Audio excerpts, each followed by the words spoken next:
Sometimes I'll be foolish. Sometimes I know I get mad. Sometimes I'll say the wrong thing to you that makes you feel sad. But one thing is true in all that we've been through. You've never stopped loving me, no matter what I do. So let me say, yeah, that every day I try to find the words from my heart to say thank you. 'Cause you take me as I am.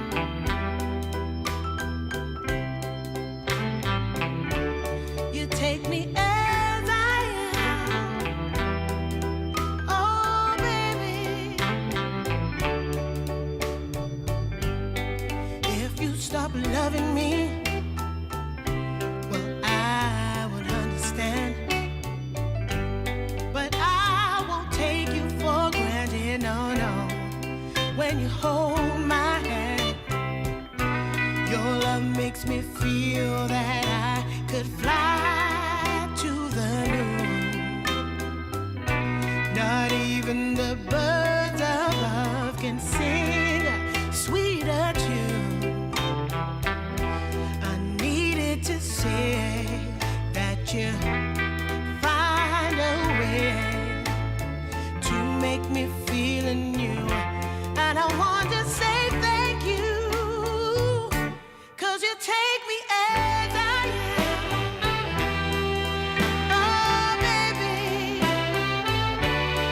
take me as I am. Oh, Lord, take me as I am. Oh, take me.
And I can tell just by the look in your eyes that you've been hurt before.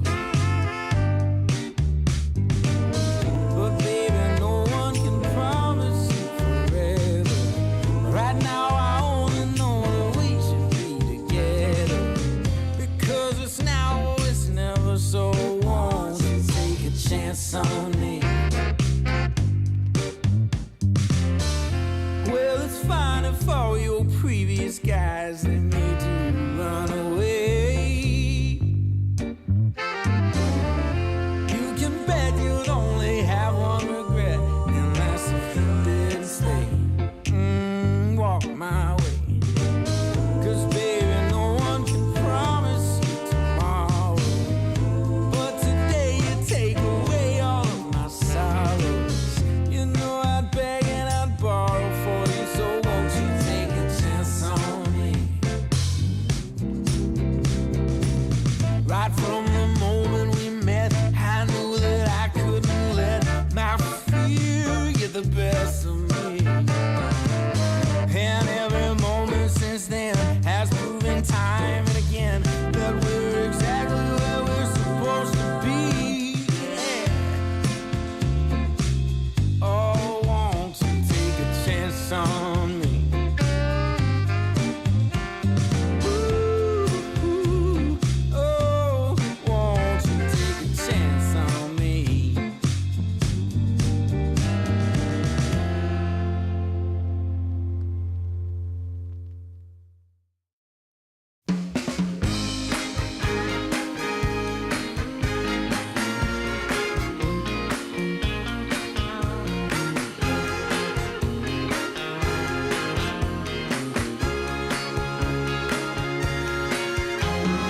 I want music, good music playing and dancing to the groove. And I want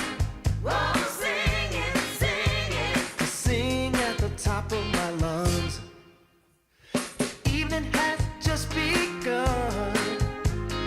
Hips are swinging and feet are stomping. Happy people gather around. We will party all night long. This will be magic night to remember. A joyful celebration for a whole new generation. This will be magic night to have together. No more limitation. We united as one nation. I want keep on moving. The sweat is dripping. I want shake it to the beat of the drum. No need for hesitation. Bass is pumping and everybody smiling. Happy people gather around. We will party all night long. This will be magic night to remember. A joyful celebration for a whole new generation. This will be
If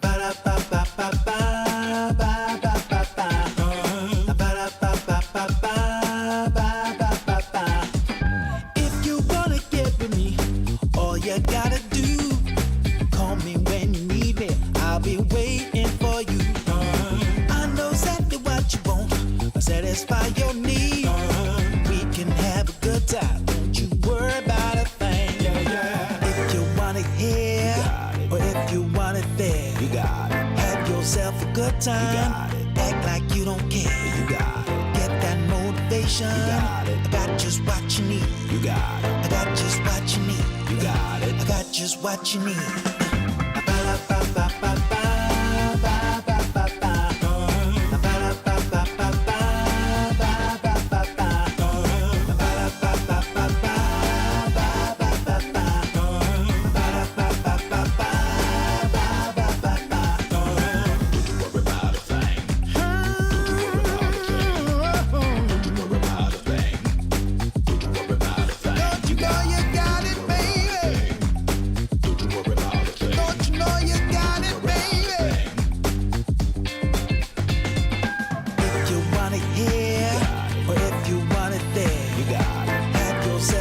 Act like you don't care. You got it. Get that motivation. You got it. I got just what you need. You got it. I got just what you need. You got it. I got just what you need.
in blue.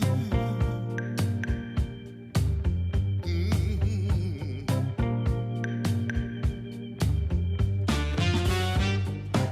I thought it would be easy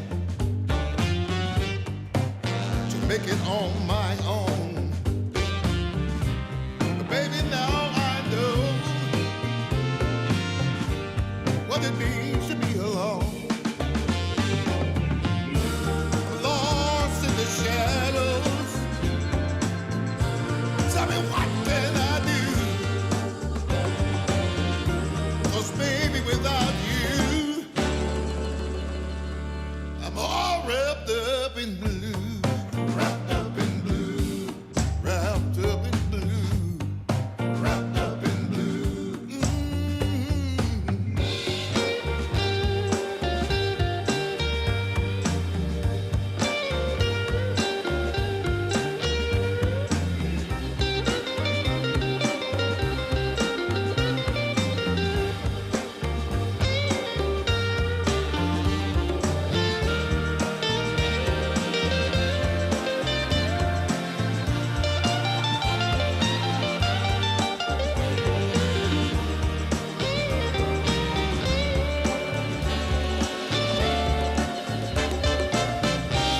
You don't miss the water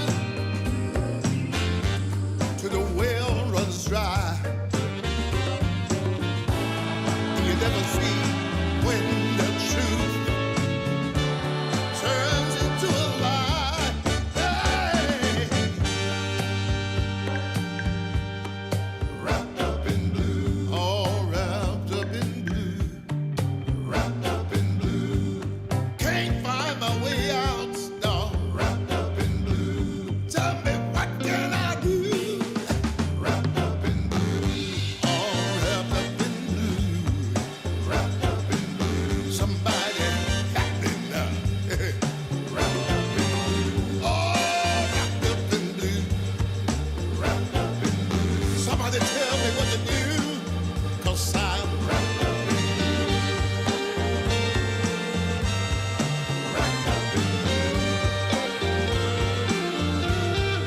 wrapped up in blue,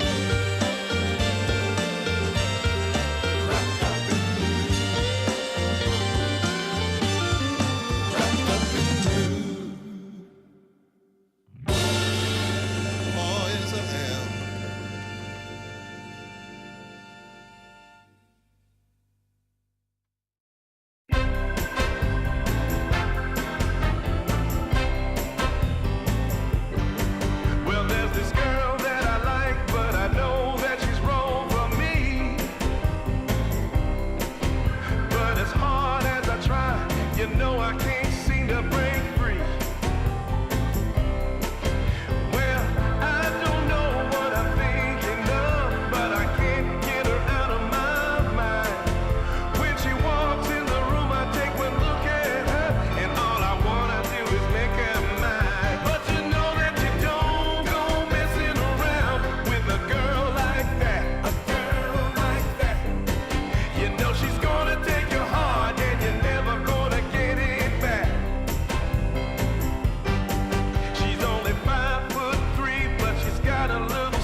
today's the first day. Wanna be closer to you. Closer to you, yeah. Want you to be all mine. I got all these choices, but I so made up my mind, yeah.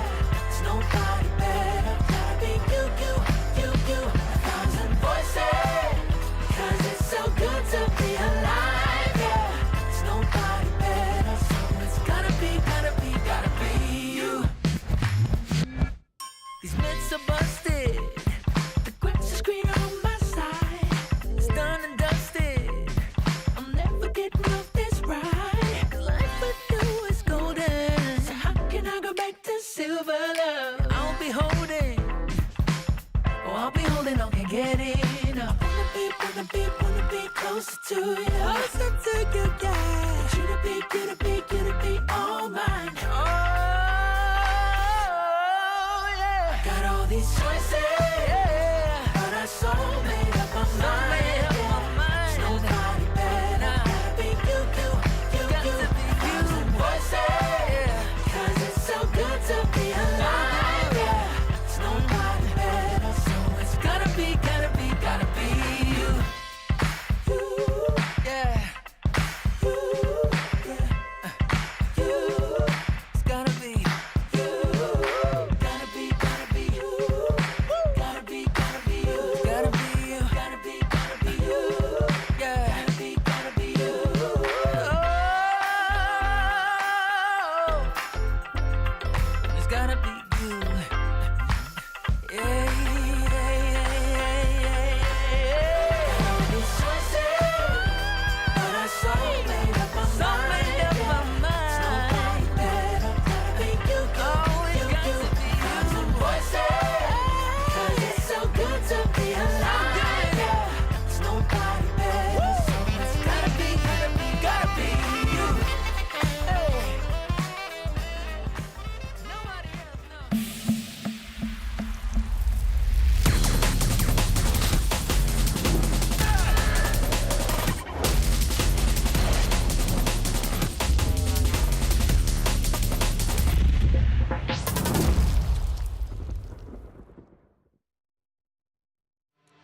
DreamLeague Season 26 is brought to you in part by DHL, 1xBet, and Anthros.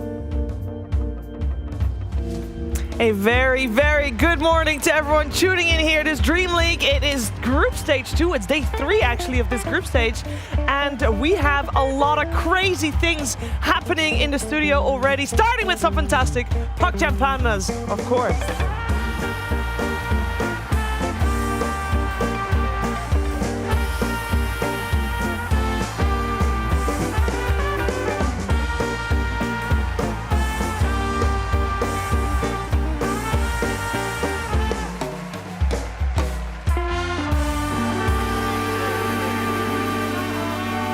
And when I'm talking about crazy things, I am not just talking about Dota. We had some fantastic Dota yesterday, but I'm also talking about the crazy things that are happening right now. What's happening? Feeling better? It's a very special day for him. Why? We're Relic Arena's in a game expo today. Oh, that is exciting. He's very nervous. Oh, yeah. I'm just trying to de-stress him. What I do you woke up and I tweaked my back, Shiver. That's how you Did know you you're getting actually? old. Yeah, literally. Oh, I'm sorry to hear that. That's The beds here in Sweden are really something else. You mean the half beds?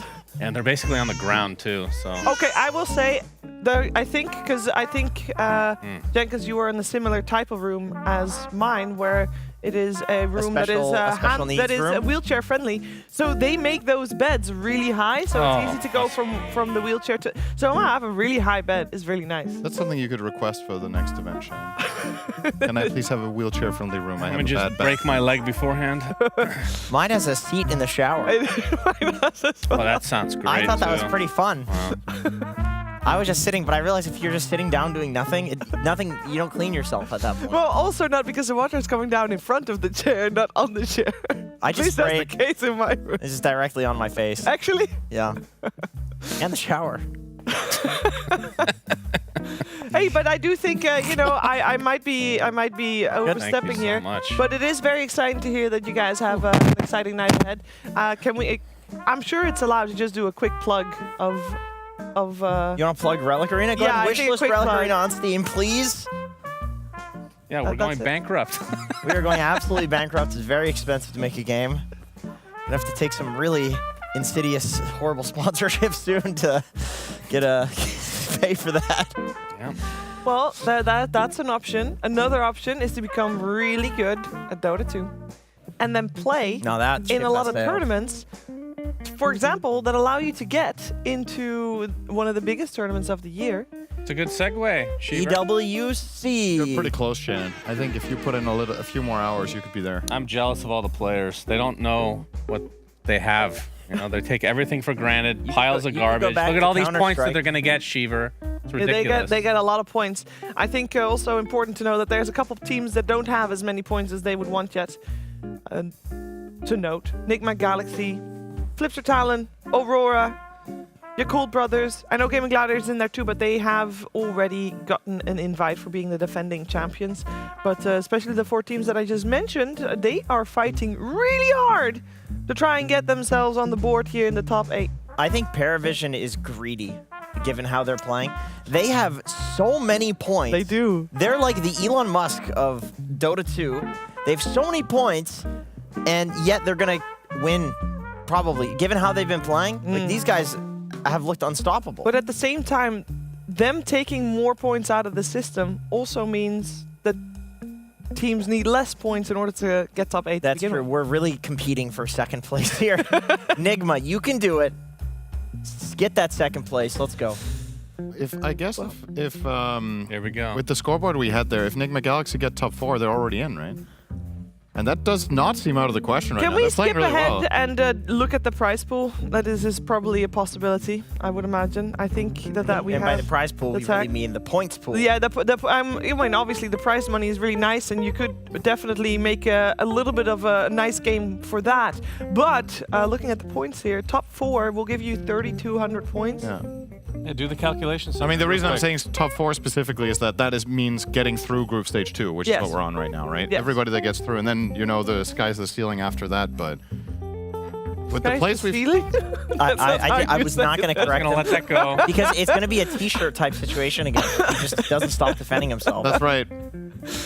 Go ahead, Cinder. All the people to interrupt with Shiver. That's I appreciate that. We're really infecting you. It has, Um, it has rubbed off on her. You just love when people are equally toxic as you. It's very impressive. Go ahead, Cinder. Yeah, Back to you. sky's the limit. Hey, thank you. Well done, well done. Okay. Yeah. Yeah, I just wanted to bring them up because I think that was an underdog story already going in, and now the expectations are rising quite quickly. Yeah. Nigma Galaxy looked like a potential top 4 finisher. all of a And sudden. Flipster Really cool. Talon as well as Talon. kind of an underdog story. And they're playing today, which is very exciting. Yeah, they played yesterday as well, Yeah. which was also very exciting. They play every day. That's do? true. They can- That's they're playing they first play a game a series. day. They're playing. Hey, it's back to you, Cinder. Thank you. Talon are playing today, just like yesterday and the day What? before. What's your favorite calculation, Cinder? Oh no, don't think about it. That's a joke. This is tough. A calculation? I'm Is not gonna that what you have? What's your favorite calculation? Don't be Favorite weird. That sounds like such an AI question. Answer it. Maybe it was I- ChatGPT that I don't- suggested I I don't ask know. you that. Yeah. Yeah, you guys really are on the same wavelength, you two. We can do this, okay? It's- We're close enough. While While We've you're enough money thinking, together that- while you're thinking about that, can we look at yesterday's Counterclockwise, results no. as they have been playing, as we said, multiple days. Yesterday is one of them. We did see Nigma Galaxy taking it over Yakult Brothers. Now the 4 teams that I think we should pay a little bit of extra attention to this morning is Aurora, Flipster, Yakult, and Nigma Galaxy, and especially when they're facing each other like Yakult and Nigma did yesterday. That's when it really matters, because those 4 teams are the ones that are still hoping to make it to the EWC based on points. Nigma Galaxy sitting on a 1-for-1. Aurora sitting at a 1-for-1. Those were some entertaining games, too. Everybody's sitting at a 1-for-1. What am I talking about? that might have been my favorite series Yeah, of it like was- the Which one? entire It was year. good. Nigma, Yakult. Yeah, The that thing was is, good. like, if Paravision and BetBoom play to the, and even Aurora to something, if they play to their peak, I think they're just better than everybody, but they're not. Well, Paravision is fine right now. Every other team is not playing at their peak right now, which makes it super entertaining. And the reason for that is because of the new patch. People don't know what's going on. No, I think a large portion of this game, we didn't know what was going on either. We have the first... We took 4.5 hours to go through this series in Yeah. particular. It was insane. I was in a state of shock after game 2 because I don't know how Yakult didn't pull that through.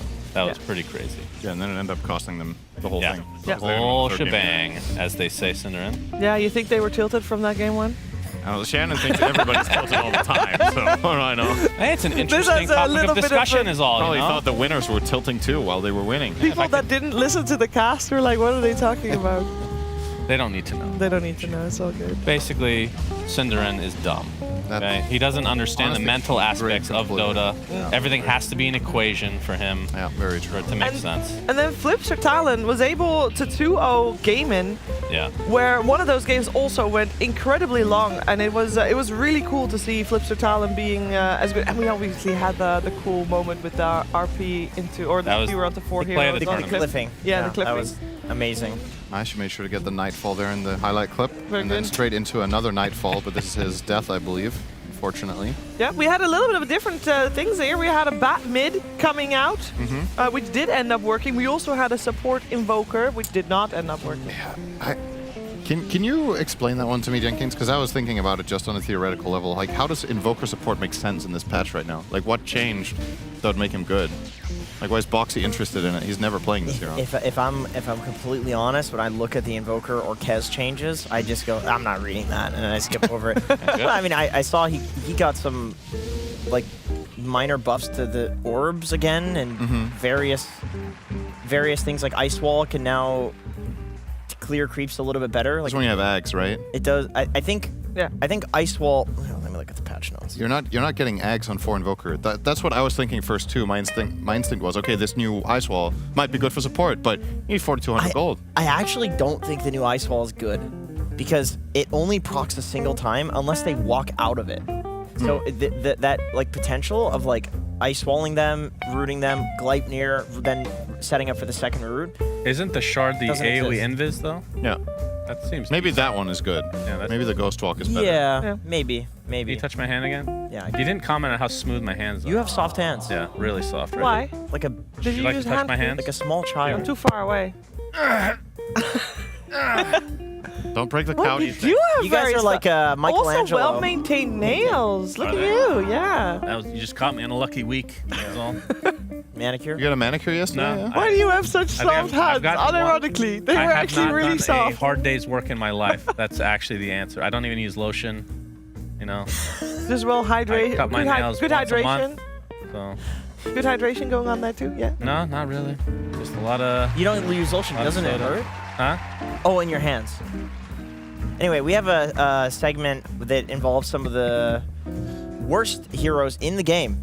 Wow. Oh. I wanted to Positive segment as usual Yeah. in the morning. Yeah, I wanted to take a look at some of these because I think some of them are funny. I think some of them are just sad. Like Sand King. That's Sad King? yeah. I don't know what. Percent. That's a large number. The thing Wow. is, he gets picked still very Yeah. frequently. Apparently he sucks ass. Yeah. So. So they straight up removed both of his facets. Like both. That's crazy to me. And I think the big thing is they've reduced the sandstorm radius. At any time, I know it looks like they increased it, but when you went Sand Shroud, you would get more radius than this. So this is always like what makes or breaks Sand King is how big is Sandstorm. Like Yep. before they've increased it, he's gone up in win rate, they've decreased it, he's gone down in win rate. And now it's just small. It's really small. You can easily knock him out of it. You can easily dust him in it. You barely have to run through anything to kill him. His late game's a lot worse with the level 20 nerf as well, right? The talent, that was one of the best talents in the game. Yeah, I think it was. this one getting cut by like, what's that, 33% or something is really noticeable Yeah. in team fights. Like, We have to do a special shout out, of course, to Clockwork. My boy. Yeah. The funniest thing about this one is that they didn't remove the good facet. People are just choosing to go for the chainmail eating facet. Yeah, because it's funny. It's funny. His pick rate went up by 8%. People And- want to play funny hero. And people are eating chainmails and absolutely griefing their teams. And I cannot wait to see my very first Herald replay of a Herald eating chainmails from start to finish of the game. And he'll probably win do you know why Morphling's win rate is down as well?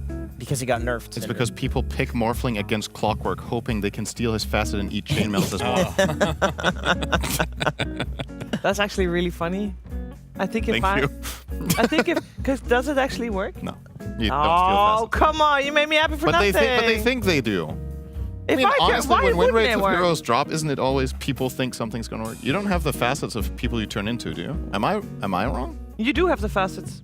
You do? That got changed at some point Yeah, they to changed help it for Rubik out. Rubik, right? So Yeah. you're saying in theory you could do it as, oh my goodness. You could eat You just chain started a new mails. trend. You That's have more. to turn into clockwork, teleport to base, or have already got the chainmails in your thing and just eat But them. you don't get the innate, so you're not getting damage. Extra No. damage on the armor. Yeah. But you do even get the more armor. useless. I'm almost sure this doesn't work. Even if it's intended to work, I just feel like this is one of those that wouldn't work. I think it should We work. morph into clock and silk chainmail. I think it will work. Eat chainmails. We're gonna test it out. We're gonna find out. Fair enough. Love that every morning Where's Purge? we devolve into eating chainmails since the patch. Sorry, what other heroes did you want to talk about? Medusa was on there. Yeah. Can we bring it up again? I forget. Oh, there's Medusa. Kez was on there too, by the way. Yeah, Kez was. Oh my God, that was a Harry Potter novel of changes. But Medusa, just slight stat nerfs all around. Morphling, same thing, slight stat nerfs. And I think with these heroes that are very stat dependent, it's like Medusa. You know, you barely kill her. She's at 10% mana or 0% mana. And she has the HP to work with. All of a sudden, she turns the fight or something like that. And now you're getting, less mana from the Mystic Snake. Gorgon's Grasp costs more mana. This is essentially costing you HP to use. Stone Gaze also costing you effectively on this hero HP to use. So these things just make her easier to kill and worse in Why general. is Terrorblade not on this list?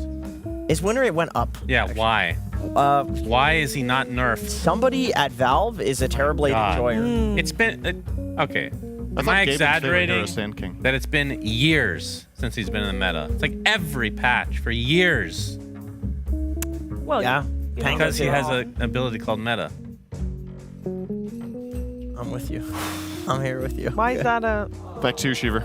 No, you're not getting a hand for that. Back to you, Shiver. Come on, Cinderin, No, pray with me. I refuse. Pray for the nerf to Terrorblade. Okay, all right, I'll get into that. Okay, shall Oh we? my goodness. Please, Gaben, we pray to you. Lord Ice Frog.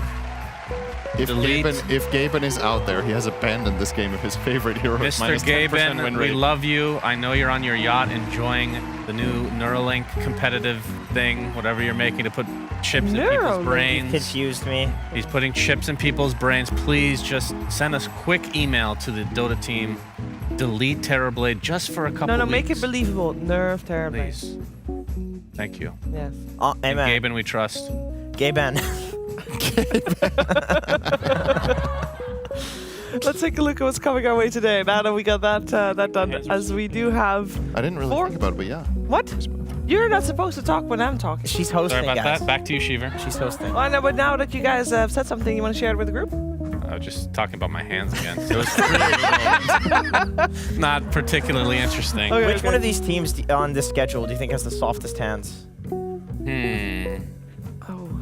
I feel like Nightfall doesn't leave the house. He's got soft ass hands. Doesn't Wait, mean are he we has talking soft about hands. players or team average? A team average. Can't be Liquid. Too many people go to the gym. That's true. They got scuffed That's ass very hands. true. I think and Enigma Galaxy we saw yesterday. The moment that they were done playing, they were basketballing, so they also are out. Yeah. I mean, that's not going to mess with your hands, though. Of course it is. If you do it a Nah, lot, yeah, it will. I used to play basketball a lot. Yeah, right? used to is the key word. My hands were always smooth. That was harsh. They were smooth as a baby's butt, even as a child. Okay? Maybe it's just Hardcore genetics for you, Shannon. And I play pickleball now, too. It should be messing up my hands. How did we get on this? We're talking about. What are you Well, talking about? Someone keeps drawing attention to it. Could be anyone, really. Drawing our attention to the games that are going to be played. I am interested in hearing which one is the most fun one for you, Shannon. NGX Talon. Why? It's going to go 3 games, all 60-minute games. I'm going Yeah. to lose my voice by the end of it, and we're all Okay. going to be crying with relief and or happiness when Yeah. it's over. Yeah, because positive. Yes. I think I'm interested in seeing the second match because Cold Brothers have this tendency to play really long games, win or lose. Yeah. And I want to see just how much better Power Vision are than the rest of the teams. I think this would It's be... a little bit mean. No, but it's just, we've seen so far, they're the only team that's 2-0. In some of their games, they win pretty convincingly. But this is a team that's been tough to crack. I think Yakult's high ground is very, very good. We saw yesterday how it took forever for Enigma Galaxy to break through them in Game 3. Yeah. If Paravision are to be the best team, which they look like right now, how well can they dispose of Yakult, or can we see an upset? Well, we did see in the group stage Yakult and Paravision. Obviously, this was before the patch.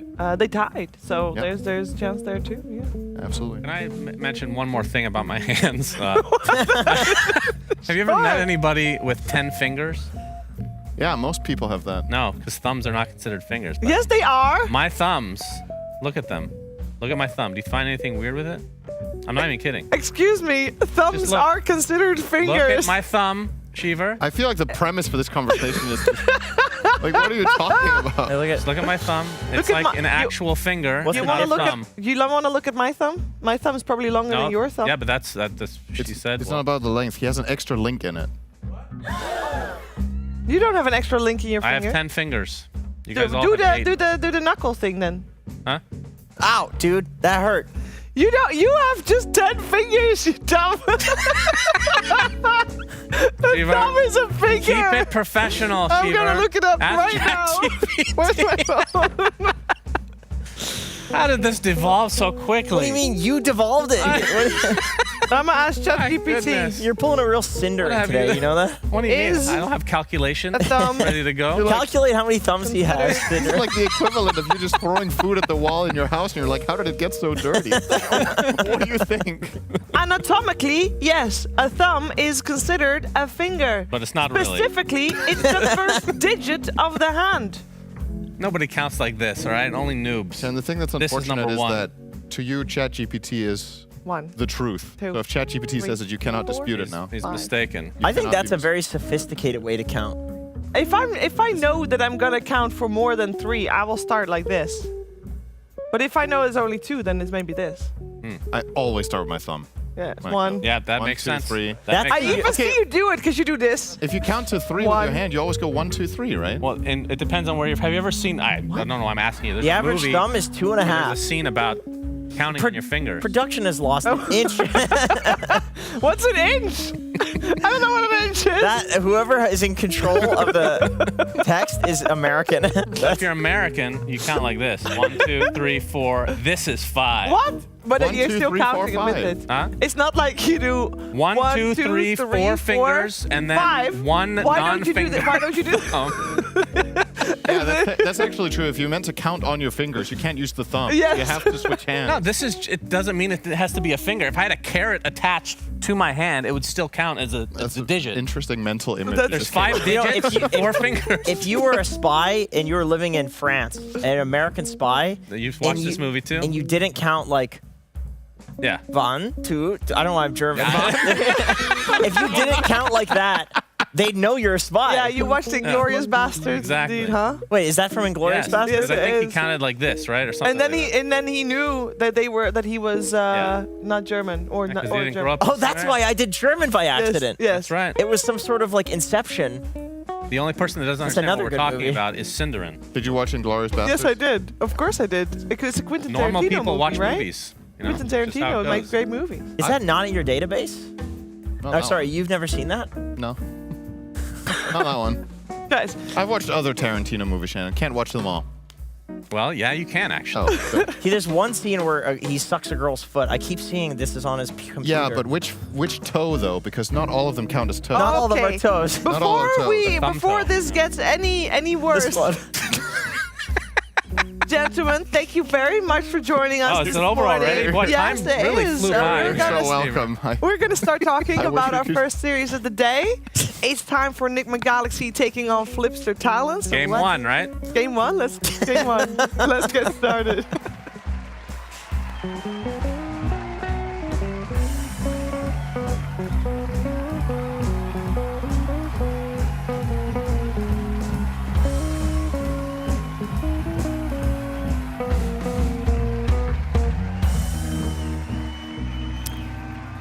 Our first match of the day, Flipster Talent against Enigma. They had some really long games yesterday, nail biters of the new patch, and I thought it would be interesting to have a look at the highlights from yesterday.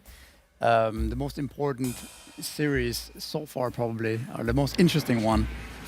And this is game 2 of Yakult Bros vs Enigma. Very close game. Emo on his Ember.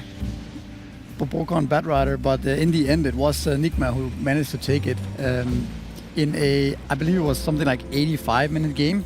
So the second longest game at DreamLeague 26 so far. Really crazy ending. Yeah, just see some of the signature heroes on Nigma here, the Puck and the Elder Titan. And yeah, we see 80 minutes here. Complete crazy.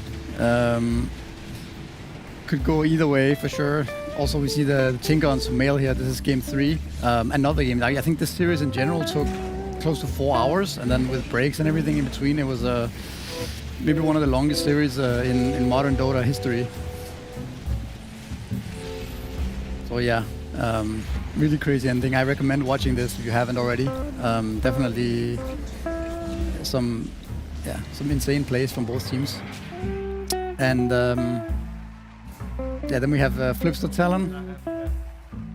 I guess this is some of the most unique heroes so far in a new patch. You see Flipster Talon playing Lina, Magnus, Kunkka, and Nature's Prophet. And on the other hand, Nigma are playing very different heroes actually. The Earthshaker +4, the Naga +5, and GH Elder Titan they've been playing a lot as well. And then the Mid Coddle was played in one of the first games in DreamLeague 26 on the new patch. So this is maybe something that's going to be banned out in the first phase. I would imagine at least something that the teams has to consider as the stable of the enemies draft in the new patch. So yeah, look out for those heroes, I would say. And yeah, let's get the game going. Thank you very much, Misery. It begs the question. Yesterday, as Misery says, very long series. It was Nigma Galaxy and Yakult. Was the long series caused by Nigma Galaxy or by Yakult, aka are we gonna have a long series on our hand for this one, Brian? I have a feeling it was mainly Nigma because the way their drafts worked, they either had a lot of brawling with inability to push, or they had, like, if they have carry Kunkka, right, and you have offlane Bristle, that was the game that lasted 85 minutes. There's no way to end the game other than having Noob get X'd and then run in on Bristle. Tidebringer of the buildings, of course. Yeah, Tidebringer of the buildings. I think the meta right now between Nigma and Flipster Talon's going to be a lot different though, because Flipster, you know, you mentioned on their signature heroes is the Lina. They've been very early picking Lina for mid for Makoto, and it's been more of a carry. It's not going like the Ags, Aetherlyn, spellcasting Lina. It's a Maelstrom, Boots of Travel, you know, Hurricane Pike, BKB, turret kind of guy. And their games have felt more snowbally one way or the other. They have had a couple really strong laning stages. And so I have a feeling Nigma's going to have one game that just is given away for free in this one. Like whether it's game 1 or game 2, that the lanes are just going to be ugly and the game's going to end. But then I think we're going to go the full distance and eventually Nigma's going to take it based on what I've been seeing so far. But Flipster Talon, they haven't really been put to the test. They either really control the game and win, or the game gets kind of dicey and they end up getting bested. So late game, I would favor Nigma in this series. I think they have plenty of practice after yesterday. Yeah, no, I think Flipster has an interesting take on the meta. That they're going back to the carry mid that you mentioned and playing more semi-cores in their side lanes. Makoto seems to be able to handle the pressure. He's also played TA, Nature's Prophet.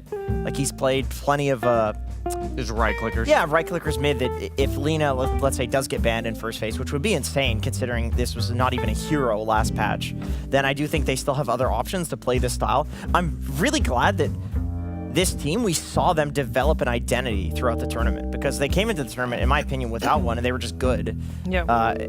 Hit or miss, but they could be really good. Their ceiling was high, but then they had no identity, and now it's like they have an identity. Maybe their ceiling is high, but also their floor is high too, because they have something to fall back on.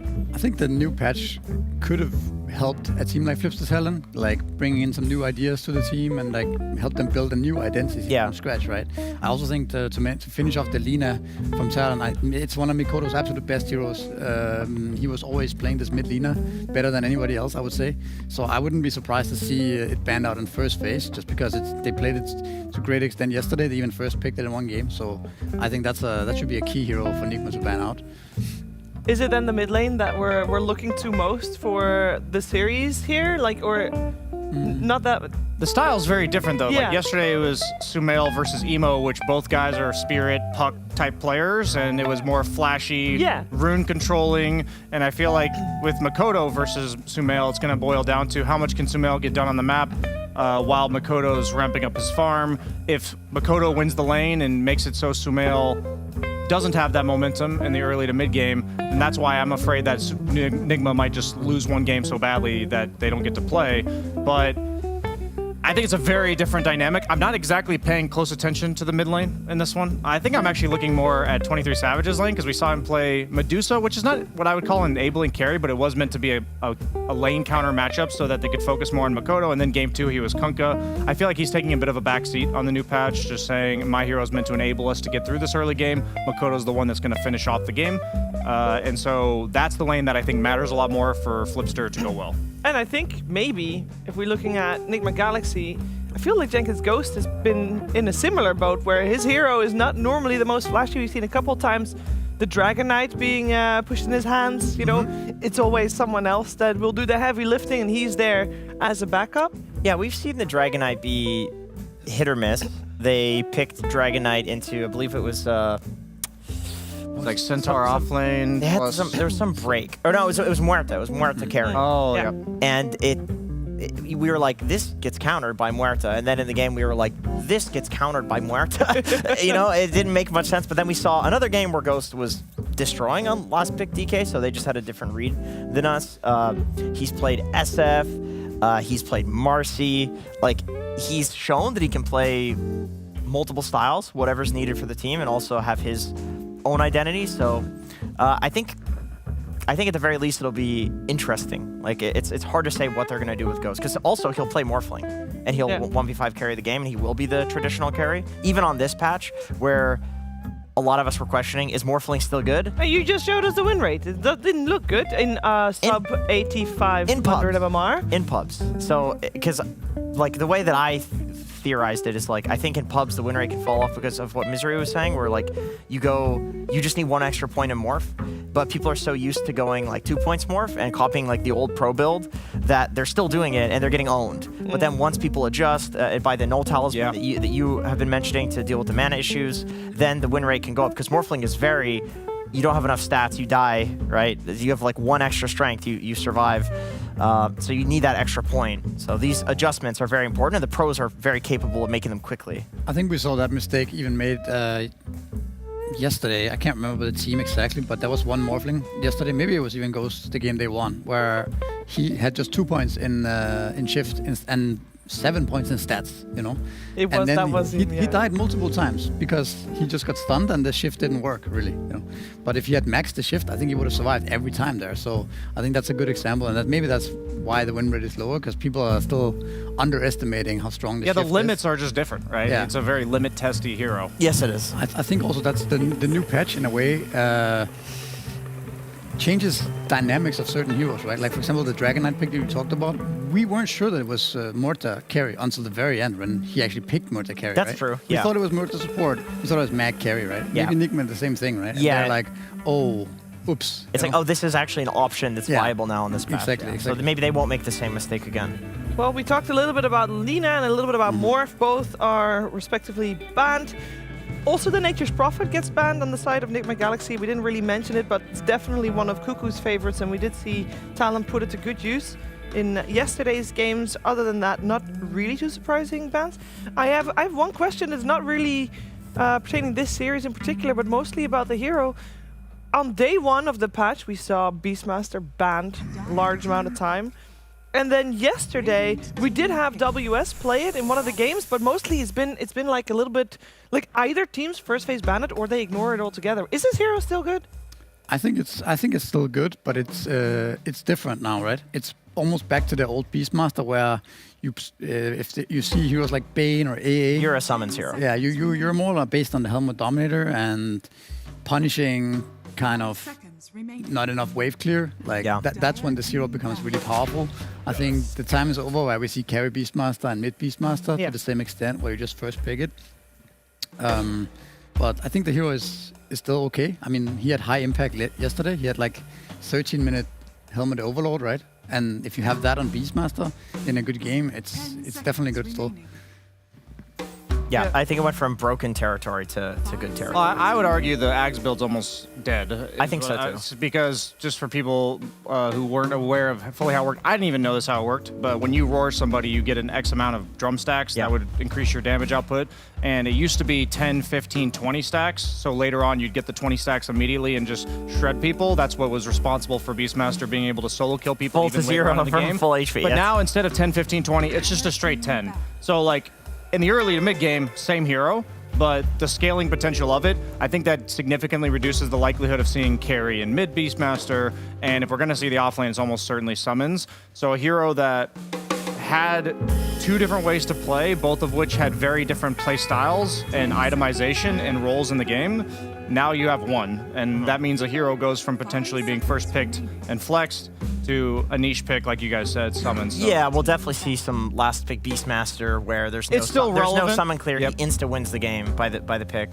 So it's definitely good, just niche. I really like, by the way, Tusk against Shadow Shaman. I feel like it's a very casual first pick where you get a hero that's good, a hero that Nigma is very comfortable playing and playing around, but then also a hero that can save from the Shaman single target burst.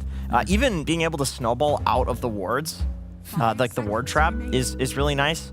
Or maybe maybe it goes big ward. We'll see. But in any case, like just repositioning away from that thing or those things is very important. I think I agree. I think that matchup can go both ways, though. Like, it's nice to kill Tusk off easily with just a simple hex on him, and then he can't snowball, he can't shard away or whatever, right? One hero that I think is going to be very important in this series and perhaps in the future of DreamLeague right now is the Kunkka. I think this hero is rising in stocks. It's been looking really strong on the carry position. It's not really clear that this hero is not a hard carry like the other. You know, usually it's been kind of falling off, but now it feels like he just keeps scaling and he keeps adding this team fight to the draft as well. So I think this hero is really strong.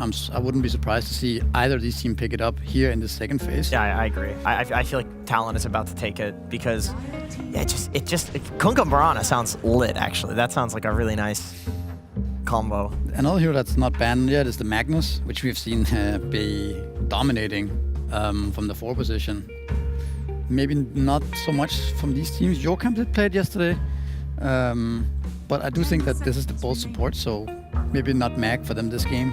Same with Nigma. It's an interesting shift in the meta where we see 4 picks so far and none of them are cores. I don't think it's been a long time since I saw the first 4 overall picks of a draft be all the supports. And they're like not flexible supports. Yeah, either. it's not meant to be misleading at all. That we've seen. Yeah, like we don't think Core yet Marana. that Marana Oh, is yeah. gonna go core.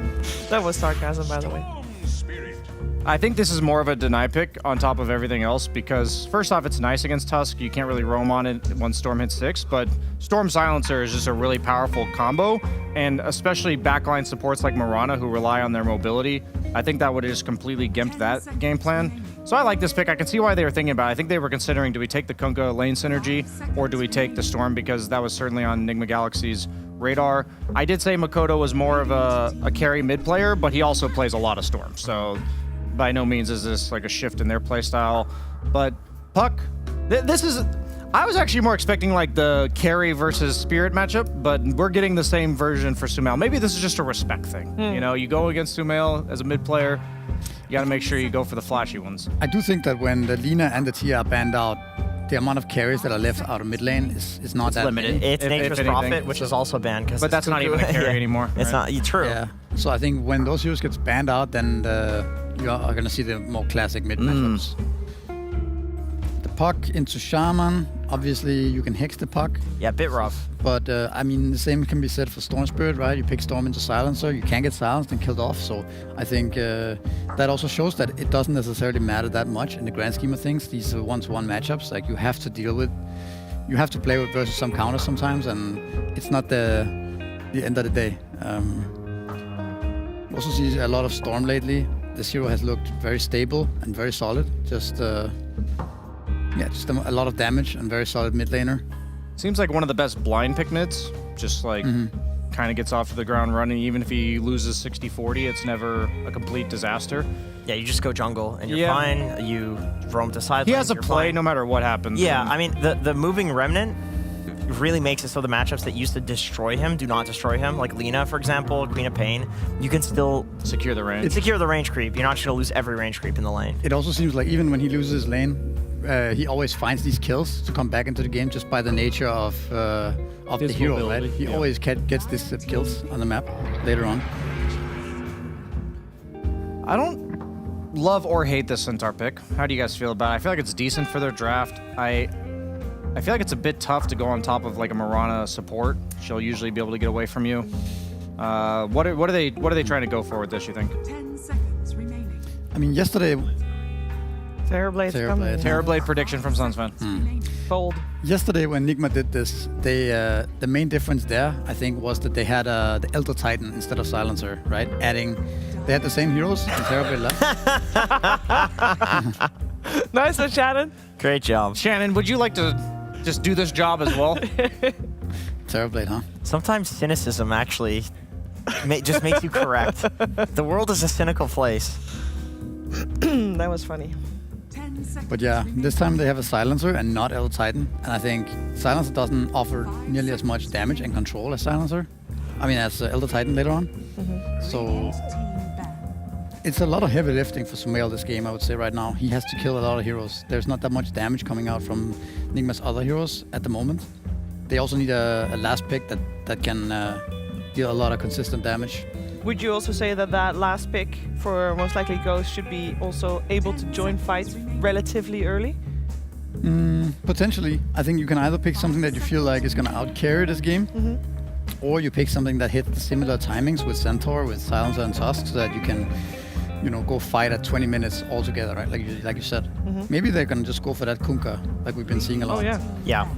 I was going to say, I feel like Beast we're in the exact situation we were talking about, where you have no heroes that are good against summons, and Beast is still in the pool. For Talon. For Talon, yeah, Yeah. and Enigma ban it out.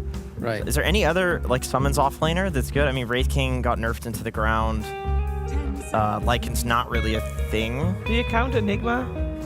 I was thinking maybe Enigma. And they did ban because they Gyro. banned Gyro, But that also protects against beast mode. you're playing into Silencer, which feels pretty bad. But like Misery's saying, you're going to have to play into counters at some point if you're playing against good drafters. So you don't want to over-adjust. Maybe Enigma just playing around the summons is enough in the Oros.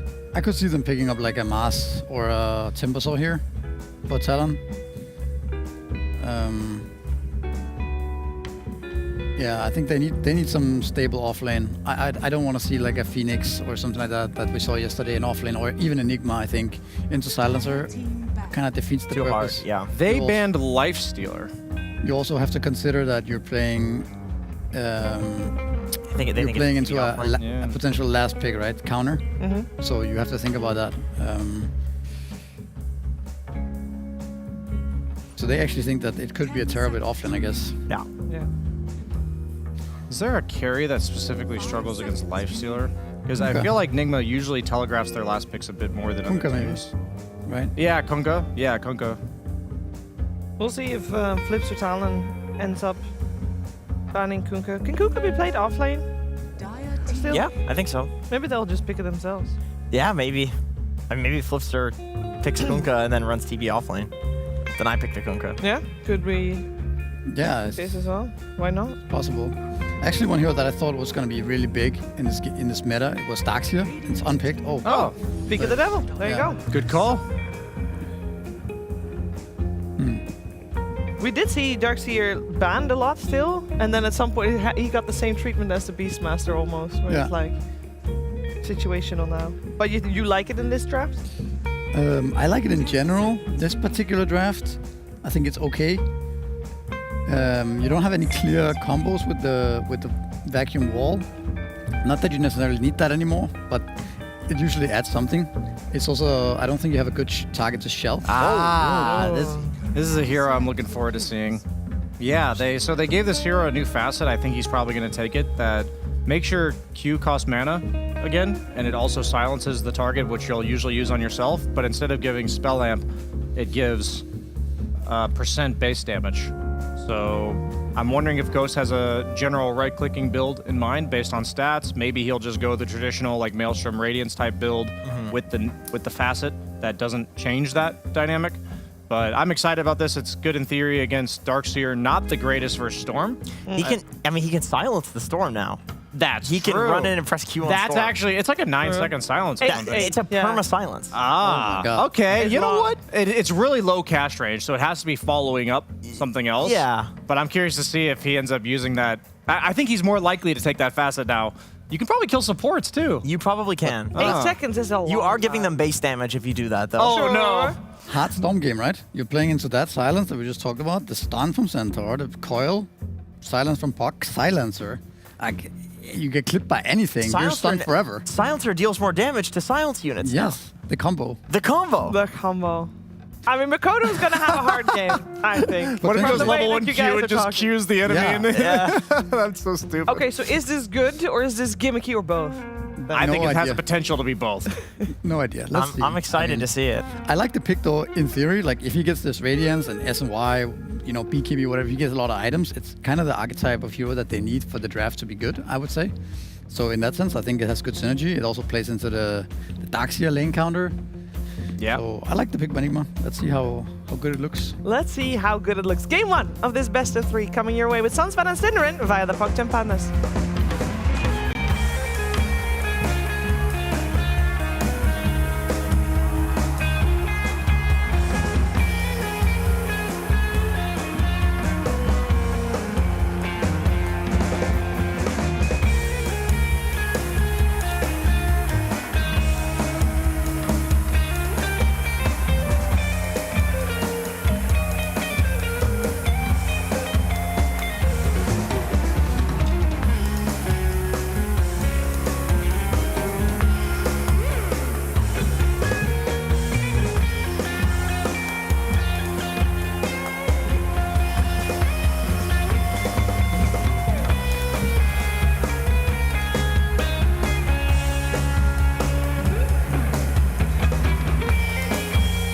Talon versus NGX.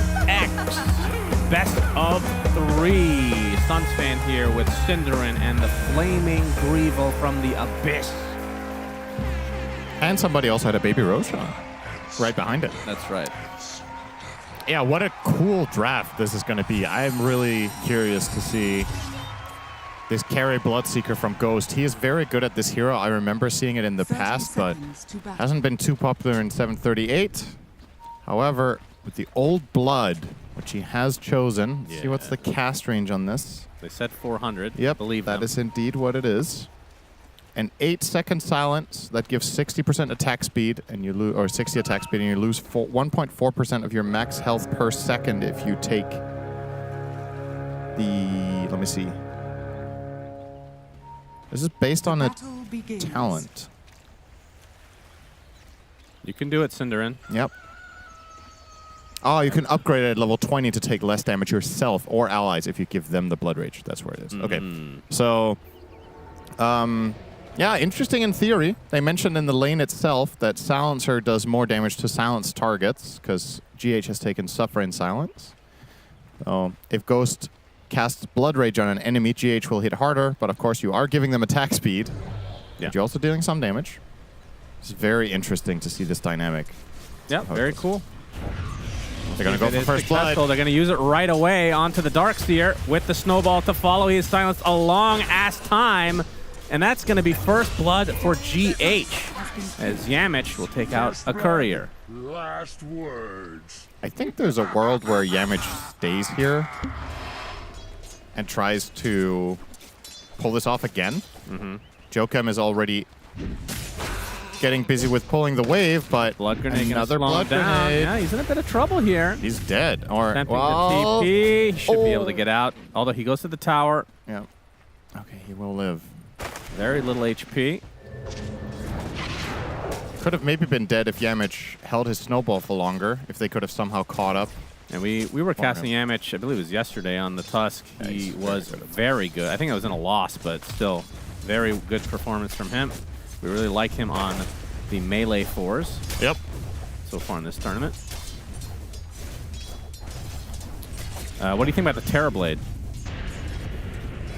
I think it's inspiring. I'm so happy we finally get Last to see word. Terrorblade. It's going to be enough damage. Pops the Fairy Fire. Another right click will come. and he's going to tick out, although the innate kicks in, and the chicken will help him survive. Yeah. Foul play is a 2-minute cooldown. So if they pull that off again, he will die. I hope we get to a point. Everybody's talking about these silences stacking and whatnot, but I want to see the rupture into a walrus kick. Those are always Yeah, fun. they actually have some pretty cool combos here. It's very interesting. I haven't talked so much about the mid lane yet. Sumail will be playing Puck against the Storm of Mikoto, so these players on some of their absolute best heroes. This is a matchup that Storm generally really dislikes because as soon as Puck hits level 6, there's a silence and a stun. Ghost should be okay here. Big pressure, though. And this is despite getting the first blood for GH, obviously, but WS going to continue to chase Ghost, but Jocam will follow suit as well. Ghost kind of in a precarious spot. Actually loses a little bit of XP there. Range creep way out of range, so does suffer a bit. Rare scenario where GH hits both couriers but kills none of them. Gets one swing on each. They will escape.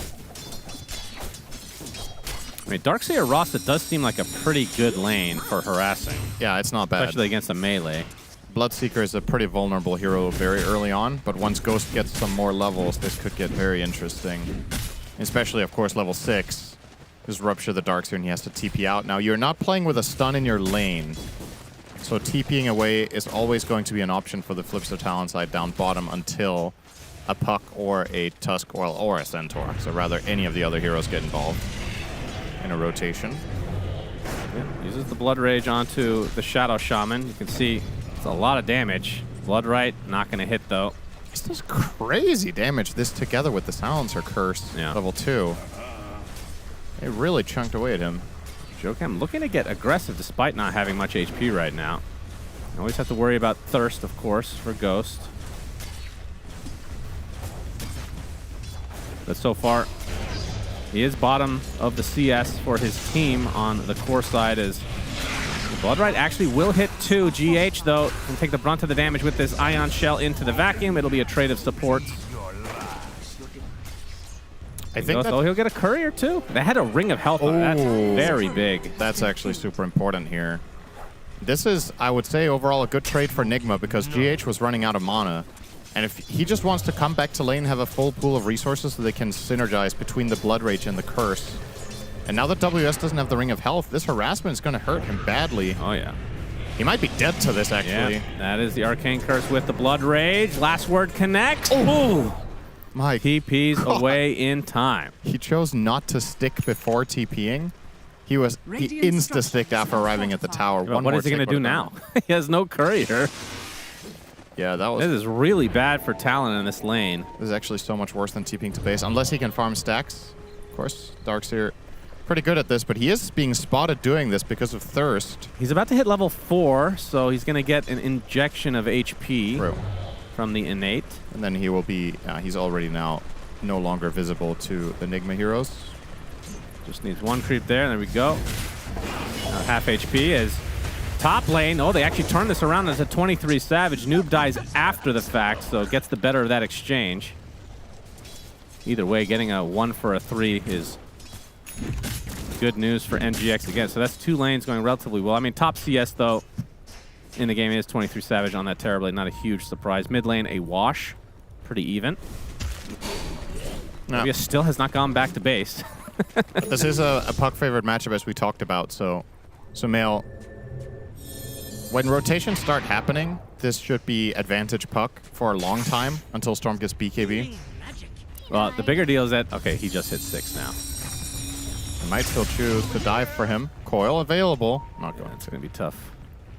Good read from Mikoto there is under attack. on the rotation. GH spotted by Jocam, and that's going to be a shackle into a zip from Mikoto. Nice kill for the mid laner on the Talon side. Find the D-ward too.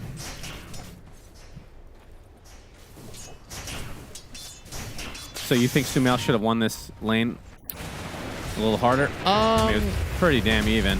No, not really. With the hoof stomp. Tag team applied. 23 Savage is more than fine as Cuckoo jumps in and Jocam makes his rotation over as well. Ice Shard isolates and that's actually enough to break this fight up.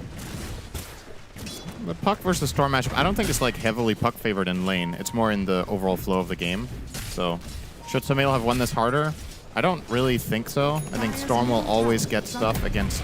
Oh, they got the Blood Right coming. It's not really... Oh, it will clip one. The support Mirana. So much damage. She's ticking away slowly to that Arcane Curse. Is she dead? Yeah. She's actually just going to... Trying to deny, but it is not to be. GH. Another kill goes his way.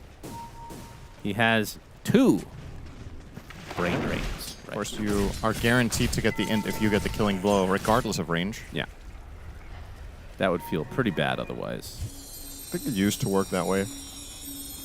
And it felt pretty bad. How would you know? You were only playing Centaur. That's true. And then they introduced Pango, and you were like, oh my god, I can't believe I have 2 heroes. And then the Lifestealer became playable. No, I always liked Nakes in Dota 1, to Yeah. be fair. That was one of my main heroes. Did you play the original Lifestealer, the one that had avatars as ulti? The like 20-second BKB? And then you had a passive poison attack? No. No, I never played That was notoriously Radiant ridiculous. are That scanning. was so stupid. Yeah, I wish I had started Dota 6 months prior to when I did, because I think a lot of that stuff was around that time. Yeah. Dota definitely had a phase in 2003, 2004. Like where the Ricky Ward. things were horribly imbalanced. And then over time... Then again, if I had played 6 months prior, or a year prior, maybe I wouldn't have liked the game. Perhaps, yeah. I mean, I think, so the way I remember this is we had the very early Dota with, and then... Hold that thought, yeah, Slenderman. wait. Rupture onto WS. He's just No going to stand lore. there. Oh, he's not As yet. Sumail makes his way over, he knows he's dead. Sumail gets credit for that one. So we had the early Dota made by Yule, and then Ginsu took over, and then he went somewhere that shall not be uttered here, and then Ice Frog took over, right? Dire are scanning. That's right. And the way I remember it is that Yule's version had some of the original Dota 1 designs are actually still almost the exact same. Heroes like Leshrac have barely been changed And Lion. in concept. Noob. Yeah, Half HP. He's he has going to to get the hoof stomp stampede if he wants off. to get out here, I think. Reflection will slow him. Arrow hits. As the rest of the team comes in, Yamich is going to take the Sunder, but they're going to try to turn this around onto the Terrorblade, but he's doing most of the damage right now. Eventually does fall. Noob barely gets away with a trickle of HP. So 1 for 1. So far, favor goes to NGX. Yeah, 23 Savage. I mean, that's a couple deaths now. This is exactly That's what right. you need to happen against the Terrorblade. Exactly what you need to happen to brighten your day. Just watch Terrorblade die a couple times. That's right. It's a net positive for the world if 23 Savage has a bad game here. We're, of course, never actively cheering against a player. We're just cheering against a hero. That's correct. And Terrorblade is a hero that's very hard to cheer for. Yes. I wonder how big a percentage of the audience are watching and like, oh, I love Terrorblade. I'm so happy we get to see it again. Yeah, it's really strange. Isn't it? Cool. He is dead. Ooh, close Tag one, though. team. It's hard. 7-4 advantage for NGX. Only a 1K net worth lead. I'm very curious when this game ends to see Silencer's damage numbers. I feel like you're doing a lot. With this Curse plus Bloodseeker lane, and then later in the game, if you get like, let's say you get a 2 or 3 hero Arcane Curse, and then you global. Yeah, it's This possible is more that we... meaningful than I thought it was going to be so far. Yeah, it's possible we underrated this facet. Yeah. It's just the other one was broken, in all honesty. That was Yeah. so insanely good. But I'm sure we both agree that this is more interesting. Oh, yeah. Right? Because the other design was more like, okay, we have to make Silencer viable somehow, but by design it was not very Well, interesting. I would argue Kinda the dumb. irresistible one they could have kept. Like, why not? Yeah. I think that's also interesting. It's just you never saw it. Like, if you want to turn into a carry silencer, that would theoretically be pretty good. Against certain lineups, of course. As we have a smoke now from NGX, along with Talon. WS again gets ruptured, and again will die. Makoto coming in, though. Has the damage rune activated. Applying some pressure to Yamich, but there's the coil and the global used in conjunction. Not the best layering. Nope. Bit of They're going to miscommunication continue on there. with that Moonlight Shadow. They are not aware. Sumail, Illusory Orb, should be able to get out. Under attack. Oh, clean Can disengage. they find any for stragglers? now. Yamich, he'll be pulled in. That'll be 1. Just that singular Ghost. kill is... Yeah, not much man on Makoto, though, to continue. That's honestly not that great for Talon. This was such a big commitment. They brought 5 heroes down here. Darkseer died first. Sure, you're going to get the tower eventually with the Serpent Wards, but In the meantime, Noob as well as GH were farming, although GH will be caught by a very nice wall here from WS. Stampede. Yep, the classic Stampede. And Cuckoo needs a Miracle Arrow, won't even bother. Top tower is under attack. There's an Arcane Rune, though. Radiant's middle tower If is under Makoto can attack. get here in time. Yeah, they're going to do their best to, yeah. Yeah, of course. Cuckoo just takes it. Yeah. Law and Order. Noob will take the top tower very soon. Dire's top tower 4 is points under into attack. return will get the job done. Retaliate, as it's called now. Guess I'm getting into old Dota brain now with the conversation we just had. Do you remember Centaur's old ulti, Shannon? Of course, great fortitude. Yeah, there you go. Has fallen. A 45 very strength. boring ability. It was still my favorite hero. 45 strength. Imagine that. Yep.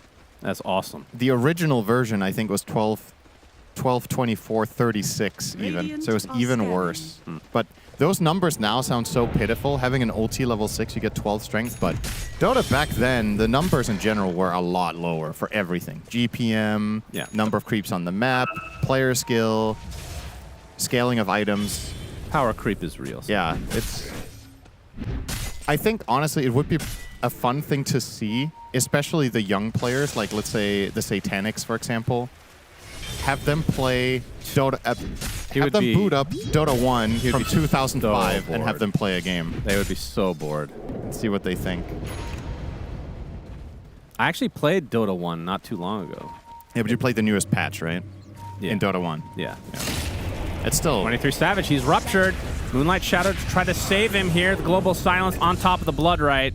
He is much done. damage. Yeah, they're trying for a counterplay here. Darkseer plus Mirana, not the best chasing combo. Talon just haven't really been able to put anything together so far. No. Their lineup is very heavily reliant on Makoto. But the problem is Makoto is playing Storm against Puck, so he's less willing than usual to play aggressively. The counterplays are just very strong, and as the panel talked about, he's playing into like Radiant's middle tower 3 different silences. Oh, arrow. Ooh, Sumail dodges at the last moment. They get the leash on top of the Storm Spirit as well, and here comes Noob, along with the punch from Yamich.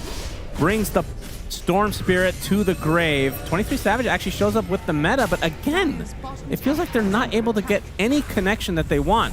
Oh, as I say that, Serpent Ward going to be placed right on top of Puck. Sumail, they're actually going to turn this around, though, onto WS instead. The disarm from the Heaven's Halberd, not going to save him long enough.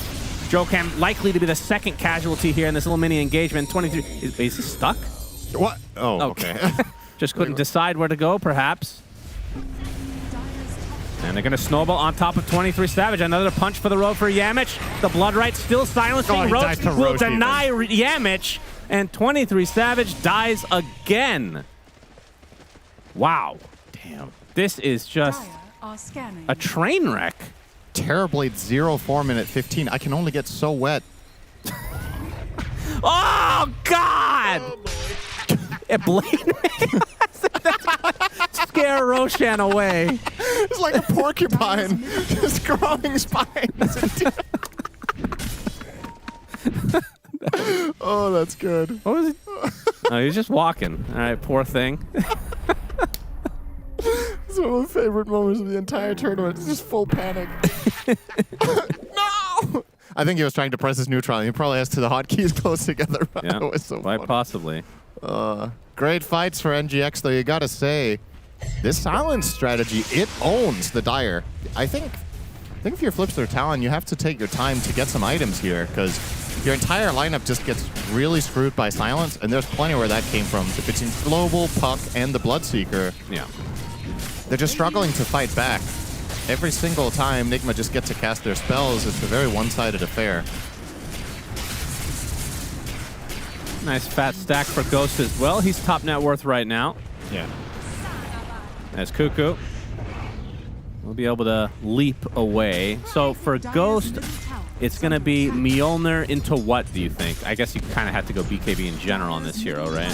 Has fallen. Yeah, I think Mjolnir BKB sounds solid. You could argue maybe for Sanjin Yasha this game. Okay.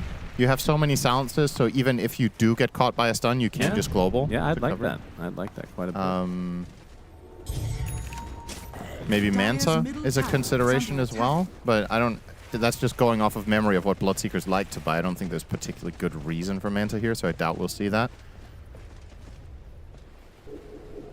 I'm curious. Another angle is, well, now that Blood Rage costs mana, maybe you need an item that gives mana regen. So, I don't know, Bloodthorn could be a potential thing in your build. Oh. Not going to get the connection onto Mikoto. Nice reaction. We'll get out. Law and Order from Noob. That's right. Wants to Law and Order all over the bottom tower. Has the blink, so... God, that sound is... Dire's bottom tower is under attack. I really hope they never change this. Of course you do.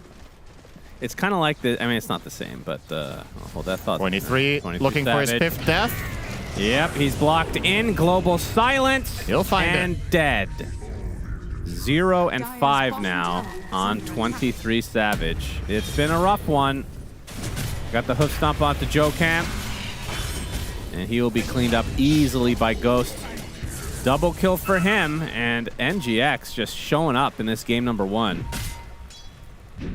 Yeah, Talon seem a little bit lost. Like, that's what's so interesting when you run new meta stuff like this. They don't really have a frame of reference for how to deal with this, seemingly. Either in the drafting stage or in the game. Would have probably made some serious adaptations now, or adjustments now that they have tried these first 18 minutes, but you don't get a do-over. And, okay, when are things going to change, I guess is what I'm looking at. You have your Blink Dagger on Shaman, but he's countered by Silencer. Storm Spirit needs 1,500 for a BKB. I think you have to wait for that. I don't think you can fight until Mikoto gets BKB. So you have to play a keep-away game. Yeah. Try not to get run over too much by Nigma's moves. Maybe bleed a hero here or there, and then, of course, goes without saying, you need 23 Savage to stop dying. 5 deaths on this hero is crippling. I mean, at 18 I minutes. can't remember the last time I've seen a Terrorblade bottom net worth of all the cores in the game at around this time. Very That's true. Pretty crazy. Even in like the bad games, yeah, they've been like 3rd. Yeah, that's... Let's see if he's going to be able to recover this game. This is a good start for Talon to try to smoke and try and find Sumail. Gets the Waning Rift off, though the arrow does hit, but look who comes to the assistance of Sumail is again Yamich as they find Jokam easily. Not to beat a dead horse, but Talon, every move is being shut down right now. They cannot find an opening.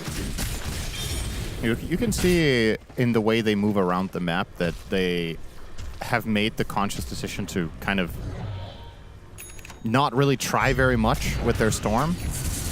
It's uncharacteristic for sure to see Talon play this way with Mikoto on the Storm Spirit, but you're just forced to. Like, you don't have any interesting plays until you itemize your way out of the trouble here. And when Mikoto gets BKB, that's going to be a big help, but it's not necessarily enough either. But you're going to wait for it. And they're going to rupture Cuckoo here. He gets off the... Oh my god, Sumail is there to greet him with the death. Coil onto 2. The wall is going to be placed, but now the global silence. This is just... They can't do anything at all. Not even remotely a fight for Talon here as they lose 3. And this is snowballing out of control now for NGX. Crimson Guard online for Noob. Ghost on the Bloodseeker. Should be finishing his BKB as well. Sumail, what is he going for? Has the Witchblade, Blink Dagger, 1,200 gold to boot. And yeah, they can certainly go for Roshan now. And there's actually a secondary problem here. And I know I keep harping on this BKB for Storm, but genuinely it's the only angle I see right now. So I do think Talon are thinking of it, at least in a somewhat similar fashion, that we need to get Mikoto there. The BKB is not a... It's not a full solution to the problem, because you can still get global. And if Storm ever wants to go in, he feels like he probably has to precast BKB, because otherwise he can get caught by Snowball, Centaur Stomp, or a Coil. And if you react to getting coiled by BKBing, you get insta-globaled. And then you can still die. They can run you down with Stampede. The Bloodseeker is going to be super fast. This is a beautiful draft here from Nigma Galaxy. I'm really impressed with the creativity they're bringing to the table here with the Bloodseeker. It's looked extremely good. Ghost is now 7-0-7. The upgraded James Bond stat line.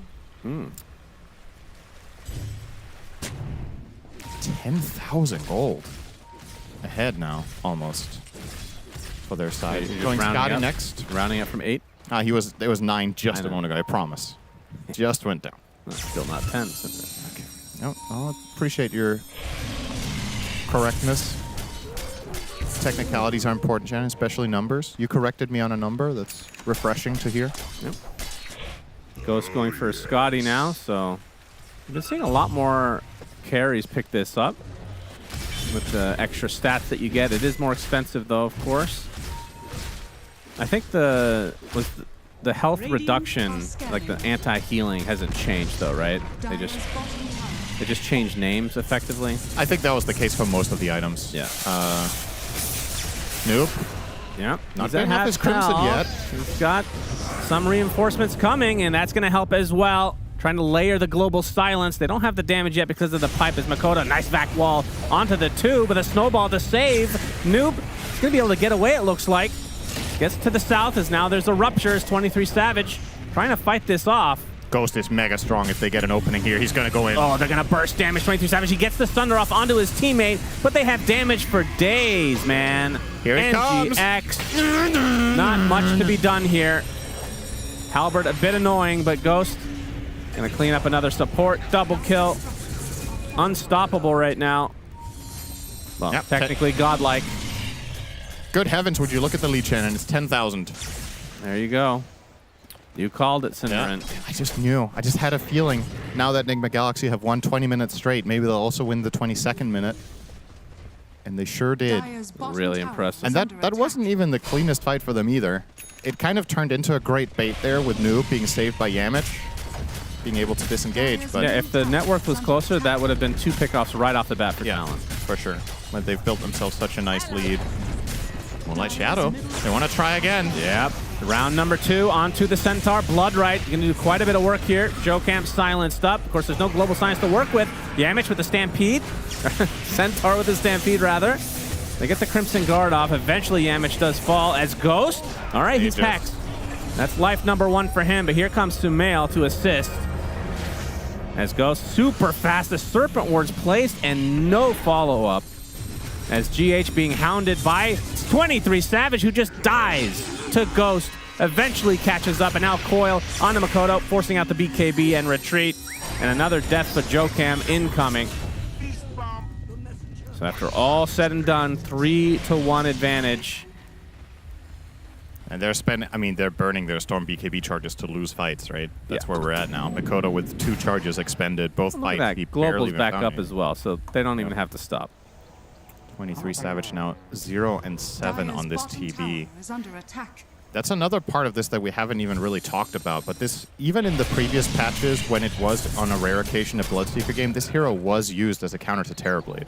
So it's like, even that is good for Enigma's lineup. It's just so many upsides. Oh, I forgot they got rid of the shard that gives you pure damage. Yeah. What are his talents now? Let's see. Oh, yeah, that's right. The double rupture charge, and then extra move speed on Thirst. Yeah. I don't know if we've ever seen the non-2 rupture charges chosen. You always take them. Yeah, it just seems a little too good. Arrow dodged. Noob wants to continue. On to Jocam. Will actually use a Stampede as well, and they will find the 7th death for Jocam. In the meantime, Yamich placing a very good aggressive ward here that could pay dividends in just a moment. Makoto, good reaction though. Punches a creep in frustration. Merry Christmas to the Croaker. Now Balloon to a 14k lead. Roche not really very close to spawning as Sumail. Oh my god. I was like, he's doing way too much damage. Well, he had an amp damage and Parasma, so yeah, guess that checks out. Dire's top tower is under attack. All right, so Talent. What year is it, Shannon? Enigma Galaxy are owning, and Bloodseeker has an 8-second silence? Is this a time machine patch? Kuro is back. Next game, Kuroki's going to stand in for Ghost and play carry. That's how far we're back in time right now. He used to play, was it mid or carry Doom? I remember that vividly. Kuro? Yeah. When he was playing carry, I mainly remember his PA. I don't remember Doom being a carry back then, though. Not really. Yeah, no. I think it was a mid. Yeah, maybe. Kuro played a little bit of... Which roles did he play? Everything. I don't know if he ever played offlane. I think he played everything else, though. Oh, in we go. With the punch. They got the blood right, good but the hacks Mikoto from BKB Jokam. comes out. And the channel onto Noob, but the global silence is there. This is a Not good lot of follow. defense. They used the pipe on Talon. That's going to dissuade NGX from going any further. It's a solid hold. That's a very important hex there from Jokam to protect on the Blink Stomp from Centaur. He was ready for that. Had they globaled as they engaged, they would have got the kill. Instead, they end up using it to retreat as the Shadow Shaman Shackles plus Storm was BKBing and fighting. But that's another defensive BKB effectively from Mikoto, not getting a kill with it. Yeah. And it's one of the few, maybe the only global silence that hasn't resulted in a kill for NGX. In spite of that failing, they're going to smoke up and retain map control here, looking probably to find 23 Savage. He's tucked away nicely. In the depths of the forest, they will never look here, he says. Yep, he's going to make a lot of gold standing there as well. He keeps cutting trees. He's building himself a new path. Pops the Demon Zeal as GH, taking some Lotus Flowers while smoked. And there's the Aghanim Scepter for Sumail.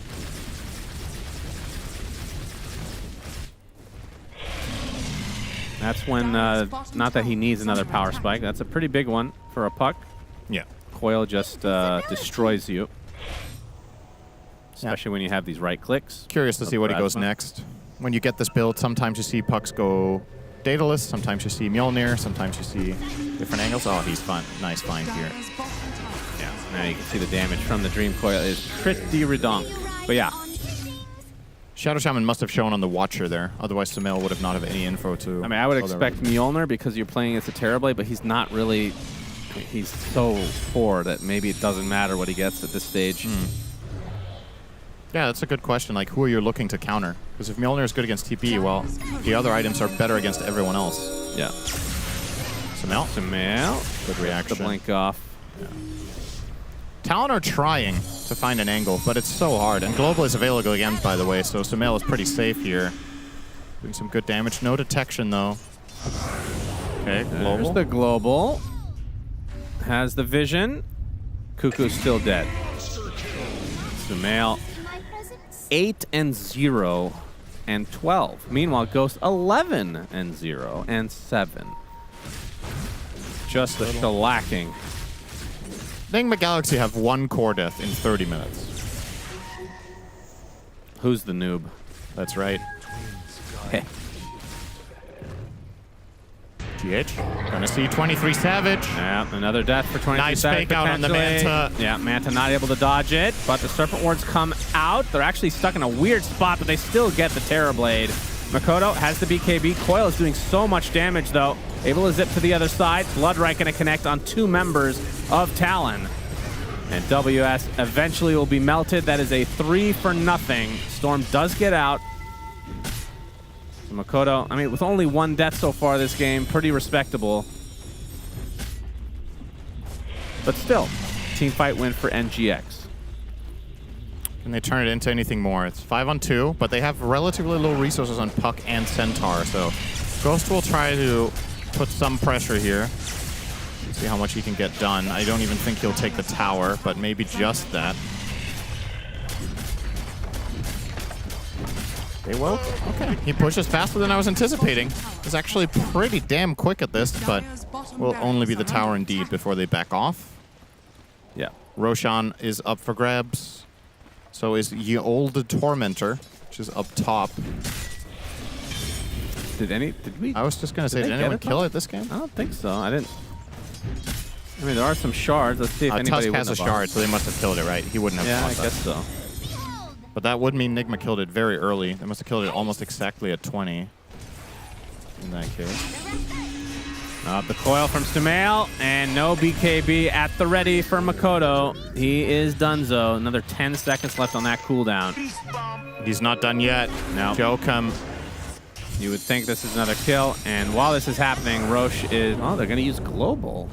Yeah, maybe they thought Jokam was getting reinforcements. Yeah, perhaps. Take a Better second safe than to sorry when you have this kind of a lead. Yeah. Second row secured goes to Aegis, and now you can start to go high ground in all likelihood. The building hitting, I think it's okay with Bloodseeker, but we've seen a lot better. Yep. So this might be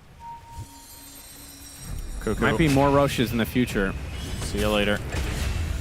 We've seen some teams not able to finish Dire are as scanned. fast as some of these top tier teams that we're used to seeing. I think that's the next thing. I think separating some of these teams, if I'm being honest. Better get used to it, Shannon. I think Galaxy is top tier now. It's a new dawn here.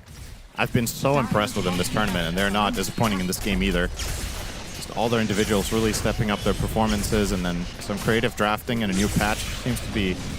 It can't even be like it's just a fluke because of the patch, because they also went through Group Stage 1, right? Yep. Which was on the old patch, and they were playing really well. Yep, I'm liking what I'm seeing. Really cool to see. I mean, it's just good for Dota if NGX is doing well. Yeah, there's some fans that have been waiting for 5 years for this. Dire's middle tower Time for a big payoff. Dire's All Alan right, big will power cliff. spike for 23 Savage. He does have his 4-staff now. Nice. And Sumail creating a bit of space. They got the bottom lane, of course. This melee rack's exposed. There's Ghost. Let's be a bit careful. Hoof stomp initiation onto WS. He gets off the Crimson, though, and the pipe to follow, but he still dies nonetheless. And now a global silence into the Stampede. They're just dropping like flies as the GGs come out for Talon. What a beatdown. Double beyond godlike to end the game. Shellacking. Yeah, both of them are 14-0. Ghost and Sumail both 14-0. Wow. Impressive display from NGX. They both look very pleased with themselves. This is what an absolute stomping. And Yamich just... I mean, imagine being Yamich. You're being pulled in as a stand-in here on short notice. You've probably seen, Enigma Galaxy's performances over the last couple months or years, and you're like, sure, I'll play. And then you're like, wow, we're owning. This is amazing. I mean, he's playing terrific. Yeah, he's playing Really terrific. definitely. It's one of those things where if you're a player that this guy knows he's very good, and he obviously got a chance with Team Secret that didn't quite work out, but he's a very promising player, and you just need to get that big break, right? So of course, if you get an opportunity to stand in any Tier 1 tournament, you'll take it, so you can showcase your skills. And I mean, you and I both so far have been very impressed in particular by his melee supports, and we've seen the Tusk again this game. I think it might get banned, honestly. I think it's a very, very big problem in the games that teams face Enigma Galaxy. This Tusk of Yamich is super high impact every single time. Win or lose, it's popping. All right. Again, we're not rooting against Talon or 23 Savage, but seeing a Terrorblade 0-9 brings a tear to my eye. Yeah. Maybe teams will stop picking it literally every game. That would be just fabulous. But yeah, NGX take game 1 in very convincing fashion, Shiva. Can you make it more weird? Enigma Galaxy take this indeed very convincingly. Very interesting to see. I know towards the end of the game it might not have been the most exciting gameplay because by then we'd already seen it. And to be fair, it seems there was very little Flipster Talon could do to bring it back. Didn't stop them from trying though. I'm here with Jenkins, Misery, and BSJ, ready to break the game down. You want to start with the Tusk or with the Bloodseeker, Jenkins? I want to start with the Bloodseeker. Okay. This was awesome.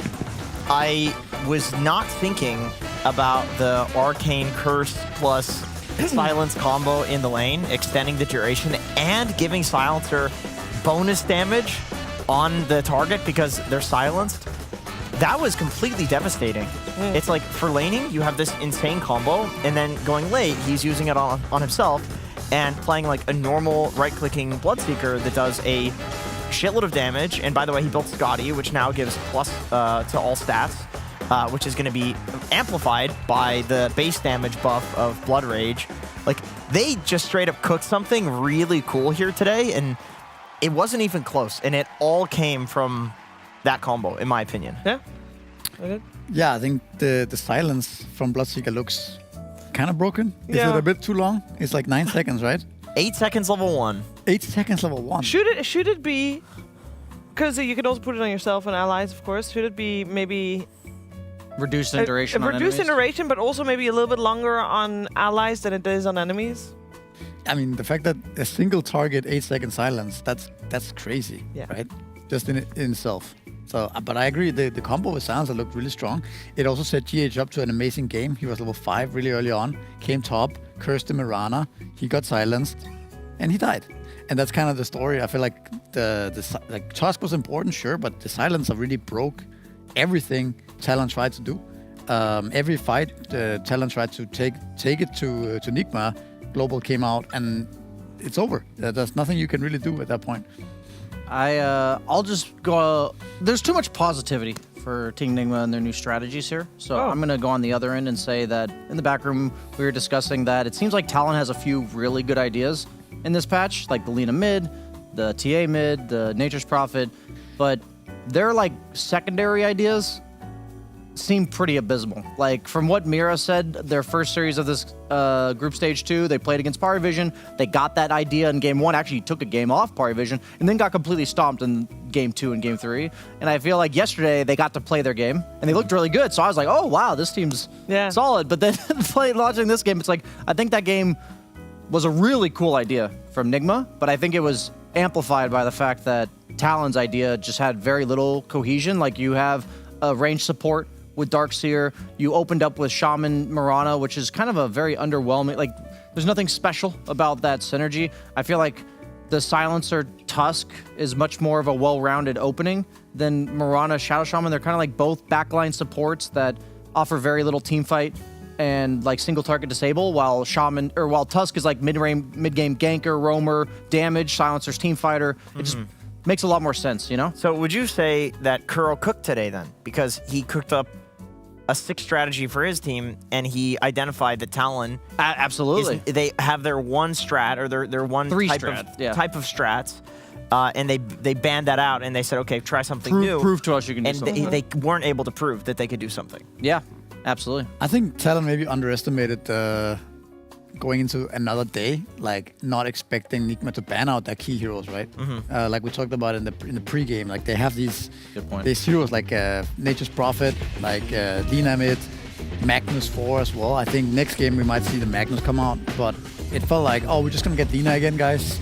We'll build the draft around Mikoto Lina, and then we're gonna win again, and it's gonna be fine. I felt like this was one of the biggest outdraft of the new patch, perhaps. It felt like, you can see it here as well in these fights, that there's like really nothing Talon can do.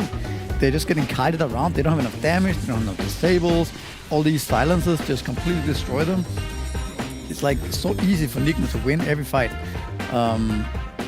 Yeah, maybe they killed Yamich a couple of times this game. I mean, even here, I think Roshan actions of killing him. But it really felt like a complete outdraft. So I do think that the Talon needs to do a bit better next game. Like Def 3 first pick, Mirana, Shadow Shaman, Storm Spirit. Like no real synergy. I think you also give the freest puck game to Sumail straight off the bat in a situation where first pick has an advantage usually. Like they usually have advantage in terms of the lane matchups, and second pick has the absolute last pick to try to make up for that. But here they just showed the Storm Spirit. They showed the Darkseer to get countered by the Bloodseeker as well, right? So I think, yeah, pretty grim outdraft.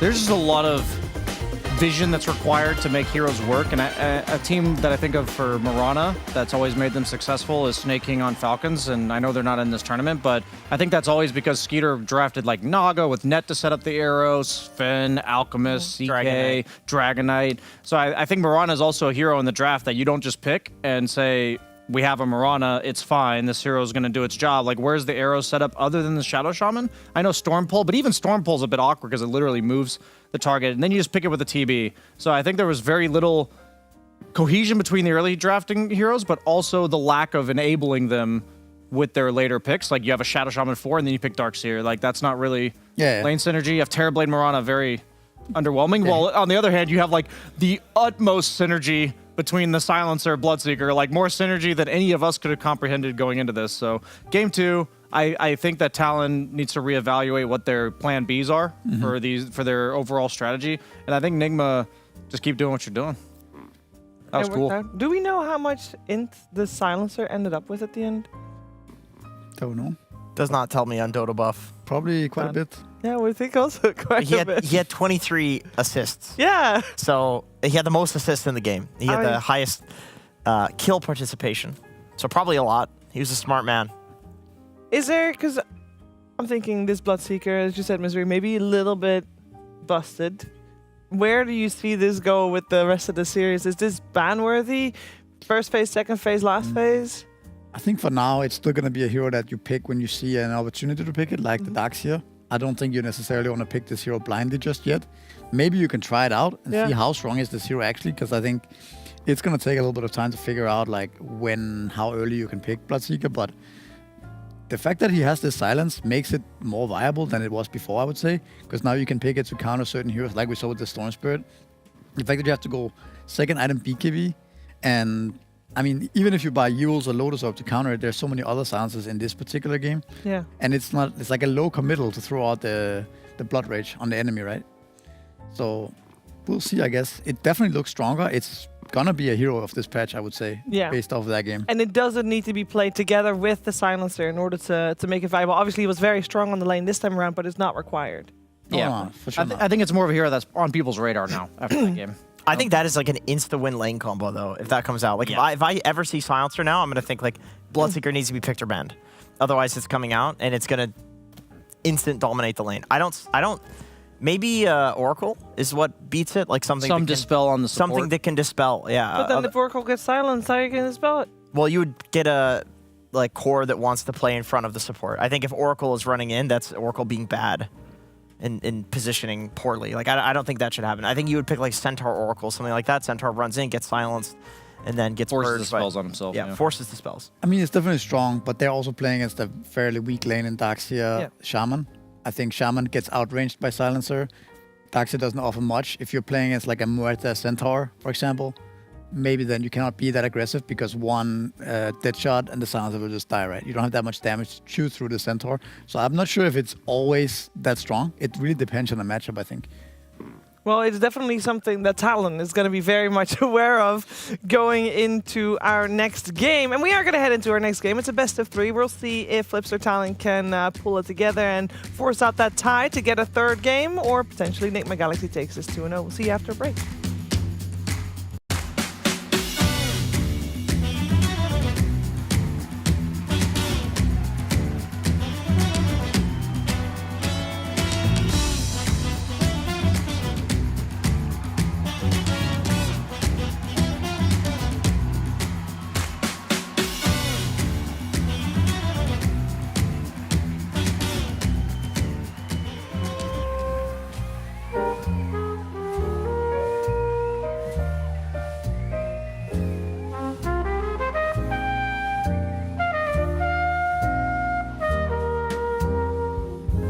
I haven't found the one.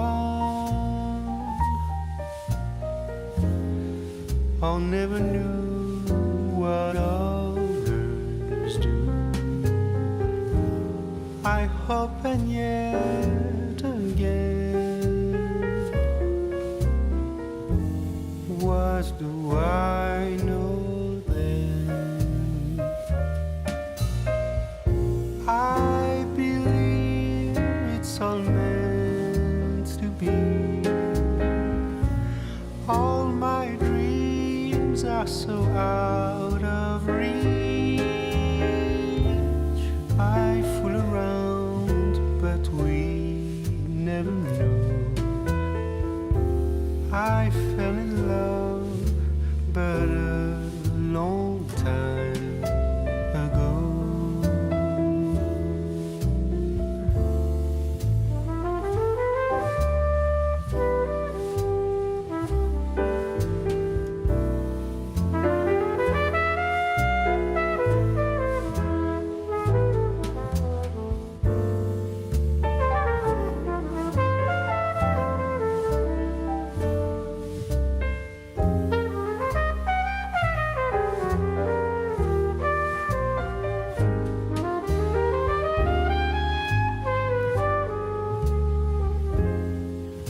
I sing the same old song,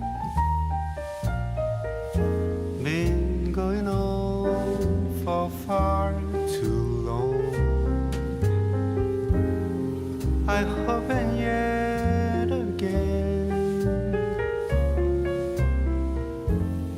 what do I know then?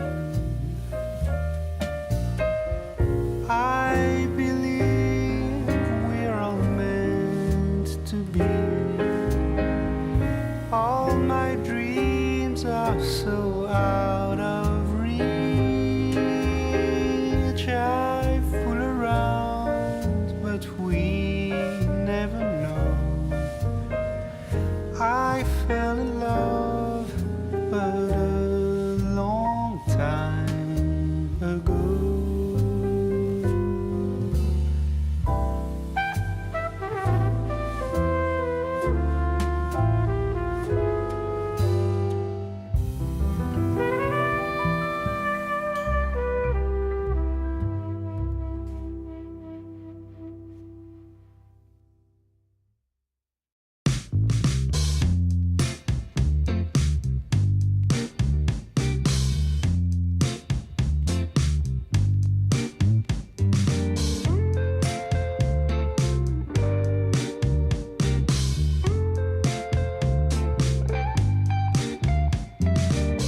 Well, I can tell just by the way that you're smiling that you're still unsure. And I can tell just by the look in your eyes that you've been hurt before. But baby, no one can promise you forever. Right now I only know that we should be together. Because it's now or it's never, so won't you take a chance on me? Well, it's fine if all your previous guys they made you run away. You can bet you'd only have one regret, and that's if you didn't stay. Walk my way. 'Cause baby, no one can promise you tomorrow. But today you take away all of my sorrows. You know I'd beg and I'd borrow for you, so won't you take a chance on me? Right from the moment we met, I knew that I couldn't let my fear get the best of me. And every moment since then has proven time and again that we're exactly where we're supposed to be. Yeah. Oh, won't you take a chance on me? Ooh, oh, won't you take a chance on me?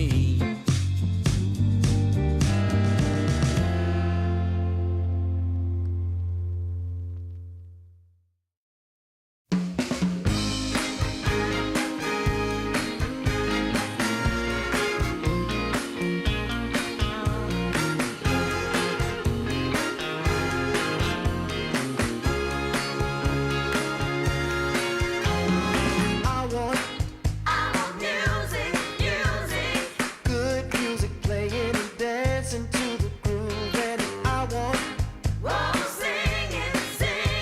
to sing at the top of my lungs. The evening has just begun.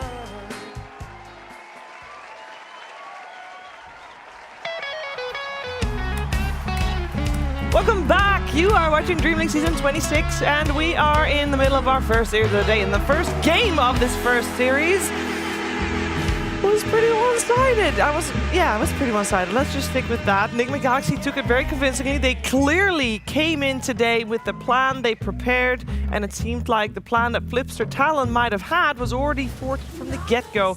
Maybe even potentially with the ban of the Lina that will be banned again here for game number 2, apparently, as Naga Siren, it picked up by Enigma Galaxy. Flipster Talon, they do change it up though, Misery. They pick up the Kunkka that we mentioned so many times already.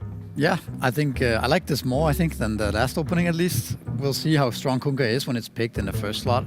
Normally we've seen Kunkka more towards the end of the draft, where you already see a lot of matchups and things like that. But yeah, I mean, the hero should still be flexible on all 3 core roles, I would say. I think the Doom caused a lot of issues for 23 Savage yesterday. just because Kunkka's job is that you want to bait a relevant amount of spells onto him, but he's going to tank them. Like, he doesn't really have any mobility or items that prevent that from happening, so I really like their bans that set it up. The Tusk is not only good offensively against Kunkka, the tag team is one of the few support spells that will give you consistent damage to bring down a hero like Kunkka, especially in the laning phase. But you can also like snowball dodge all of his stuff. And then Bristleback, same idea. Like these heroes, like Bristleback Doom are heroes that will force Kunkka to retreat in a like an awkward manner, and he won't be able to navigate the fights and freely cast his spells. So I really like these bans, first off, not only just picking the hero Kunkka, but it feels like they have a pretty good idea of what counters it. And I did want to highlight real quick, because I did test during our break, that after reductions, that Silencer plus Bloodseeker, when they both pushed Q on Shadow Shaman, it was 270 damage. Level 1. Level 1. No right clicks. After reductions. So like it was effectively 400 magic damage from 2 level 1 spells and synergy that are just, you click them once and you don't hit them a single You said time. what? It's 160 mana? Yeah, 160 mana total for 400 damage. Like, this is a crazy number. You can look at the math on other abilities, and any like amazing level 1 trading ability is not half as good as that. I imagine as a spectator, like, God, I can't believe how badly they lost bottom lane. But we saw it took Shadow Shaman half of his HP to get hit by these 2 spells. This is unlaneable. This is unlaneable. Yeah, but yeah, we're probably not going to see that. We're definitely not going to see that because Silencer has been banned out. A little bit of respect from Enigma Galaxy, I guess, even though they were the ones that used it last game.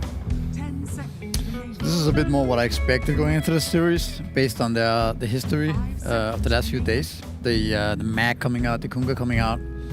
I wonder if Yami just going to be playing this Magnus. He hasn't played it just yet, I believe. But obviously, both Boboka and Yokam was playing it yesterday, and it looked just super strong. Not like as gimmicky as Mag 4 has been in the past. Yeah. But that also means you're running 2 melee supports. Can sometimes be problematic. But yeah, can also make it work pretty easily. It's 2 very strong heroes in the meta right now. I do like that picking Naga first also does just completely change the way that Nigma is expected to draft, because you think of like, okay, what are some song combos? You know, are they going to pick heavy team fight? So if Talon had some sort of response to what happened to them last game, the first pick immediately is like, well, that response isn't going to work. You're going to need to cook something again in the draft, and we felt like we outcooked you before. So let's just do it again with a different style of draft. So this is really cool from NGX. Yeah, the Naga, the first 2 times they picked it against Gaming Gladiators, they had one game Morphling carry and the other game SF carry. So we see Flipster Talon having obviously done their Google homework here, banning those 2 heroes.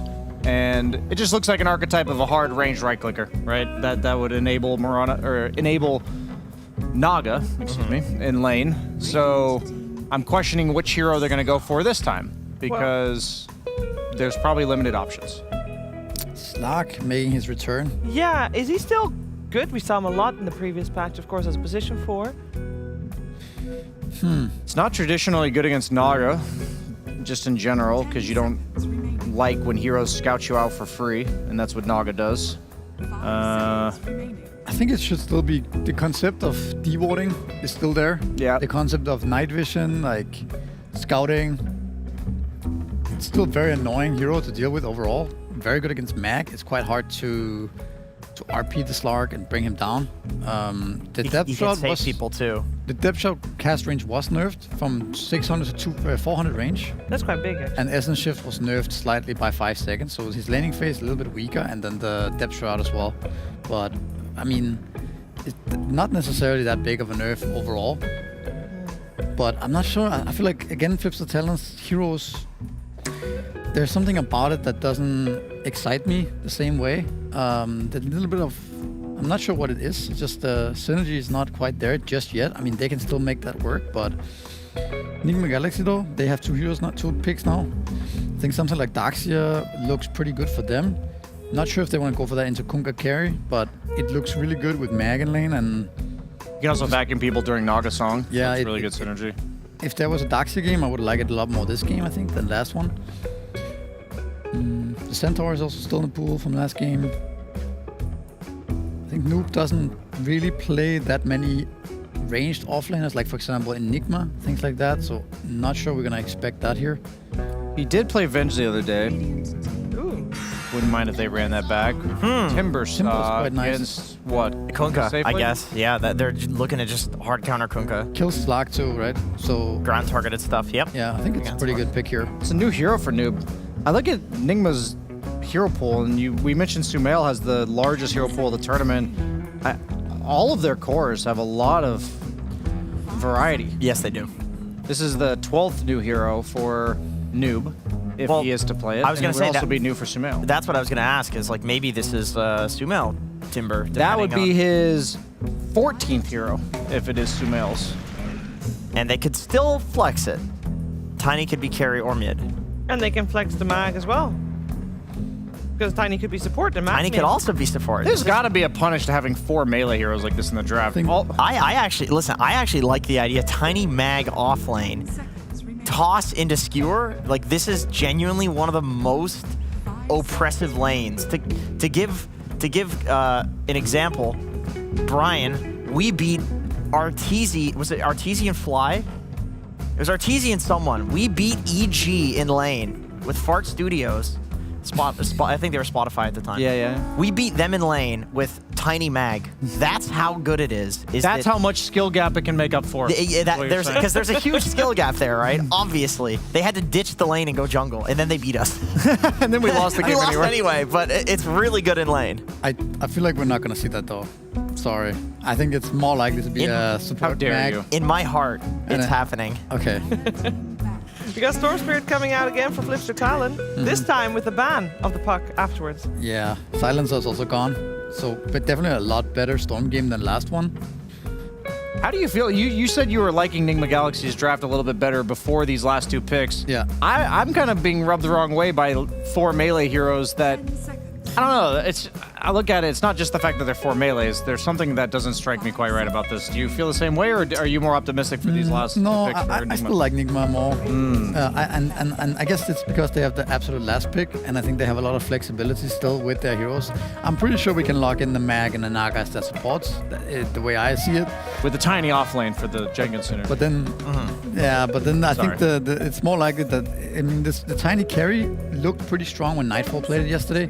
So that's an option. I think you can put Sumail on the Tiny, you can put Sumail on Timbersaw. Last pick Noob hero. Right now it looks like Timbersaw offlane is pretty good against the Kunkka. Then you put the Tiny mid and you have a last pick for Ghost, for example. And I just think they have a lot of damage, they have a lot of stuns, they have a lot of ways to play the fight. They are tanky heroes. Sure, they're all melee, but I don't know if that really matters in Dota nowadays so much. Is there a world where Naga is carry as well?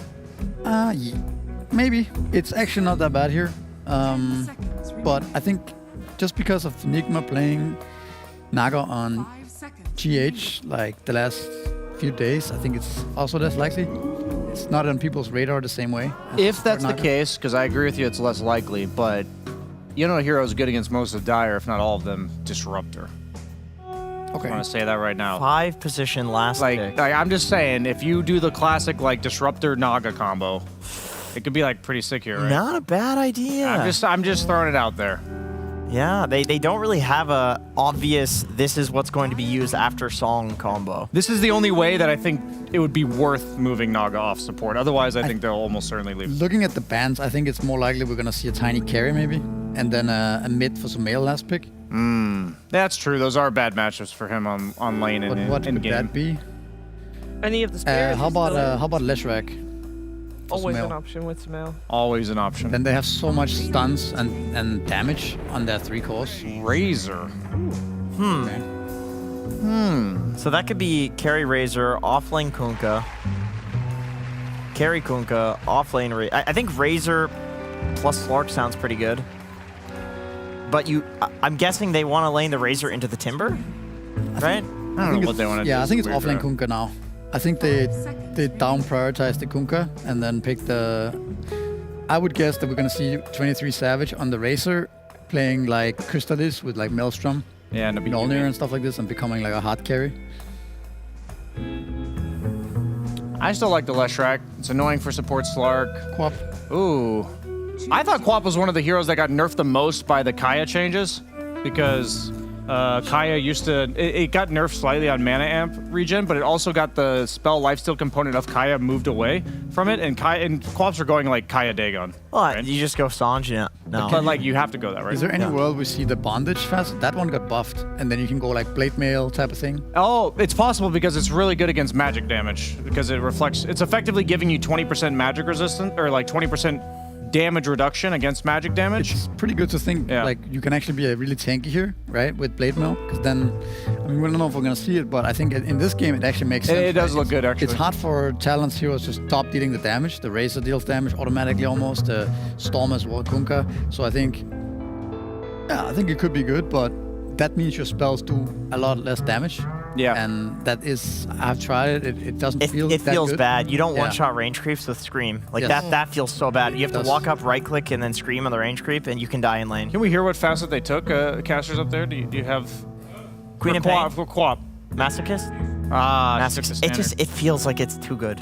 If really one-shotting range creeps is insane. I think the Kaya thing maybe not just that big of a deal. You just go Dagon, Kaya. I've seen BKB co-ops or go. whatever. I've seen co-ops go Sange on the previous patch instead of Kaya because you want to be tanky anyway. So maybe that's the approach, or maybe you just don't care. Like you're gonna get the Kaya and Sange so early anyway that it's like a couple-minute window. You don't have the restoration amp or whatever. Yeah, I think Flipster Talon has a much better chance in this game. I'm not nearly as much of a fan of Nigma's draft as I was in game one, but we'll just have to see if Talon fixed their plan B problems, basically. Okay, we'll see if they fix their plan B problems in game number 2. Let's see if they can tie the series. We're heading over to Sunsven and Sinrin with some Pucked and Pandas along the way.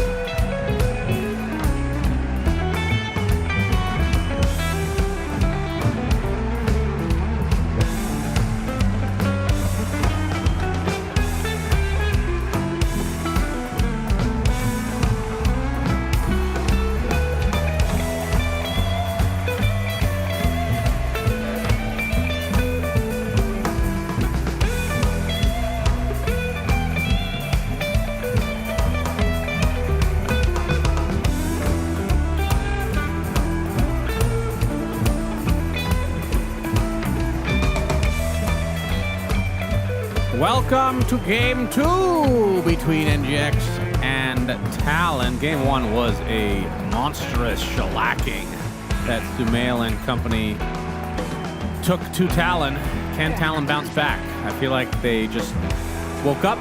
They needed to get the sleep out of their eyes. I like to call them eye crispies personally, Cinderin. Yep, delicious. Makes them sound quite delicious, like a cereal. Hopefully they didn't eat them. Crispy. You like that? I actually do. I will never refer to them that way myself, of course. Why not? What do you say? Because it's just weird. What do you call it? Sleep. Yeah, but sleep means something else. Like, let's get some new words. Well, if somebody says they have sleep in their eyes, what do you think they mean? Do you think they mean they fell asleep inside their own eyes? It's possible. Like one Anything's meaning. possible. There's no ambiguity. There's no issue. Cinderin, just mind your own business. Yeah, all right? I'm good at that, actually. Eye Krispies are the way to go. Okay. All right, well, what a switch up here. A lot of different heroes to the last game. We're running 2 repeats on the side of Talon in the Mikoto Storm Spirit as well as the Shadow Shaman, but this time Shadow Shaman will be played by Kuku as a position 5.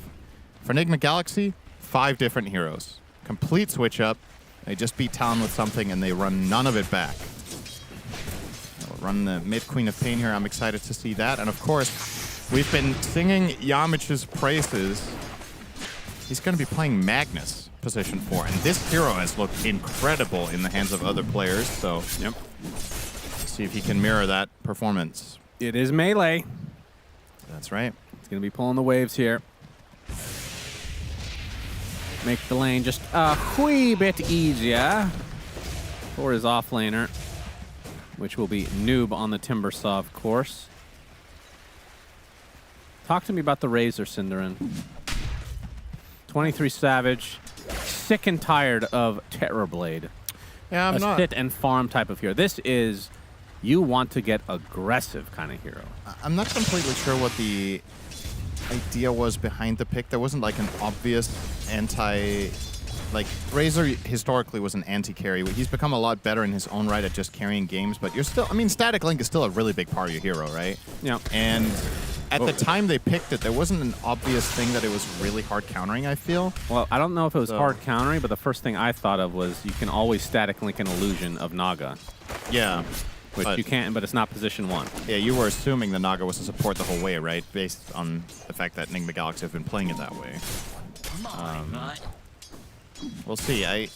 It could just be a tempo thing. It could be an adjustment after game 1 where they felt like 23 Savage couldn't get involved enough, and now he just wants to play something more aggressive. You do lane quite well against what you were maybe assuming would be an offlane Timbersaw, but I don't think it's a fully one-sided matchup either. I think there is potential risk for Razor once Timbersaw hits level 3 and Magnus hits level 2. Some decent damage between the two of them. Yep. And Shadow Shaman is really catapulted to be one of these S-tier supports, it seems. What do you think the reason for that is? I mean, I feel like just the fact that you can't kill him, you can't burst him, is pretty annoying in a lot of these cases. He was already getting popular at the end of the previous patch, and then in this one, other supports were just nerfed more, right? So that should put him even further up the list. Part of it, his innate, of course, as you said, it's really good. Chicken Fingers, I think, has been incredibly powerful.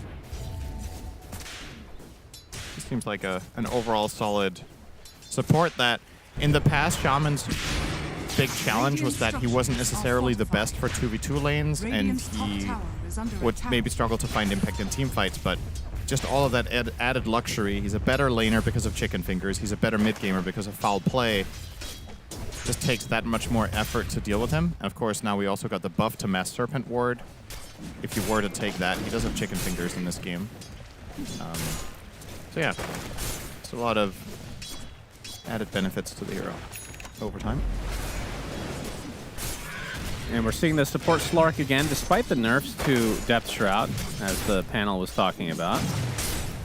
Do you like that this can be played as support? Like, there's some heroes for me. Radiant's courier has been killed. Pretty valuable courier killed, actually. The rest of the Bracer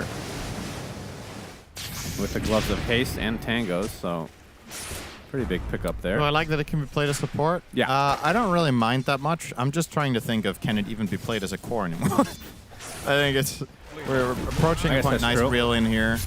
Lots of damage. The toss back into reel in WS. Jocam needs to react with power. He does. WS takes a beating, though. Damn, they did like a total of 1,000 damage there at least with that one play. Very nicely done. Oh, damage. Blood Grenade in the mid lane with the Shockwave and the Skewer. Sumail wanting to finish the job. They will get the first blood first. Makoto kills off Yamich from the grave. And they force the TP over here from Cuckoo. So. That Skewer was it made things a little bit more difficult for Sumail. Yeah. But it worked out. I was going to say, all the cores are doing all right for themselves. Noob is the one suffering the most here on that Timbersaw in the Razor matchup. Can be pretty difficult, especially if the Mag 4 was something more aggressive. You could maybe even try to win this lane through Spell Burst, but that's not what Mag 4 does. So I like the idea of putting Timber with Mag because of how independent you can be, and you can see Noob's approach to this lane is maxing out reactive armor. So they don't have aspirations to kill here. The goal is to play an offlaner with Mag that is self-sufficient enough that you can be left alone. Nice play here from Yamich though, but no Static Link available just yet. It's coming off cooldown now, and 23 Savage will stop this play immediately with that. Yep, Noob Timber chains away, and the one aspect of, oh, they actually have two heroes that can get away, I suppose, from the Static Link. Yamich does kill Cuckoo's courier that had boots on it, so that sucks for him for a couple minutes. Now it's time for the 6-minute power rune, Yamich. Having a look at top rune while GH's Illusions and Jokum cover bottom. And Sumail will get lucky. Gets the shield rune. Yep, Cuckoo in a bit of trouble. Maybe gonna look for the deny on the creeps, as Ghost getting chased in the meantime by WS. Won't result in a kill. but this will. Noob will get credit for that one. Sumail in mid lane, 33-10 versus Mikoto, who's already died, of course, 26-5, and Snare to start things out. Oh, Sumail was thinking about it. Not quite enough. As Ghost left alone, X-Torrent under the tier 1. Do they have follow-up? He still has all of his spells and 5 stick charges. They're going to Blood Grenade him too. Yeah, Pounce hits again. Dark Pact to follow. Avalanche, one of the good counters to that spell.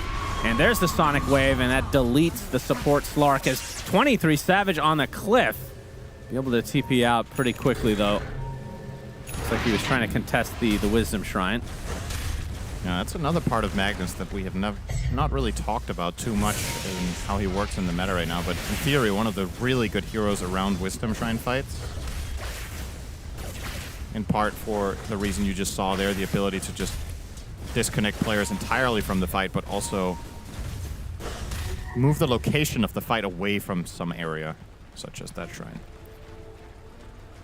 Looks to be the end of that exchange. Joe Cam, not really sure what he's trying to do here. He's running down and taking the Watcher. Was he hoping they hadn't taken the Wisdom? Yeah, potentially. A bit naive there, honestly. Seems like a bit of a waste of time, but maybe this is just a connection point for him to have a scout out here onto the Ancients and Big Camp, and he will block the Ancients. So that was the main idea. And check the other part just for good measure. Timber. Uh-oh, Noob. That was not the best chain. Uh-oh. He's dead. See the ult just going ham on from 23 Savage. Ripping apart that armor. A big solo kill. Something that 23 Savage and company desperately need. Well, I shouldn't say desperately, but after last game, everything's desperate, I suppose. First Curio picked up. We'll be on the watch, don't worry, for the Curio fans out there. Obscurio, sorry. Yep.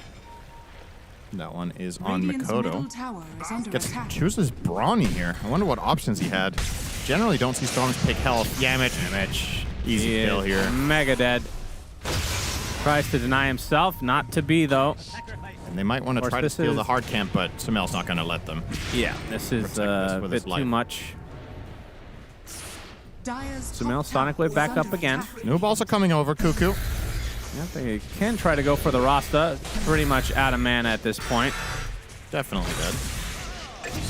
Becomes a support trade after all is said and done.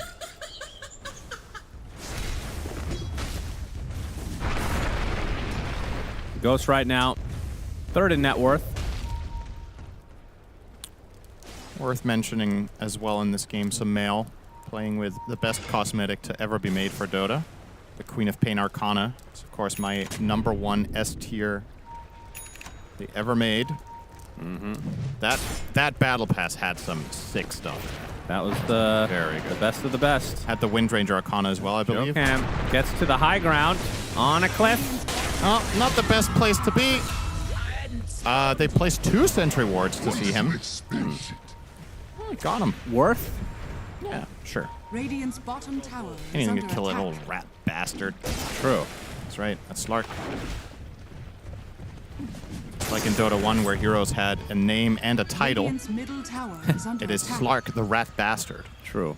Yeah, that's what he was called. I wonder how many of these heroes we can remember the names of. Yeah. Do you want a quiz? Well, Rasta's easy. Actually, I don't want to quiz because I know it's going to go poorly. All right, I'll do my best. I'll try. So Tiny was Stone Giant. Okay. Queen of Pain was Akasha. Yeah, that one I remember. Timbersaw was Rizrak, I think. That's right. Naga Siren. Nobody cares.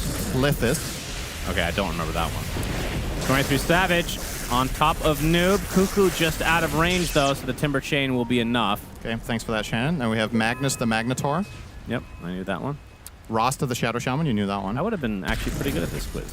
What was Storm called? Ragin' Storm Keg or something? Ragin' something, right? Yeah, that sounds right. Ragin' Storm Stout, maybe? Then we have Radiant's Slark. top tower is under attack. Rat Bastard, I think he's The Rat Bastard. What was he called again? The Nightcrawler, right? Okay.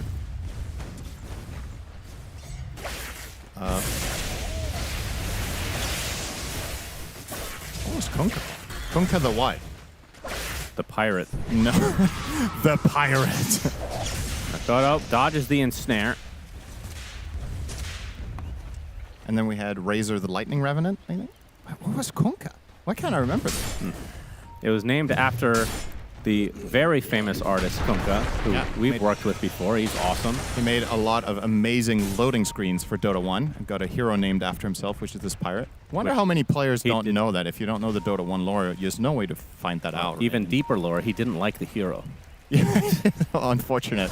But in classic Dota fashion, of course, it did not get reworked in his honor. Yeah. It's just, well, if you don't like it, that's unfortunate. Indeed. Dota doesn't care about you. Dota cares about itself. So, okay. Was it the Admiral? Is that possible? Was it just Admiral? Oh. We'll leave that for another day. Jokam is greeted on the high ground by Ghost. Still has his level 6. Will have to use it. Just barely survives. Yep. Good This is definitely there. a much quieter game than Game 1. And it's good news for Talon, because this time, the panel was talking about it. It's a much better Storm game. Speaking of which, though, Savage. there is some action now. 23 Savage is going to get some help from a couple members. And that's going to be a turnaround onto Noob. Nice rotation overall. The X into Torrent for Yamich as well. That's 2 quick kills for Talent.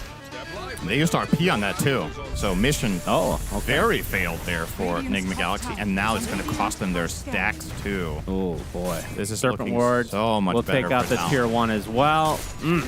Tasty treats for Talon. Yeah. About as good as it can get. Until But the this song. happens. Sumail at the ready with the Sonic Wave. They want to get the Storm Spirit. Gets ensnared, gets Sonic Wave, gets bursted. Big kill for Nigma. As Jokam on the cliff. Oh. Gets skewered off, actually, with the Dark Pact to follow, but the Scream of Pain will finish him off. 2-0. But they did lose their stacks. They lost their Tier 1. But they did get the Rat Bastard. They did. And they got Raging. Not bad.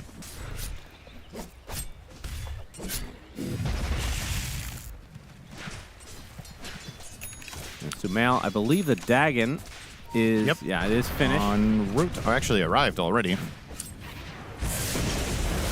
23 Savage coming to play for the 14-minute rune. Looks like it's going to be bottom. Makoto is going to connect with him to take out GH.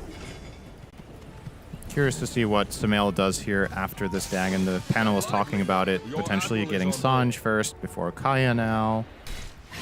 Or if he goes for neither. I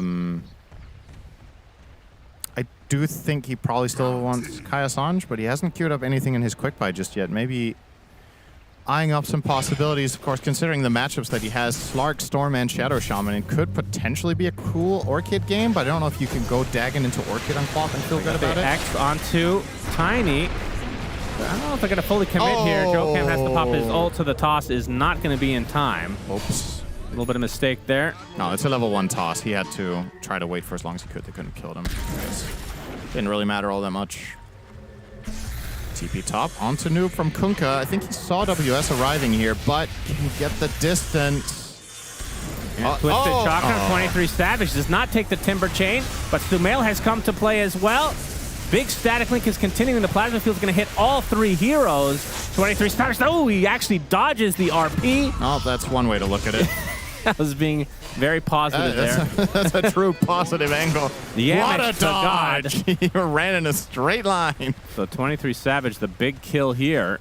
So NGX, good rotation, good follow-up. Yeah, it's a lot of heroes they have to bring for this, though, and that would have been a lot easier if Noob would have hit his first Timber Chain. I think was anticipating a tree to be up that was already cut and couldn't reach with the level 2 Timber Chain only.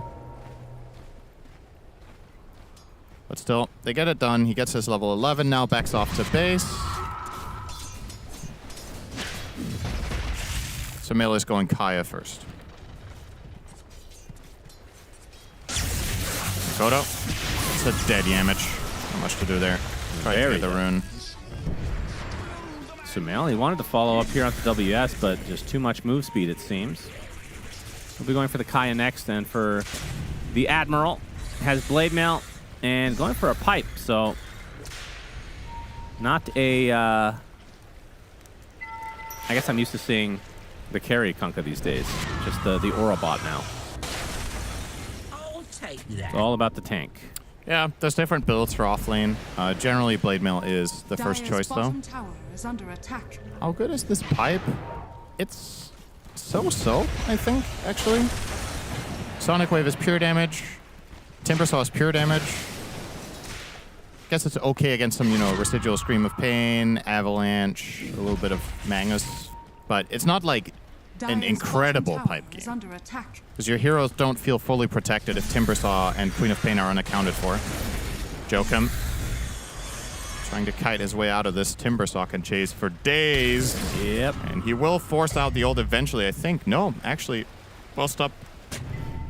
We'll give up the chase as he's assuming there's going to be reinforcements, and he was right about that. Good Now connection. he's stuck around. Timber chain is disrupted as Noob taken out in tow. But Sumail and company looks like they still may want to fight. Yamich has the RP. And now he has finally, it's simultaneously with Cuckoo, picked up the Blink Dagger. Big item. Much, I would argue, much bigger for Magnus than Shaman. Not because Shaman can't fight big plays with his dagger, but because Magnus needs it more. Oh, Shadow Dance really fast. Yeah. We'll let the D-Warden get out. Joachim. Shard picked up for Sumail, of course, so his Blink will do damage and Silence, which if you can just jump the Slark before he gets off anything, which is very possible. And the Storm. Dire's Well, you middle have to tower assume is Storm under is going to itemize something, but you're right, nothing yet. As the X into the boat, Sumail trying to look for a good setup, but the song to reset. Do they want to fight? They get the RP, it hits 2. Blade Mail was activated, but the Sonic Wave just rips right through him. So far, it looks like Sumail took the brunt of that damage from the Blade Mail. So he is already out of the fight. And now 23 Savage is going to continue this as Ghost will be his 3rd kill. I can't wait to see this damage breakdown. Terrific turnaround from Talon. I think Blade Mail did more damage than anything else in this fight. Yeah, that was nice. Hit it 3K, and I think he barely hit a spell there. Maybe the Ghost Ship hit 1 or 2 heroes, but the Blade Mail just ate them alive. I hope we get a replay of that. That's crazy just how much that did. It looked like a good setup. You could see Enigma Galaxy were kind of hesitant. When the song comes in, GH starts TPing out, and you can kind of imagine what their comms are like. GH is like, let's get out of here. And Yam's like, no.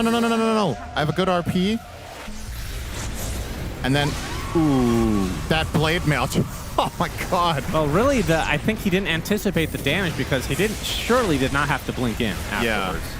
Well, he does want to go for the full burst combo and activate his silence from the shard, right? So it does make sense. I think Sumail just got really caught off guard by just how much. Yeah. Seems to be the case. That's a good meme, I think. As Tier 1 will be Talons, and they have a pretty sizable lead right now. So definitely coming back with a vengeance after that game 1. I want to say pretty embarrassing showing from them. Yeah. But looking a lot better in game number 2.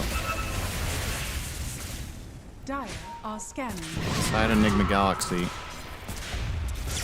You are kind of banking on wait a moment. Mikoto. Okay. Can't follow Cuckoo, through. he's going to follow up, but this time it's going to be on to the Magnus. Sumail might die too. Is he actually dropping to 23 Savage? Yes! Wow, I was not expecting them to be able to split the upright and go for both, but they did, and they got him.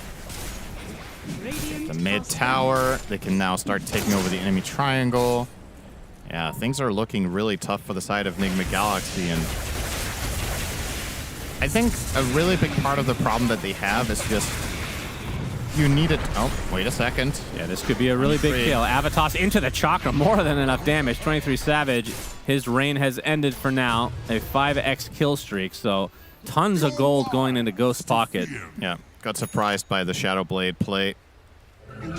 Also didn't have any coverage. I think if you're farming the enemy triangle there, you need some support to cover for you. Oh, Slark. Yeah, he's going to be caught off guard as well. Ghost just eating them all up. Second in net worth now. Yeah, we've seen relatively little out of Ghost in this game compared to a lot of Enigma's games, but in addition to that, Noob's top lane did not go well either, so 2 cores were suffering, and of course that is going to put you in a rough spot. I still wouldn't count them out that much just yet. I see the Song RP combinations possible. See a lot of damage inherently between their heroes as long as things line up. The 6K lead is definitely great for Talon, but they're not out of the woods yet. 23 Savage TP's top. Is he just gonna insta-die again? He's alone here. Oh boy. He's Shadow Blade from above. Avatos, Chakram, dead that again. Is very, and all very 3 bad. TPs canceled. A free tier 1 for NGX. Yikes. I feel like with that, things have come closer to equalizing. That is devastating for Talon. Honestly, this is some pretty... If we can do like a tier list for voice line usage, I think saying you're wise to fear me twice in a row after being burst, it's not really up there. I feel like he's the player they fear the least as they just see 23 Savage and go to town twice in a row. Now they get the Tormentor. This is going to be the Naga Shard. So now with the Song of the Siren heal and mana restoration. Radiant's bottom tower is under attack. Could make a very big difference if Talon are the ones to initiate and you get the counterplay. Oh, yeah. And a lot of their resources will just be thrown out. He has the vision, goes for the solo RP. Cuckoo's going to come with an instant hack, so not able to get off the skewer here. Still has it at the ready. And the stun right now onto the Timber Saw. But still focusing on this Magnus. Yamich gonna go down before the song goes off, and actually the song is ended because so is the life of GH. And now Ghost, a very valuable kill for Talon, left all alone. The tasty treat. His killing spree is now ended. Jokem saved that entire fight with that Yules. That was such an important item to have right there. They get the solo RP, which isn't the greatest, but they were going to be able to layer it fully with Avalanche Toss. If we get a replay of that, you'll see that Ghost was trying to do the correct layering back-to-back with the RP to have the max stun duration, but he got Yuled as he was about to combo. And once you get combo broken on a lineup like this for Enigma Galaxy, that RP just goes completely to waste. Your Magnus doesn't offer much more, and you see it here. He's starting that Yule. Is everything in this fight. Because if not for that, WS maybe dies, doesn't get his pipe and his blade mail off the moment all these items are popped, and that you see some mail is coming in just now on the left. Yeah. To be fair, I actually do not think he dies there anyway.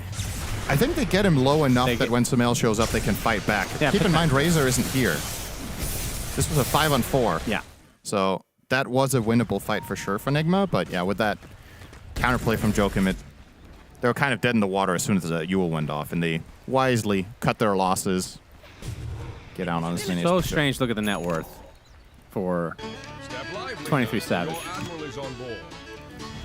He's been #1 the whole game, dies 2 times in a row, remains #1, yeah. And now he has a 2K net worth discrepancy lead between him and Ghost.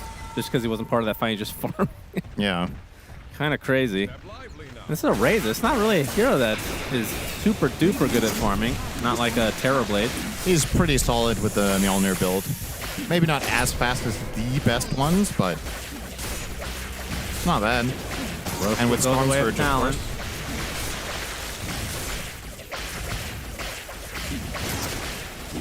There's no... surely you want to put this on Storm Spirit. Although 23 Savage has been dying a lot, I guess. Dire's middle tower. Yeah, Mikoto wasn't even there. So.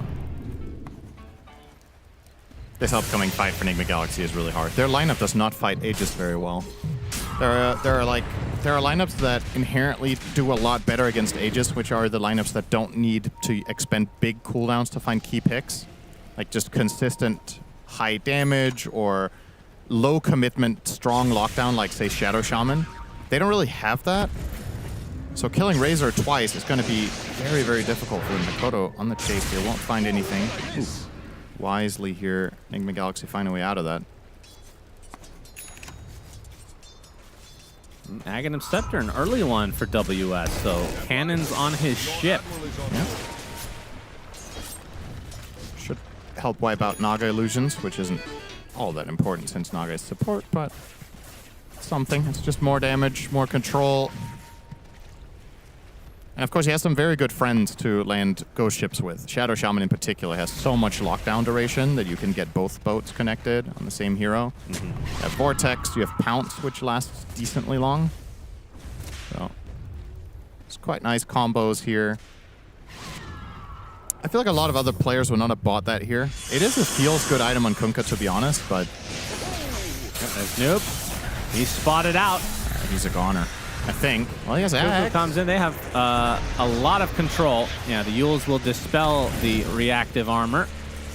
And Timber Chain, good timing on the Shackle. Easy kill from Makoto and company. It does take a while, but they get what they came for. 3 minutes on the Aegis. How much can 23 Savage and company get out of this? There's still, let's see, 3 tier 2s up. Feels like bot tier 2 is at least very likely to be receiving some harm here. But I say that Nigma Galaxy are already setting up down here, anticipating the push, and they want to maybe fight, or are they just going to farm the area? Considering Yamage's position, this is telegraphing a desire to protect this area. Radiant are scanning. And look at Talon's map placements too. They don't have Storm nearby bottom. So maybe they're not even going to push. Are they just going to farm with this Aegis the whole way through? Quite possibly. It's a little bit of a letdown. Makoto Witchblade is incoming. Yep. And for 23 Savage, well, I think the BKB is probably what he's waiting for. It's only 100 gold away. So Yeah. maybe force the issue with that. Actually going to gate top, so they want to strike there instead. Nigma Galaxy have pre-placed a ward here, which is very good for Magnus. And the Sea Heroes approach, maybe can find a Blink Skewer. And now it's on Cuckoo to be quick to react if that is the case with an insta-counter Hex. Let's see if Nigma fancy their chances here. Got the Guardian Greaves and GH. He will Song. Ooh, 2 okay. heroes. He will get the Wisdom for this. He's just on the outskirts. That really worked out. Perfect. Pixel perfect. Yep. And they might also get the other one if Noob wants to go there. You get the other Wisdom, but yeah. With Song expended in this fashion, you're just giving up this time. Don't think they're too interested in holding this.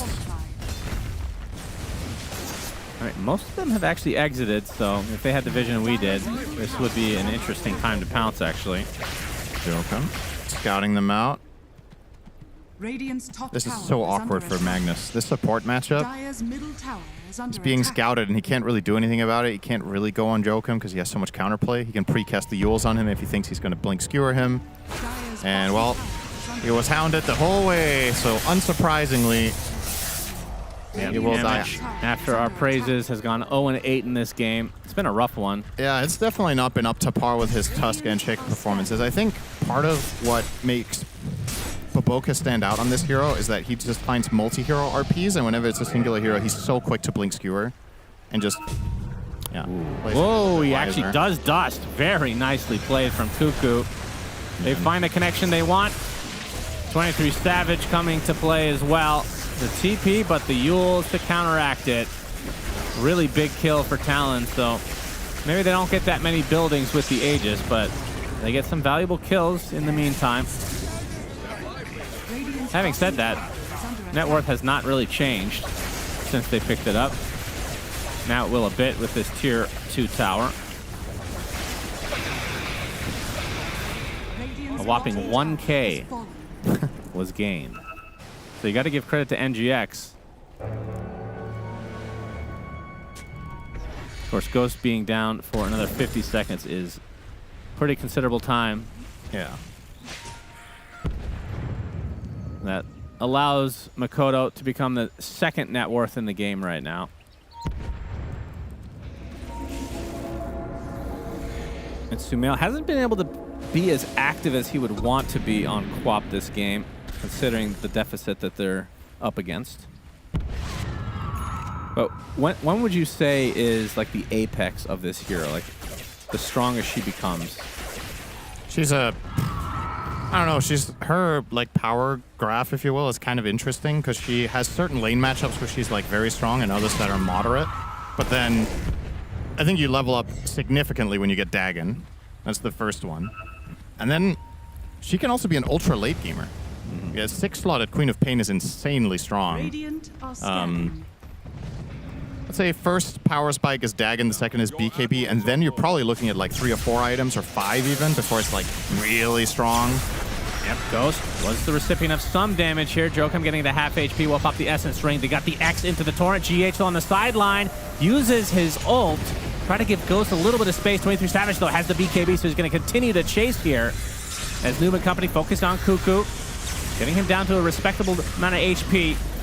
As Cuckoo will pop his shard, in fact. Didn't realize that was picked up. And Noob, as a result, going around in circles. As Makoto pops the BKB, gets 1 kill.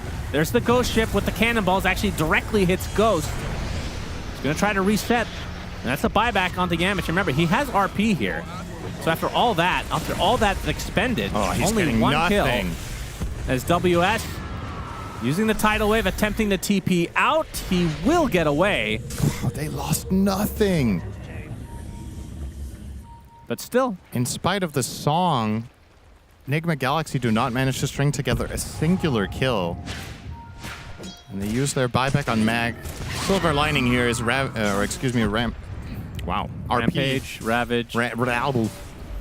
He did not use Reverse Polarité. So if they were to look for a play, it might be possible. GH has the smoke. And that is exactly what they're going to do. Noob connecting on this. And you can definitely see that Noob has powered up a lot. That fight was a lot better than previous ones he's had, because he has now Ags and BKB, makes him so much stronger. They might find WS. That would be a nice pick, but Yamich. All right, some misspells and another miss. WS just casually walks through. I mean, the good thing for Talon is they don't really have any long cooldowns that they're really relying on. Yeah. Like Kunkkaboat's relatively short. I think the most important cooldown they have is Razor's BKB, right? Yeah, true. More itemization. On the work on Tormentor. Will be nice and quick. And goes to Cuckoo. Fitting.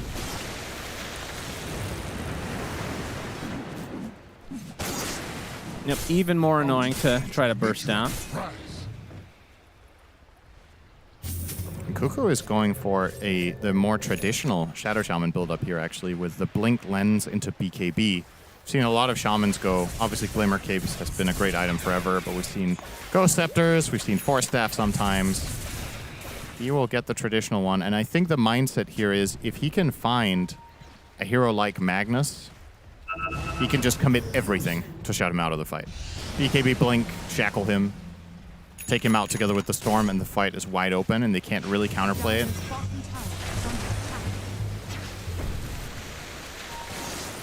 Also just a feels-good item against the Radiant lineup in general to have BKB, to be honest. It makes it a lot harder for them to kill you, Ghost. Yep, gonna zip in. The haste is gonna be taken by Ghost. They're gonna try to delete Cuckoo. Has that newly picked up shard. Still staying alive as the X-Torrent onto Ghost. Pops the BKB, but the static link will continue. There's the song, though. Gonna fully reset. As Ghost BKB kind of feels bad here. As they're gonna get the RP onto 1. They get the 1 support they were looking for. Toss up as well. 23 Savage still alive. Satanic gonna keep him even more alive. Sumail in a horrible spot will blink away. Ghost will be spotted. Sentries placed, and eventually will be brought down as well. I feel like these songs don't really seem to favor Enigma Galaxy in the way they would like. Then it's not really setting up for much. That's another one-man RP. They've never found 2 simultaneously, more or less. Never, at least. Oh, Noob. He's run out of mana, too. Pop the Soul Ring. They have the connection again. And he is isolated. 23 Savage with another kill to his name. 11-3 right now after that 0-9 Terrorblade. Yeah, he's crushing it this game. Well ahead of everyone, and see some visible frustration here from Noob, not really stringing together the fights that they're hoping for. Yep, this feels like a slow burn for Talon. They're just increasing the pressure ever so slowly. They're getting, I don't know, I feel like the most impactful hero in this game almost has been the Position 4 Slark. I think it's being such a big problem for Enigma Galaxy. They're always being spotted. He's always frontlining, and they keep trying to kill him and failing. That's the worst part. It's one thing if he's giving information, but the dream teamfights for Slark is where people go on you, you survive on a sliver of health, get out, reset, and go again. And that feels like it's happened 2 or 3 fights in a row. They just don't quite have enough to kill him immediately and build a fight around it. Or they either go on him or on Cuckoo, and if they go on Cuckoo, he gets depth shrouded every time. The support play from Talon this game has been excellent, in my opinion. Now they will be rewarded another Aegis. Yamich might try here. Oh, he's going to try for something potentially. Jumps into the pit, but 23 Savage already gets the Aegis. Yeah. A good try from Yamich, but shut down instantly.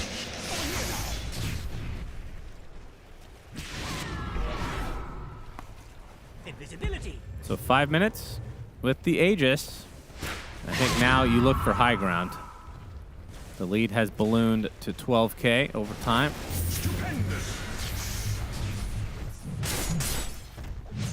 And Ghost, what's he going for next? It's the Silver Edge. He's going to be spotted again, though. They're going to need to try to defend this. They have Song if they want to. Kuku was also way ahead of his teammate. Right, forces the rotation. Radiant's courier has been killed. I guess that breaks things up, but another tower bites the dust. Sumail has to deny it. So only one tier 2 remains for NGX in that top lane.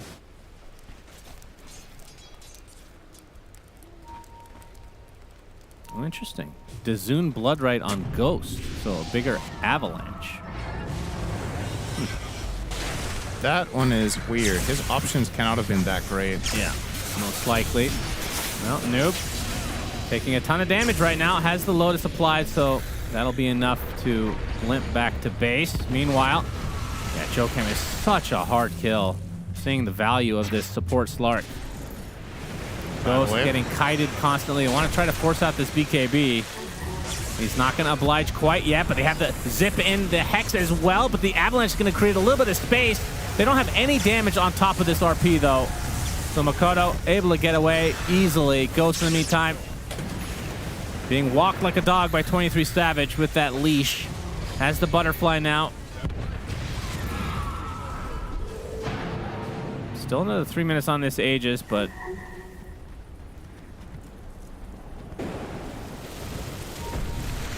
see how much structural damage they can do. Without the Serpent Wards, their building damage is a bit meh. And it's not like the Razor has an Axe or anything. Yeah. He's got his 25 talent already. I feel like we've been seeing a lot of lineups that don't really hit buildings particularly well. Jokem, yeah. Okay. The Shadow Dance. Radiant are scanning. Escape mechanism number 1 out of 5 for him. And he's going to try to right-click Yamich a bit. Makoto going to switch targets, take out the Magnetar, as it were. Sumail will kill Kuku, so they get something back the other way for once here. Radiant's top Now, tower has fallen. Enigma forced to use the Song to try to disengage. Instant Yule on the reactive armor. Yeah. And he's dead, I think. Well, maybe Pink not. Bolt coming in, though. Maybe The yes. Sonic Wave already expended, but 2 members of NGX already in the grave. The 23 Savage can now finally mercifully hit the tower. Fortification is popped. Radiant's bottom tower is under attack.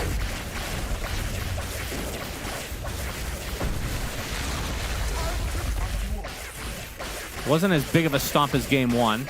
Obviously, it's the reverse winner in all likelihood here, unless NGX can pull something truly miraculous out.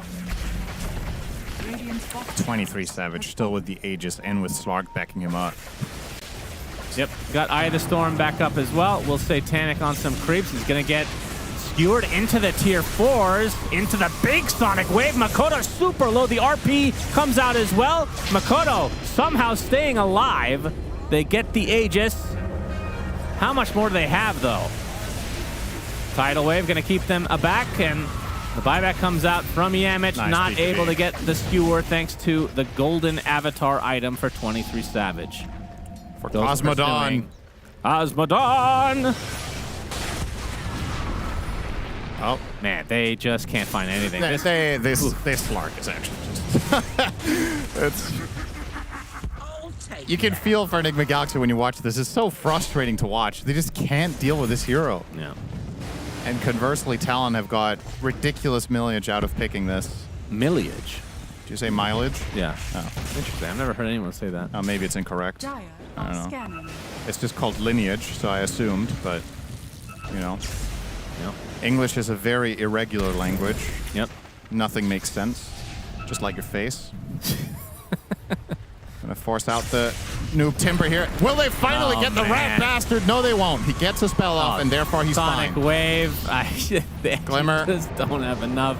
Jumps away. He's out of mana-ish.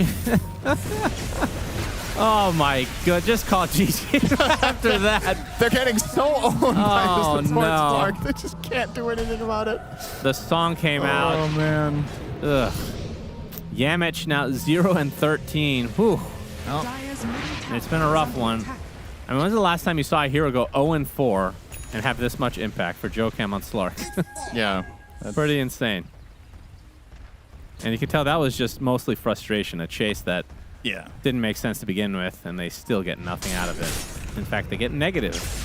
Yamich looking for his... Well, getting the Milk Award requires you to win as well, which is looking increasingly unlikely. But if you were to make a chart of which heroes it's most likely to obtain a victory on 0-20, Magnus would be pretty far down my list of heroes that I could even imagine getting that scoreline in a game. He could achieve the Jenkins, though. Jenkins' old saying used to be, I was playing Pudge and went 0 and 19, lost the game. So there's an award for that, potentially. 5 more deaths, though. Yeah. It's going to be a tough task to see if he's up to it. GH gets caught. Another kill goes the way of Talon. Aghanim Scepter now for Makoto, so he has Black Hole, basically. And this has to be Magas. You have 30 seconds on Magnus, and Enigma Galaxy don't stand a chance without RP. So Radiant's top barracks has fallen. Even with it, they haven't stood much of a chance. yeah, GH will buy back. 23 Savage with the refresher. All he needs is to get off his BKB, and he can fight freely for 20 seconds without an issue with double Satanic. Indeed. Those can open things up, but there's the BKB. Sonic Wave only going to hit a couple, and 23 Savage has free reign now.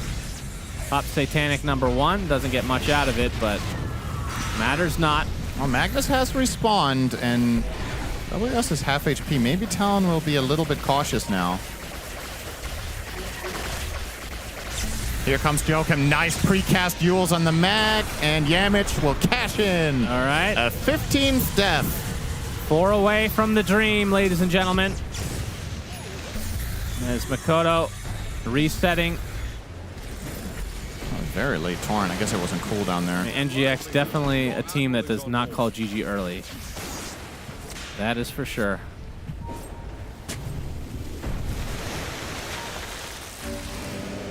They sit on the high ground and hope for a miracle. Makoto gets an X mark refill. No pun intended. I didn't hear what you said. Don't worry about it. Okay. Hex. Cuckoo. The Lotus applied, but it doesn't matter with the BKB that Cuckoo has all heroes. Song to reset. I'll kill Cuckoo with that. That's not bad. They will get 1. Shivas into the Sonic Wave onto 2. That's a lot of damage, but at this deficit, 32k net worth lead for Talon, 23 Savage can do whatever the hell he wants. He gets relocated there with the skewer. The RP comes out, but the death onto the Magnus straight afterwards. Triple kill for 23 Savage. Make it an ultra. Give him the Rampage. Why not? Rampage. And the GGs mercifully come out. And we are going to a game number 3. It's funny to see how 23 Savage was crushing the early laning stage in the overall early game. Has 2 back-to-back deaths that have us shaking our heads a little bit. And after that, he was like, all right, I'll take it seriously, guys. And 0 mistakes from there on out. Ends the game 18-3-8 with a ridiculous damage output, it felt like, in every single fight. I'm going to look at this right now. His total damage, 60,000. Second to him was Makoto with 40k. And yeah, Enigma Galaxy unable to put up similar numbers. This one did not work out for them. And I have to say, once again, I was harping on it a lot. This Force Lark, they did not have solutions. And I think if you give away this hero, it was the same in the previous patch, and you don't have reliable ways of catching him and shutting him out of the game, the information disadvantage you're playing pretty much the entire game is just really hard to overcome. And yeah, that's, for me, easily the MVP of the game. Joachim on this Lark. I think he played an excellent, excellent game here. Yes, Enigma Galaxy. They lose game 2. That's correct. After destroying game 1. Both games, in fact, have been absolute, utter stomps. WS didn't even die. I Which didn't even means notice. Conquer Deathless. Game 3 is going to be very competitive, Syndrin. I can feel it in my bones. They're brittle these days, but they speak to me, of course. Yeah, 18 and 3 for 23 Savage. He, I think, corrects whatever mistakes that he had in that game 1, going 0 and 9. But yeah, we're going to go to a game 3. Let's talk to Misery. What's up, buddy? How's it going? Did you like that game? No, I think it was a nice recovery from game 1 for Flipster Talon here.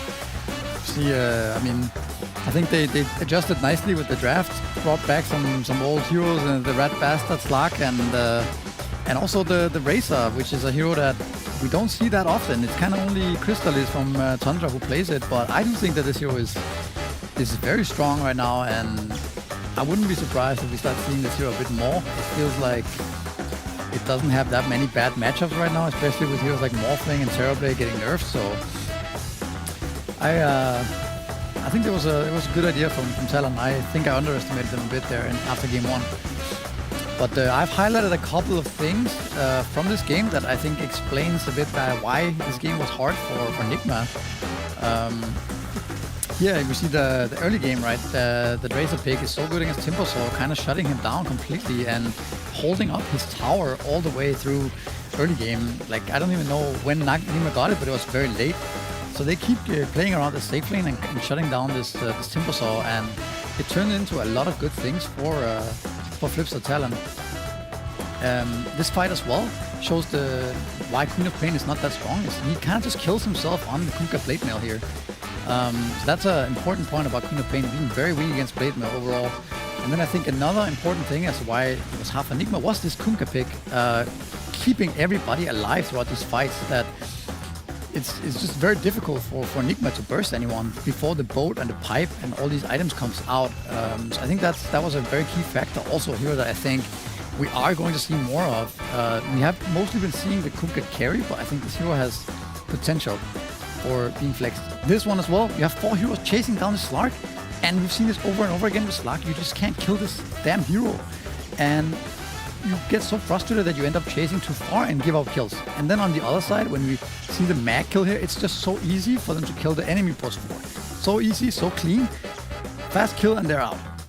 So I think that these things highlights why this game was won by Flipster, and yeah, why the difference in supports, the difference in offlane matters so much in this patch right now. Thank you for listening. Black goes first, right? By European rules, yeah. Oh yeah. Speaking of Europe didn't win today because they're not playing. That's true. We got Mina versus SDA. Well said. Good analysis. I feel like I tuned out of that game mentally around the time that Nigma did. Felt like about 10-15 minutes left. Didn't really seem like they knew the next move, you know, to come back into the game.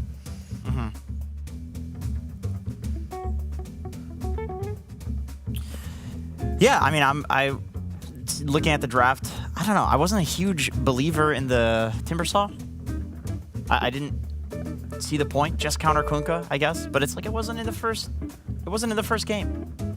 So it feels like an answer to something that didn't really require an answer yet. You know?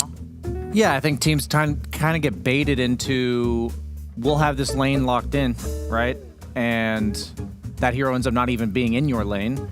And also you have heroes that overlap in their response to what exactly the heroes are doing on their team, right? You have like a Timber, purely about damage. And then your last overall pick for Sumail, Quad, all about damage. And you can't have too many pieces of the puzzle that do the same thing. Do you know what I mean? On the same spot, perhaps.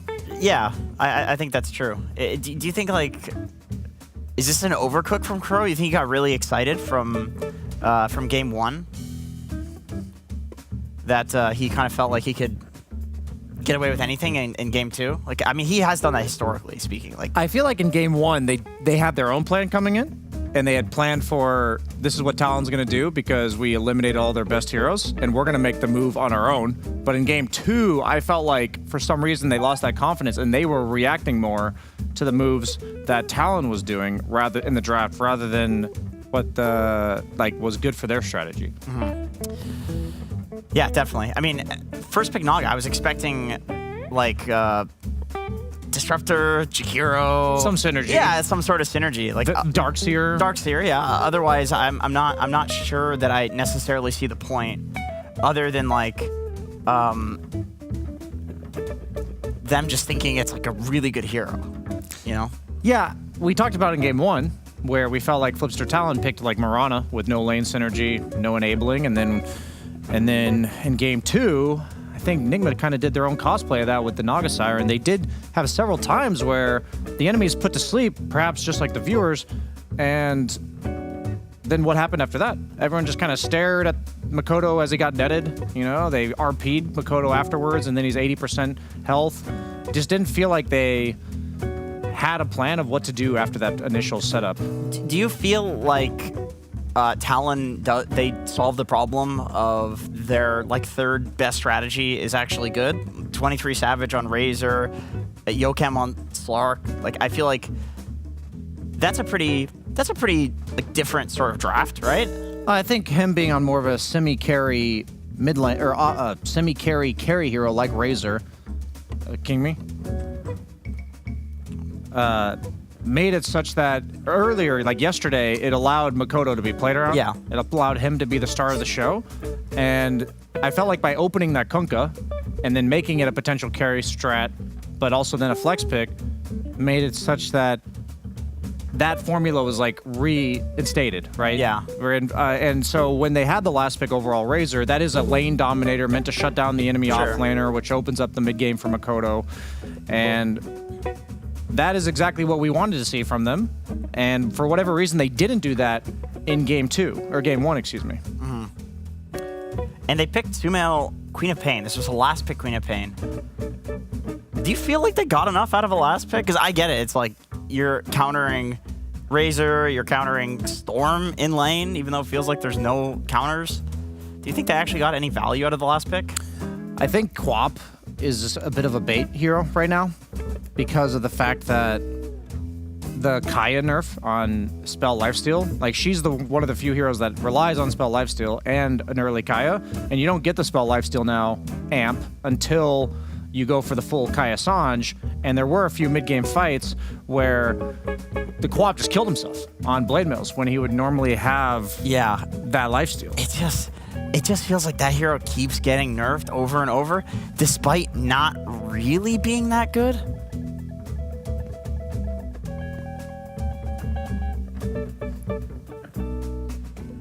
Shit.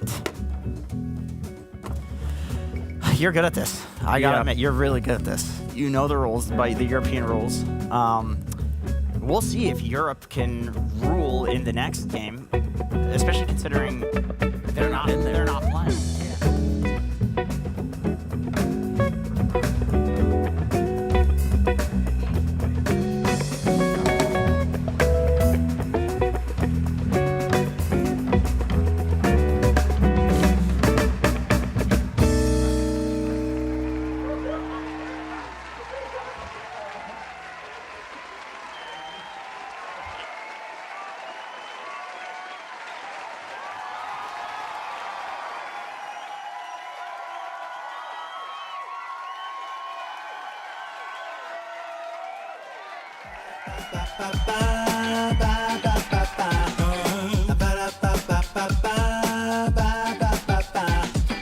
If you wanna get with me, all you gotta do, call me when you need me. I'll be waiting for you. I know exactly what you want. I'll satisfy your need. We can have a good time. Don't you worry about a thing. If you want it here, or if you want it there, you got it. Have yourself a good time. You got it. Act like you don't care. You got it. Get that motivation. You got it. I got just what you need. You got it. I got just what you need. You got it. I got just what you need. Ba-da-ba-ba-ba-ba, ba-ba-ba-ba. Ba-da-ba-ba-ba.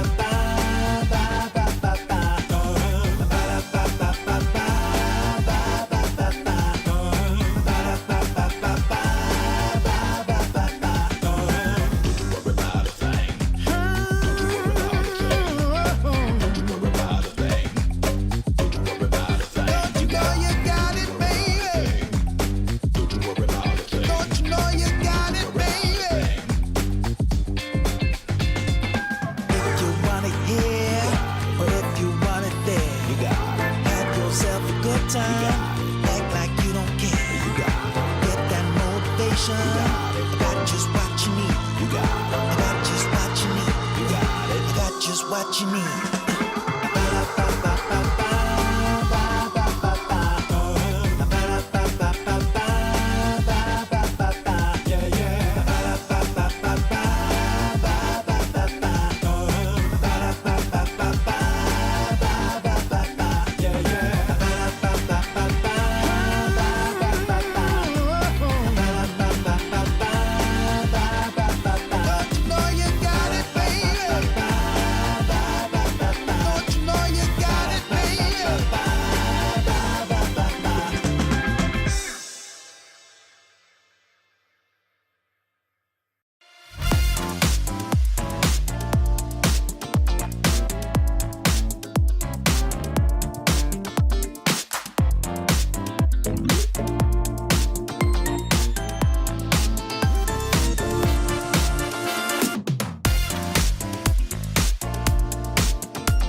DreamLeague Season 26 is brought to you in part by DHL, 1xBet, and Anthros.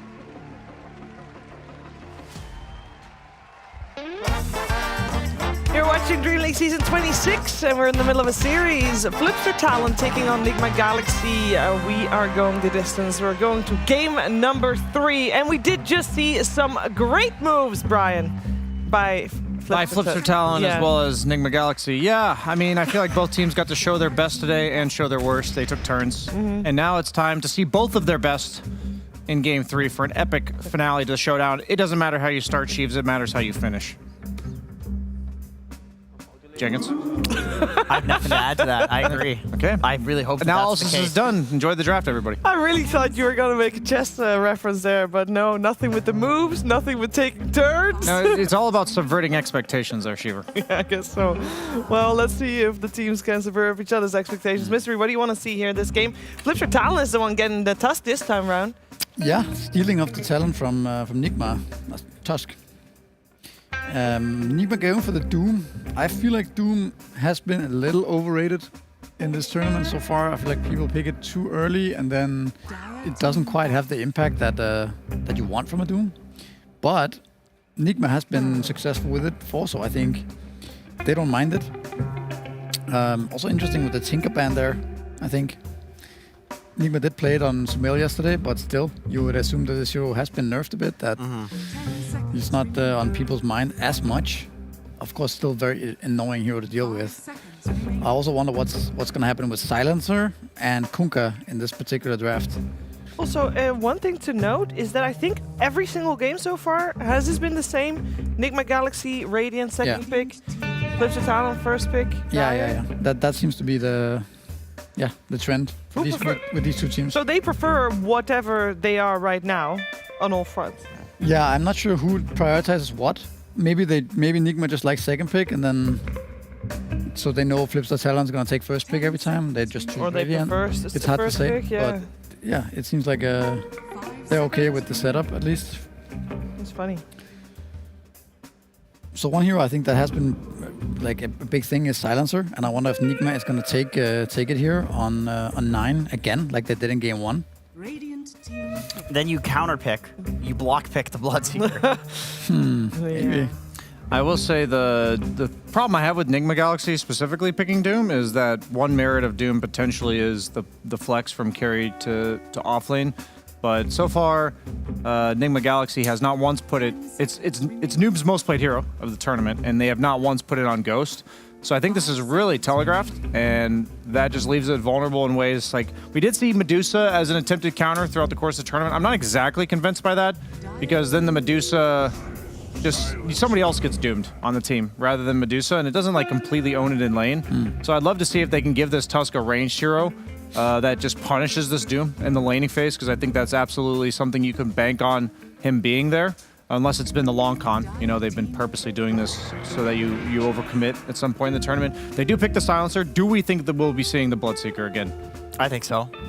Well, I feel like it's good enough that if maybe. Flipster gives it to you, you take it. If we get to see it, then we also get to talk about the laning phase being a bit different this time around, right? Yeah. Now you actually have the Centaur, the Tusk. That's a fragile lane for a hero like It's a lane that will kill a Silencer. Yeah, it definitely will. I also do worry that if Nigma picks Bloodseeker, that Flipster will just pick Medusa.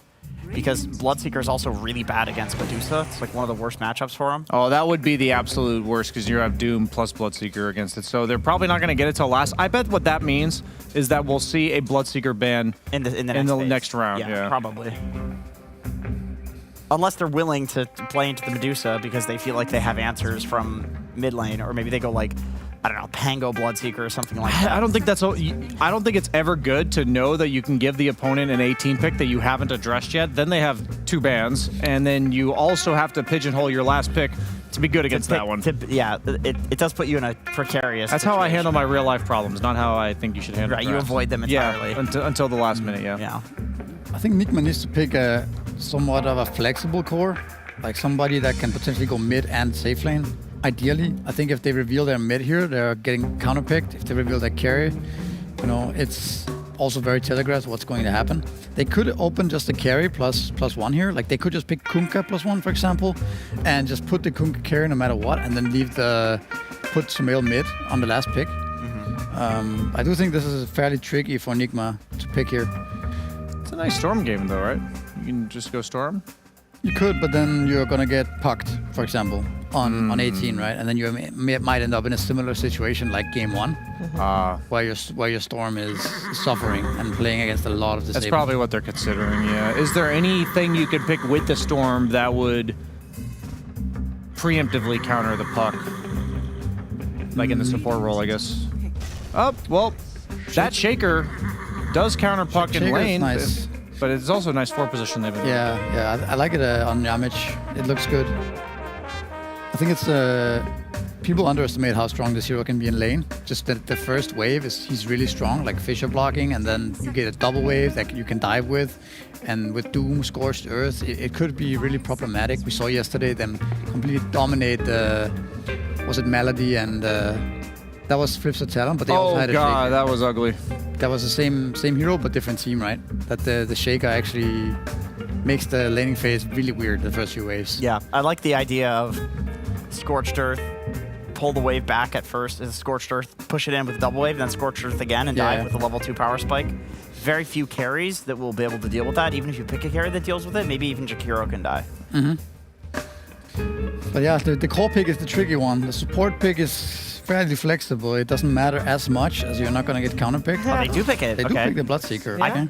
I feel like you just do so this now. They've definitely considered the fact that Deuce is coming out, right? Now the question is, well, Bloodseeker, maybe that matchup's a bit better now since you get a lot of base damage and you buy like stat items and stuff. Like maybe it's better because you can buy Diffusal, which gives you stats and then you get base damage from it. Yeah, I'm just thinking like maybe the Bloodseeker matchups. Yeah, it's nice for the enemy to be at low HP, and that's something worth considering. But you might not be that bad at actually killing Medusa with the way that they've reworked him. But okay, this was a very telegraphed draft. We knew it coming. If Nigma goes for the Bloodseeker, they go for it anyways. Then the Medusa pops out, so it's likely a. Is it Jakiro Medusa? You think? I feel like the Tusk Medusa lane would be nicer for this Earthshaker who's going to be like cutting waves and stuff to contest that. Every time we say that, it never happens, though. Yeah. I agree, but every time we say it. But if that's the case, then you got Jakiro Centaur against the Bloodseeker Silencer. That's indeed better then? But I just think that the Jakiro is also going to bully the Shaker and the Doom regardless. I don't think and Tusk can maybe kill Silencer with the Centaur? It's never... I'm not going to say never, but it's not really worth, I think, in this kind of game to do that. I think threatening this... I don't think Silencer feels that good playing into these heroes because he can never really right-click. He always has to be worried about the tag team. Yeah, getting caught out. Getting all in. So now we are in the scenario that we discussed, which is Nigma feels like they have a pick that they can last pick that also deals with Dusa. So the question is, what is it for Sumail? Or maybe they're running... Nah, you don't want to counter Dusa through your 4. It's probably a mid pick. No, it's definitely a mid. I'm just wondering... I was thinking Sniper, but it's not the best Sniper game. It's Centaur Tusk. I like Monkey early King on a lot. At least. Monkey King, yeah. Pangolier has also been Monkey King and Pangolier are like the Diffusal builders that can not only buy the Diffusal, but they also rush it, and they are very active early with it. I think also now Nigma put themselves in a position where they do have the last pick counter into Mikoto's mid, right? Yeah. And so they chose that it's better to just pick the carry and get that counter rather than the mid lane, right? Prioritizing the mid lane matchup more in this case. I like the idea of Sniper. I like the idea of Monkey King. I will throw out a crazy one. If Flipster picks something which is countered by Earthshaker mid, like let's say they go puck, Sumail goes mid, Nyx Assassin 4 position. Mana burn facet. I thought you were going to throw out a crazy one. You should throw him is what she's saying, because he's a crazy one. Thank you. It's good acting. That's about as good acting as Cannibal Island. You're going to need that later, Cinderin. Save that for the real art. As what's Mikoto gonna play though? Well, what they need some damage, right? They need a hero that the supports can play around early on. Well, the supports do a lot of damage. Ember type hero, Ember Pango, something like that. Yeah, Ember into Pango Bloodseeker is nice. Pango is not good, obviously, for Bloodseeker reasons. So Leshrac. I don't actually like it, Leshrac. I just think that's what Sumail picks when they need damage. They banned the Darkseer. Oh, your favorite hero, Brian. I love watching Tiny. Super successful hero after getting nerfed 14 times in a row, Shiver. What about mid Tiny, though? It's not as nerfed, but it's still nerfed. They did nerf 30 damage on Avalanche. This cannot be ignored. And, well, it can't be ignored in the draft, apparently, because teams will continue picking it. But I think it leaves Monkey King, like, this is like the freest Monkey King I was going to say, ever. it's wide open. Oh, man. And Monkey King's really good here. Yeah. Arkord, first sight in this event. Now, this is a hero that I've been seeing creep up in my pubs with that rune facet where you place your bubble down and it automatically collects the rune for you, and then you get 1.5 all stats. Another hero that got shifted from agility to universal. You were mentioning Sniper seemingly being good. Yeah. But I felt like they had the gap closed. Like, I view Arkord as like a similar archetype. He's like backliner that you have to find on the map and kill him. But Arc Warden has really high stat gains. Then you have these runes on top of it. I've seen Arc Wardens have like 3,000 HP at like 25 minutes with reasonable items. So I'm really curious to see how Sumail makes this work and if they can even bring him down if they get there. Also an old school counter to Medusa. Like, because the mischance? The mischance, you also outrange him and just keep slowing him with 2 clones. And you can get 2 dispersers on the clone. That's true. Right? Like the mana burn's actually legit. I think what's also interesting is the item build. Like, we've seen people go Vessel on the Zero earlier on. So play on on Universal, tempo. that's a huge buff, yeah. Play on tempo. We've also seen people obviously go for the Midas. There's a Diffusal Blade somewhere in there, maybe. Yeah, I think there's a lot of options. The Maelstrom. Who knows what's exciting either way. I think this is cool. I think this is why they let the Dusa through. Yeah. We knew it was coming, so obviously they did. But the confidence that it takes to be like, they're not banning it. We've got this cheese pick we think counters Dusa. They're not going to ban it. We're going to get it. We want to last pick it. This is cool as hell from Nigma. I think their lineup looks disgusting, actually. In the best way possible. In the best way for them. I think this is really also good as well. the combination of Arc Warden and Bloodseeker, people getting low from all this random stuff on the ground. I don't know. I think it's a very strong draft. I like it. I mean, it did seem like Nigma Galaxy here came today very much prepared for their series against Flipster Talon. Let's see if they can deal with this curveball of the Arc Warden. Let's head into game number 3 with Sven and Cinnamon and the PogChamp Pandas.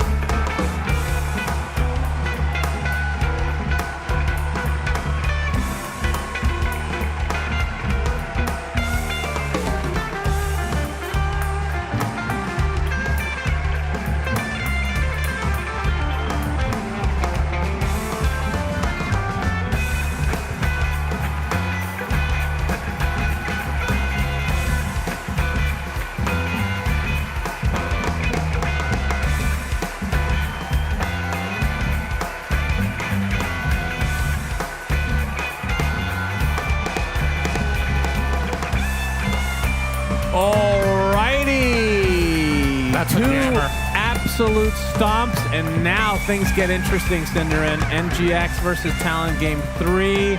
And Arc Warden. We have been begging for this hero. I will say though. Really? Well, we've been begging for something else, not Arc Warden. Yeah, sweet release of life, maybe, but especially when I'm around you. But the Arc Warden we were wanting was the other facet, actually, where you actually bring in the runes. Yeah. This one is the runed replica. So when you create a Tempest Double, they basically automatically get a rune for 12 seconds, which was changed. It was originally for level 1, you got Invis. Now they changed it to Arcane Rune, actually, for level 1. Yep. And then level 2 is Arcane and Invis, and level 3 is Arcane, Invis, and Haste. Yeah, the Arcane instead of Invis should be a lot stronger for the level 6 timing, because now your just overall team fight impact with this hero will be a lot higher since your Tempest Double will be able to cast more spells. Yep, GH will be that is first blood. So after all that said, yeah, Makoto will get first blood on that mid lane. Tiny. I'm very curious how the bot lane goes this time. I know everybody's looking at Arc Warden, and of course it will be the second story of the game as well. But we just saw this Bloodseeker Silencer combo be incredibly strong in game number 1. Will it have the same impact in this game and against this lane specifically? So in game number 1, they were against Darkseer Shadow Shaman. This time, it's Bloodseeker Silencer against Tusk Centaur, so you will at the very least always be able to get your Blood Rage off, since these heroes will be melee. Yep. And then you can just Blood Rage plus curse them. We're seeing that right now being used onto WS. Like, this is actually just ridiculous damage. Tusk can't really help him much. So, see how Talon deal that lane this time around. Yeah, very bold of Talon to give away that combo again. Yep. In this game 3 after game 1. It was literally the reason they snowballed the game. It was just dominant. Speaking of giving away, they also gave Noob his first pick hero in the Doom. I think it's the only Noob hero that Nigma Galaxy first pick is that one. They seem to be able to make it work even against counter matchups, even in bad situations. They're still one of their best ones. Looking to see him perform here. Now, the mid lane, the Arc Warden against Tiny should be a good lane for Tiny until Arc Warden gets level 6 at the very least. You would expect to win on CS. And on top of that, Mikoto also got the first blood bounty. So you'd think Tiny will grab a bit of an advantage here, but so far so good for Sumail.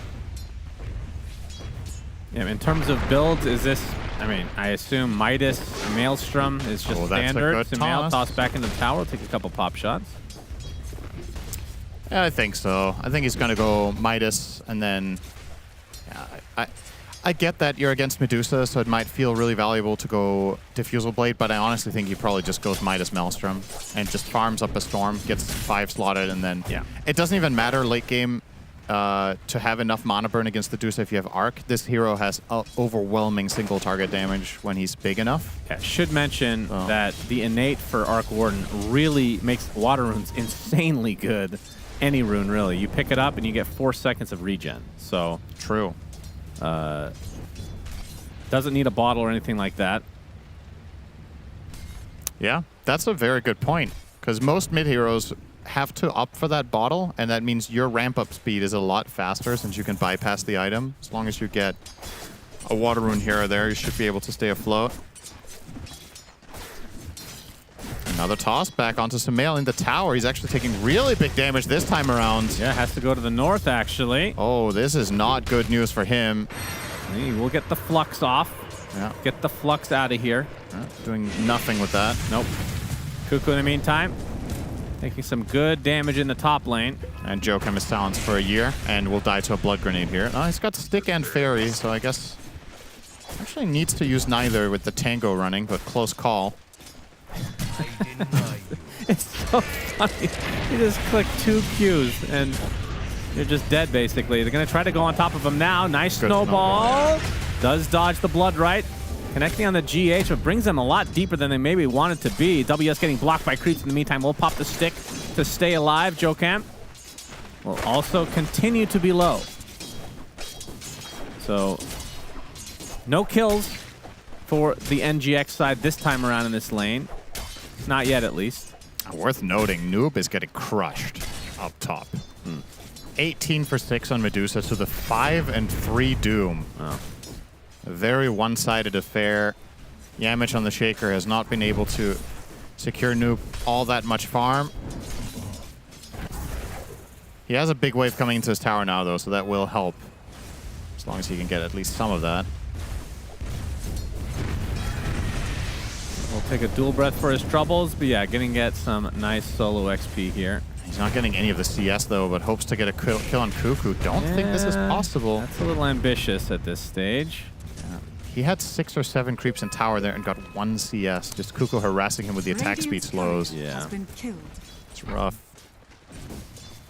Silver lining for Noob was he did have the healing Lotus at the very least to get a little bit of the resources back, but yeah, Shaker Doom, just not a good lane. It's definitely one of the weaker laning partners for Doom. You're hoping to get some payoff later in the form of great team fight, of course, and you can get experience. It's not like Noob is getting absolutely crushed in terms of levels, but does not really have anything to write home about in the bank account.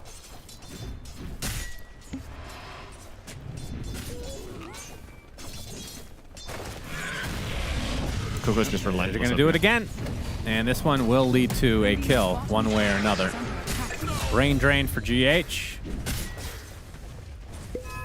I mean, the fact that they survived until 5.5 is actually kind of yeah, good news for Talon, I suppose. This is a killer lane.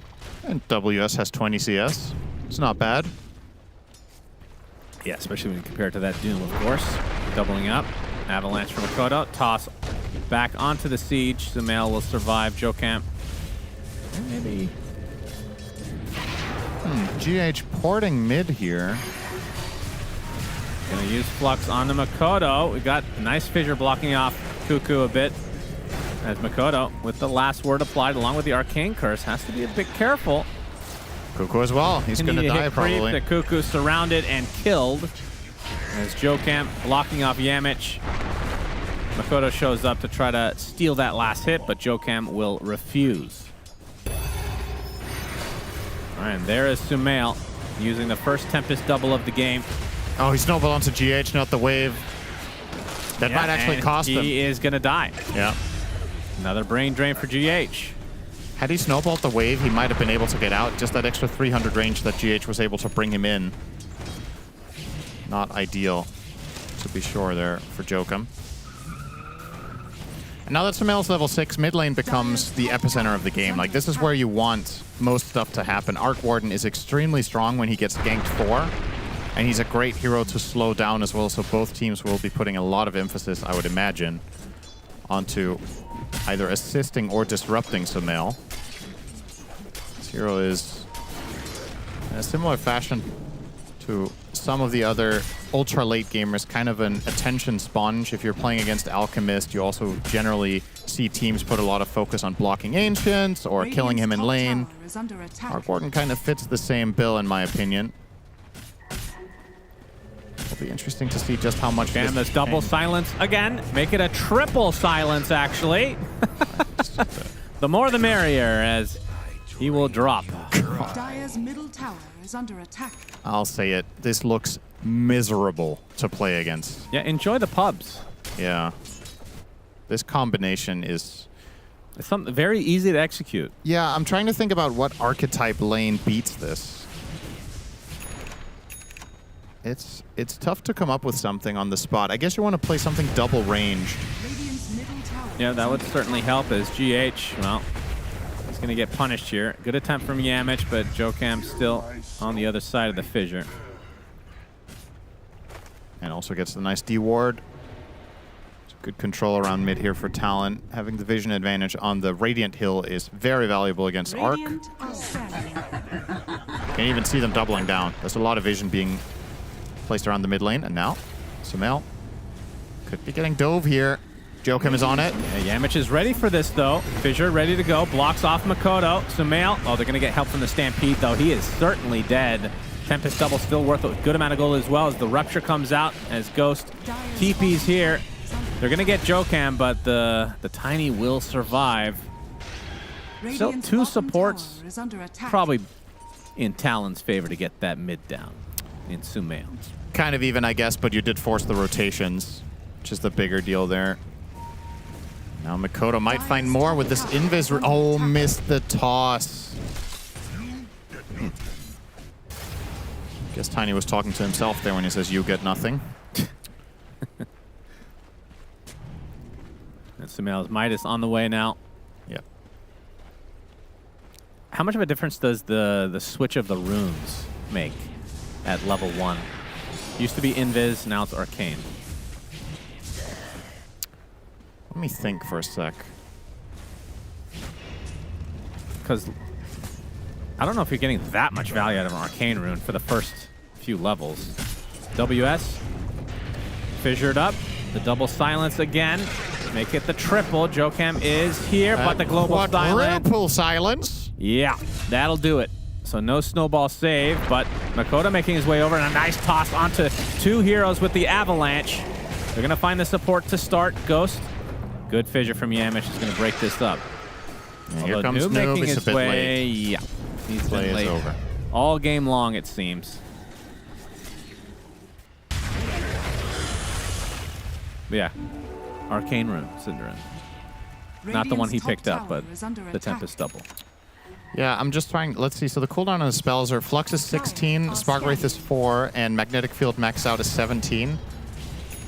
The Tempest double level 1 is 18 seconds, so I guess you'll get out at least. This could be a big one. Bloodright is not going to save him. There'll be Big no kill trade for even. Talon. Just an easy TP out here. Sumail arriving won't help. I mean, you get a couple of extra casts off in the fight, and it's... I was mainly looking at the level 6 timing as being a lot stronger, because once again, the teams will be revolving around mid a lot, but haven't really found those big moments just yet, as most fights, Talon have been able to connect on the arc, so can't really benefit much from the duration of Tempest Double when you die within the first 3 seconds of it. That is true. Looking at Yamich defending this tier 1 for now. Sumail on the cover of smoke. Gonna get that Tempest Double up onto Cuckoo. They've already started it off onto Yamich though, and Yamich actually gets the kill before dropping himself. And Yokam gonna hit by a Spark Wraith. Sumail should be able to finish it, although the Flux does absolutely nothing here. And the Spark Wraith will not be dodged in the end. What an annoying spell, man. I'm trying to remember Arc Warden, because it's been a while since we've seen him. If he casts Tempest Double, either himself or the Tempest Double can use Midas, right? Yeah. If the Tempest Double uses it, but always has Arcane Rune, doesn't he get lower cooldown on Midas? Yeah, I guess so. Yeah, maybe that's the big benefit then. I'll try to keep an eye out for that, because if that's the case, then you're effectively ramping up quite a bit faster, but you need to make sure to reserve the Arcane Midas. I'm going to have a look at him if he's saving it right now on this big Centaur. That's a no. That doesn't mean it's wrong, though, that it's better to use it on the clone. Might not have thought about it or just really wanted to get moving here and not use... Obviously, don't necessarily want to use Tempest Double off cooldown, right? It's 18-second duration, 60-second cooldown. So you want to find impact with it, but... Yeah, Maelstrom will be next for Sumail. As a smoke from Talon, wrapping around the tier 1 tower. GH might be tanking the gank.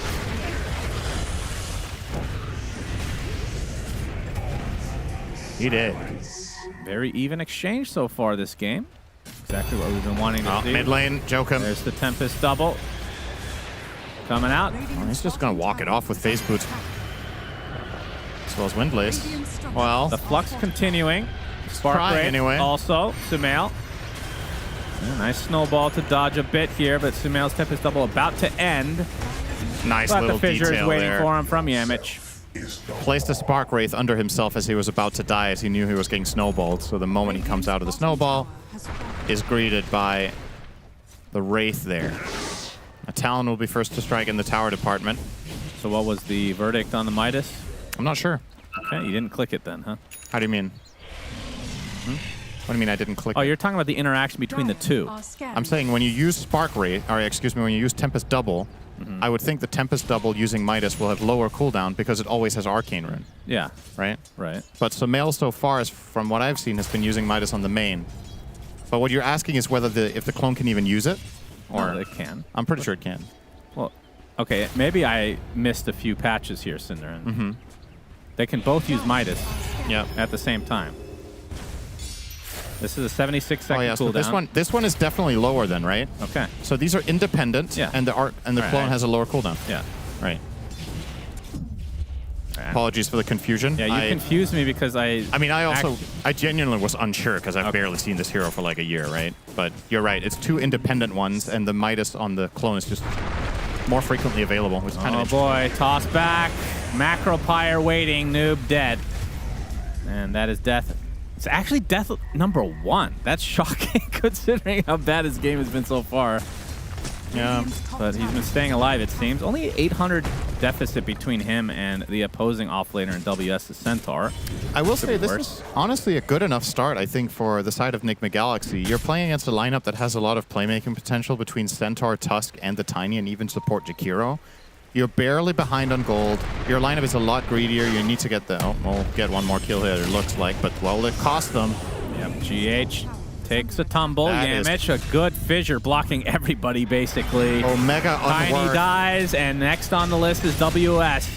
Echo Slam probably not needed there. Better safe than sorry. It's a big kill. Getting this Double Centaur. kill for Sumail. Yeah, that is the biggest fight so far we've seen this game. And keep in mind, this Radiant lineup is slower to build up, right? Your support duo is Silencer Shaker. This is not going to be some, we're going to crush you early on, run around and just gank you nonstop in towers kind of lineup. But the potential late game for Nigma Galaxy is ridiculous between Arc and these two big teamfight supports and Doom. So if you're just floating this mid game and you're keeping it even, yeah, GH is going to be food here. He's trying to get up Sentry. That's all he wanted to do, poor guy. Shaker Blink 400 away. It's a big item to keep an eye on here. Of course, on the side of Talon, 23 Savage is having a totally free game, which is great news for them. Obviously, they'd love to get his Medusa off to a good start. And he'll be paying it back to the team immediately with the Manta mid tower for the taking. Mikoto will grab that as well. Map starting to shrink a little bit here for Enigma Galaxy, losing these tier 1 towers, all 3 of them. Now Noob might be on the receiving end once more. Although the Watcher might have just kept him safe. Nope, he didn't see them. Yeah, pops the drums, but is stun locked now and dead again. So second death for the Doom, which I don't think we've seen yet, right? The ult? No. Just been trying to recover for the most part. Yeah, still bottom net blink. worth of the cores. And there's the blink from Yamich. Let's see if they try to hide this for a bit and group up for a smoke. Interestingly, between Silencer and Shaker as a support duo as well, if you are to find a good Echo Slam, you know for a fact you can get your full combo off because you can global on top. Sometimes against certain lineups, let's say you blink Echo Slam and they immediately counterplay you in some fashion, whether it's a snowball defense with Blink Dagger or an Ice Path or whatever to combo break you. You know here if Yamich finds a good connection, it's going to be the whole thing. All 3 back-to-back. Facet-wise, he chose the same one as he did last time he played Shaker, the Resonating Ridge, so more echo damage too when he fissures. So focusing a bit on the Shaker here because I think he's a very crucial hero for the game for both teams. If you catch the Shaker for Talon, that's great news. However, Enigma Galaxy can structure their fights very much so around Yamich. There's a lot of pressure on him here because they don't really have much catch, right? Yeah. Shaker really needs to land spells in order for them to deal their damage.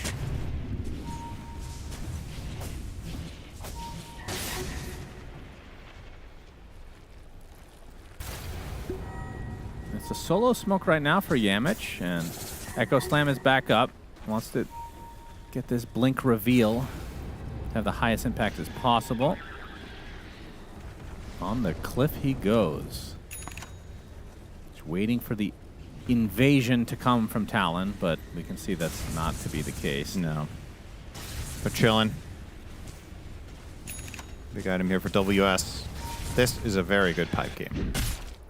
You're blocking so much damage with this. Shaker, Silencer, Doom, and in particular the Arc Warden, heavily magic damage based as a core hero. Yeah, and Ghost as well with the Mjolnir. Yeah, even him, true. So you're going to get full value out of this pipe in every team Is fight. Bloodright pure or magic now? It's back to pure again. Yeah. So is Blood Rage and Rupture, everything pure. They get GH the gonna get Avatos tossed. onto GH, but the Fissure, actually does saving buy him. enough time. As Stone Gaze used to try to counteract this Rupture. It's more of a mana drain than anything. Yep. Mana leak on Medusa. Do you miss that spell? No. Okay, which spell? You can have one of 2 spells in Dota right now. You can either have Lion Mana Drain or Mana Leak. Well, obviously Mana Leak. What do I care? You think Mana Leak was less annoying? Yes. You are in the smallest minority possible, I think. Okay. You're probably the only person in the world that thought Mana Drain from Lion is more annoying to play against than Mana Leak from Kog'Maw. Okay. Congratulations. Thank you. You are a unicorn. Well, that's In the worst Right. way. Jokum, gonna find Ghost. Yeah, they got the Stampede to follow, but Global Silence. Global Silence is going to buy him a little bit of time. Bloodright with the Silence as well. And that's a good disengage as Mikoto actually goes in pretty deep. He's going to get doomed if he's not careful, but they get the stun the last moment onto this poor Doom. Goodness gracious, can't do a thing this game. Sumail able to force staff to the high ground. His double will die. I feel like Noob hesitated a little bit there. He actually pump faked the Doom, I think, once onto the Tiny. Yeah, it looked like it. Would have been better off just hard committing, and now Ghost, too, will get caught off. Yeah, he's right. still down here, and he will die. Oh, this is a Big little bit kills ugly. for Talon. I thought that was going to end better for Enigma, considering they got the global save off. The Doom comes in with Crimson and Drums right. I don't even know if he used the Crimson. And they still have Echo. Yep. just didn't find an angle for their heroes, and I feel like continued to Nigma's run it. issues are, in general, they are very inconsistent. That was just like a discombobulated fight. Communication not there. Obviously, they have a stand-in and whatnot, but yeah, it feels like it's night or day, depending on the hour, Radiant structure. which That's correct. is true at all times. Yeah. That's very deep. Thank you. Hurricane Pike finish for Sumail. What would you like to see on him next? BKB? I think Mjolnir, he's eyeing up travels first, but I think BKB would probably be a mistake. I think you need to focus a little bit more on ramping up your damage to pose more of a threat, and then trust in your supports to cover for you with the global and the stuns from Shaker. But travels, I think travels is a good choice too. I just hope this isn't a signal that Nigma Galaxy are saying we can't fight them, because I think that's just wrong. With better execution, they are definitely capable. And of course, Arc Warden loves split pushing, so it makes sense. It's good for ramp up a farm. Now Talon will grab themselves the Roche here. So let's see who gets the Aegis. Will be 23 Savage, not 33 Savage, although he might also be a Savage, who knows. I'm curious to see how this gets put to use. Some games Medusa goes high ground with this one. It's an amplified damage in the river for Mikoto. I think 23 Savage will at least just start on mid tower. I don't see why not. But playing it very safe here. I don't even think Nigma would have tried to defend this one. Yeah, I doubt it. But all right. He's heading south. Aegis they have, so tier 2 tower. He will show up for, poke at it a few times, and they'll get it. Scotty looks to be next. He has the butterfly intact, which is insanely good this game against both Bloodseeker and Arc Warden, which would beg the question, are you forced to go MKB? I think so, at some point. Or perhaps you just ignore her anyway for now. I mean, that question can be posed for both teams, right? Arc Warden is also going to have the magnetic fields. I mean, you could go... I mean, you're going to need MKB at some point, probably. But well, is there any way that he can fit a Diffusal into Disperser? On Arc? Yeah, having a double Disperser. Yeah, the panel was talking about that as an option. I definitely think it is possible, but the problem is then you're better against Medusa, but I think you're worse against everyone else. And buying the Disperser also kind of sucks when you don't have the True Strike, because then you're not getting full value anyway. So yeah, you'll need both then in that case. I think you get Mjolnir, Bloodthorn. Probably. Well, he's had Mjolnir for a while. No, he just has Maelstrom. Oh, he changed his mind. I see. So I think Mjolnir, Bloodthorn, and then maybe BKB. I'm not sure about the order, but I think that inventory sounds really good to me here. Okay. Jokum, gonna catch Noob. Got another sighting of Noob. Has yet to use his ultimate, I think. There's a big Echo Slam coming out from Yamish on the sideline. They're able to take out one support, Cuckoo, with the TP attempt, but Enchant Totem will put that to an end. So 2 for nothing. Kind of deleting a little bit of time off this Aegis in a way. But of course, 23 Savage doesn't remind too much. He loves to farm. Radiant's middle tower is under attack. And he will continue to extend this network lead. Mikoto caught off guard, though, has the TP. Gleipnir used to be the choice for this hero. No longer part of Maelstrom, though. Probably another reason we haven't seen that hero in quite a while. Okay, they find a connection on 23 Savage. What can they do? 3 versus 1, nothing.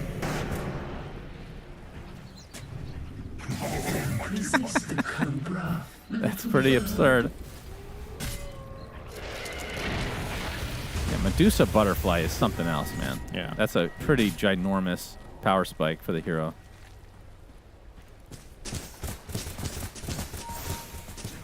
Of course, the new Scotty. Kind of interesting. For the Medusa, the all attributes. Looks like Sumail is going Disperser. Oh, will he? Okay. So he is going that over Mjolnir, actually. So he changed his mind again. And he has committed officially. He's bought some components now. Okay. So at least the Diffusal. I'm not sure he's going to build the full Disperser first. I don't mind it. I'm not fully convinced this is the best possible option, but it's definitely it's not a bad build on Arc, especially against Medusa. It's just it's like a feeling of the flow of the game that this could come back to bite him because he's not gonna kill the other heroes fast enough. The thing is, it's always this choice of do we go all in on Medusa or we kill everybody else first. If you try to go all in on Medusa, I'm not saying this is going to happen, Cinder, but it should. Okay, the horse cart. They genuinely have that as an option, as like a fail-safe save against all of this, you know, counteracting. That's true. On the Medusa, so untargetable for what is it, like 8 seconds or 6 seconds on a Medusa? That might be. Trying to think of a better hero to have in the cart than Medusa. I remember seeing a clip of Collapse and Radon pulling that off together. Just driving the Medusa through the enemy team with split shot. With the I think that build he might even have had Ags in that game. Which will of course be part of 23 Savage's ultimately completed build. He's not planning for it now, even though he has Scotty. I think the Ags value proposition is heavily tied to Mjolnir. So buying it when you only have Scotty as an orb might not be good enough. And goes the last remaining outer tower. Talon will take that, but their Aegis has expired now. So what are you going to do next? Play map control or try to find a pick into maybe even a little bit of sieging? Samel's clone here. They're not interested in that, it seems. I missed the shard that would... if enemies were in the bubble, they'd get forced out. That was cool.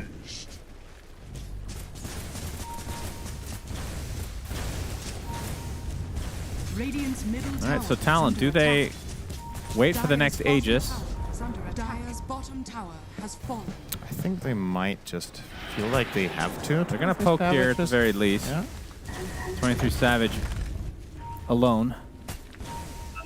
But it is a Medusa, so gonna be able to dispel the arcane curse as Ghost. Trying to farm the other side of the map. He's gonna get off his BKB. They have the Walrus Punch, the global silence. He's gonna try to fight his way out of this. One more right click will suffice for Makoto. Oh, his arms are too heavy, but the Blink Dagger is there for Jokam. Oh, never mind. Yeah, good one. Thought you'd 60 like that. seconds of no Bloodseekers, so Although now you they of can course do... don't get that reference because you don't listen to music. I do. That's Eminem. That's one I do know. The only Eminem you know is the ones with peanut flavor. 23 Savage. Gonna continue the push. Yeah, there's no reason to stop now. Trying to force out this buyback, which we can see is not a thing. Gonna use the fortification now. Delay, delay, delay. Crimson Guard even used to...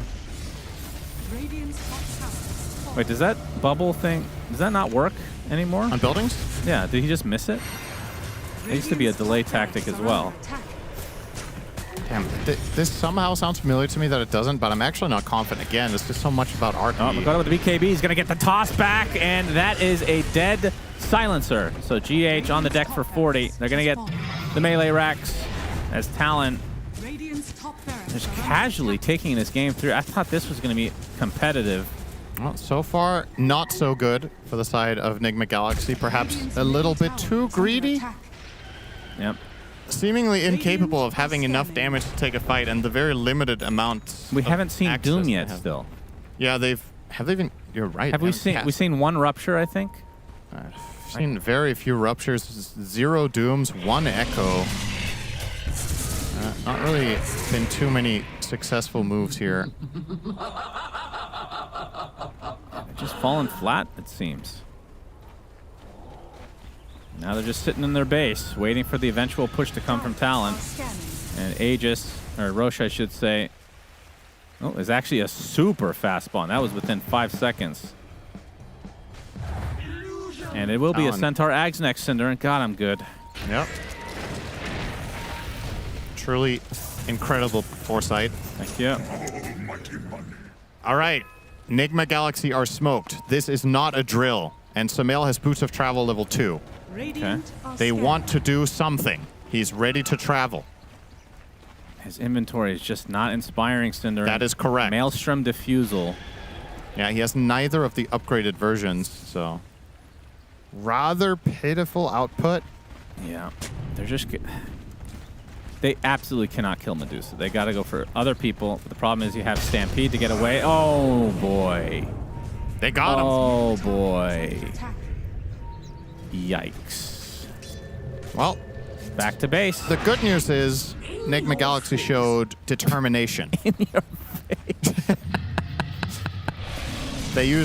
They were Wow. very committed. Instant Echo Global. They threw everything at him. Unfortunately, it wasn't real. Wow. But everybody sees ghosts sometimes, Shannon, and it's not about the ghosts themselves. It's about how do you deal with it. Man alive. I don't think I've seen a failed gank that bad in quite a while. That was something else. I mean, you just go straight high ground here. There's Yeah, two big cooldowns on absolutely. ultis. You have Aegis on Dusa, who's already invincible. GH getting hounded by Makoto. Yeah, he's going to die again. They have Yule. He can't TP out. He's just going to Yule him up here. Does have it. And bonk. There's some slow-ass attacking, I'll tell you what, but he'll get the kill eventually. Oh, they might get more Yamich. Yep, Ghost and company, they want a nice enchant totem onto 2. They're going to be able to take out the Jakiro to start this fight as Ghost stun locked, though. Walrus punched in the air. Crimson Guard so not missed going to the save bubble. him. Let's see if we can get a Doom cast at some point this game. Just throw it out, even on a creep. Anything will do at this point. Yamich gonna get forced after the high ground. Now the high ground is about to get demolished. Yeah, here comes the real challenge. You have no Bloodseeker for 50 seconds. Tempest double on cooldown. 23 Savage. Fearless. And why wouldn't he be? After all, they've been unable to kill him all game. He has the whopping, unbelievable score of 103. Yep, about to unstoppable. win the game. Love some good old Medusa gameplay. I'm honestly surprised he even got a kill this game. That's shocking. So Mel, gonna try to poke him a bit. You see the damage, you see the potential there. That's just the clone. Yeah. Taking out his entire mana pool, as a matter of fact.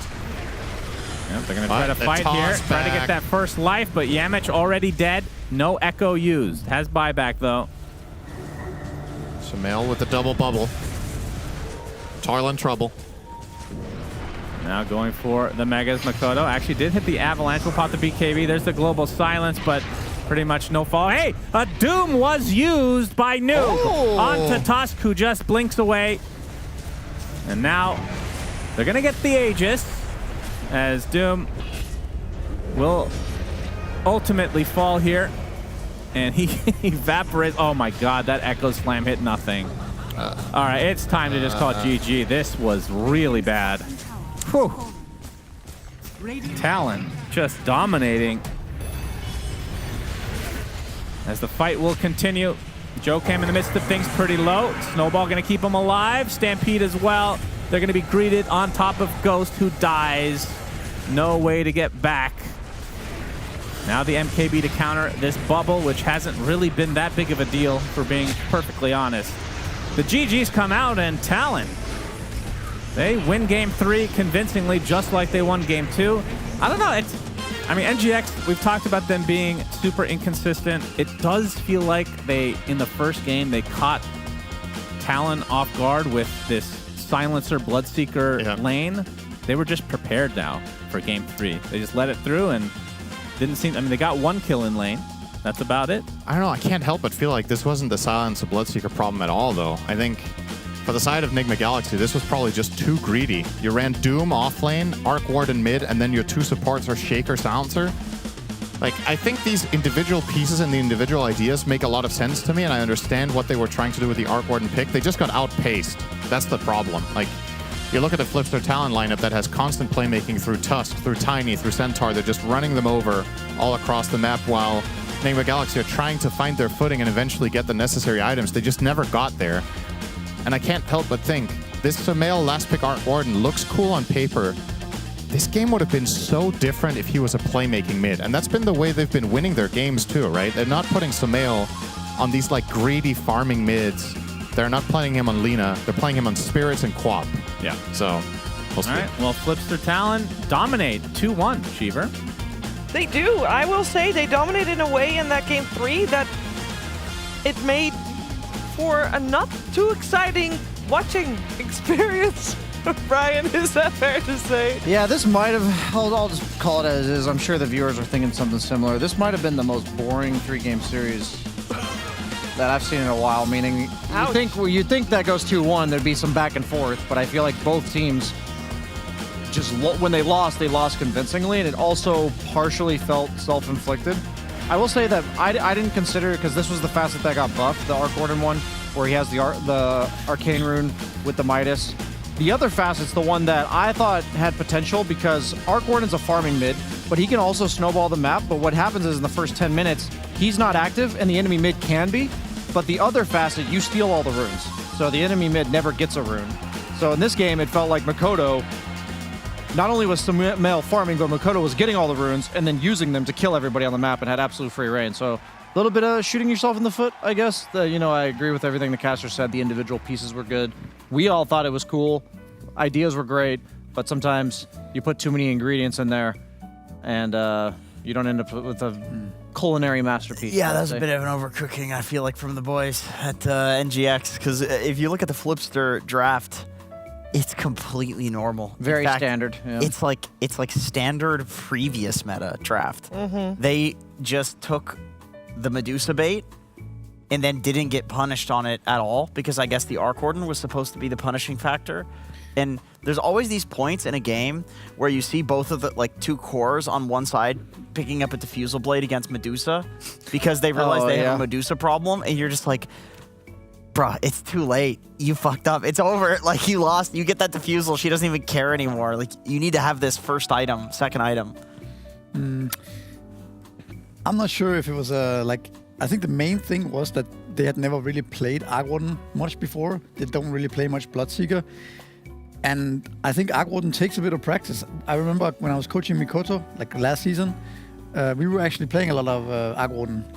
And we realized that we need to come a lot of heroes mid to this guy and play around this hero the first 5 to 15 minutes. Because that's when he's really strong. It takes team practice, not just individual. Yeah, and what you saw here is that instead of them coming mid to the Arc Warden, actually it was Flipster Talon who came mid and ganked the Arc Warden over and over again and jumped him first, right? But if you actually play around the Arc Warden early on, maybe by Spirit Vessel as well, this hero can snowball really hard, and then you actually have a different game on your hands. We could easily see Doom run mid, Bloodseeker run mid, everybody's just mid, right? Take the mid tower down, and then create this game for Arc Warden where he's the one top net worth, where he's the one dictating the game. I think we could see a much different game if that were to happen. But instead, everyone is just farming, right? They jump Arc Warden, they kill him.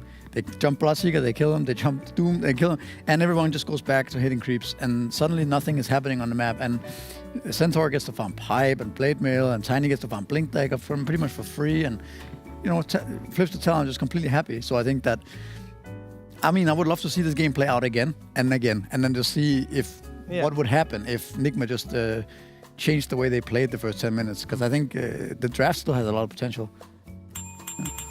You know who has a lot of potential? Who's had a lot of potential, realized and unrealized? My boy, 69 Savage. Good to see you, brother. I'm glad to see you back. How you feeling, man? Yeah, I'm feeling good right now. I gotta ask, dude. My first question is about Game 3. They global silenced and echo slammed your illusions. What was your reaction to that? I was just putting illusion and splitting 2 lanes. I didn't even know what happened, and then my team told me that they use echo. You didn't know. I was kind of laughing at the moment. Nah, dude, that's when you gotta claim that you just microed them perfectly to make it look like one was real. I didn't think about that. I just think about farming creeps. Mm-hmm.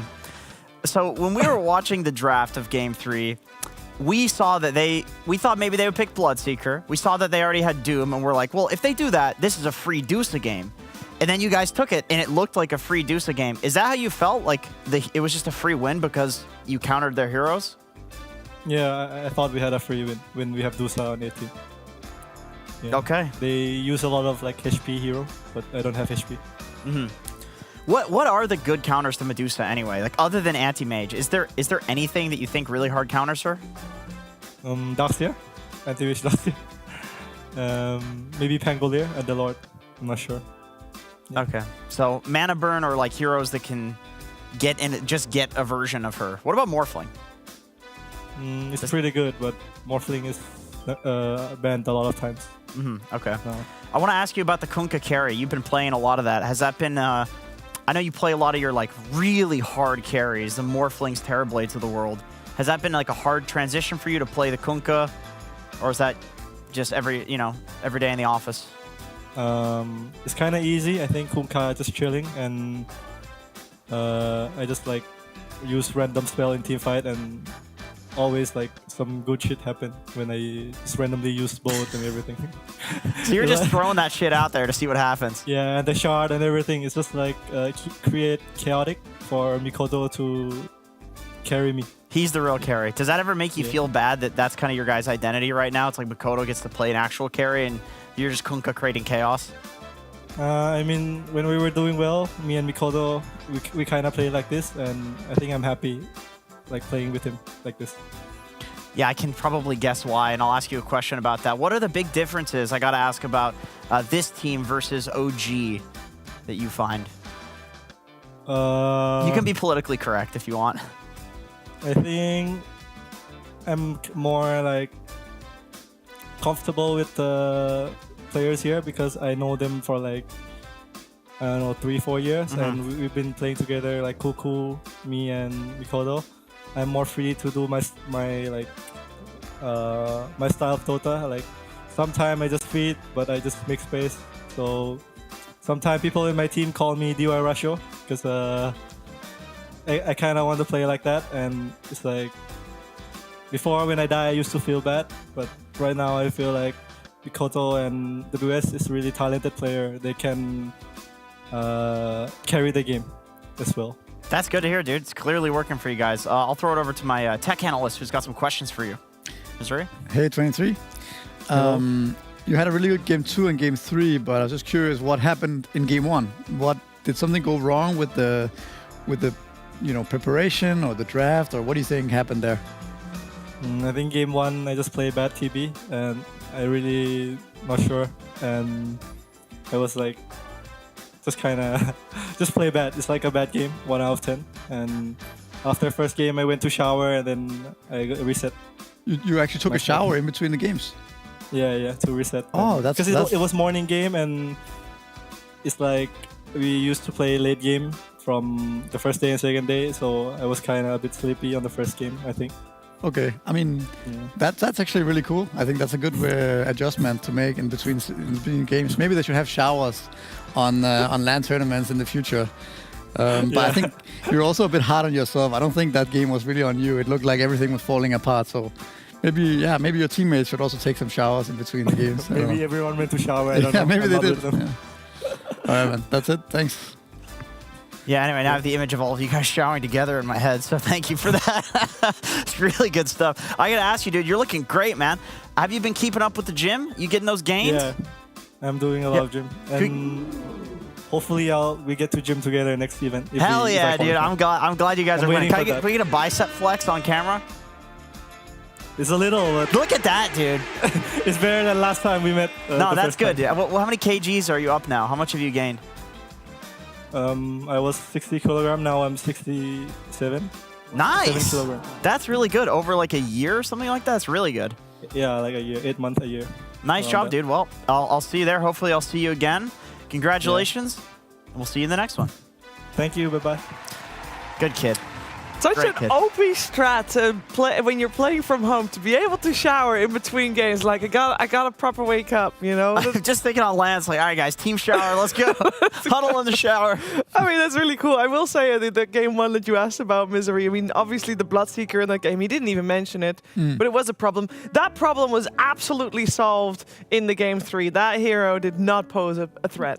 No, I mean, we talked about game 1 and the silencer effect and things like that, but this game it was kind of different, and we can look at some of the highlights from the early game there, where the silencer did not have the same effect at all.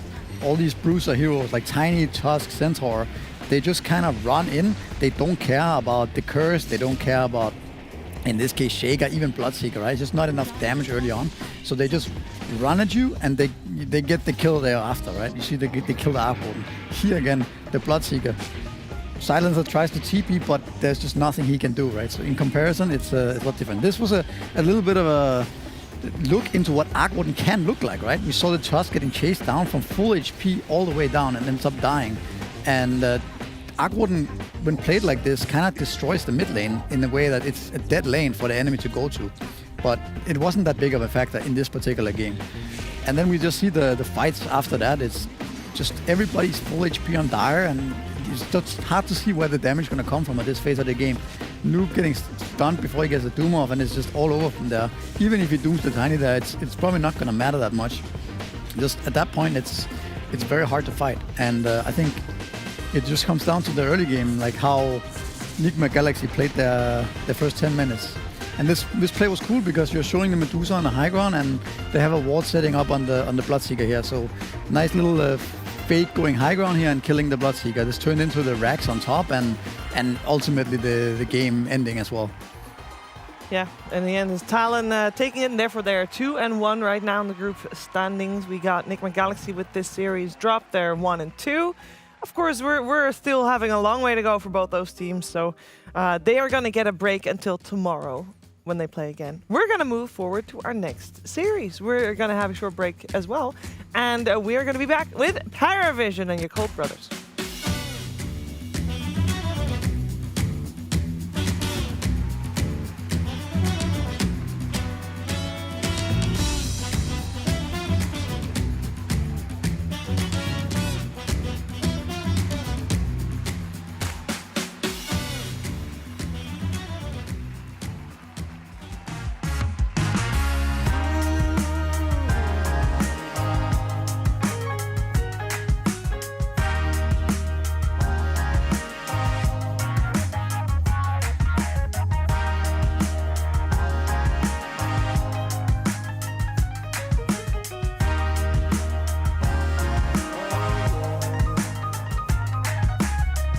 Turned on the dime when I saw you walking by.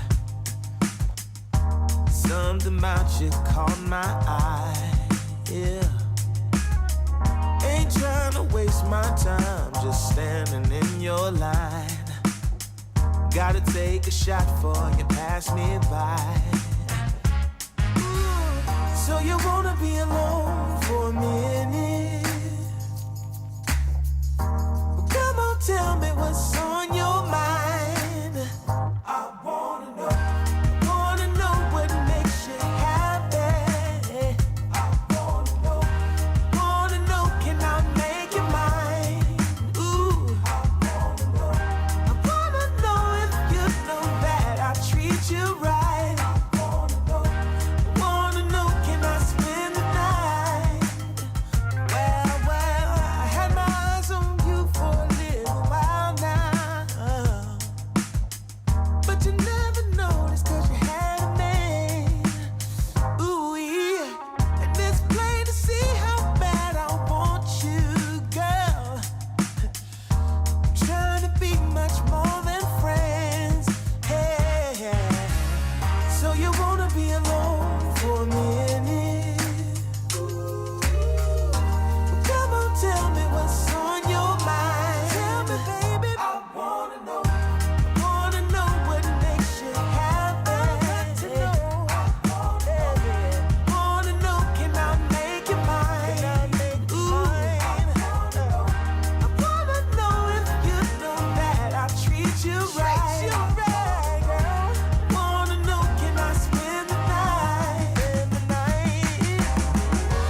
Welcome back, everybody. We're into Series 2 of Group Stage 2 at DreamLeague Season 26, as this is one of our first chances to see a repeat matchup. Yes, it was 5 days ago between Yakult Brothers as well as Paravision, the teams we will be seeing in the series, but it was a new patch, different patch, but there's a lot of the same heroes that we've been seeing from these two teams, as I do have a graphic of the drafts we saw between them, and the winner of Game 1 went to Yakult Brothers, so it was a 1-1 split in the series, so we may not just see a convincing 2-0 as Paravision, seemingly the best team in the tournament so far, but one thing you'll note is that these two teams were both picking Morphling before the patch, seemingly before everyone else was, because there were some drafts where that hero would go ignored, even though it's been nerfed, it's still getting first round, first pick banned, so we'll almost certainly see that today. You see Storm Spirit there in Game 1, it was banned in Game 2. Both these players play it. We saw no one play Storm 3 of the 4 games in the last 2 days. We've seen Yakult Brothers. He's a Spirit player on the side of Emo. And the big heroes that I'd like to note that are not in this picture that both these teams have picked in the new patch are Oracle in the position 5. Both teams have tried it out. We're seeing a lot of support experimentation from these two teams since the 7.39. We've seen Dark Willow on the side of Paravision. We've seen Magnus for Baboka several times. So we're going to see a nice little blend of the old meta and the new, and I look forward to seeing what concoctions these guys have cooked up for their second battle, I would say, of DreamLeague Season 26. Thank you very much, BSJ. Yeah, I'm curious as well about that because we've seen both teams do pretty okay. One team definitely is doing a little bit better, though. Paravision is the only team that is 2-0 in this second group stage so far, and they are considered to be the favorite. We know they're on top of the leaderboards when it comes to the EWC. They are expected to make it to the final weekend, probably even make it to the grand finals as well. But how do they feel about their current state? Let's find out. DM ult coming in. Slark taking a lot of damage. DM trying to focus on it. That's again! Oh, he dies again! That's a triple dieback effectively with the black hole. The game is just over! About our results, I think it's kinda consistent, cause like through this tier we was finishing in top 4 in like very important tournaments. We just played 2 tournaments in a row with 0 time to like chill, and like with traveling and all the stuff, it's kinda rough. No one isolated, has the blade mail up, but is he the one that's scared? I don't think so. He's gonna continue to fight as the rest of his team comes in to reinforce. I think we are a team that adapt well, and we understand what our ideas works. For example, last Wallachia was for us 3-0, and we have 2 days to scream, but scrims are not officials, and people against you might not try hard like on officials, so your ideas might be like, it might work on scrim but not gonna work on official. I think what makes our team really strong, that we all really try harding, and like when we made a team, everyone wanted to play with each other, and like that's why I think it works, because we have our good chemistry. They're dealing with these echo stomps, but a nice toss back here from Baboka. Has already found 2 cards, but they can't finish him off. Down the back wall, landed on 3 targets, and they are just melting. I mean, it's really hard to say what's gonna be good for us. I feel like we are kinda happy overall, and our approach is, to fix some problems, to find the problems before react. We sometimes lead a lot in games, and then we throw this lead away. I think that's what we need to fix in the future. It's gotta feel so good. You go into your first game of this best of 3, you're behind for the majority of the game against Paravision. It's hard to say before the games how we relieve the pressure from us. I think it's very important not even to get pressured, but relieve this pressure. I think our team is playing really good when we are like on high place on the tournament. I think it's also because we have very young player on carry, because for him it's like really important to play, and for others I think as well, because everyone is 100% energy and they know what they're doing. In second group we're gonna get 100% of our strength. Yeah, Satanic might be their youngest player, but he does have 1k MMR for each year that he's been alive. That's right, 17k MMR for Satanic Lacoste. It's quite impressive. Yeah, it really is. Some of these players, I mean, I played Dota much longer than they've been alive, which is pretty impressive. Same goes for you, Misery. Yeah, the new kids are on the block.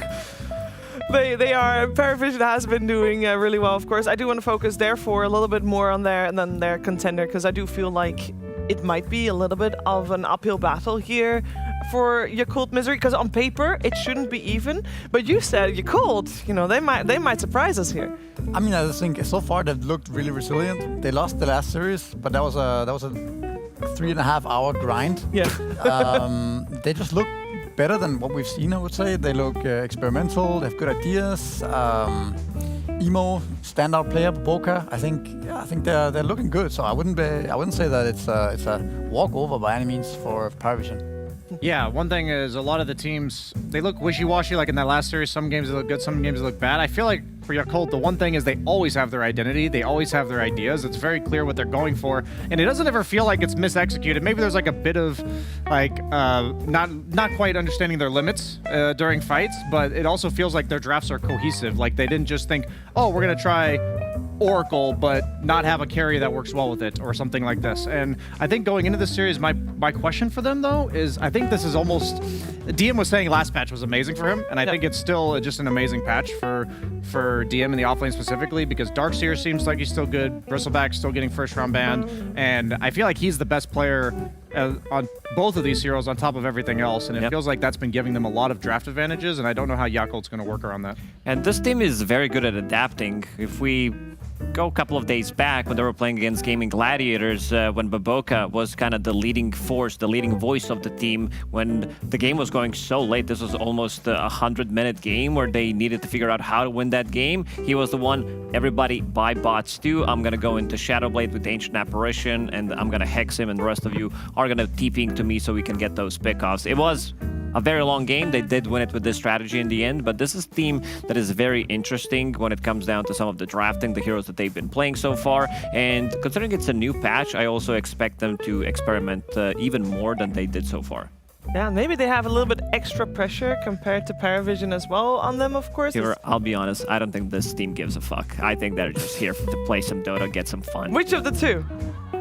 Which of the two? Which of the two? Oh, Yakult Brothers, that is. Okay. No, they said that they don't have a sponsor and they would like to have a sponsor. But the way that they've been playing, these are the vibes that I'm getting. Okay. They're still trying hard, but it's about having fun. They have to be careful of falling into the Chimera esports trap from last season, where it felt like Chimera had given up all hope of they were going to disband, and they were owning. They were 3-0 in Group Stage 2, and then I remember after that third victory against, I believe, it was one of the top teams. In the interview, Dahak was like, maybe we're going to work this out. Maybe there's some future for this team. Boom, 0-4 from there. Yeah, so that's true. I feel like the second we detect Yakult Brothers not giving a fuck mentality that they seem to clearly have, it's enjoyable to watch. I think if they were to lose that, they'd be in trouble. So no matter what, if there's pressure for a sponsor, it doesn't look like it in their gameplay, and that's what I love to see. No, they're definitely enjoying the journey. Let's see how they'll enjoy the journey against Paravision as we're in game 1. Paravision had priority and selected first pick with the opening pick of the Bristleback. Do you feel like they made that first pick priority a good choice? Yeah, it seems like it makes sense, right, for Paravision, because if you look at the Yakult's bans, they are all very important, annoying heroes of Paravision, right? We know the 9-class Lark, the Terrorblade of Satanic, I think maybe the best Terrorblade in the world, the DM Darkslayer we talked about, and then of course the generic TA that everybody seems to love a lot. But then there's also the Bristleback, right? There's not enough bans to ban out all the Paravision specialties, so I don't know. It's going to be interesting to see what Yakult does against the Bristleback. Well, they get their spirit straight off.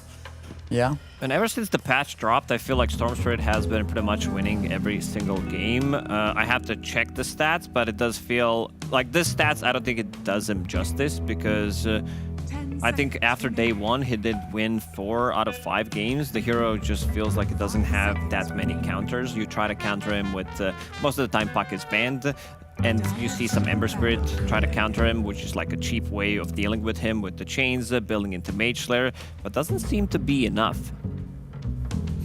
Yeah, I guess we're gonna see the one ban for Yakult Bros, but what they actually feel like is the worst for him to deal with. Maybe it's gonna be the Puck, but yeah, I mean, Storm against Bristol, I don't think they necessarily have that much interaction with each other. I think it's just one generic, really strong hero of Paravision, and then the same thing can be said for Yakult Bros.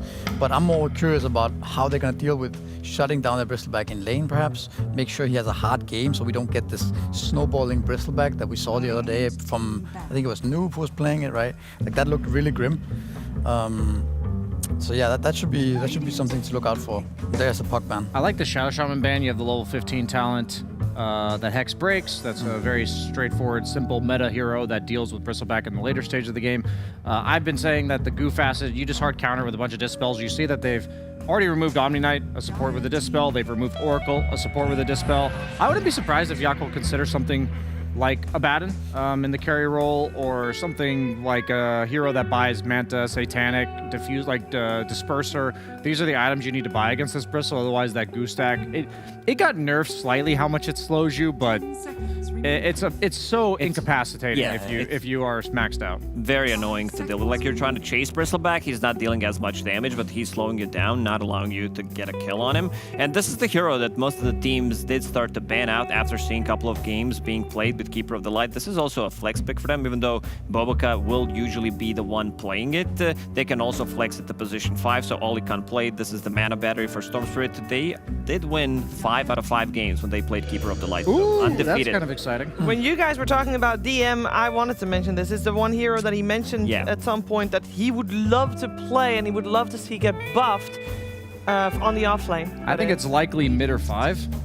Based on the fact that they already have Bristleback. Yeah, I think this is going to be 5. I think we had an interview with Ducalis, and he also talked about Dead Prophet. Really? Yeah. I think DM's going to be sad about that one. But yeah, you're probably right. He's giving them a tutorial on it before they pick it themselves. He's glad he's going to see his own lessons be manifested during He just really wanted it buff to be able to play 3, and now, it's changed to not. No, you're right, though. I mean, there's also flexibility in terms of putting Bristleback on 5, perhaps, but I think it's unlikely this game. I think you're right. I think it is a 5 DP, and I like how when teams pick these new heroes, but there's actually a purpose for it as well, right? The silencing Storm is a very big factor here. Plus, you see the potential for here in the Coddle, so you know you're going to have a good lane. So I think it's a pretty interesting pick here. That's a strong AA pick, though. They don't have amazing setup other than the Storm, but that's probably enough. I assume the DP was potentially a flex to 2, just because it's traditionally been good against Storm, as like pressuring the tower and stuff. But with this AA pick, I think that was the idea behind it. You don't want it to be mid anymore. Big quality improvement for Dead Prophet in the previous patch. Projectile speed has been increased from 1200 to 1400, so it makes it like relatively fast. You can still dodge it as a Storm Spirit, but it's also pretty big AoE. Like level 15 talent silence AoE has been increased. Maybe there's a reasoning for you to pick up some Road of Athos to be able to catch people, even though the item has been nerfed in terms of mana. So it now costs 100 mana and also less intelligence that you get. I believe -3 compared to the previous. And looking at Yakult Brothers, I feel like they are a bit squishy. These heroes are not that tanky. Yeah, I agree. I think Ember pick could be pretty strong for Paravision right now. Right? So it sets up the lockdown into Storm and Pangolier. Or the Void Spirit. I guess That's it's interesting. He's prioritizing similar idea. But yeah, Ember is actually in the pool and prioritizing Void Spirit instead. Maybe looking at the axe timing as well as the fact that you have. It's very hard to kill Void Spirit for Yakult Bros heroes, right? You only have the one pull and potentially roll from Pangolier to lock him down. Also, Ember usually pokes the opponent and changes them so that the rest of your team can set up. I feel like Void Spirit's more of the, I'm actually going to go in and set up for you guys. Yeah. And so I think with the lineup that they have in place, it makes a bit more sense to go the Void Spirit. And also with the buffs, people have been leaning more and more towards him. But I think the archetype of hero totally made sense for all the reasons you said. They have a lot of squishies on the side of Yakult. They needed somebody to jump them. They have limited lockdowns. Like, that AA Blast is going to land on any hero that doesn't have innate mobility from, like, the Storm Pull and AA Blast. But with Void Spirit, I think it's going to be very difficult for them to land any combo of spells on him. So I wonder what they're going to do to fix that in the carry role. Have you been impressed by Void Spirit so far? Mixed opinions. The first time Emo played it, the first series, who was it against? It was against... Emo always had high impact in those games. Yeah. It was against Team Liquid. Yeah, it was against Team Liquid, who obviously haven't had they are playing with a stand-in, not the best performance this tournament, but I will say that it looked convincing. Like, if he gets there. In the third game yesterday against Nigma, he had a really rough lane, and he ended up having to go Midas, and he was still getting kills on the map. There's a big meme on Reddit that they did fix his innate abilities, so it shows the values of mana regen, armor, everything that you get from it, and these numbers are not impactful at all. I feel like these numbers need to be buffed up slightly more to have the impact. That's fair. I think his innate is relatively underwhelming. At least he has innate ability compared to some yeah, other the heroes. question is how much can you expect from an innate, right? Like 3-4% magic resist plus 3-4% mana regen and stuff like this. Maybe it's... This is when he's like 5-6 slotted, where he gets like 6 mana regen. Yeah, maybe. The Maybe value. right. Maybe it's not that good. But I definitely agree on the reasoning why they picked Void Spirit. If you look at the supports of Paravision, they're better with the Void Spirit compared to like an Ember. If they had Coddle and AA on Paravision, then I think Ember would have been better, right? But Void Spirit, Void. Yeah, they wanted the Void Spirit. Bros. That's why they did this. So it's a carry Satanic Void, I would guess, right? Yeah. And I think this is pretty cool. I missed this hero a little bit. He received a lot of talent buffs. Yeah. Well, it is at least one of the players of Paravision that got the hero that he wants to play, because Satanic said he wanted to play If Void he had a PL or leash Dark. mechanic, still, this would be a relatively good Chrono Square game. But since that doesn't exist anymore, they can just run away. I think he's just going to be playing the standard Chronosphere. I hope so. Because it would be very good against Storm, great against Pango. I think if you look at Paravision's draft, like we have some old heroes back in the meta again, some heroes that we've seen on the same team before, like the Void and the Death Prophet, used to be a very strong combo. I guess so. Yeah. Interesting. Very fast-paced, right? Very snowbally. Like recalling Coddle, Night Stalker, Storm around the map, right? You have a lot of potential for snowballing the night. And if you look at Paravision's draft, maybe it is a little bit greedy, right? You need a lot of time for your Void to come online. The DP, the what's it called? The Dark Willow, pretty weak early on. If they start dying and they don't get a good early game going, they can definitely chain feed. So I'm not sure. I'm not sure what to say about the Night Stalker, but it's an interesting. It's an interesting one. As expected, your Cold Brothers, they did go with something crazy. This is how they need to, try to win against the rougher, against one of the best teams that we had so far in the last 6 months. So they need to be theory crafting slightly more. This Night Stalker can actually pop off. It's very good against both Void Brothers, great against pretty much everything that they have. Well, they're definitely trying something that we have not witnessed before, so very excited to see how Game 1 of this best of 3 will play out with Sunsweat and Synderen via the PogChamp Pandas.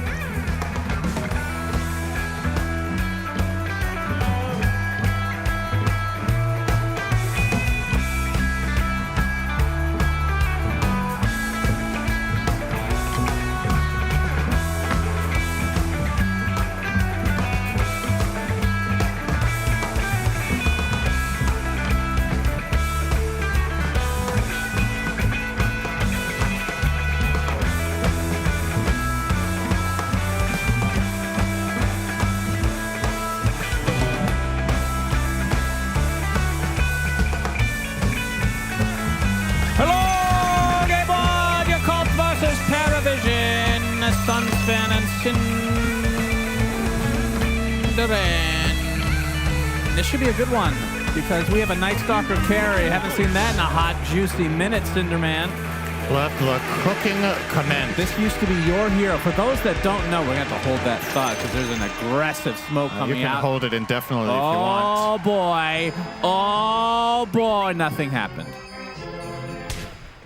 Anyway, for those that don't know, Synderen used to play Dota pretty well. Used to be a professional, well, quotations, professional player. And he was known originally, before his support days when he was completely washed up, as a Night Stalker special player. Special? Yes, that's it. You were known for Night Stalker mid. I was Synderen. special. Can you break down this position 1 Night Stalker? Very cool. I mean, things have changed a lot since back then. This is not even remotely the same hero anymore. You're an analyst. You can still do it. Quote unquote analyst. I'll say, so I think what they were looking for here for your cult was a carry that can just contest the overall mobility of Faceless Void and Void Spirit. So they wanted to get a carry that had either a silence or a good stun. And they're going to try it with the Night Stalker carry here. This is a hero that's very hit or miss when it's played in this role.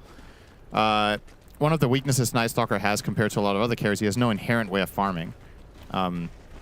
I don't think we're going to see Fly by Battle Fury or Maelstrom.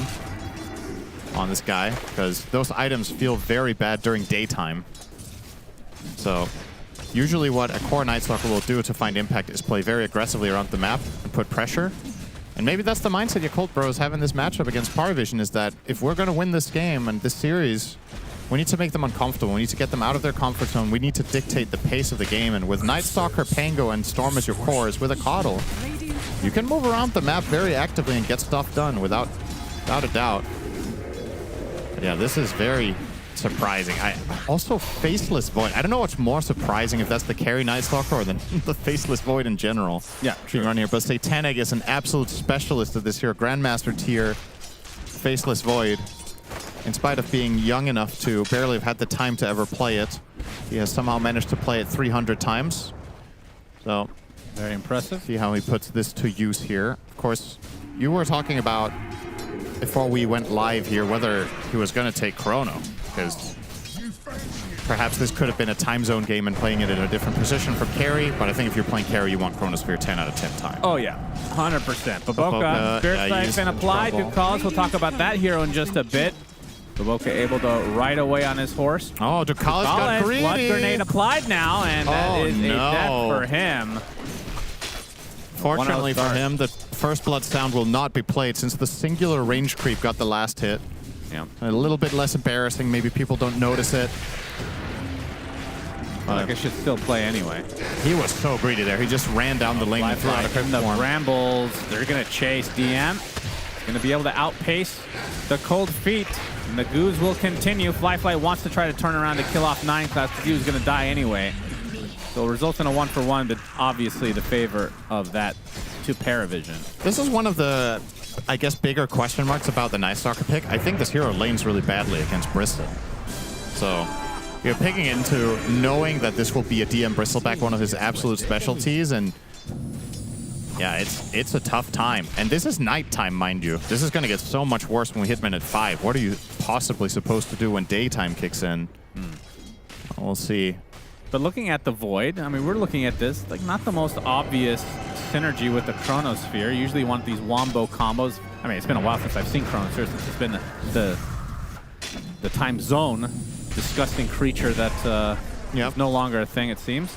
But, I mean, you have, like, Exorcism. I mean, if you Chrono on top of Death Prophet, the Exorcism actually would do pretty good damage, but it is a support.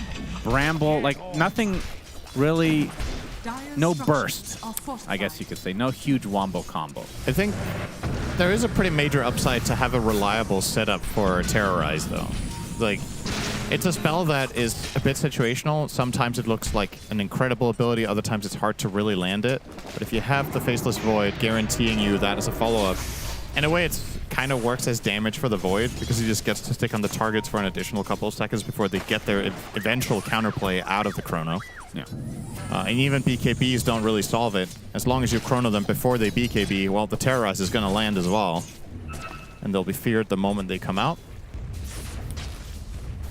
Well, no one playing the Void Spirit, which is a hero that has catapulted back into contention as a mid-hero.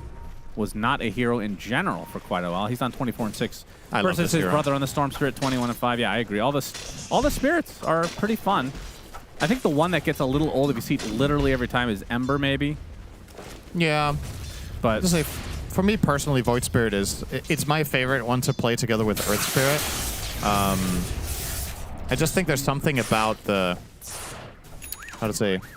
impact, the way in which this hero takes fights being very explosive, that's super satisfying to watch in a different fashion from the other heroes. Like Storm Spirit is a lot more about continually zip in and out, do damage here and there. Ember is similar with the pokes. Void Spirit is very much get in there, burst out everything you have, and either get out or you're stuck. Like it's a little bit more on the commitment side. It's very cool to watch this being played. Nice catch here mid from no one. They get the Brambles too. Emo, serious damage taken. He's going to bring the Void Spirit back into the fray though as Ollie joins the fight, and no one now on the retreat. Will barely live. Okay, I say that. He ends up dying anyway. There's that case in point with Void Spirit. Sure, you're not level 6 yet, but in order for this hero to kill, you get in there. And the counterplay with the TP. That's the type of kill that probably Ember doesn't die there, or maybe They're not Earth stopping Spirit either. as TP is forced. Yeah, unlucky. It's daytime, Night Stalker. Enjoy your next 5 minutes of misery. Yeah. Of course, we will all be enjoying our 5 minutes of misery when the series is over or the game is over. It's always nice to listen to. Just 5 minutes only. Yeah, he can have 5 minutes. That's enough.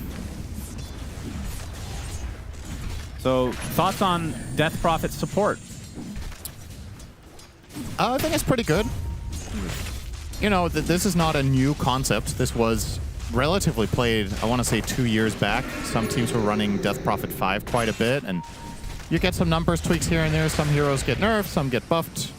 Death Prophet was one of the winners in terms of the laning phase. Crypt Swarm got significantly better level 1, damage up from 85 to 100.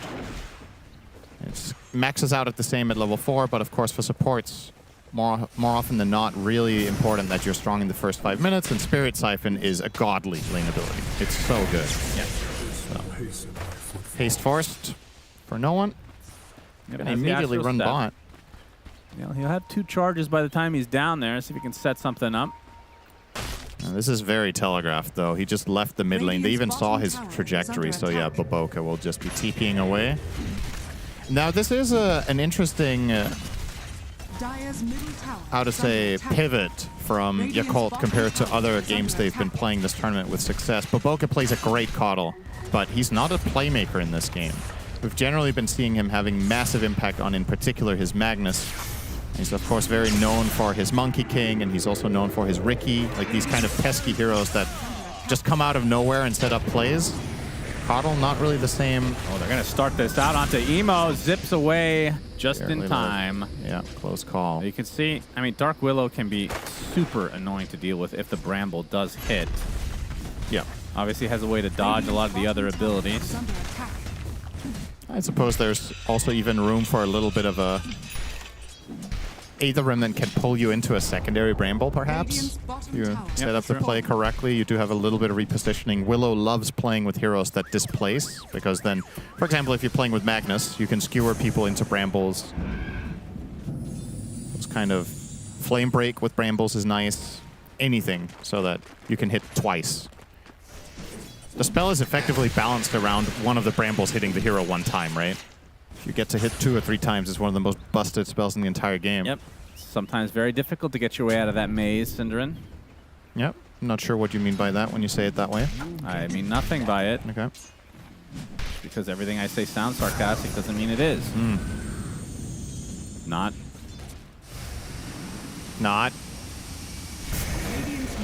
Coddle's a hero we were hyping up a lot in the last patch. What touch-ups did he get in this last patch? He got nerfed a bit. Recall no longer gives yourself mana. And I believe that was one more main thing. The cast range bonus from Spirit Form is nerfed, in particular on level 3. So he's absolutely a worse hero than before, but I still think under similar conditions he will still be very good. Radiant's middle tower Main thing for Coddle when played as a support is you want to have at least one really good teammate to Chakra. That's what makes or breaks the hero. Yeah, for sure. And in this case, you have 2, because you have the Storm to give mana, so you can keep going, and you can give Pango 2 Swashbuckles and 2 Shield Crashes, which is amazing for this hero. And technically, even Night Stalker can be interesting, because you can get 2 Voids off.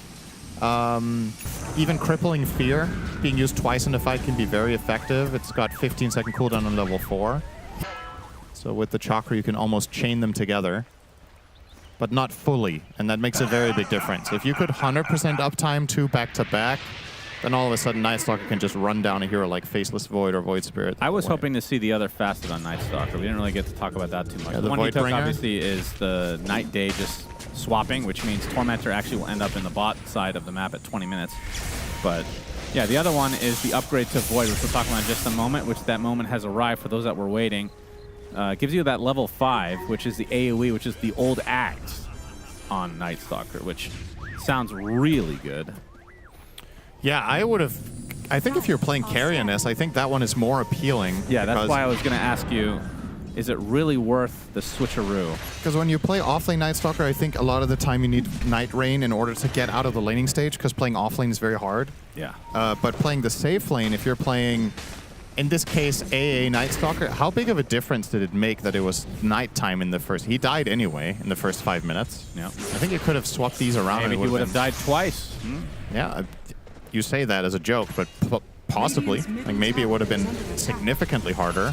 Why is of everything course, a joke to you? The other thing is also Night Rain also gives you more nighttime, right? It makes the days shorter and the nights longer the entire game. Oh, they get the silence and the Aether Remnant to follow. Emo, pretty low on HP. He's fine. Beyond, TP's in to scare the rest off, but 9 class making his way over as well. The Terrorize on top of the Bramble. Is there any other connection? Absolutely. 9 class comes in with the melee Bedlam.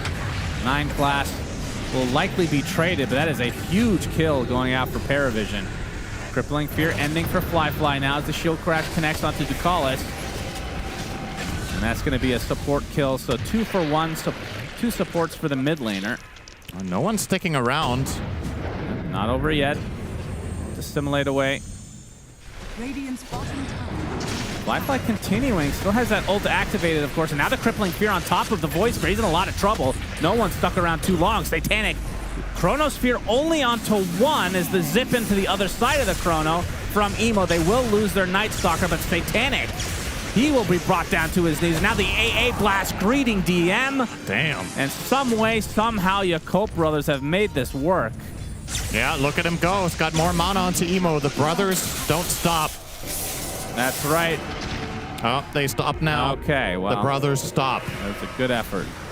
9 class. Okay, he wants to get in there. He's blinded another away. Bedlam. That's a low cooldown. He's in trouble now. Spirit Siphon, or Spirit Vessel, I should say, applied to him right now. Emo. Oh, boy. Couple more zips and 1 swashbuckle for the road as Paravision is starting to fall like dominoes right now. As it turns out, you know what's better than Emo on a Spirit Hero? Emo on a Spirit Hero with infinite mana. That'll do it. He got so much done in this fight. Just constant, non-stop in and out action with the Caudle. As long as they stay alive on both of them. During this downtime, Baboka will also complete a quad stack of Ancients now for Emo. Emo effectively ruining one of the stacks here, but... Oh, yeah. What can you do? That's a big old juicy stack for Emo. Bit annoying for him to take, but with Baboka nearby to assist, should be fine. No enemies nearby, so this will be cleanly taken. Emo.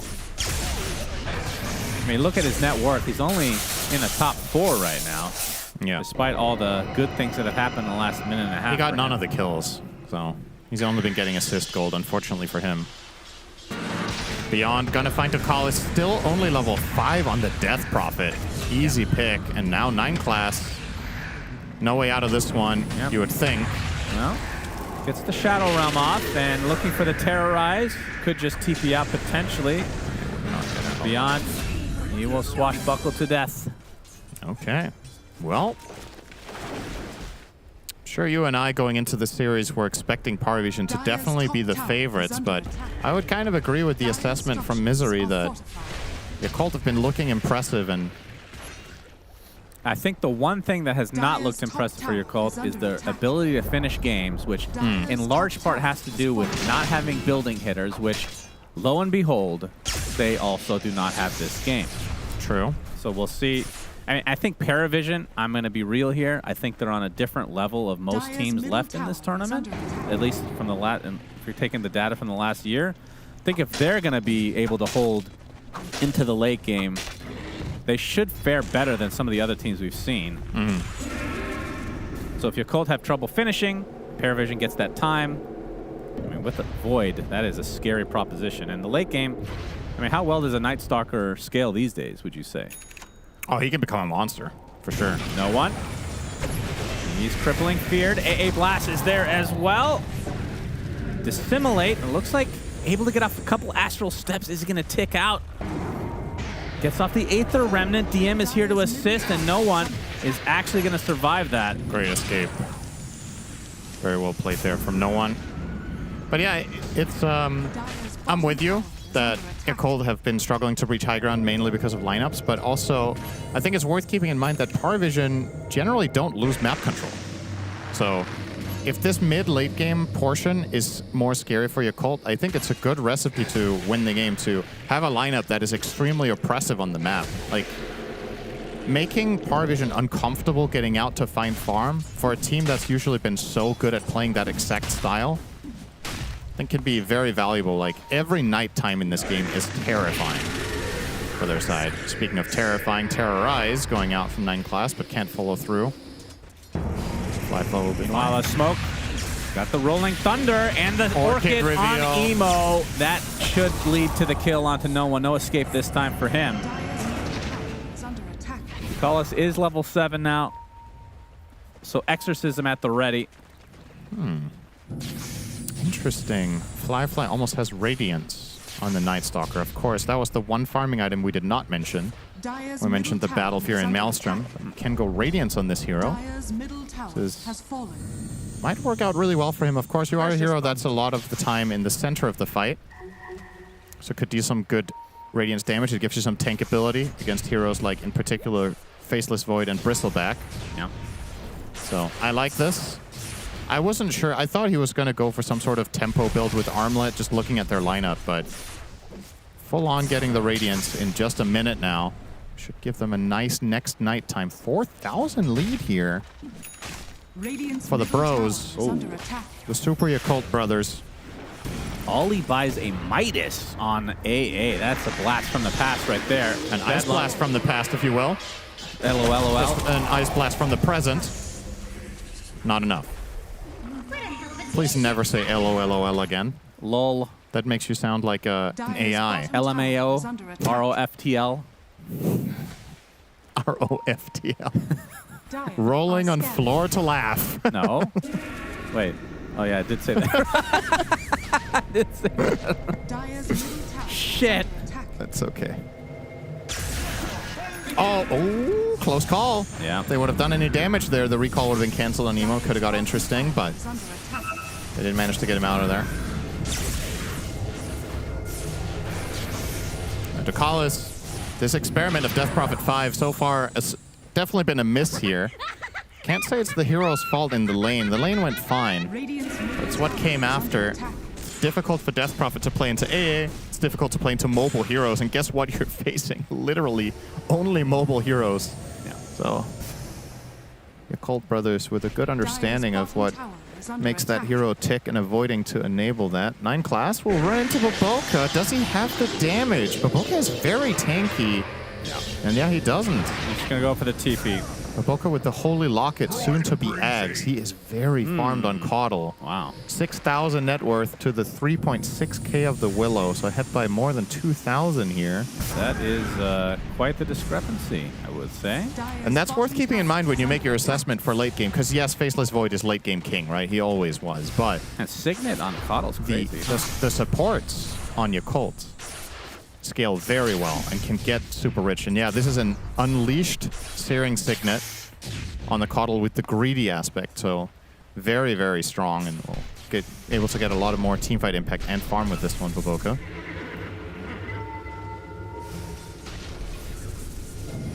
Already a 5k lead for Yakult. But what do they do? I'm not saying that we're at that stage yet, but let's say they maintain this lead. Let's say it's like the other day. Maintain this lead, maybe grow it a little bit. They get Roche. Try to go high ground. Do you need to get picks before doing so? Like, how do they just go straight up high ground? You don't have a Medusa that can sit there. You can't. Your lineup's just not good at that. So you need to... But that's where, again, that's where it's important that if you have a lineup that can't siege very well, if it can map control very well, you can win by 50,000 gold, right? Yeah. That's how some of the...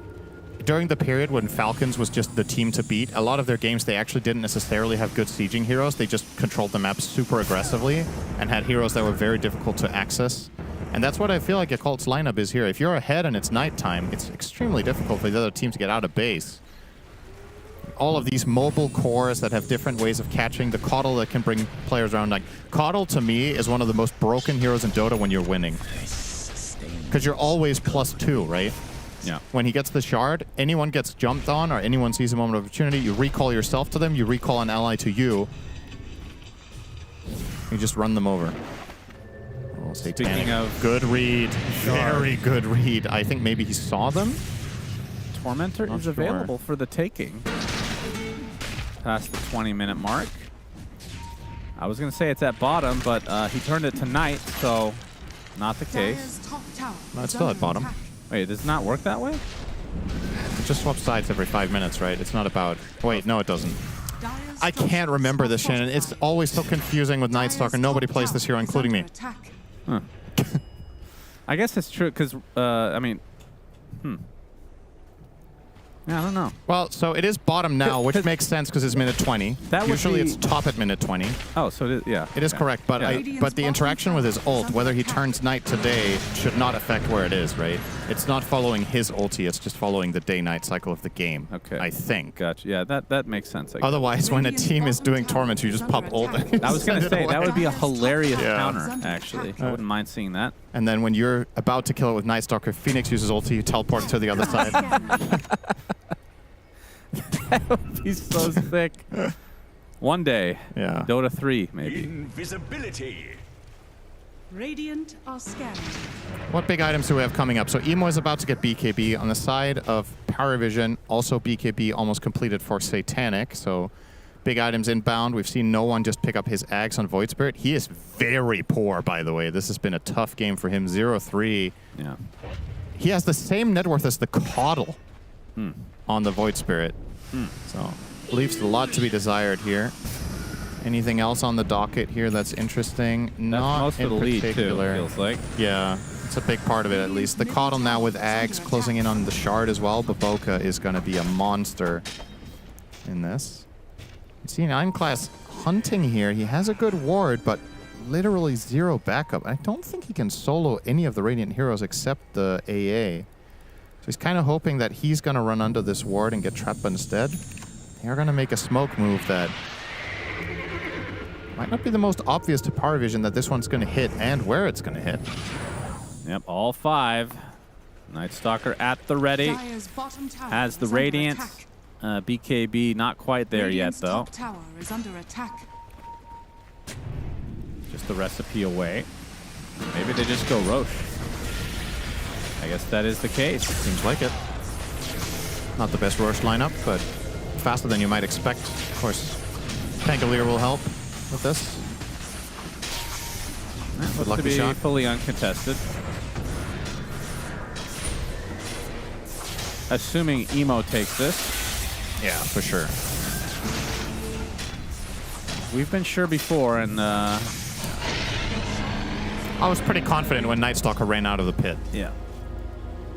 Oh, Ducalis going to get spotted here. He has Glimmer, but they have the Dust. They do. Trying for a TP out. Not going to. Emo will finish the job. All right, so Yakult have that Aegis. How much can they get out of this one? This is, we talked about their lack of building hitting. There's 3 tier 2s and a tier 1 bot still up and running. Yeah, top tier 2 should be the first point of contention here. But as always, with Night Stalker in your lineup, you got to be a little bit wary of timings here, because you used NS ulti there.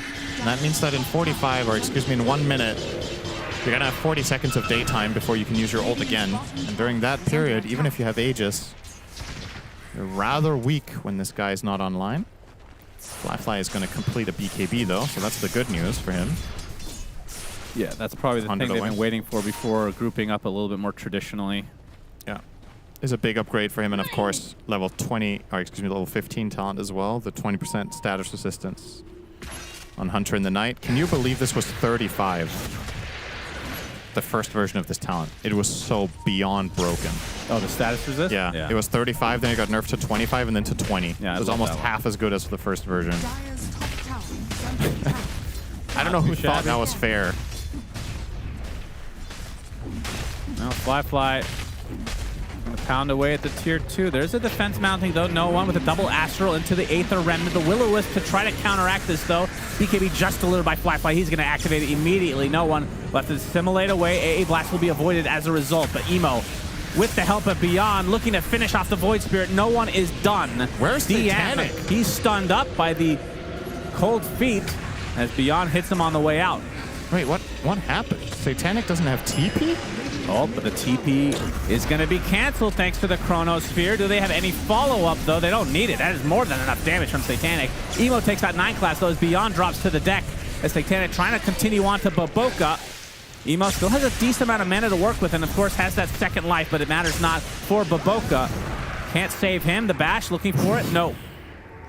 Bad luck for Satanic there. There it is. There's the yeah, of course. You get all of them afterwards when you don't need them. Makes sense. Wow. I'm confused how that fight even broke out. No one just committed in and opened with 2 Astral Steps into the Night Stalker and broke open the fight, but Satanic, look where Satanic is on the minimap right now. He's farming his triangle and doesn't have a TP. I think just miscommunication here. Like, considering that the Void doesn't have TP, I think that fight is just not one you want to take, but at the end of the day, they kind of got a decent result out of it, surprisingly. Yep, they did not burn the Aegis. Emo burns a BKB. It'll be at the reward of 9 class, though, and this should be the Aegis now. Oh, okay, never mind. Class will get a shard in the grave. Oh. It's a feels good one. The Cursed Crown will spawn brambles. Emo keeps going. Yes, he does. Yes, he does. Gets the zip on into the Void Spirit. The silence to follow. Will-O-Wisp is going to miss. Onto the high ground they go to try to take out no one again, and they will be successful. Ducalis, in the meantime, surrounded and taken out as well. So after praising Paravision, they've lost 2 here. No one continues to struggle in this game number 1. Yeah, this carry Night Stalker pick has worked out quite well, I have to say. A cool idea with good results so far. It's the 5th death of Void Spirit. He desperately needs BKB. Yeah. It's going to be a game changer to get that. I guess you could make a case that maybe a Force Staff on him would have been a cheaper partial solution to Night Stalker, but it's just, you need the BKB anyway, right? So you might as well shoot for the stars. But perhaps then 9 class could have bought a Force Staff instead of his dagger as a way of protecting his core. It's just very... Dark Willow rushing Blink is a pretty selfish build. It sets you up for kills nicely, but you don't offer the same amount of utility when your teammates are getting jumped. Satanic going for a Scott, so it seems to be position 1 flavor item right now. Yeah. Say, Scotty. Feels good to get stats. Yeah. Who would have thought? Could see that maybe getting a little bit of the nerf if it's considered this good. Yeah, I don't think it's it's not like any anti-healing or anything like that matters as much this game. Oh, wow. They didn't go on him there? Yeah, that's... Did they not notice the recall? It's a pretty obvious visual effect. Yeah. Is under attack. Dire's top tower is under attack. Well, either way, I still feel very strongly that Paravision, if they could just delay the game, they will have definitely a really have a good good advantage late game. They have a good shot without a doubt, but there are some late game monsters on the Radiant side. Late game Pango can be crazy, so can Storm. Dire's top tower. Ice Blast on Satanic. Emo's going for it. Yep, the big ol' zip in, but Satanic. Ice cold. The fact that he doesn't even BKB there, I think that was what Emo was banking on. He kind of wasn't expecting to get the kill, but he thought the moment I jump him, he's going to BKB. Nope. I mean, look at his face, man. Ice cold. This is the most casual guy. Nothing phases him. Yep. Other than extreme boredom, which we've noticed a time or two. Just don't buy Divine Rapier, and you won't have to sit in base the whole time. This does feel like one of those carries, though, that will do enough damage without Rapier. Oh, yeah. Dire's top For tower sure. is under attack. Just need crit and attack speed, and you're there. Because you have one of the best stuns, if not the singular best stun in all of Dota. And it's actually a pretty bad butterfly game, so looking at the enemy lineup. Yeah, he's also not planning for it. He's planning MKB.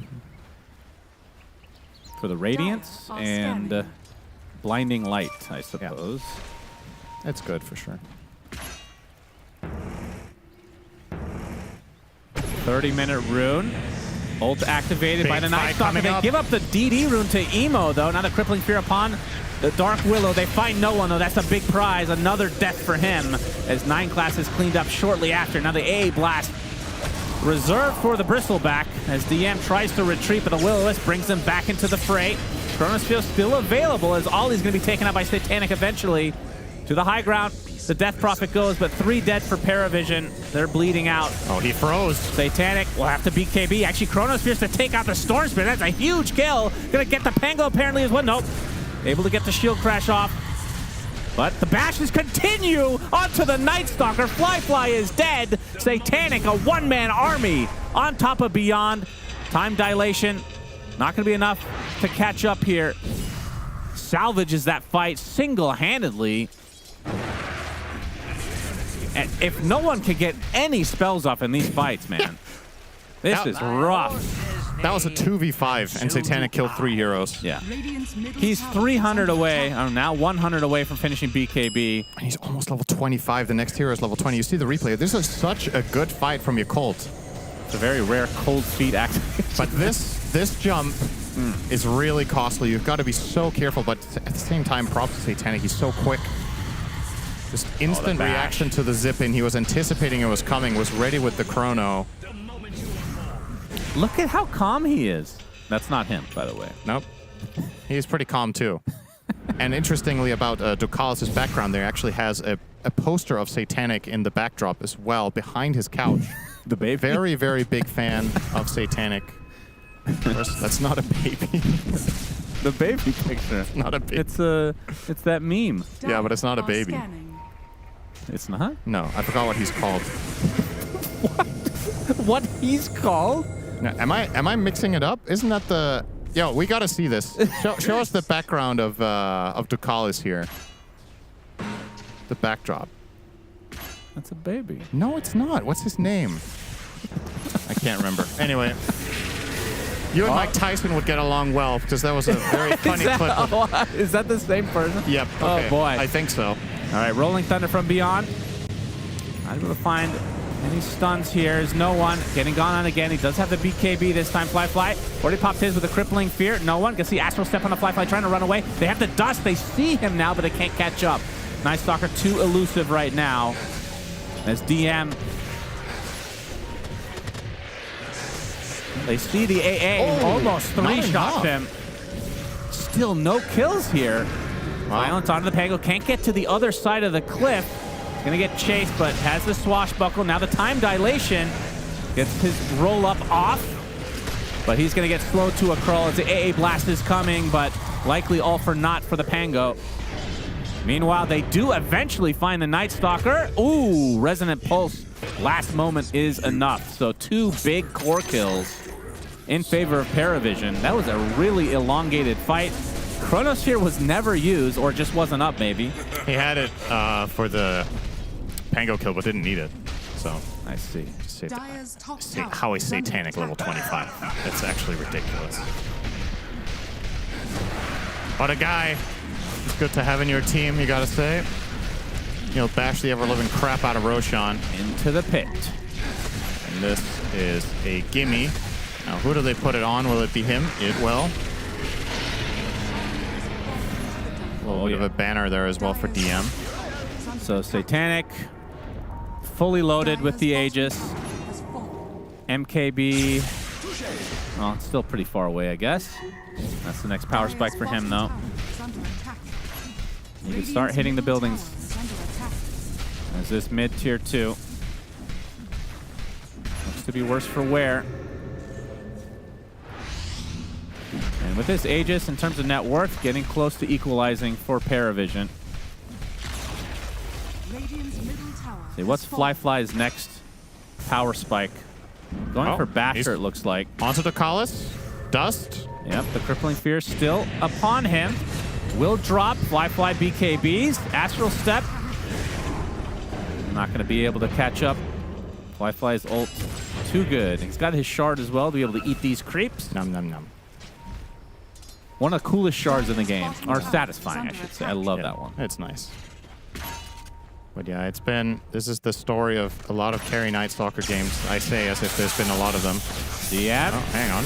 Gets opened up on. AA Blast hit. They just want to try to get the Wisdom Shrine, but it's not going to be. Oh, Emo actually jumps back in. Did they actually cancel the TPs to help DM? I feel like that might have just happened. So Emo gets the Shrine. Maybe they saw it. honestly, really nice play call there from Yakult, recognizing that the TPs coming into the tier 2 were indeed cancelled, including the Faceless Void. Giving them the opportunity there to re-engage, go for a bit of a punish. And this, honestly, the dynamic in this game is super interesting to watch because this is truly, there's like King of the Hill Satanic, and then the drop-off is massive. But Yakult have so many rich heroes, including the Coddle, now 1,000 ahead of Void Spirit. But Boca is so rich, he almost has Wind Waker now against the Chrono. But Satanic, anticipating it, will get the Nullifier at the exact same time to deal with that inevitable problem that Faceless Void always runs into. Dire's bottom tower is under attack. Aghanim Scepter finally there for Beyond. You see that a lot earlier usually, but he opted to go for Spirit Vessel, Blink, and Shiva's beforehand. A little change of pace in terms of ordering for the Pango. Just want to point out, Satanic's team combined are 7 and 23 in this game. So, a little bit of a mountain to climb here for him, but he's up to the challenge. And the tier 4s are starting to come now. Oh my god, they have 4 Gale Guards right on the Paravision side. Alright, well those are going to change in all likelihood. He's going to business now, up to the high ground. Yeah, able to poke a bit. He's got his shard now, so the reverse time walk is there, and it gives... Does it still give extra cast range on time walk? I believe so. Yeah. A pretty damn good one.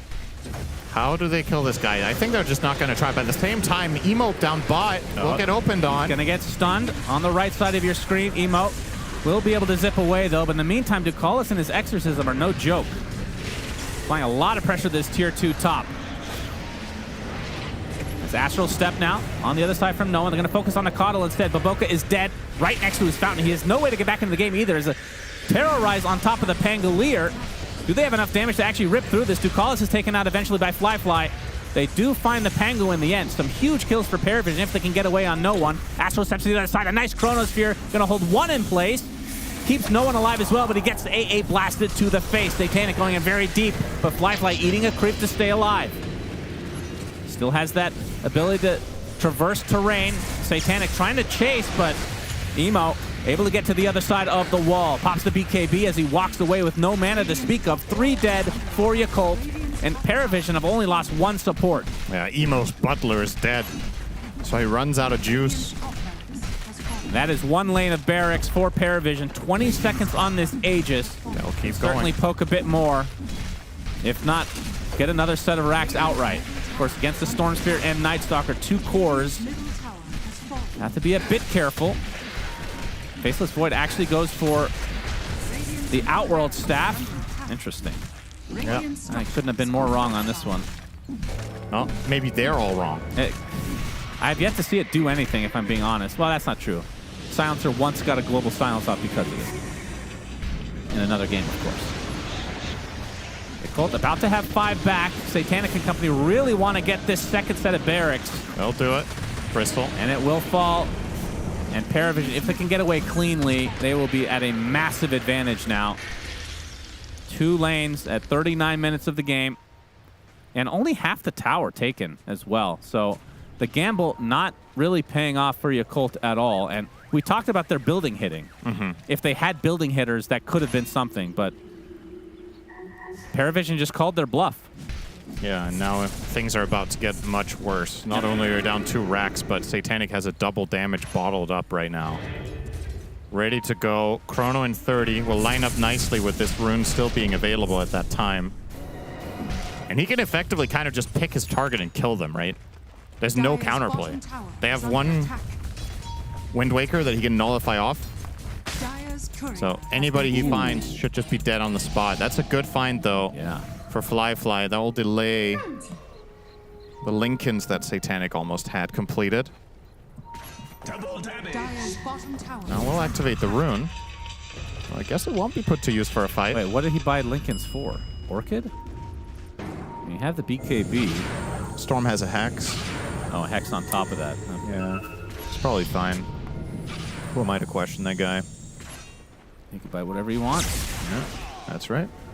9 class. Hiding away. Well, blank away too. Yep, he's fine. Was about to TP out, but he canceled it, so it looks like Powervision want to stick around and fight here. Yeah, I was going to say, do they want to wait for this courier? It's quite a while. It's another 3 minutes, so going to opt to not wait for the Lincolns on Satanic. Oh, they're just going to force them back here. Okay, this is a very telegraphed move from your Cold, right? You have your mid and top waves that are going to be pushing in from the bigger creeps since the barracks are down. So Paravision know that they have to come back, and they're already setting up the push. Yeah, they're caught with their pants down here. They're way out. DM is no joke. You don't need Satanic. And he's in fly. Going to be spotted here eventually. Gets silenced, forced out the BKB and ult as well. Rolling Thunder along with the zip onto the bot side, but they're going to re-aggress as Emo's already out of mana here. Satanic is who they want to kill.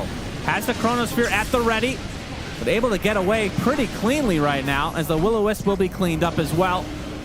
As 9 class having a battle against Night Stalker apparently. No one will join the fight. Curse Crown about to activate, and Fly should be going down. 90 seconds of no Night Stalker as Paravision in prime position to end this game.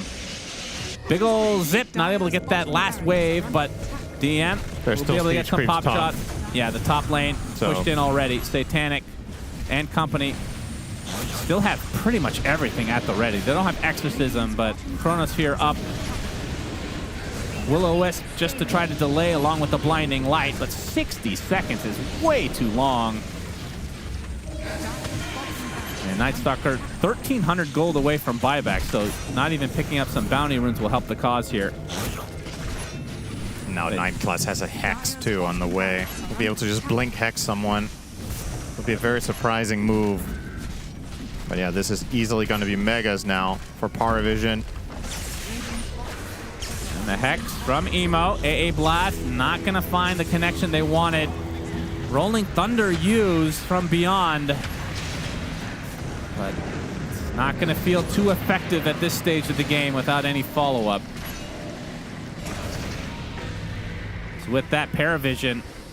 Do they have megas? They They're know up that. 3K. I mean, they know that so Night weird. Stalker does not have buyback. Very obvious. What'd you say? It's just such a weird gold breakdown for a game like this. Yeah. They have megas, but they're down 10 kills and up 3K gold. It feels like bizarre. This patch, we've seen a few games with some similar... Yeah. Like we've definitely seen some games that are weird in the net worth department. Not sure what it is, though. As Roche, the final nail in the coffin in all likelihood for Paravision to take out Yakult in this game 1. Ice Blast will scout them out, but Night Stalker actually pops his ult. Yeah, I mean, you got to go for this, right? You can't just give them this for free. So even if they get the Aegis, you still want to fight Big Emo? ol' zip from Emo. The Chronosphere used. He actually kills off Roche, so the snatch for Satanic. He gets what he really wanted, which is that Aegis. Looks like the Night Stalker's going to be able to finish off the Death Prophet. In the meantime, Satanic can go to town on Emo with the 2 lives available, and their base is getting decimated by creeps right now. Will-O-Wisp not going to have too much of an effect as Fly in a 2 versus 1 right now. No one will pop the BKB as Satanic wants to join the party onto killing this Night Stalker. He's going to pick up the Invis. No, he's not. He's going to fake it out. The Aether Remnant not going to hit. And this is a very long chase, but well worth it as Night Stalker in the grave for 90 seconds. So they've lost 1 tier 4 to the creeps during that engagement. And Satanic still has a chrono because he got the refresher. And he's going to find Emo. There it is. Does he have the damage? Aether Remnant just in case. Satanic double kill. Buyback is available for Emo. Again, they should be pretty confident that Night Stalker does not have his. So they'll go for the game win in this game 1. Satanic with the time walk. Reverse time walk now. The Hex coming out. AA Blast to follow. Satanic. That's going to be life number 1 in all likelihood. They actually get to the other side. Is he actually going to survive this? And Emo has to go back to base. Satanic is super low, about to crack to that AA Blast, but no. The zip. Good thing he waited. The 2 lines align in the end. So that's life number 1 for Satanic. Last tier 4 will fall. Gonna try to blow everything onto Satanic, but Only so much they can do. Electric Vortex to start for Emo. Pops the BKB. DM. He gets hit once. He's like, okay, never mind. Emo doesn't want to deal with the Bristleback right now. Still no GG's called. 20 seconds on the Night Stalker, but the buildings, or the building, I should say, will fall before that surely. Will-O-Wisp going to be a bit of an annoyance. His 9 class with the Terrorize onto the Storm Spirit. Satanic. Time dilation, but no bashes to come. Instead, he's going to reserve his right clicks for the Ancient. We'll actually have to re-aggress. This is dicey now. Yeah, it's a bit... They don't have that great of building damage, it seems. The Satanic does eventually fall. 90 seconds on the deck, and now no one left alone with the other 2 members of Paravision. And Beyond and company will try to defend with all their heart. They will do succeed. so. Yep, this is not over yet. As the Bristleback cleaned up, eventually double kill for Fly. A Dagon for the AA to be able to kill the cannibals. And Paravision, they can play this safe. They can maintain all of these buybacks because we talked about Yakult and their inability to push towers. Yakult have been here before, though. It took Nigma quite a while to break the base in their Tinker game yesterday. Yeah, that's true. They're good at defending. This is a bit of a different beast in Paravision, though, especially when you're talking about Chronosphere. Yeah.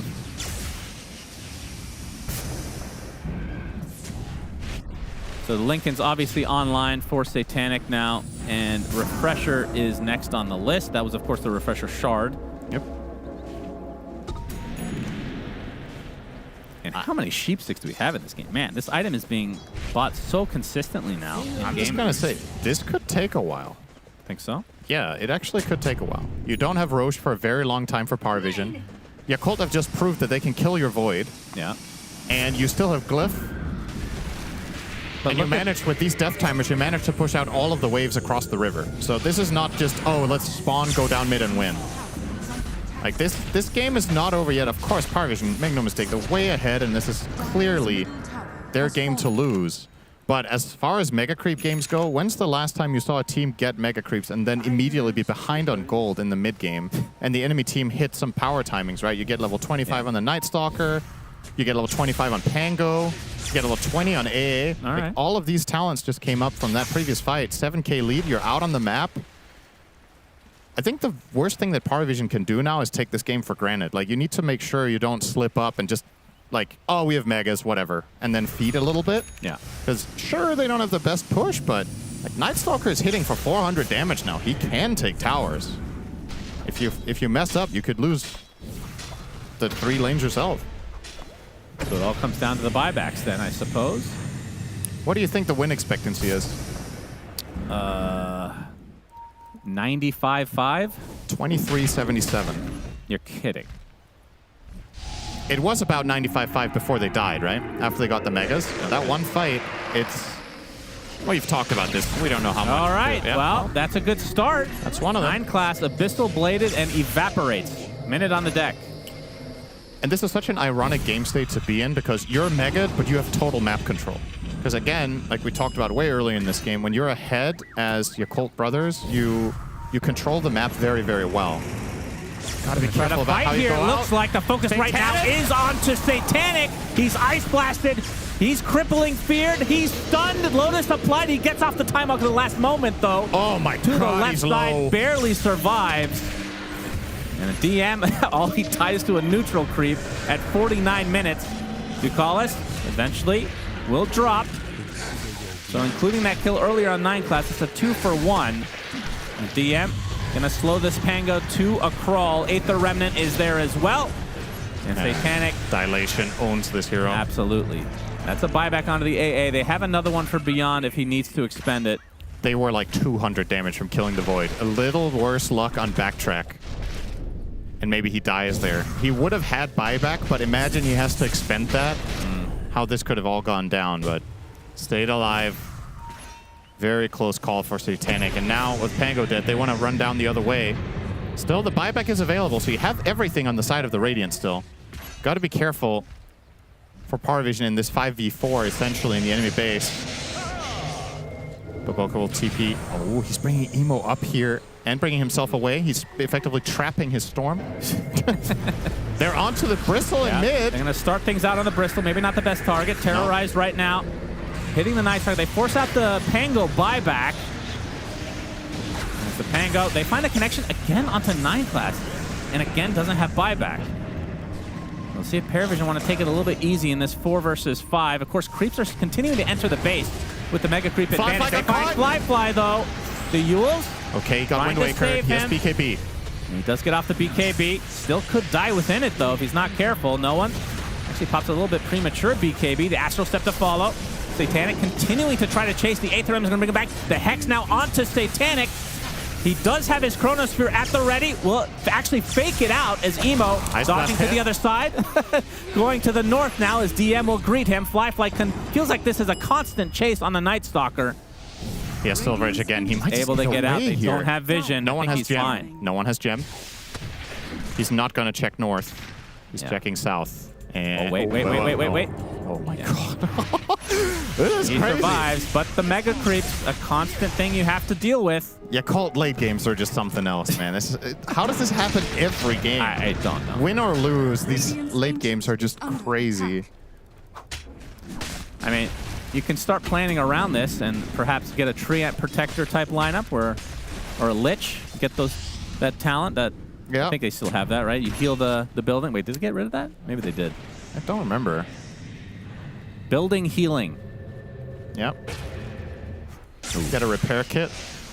Hell yeah, we all missed that one. Damn. When you think back through the history of neutral items, there were some that were just stupid. Caught in the Bramble. DM here as well.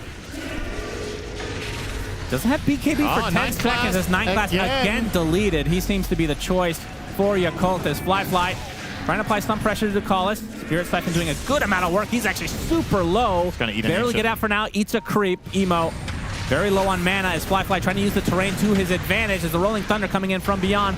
Tons of creeps in the base that poor AA has to deal with somehow. In the meantime, they killed Emo with no one in Satanic. Oh, he has no buyback. 2 minutes on the deck. That's a huge one in favor of Paravision. He did not We're going to do Chrono. too much, and Kata looks next on the list for Paravision, and now the Exorcism to try to get the Ancient to finally explode, and they're going to have a network deficit with this win. Oh, the buyback just came. Oh, he just got it ready. Though. Okay, it's just still not over then. They're going to continue to hit this building. Fortification is up as the Satanic is going to get hexed. They're going to put everything they can onto this Void, but he's fine. Just turns around and right-clicks a bit onto Fly. The Nullifier applied as well. He's dead. Does have buyback, of course. Expends it immediately. 9 class finally found his. He buys back in addition. Building. Still exposed here as Ducal is getting super low. Doesn't have Exorcism for much longer. They finally force out the Fortification. They're still going for these heroes. They can probably just go all in on the buildings now if they really want. Yeah, as DM is doing exactly that. Will be able to find it in the end as GG is called. They want a couple more kills for the road before the Ancient explodes. Paravision versus Yakult has already started off with a bang. 53-minute game. Paravision takes it. Yeah, that was a great game. It was super entertaining. Yakult were doing a lot of things right in the early mid-game, trying to take control of the map. Paravision, the saving grace really is if Satanic was just having a slightly worse game, this would have looked so different. He really was the savior of the team for this one, and that's what's so scary about Paravision as a team. Yeah, he looks thrilled. He's just happy to be here. It shows no emotion the whole game. It's awesome. The thing that's crazy about Paravision is you can have a game like this on No One where he gets crushed, and all 3 of their core players are so strong and so good and understand how to play their heroes, and they pick heroes that scale and function well, that even if one of them has an off game, the other 2 can carry the weight they need to compensate. This is one of the worst games we've had from No One in a while. He was easily lowest net worth in his team, and he was even lower than the 4 Caudle for a good chunk of that game. But Satanic and DM were able to compensate, so what a game. Paravision up 1-0 so far. Shiver. Thank you very much, gentlemen. And on paper, we were expecting this result, but this game definitely didn't play out the way that we thought. It was a very active game from Yakult at the start, with Paravision just waiting to get their things online to fight back. When they fought back, Lacoste, oh boy, that was a good one. It definitely was a very resilient team, as Misery said. This team is very entertaining to watch. Always a couple of aces up their sleeves. When it feels like they're losing, they're actually also gaining a lot of stuff. Overall, a very weird game where they are ahead in terms of net worth, in terms of kills, and they're playing against mega creeps, but still making this first pick Storm Spirit overall, make it out very good for them, because he's playing with Keeper of the Light, and this is the first time where they actually lost with Keeper of the Light, so I want to see what's going to happen in Game 2. Are they going to go with the same strategy? Because this one, it was something a bit different, maybe a little too wonky for me, but they made it work for the good, like, 50 minutes.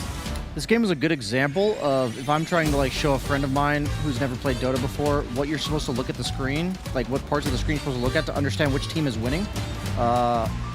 This game is an example of how I could just never do that, you know, because you see kill score, you see net worth, unless you look at the minimap itself where you see the mega creeps, everything, it's like map controls seemed in favor of Jakob Brothers. Most of the game seemed in control of them. It looked like they had everything they needed to win that game, and somehow Satanic's like #1 net worth, level 25 at like minute 32. Yeah, there was just a lot of crap that didn't make sense that game in an awesome way. I very much enjoyed that one. Yeah, I mean, I think 5 minutes in, I said something like, Paravision surely are not going to lose to a draft like this. They're too good, you know? They're too stable of a team to lose to Night Stalker carry. But yeah, Cold Bros almost, it felt like they almost made it happen. It felt like the TP out from Void on top lane, like barely TPing out, like these small things. If they manage to kill the Void a couple of times, suddenly this game is actually a win for Cold Bros with a Night Stalker carry. I think that was a very cool game, and it speaks to how interesting this team is to watch. I also think that when Void got too many items, it became impossible to fight, but they still make it work somehow with the split pushing, with the catching the Dark Willow first, the Death Prophet, kiting out the Void, buying hexes on Coddle, buying hexes, and they know that they have to burst this Void to win this game. But Void, I mean, 4k HP, the 25 talent with 20% backtrack, it's just too difficult this game, but yeah, they definitely played their chance, this one. No, this felt very much, Lacoste, like a play-to-win team from your Cold Bros. They made sure that they tried to create those openings every single time, even once they were starting to lose. Yeah, that's how they play. Like, you have this kind of a global presence, I would say. You have the vision advantage as well with the Night Stalker, then the Storm zipping in, has infinite mana, Keeper of the Light recalling Night Stalker so they can get the pickoffs. Then suddenly he gets Shadowblade / Silver Edge, and he becomes very, very difficult to catch. How many times we saw him running away on a different side of the map because they have no vision. He's flying over the cliffs. But yeah, this team, they always seem to have something that they can fall back to, even if they are playing from behind. And also, Paravision, they're showing that they are a team that they want to experiment in some of these picks. Faceless Void carry, I thought this hero was dead, but he also makes it work.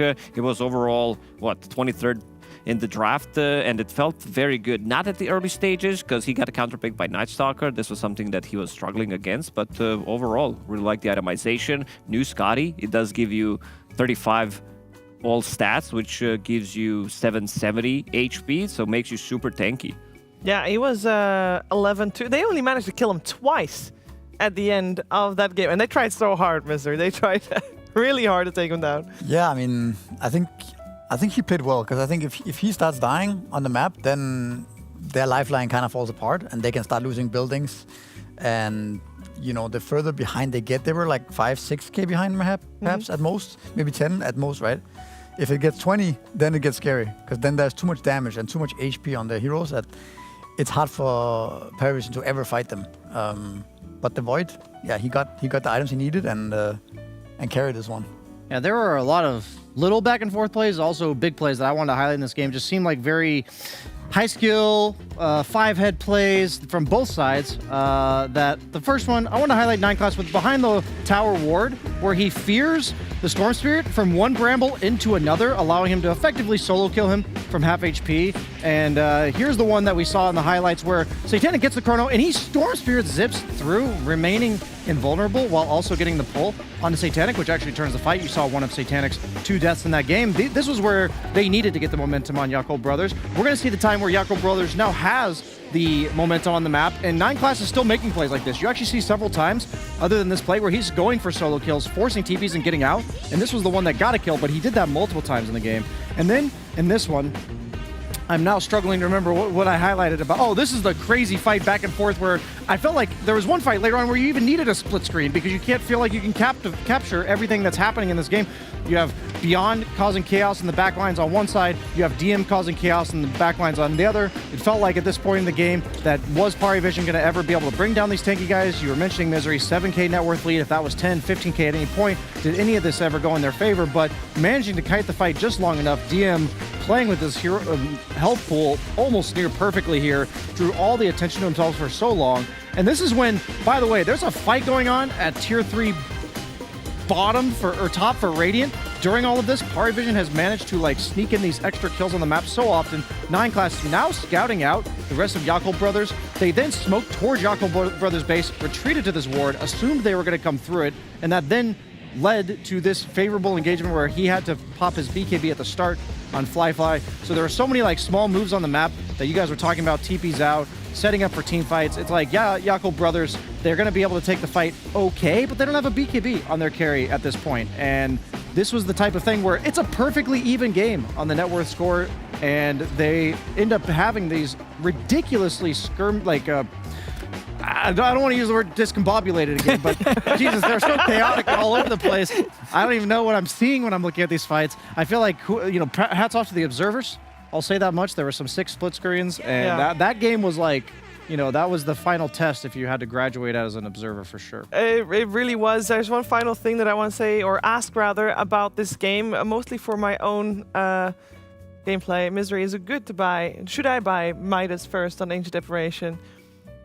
Yeah, why not? Sometimes you can scale more, get more gold. Do you feel like Ollie made the right decision there? Because obviously they played a lineup where you kind of felt like they wanted to end relatively early. And he, like, Midas, we're going late to be fair. Yakult has been going really late in the game, so it makes sense. I think it's okay. I actually was saying this the other day that this patch feels like a Midas patch. If you think about it, every game we watch is 60 minutes plus, 50 minutes plus, whatever. Yeah. Why not just invest in that Midas early? Get in early, the stock can rise and you can get more items later on. I think there's something to be said for the Midas in this patch. Yeah. Okay, so start building Midas first on your supports. Heard it here first. Saw Ollie do it already. Let's see if he does this again in game number 2 coming your way after a break.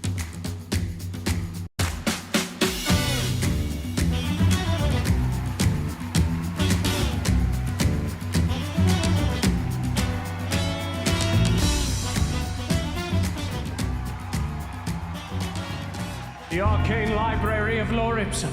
Finally, you've arrived. You've been playing Dota 2 for thousands of hours, yet you seek something more. A deeper connection to your beloved heroes. You don't want an analysis of their power, secrets of their magics, explanations of their cosmic mysteries. No, you want lore presented to you in a new light. Each one of your favorite heroes has a past. Boring to them through fate, shaping them into something greater and transforming them into the hero you know and love. Venomancer. Heroes which are cursed to a terrible fate, for in the world of Dota 2, any hero that grows enough in power, skill, and experience is fated to fight to the death, brainwashed by eldritch forces to fight against friends, foes, or annoying siblings. But of course you know all this, for you play the Battle of the Ancients every day. But what if we could show you how we got here? Show you the history of how it all began. The grand tale of the ancients, radiant and dire. 2 halves of the same primordial mind, trapped in an endless conflict that spans very creation, trapped in a celestial prison until they're able to burst forth, land on the broken world below a sentient stone, and bend the will of heroes to fight for them. In this world, each hero, through their skills, their strength, or their magics, shuts out a path of burning destiny, shaping them into the heroes in ways you didn't see coming. So join us as we explore the stories of the heroes you know and love in a new way you have never seen before. See their stories, their secrets, and know the world of Dota 2. Welcome to Tales from the Lore Keeper, which is me. I'm the Lore Keeper, the DHL guy.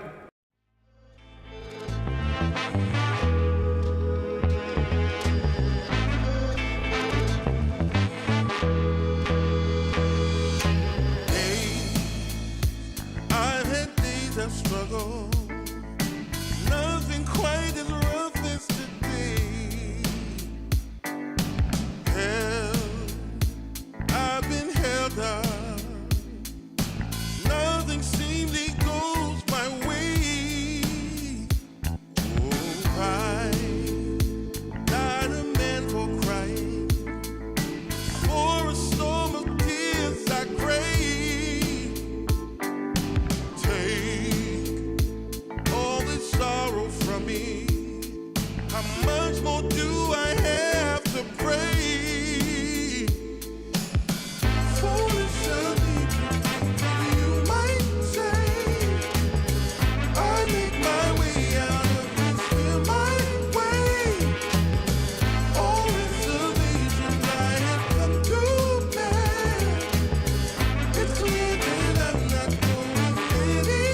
struggle. Nothing quite as rough as today.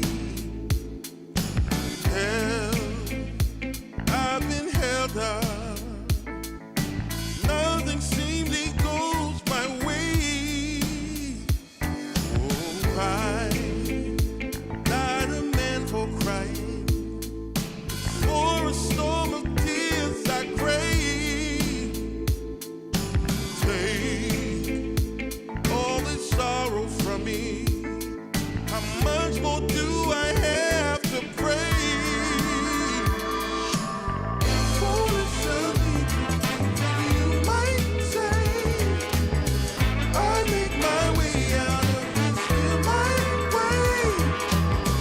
All reservations I have come to bear. It's clear that I'm not going anywhere.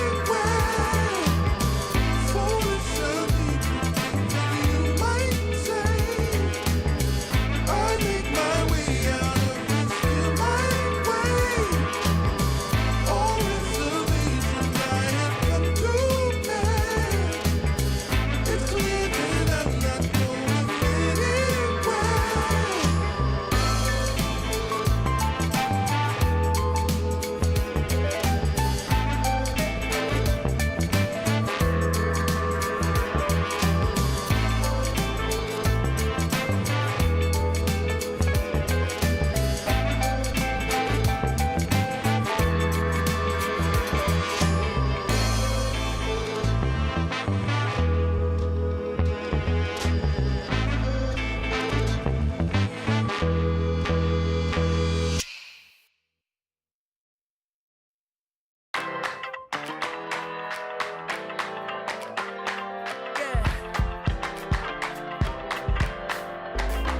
You crack the ceiling. This love is an open sky. Can't shake this feeling. I want you to know I can't lie. These doors are open. Welcome, darling, won't you stay? And you got me hoping. Forever's here, today's the first day. I wanna be closer to you. Closer to you, yeah. Want you to be all mine. I got all these choices, but I so made up my mind, yeah. There's nobody better, gotta be you. 1,000 voices, 'cause it's so good to be alive, yeah. There's nobody better, so it's gotta be you. These myths are busted, the grass is greener on my side. It's done and dusted, I'm never getting off this ride. 'Cause life with you is golden, so how can I go back to silver love? I'll be holding on, can't get enough. Wanna be closer to you. Closer to you, yeah. Want you to be all mine. Oh, yeah. Got all these choices, yeah. But I so made up my mind.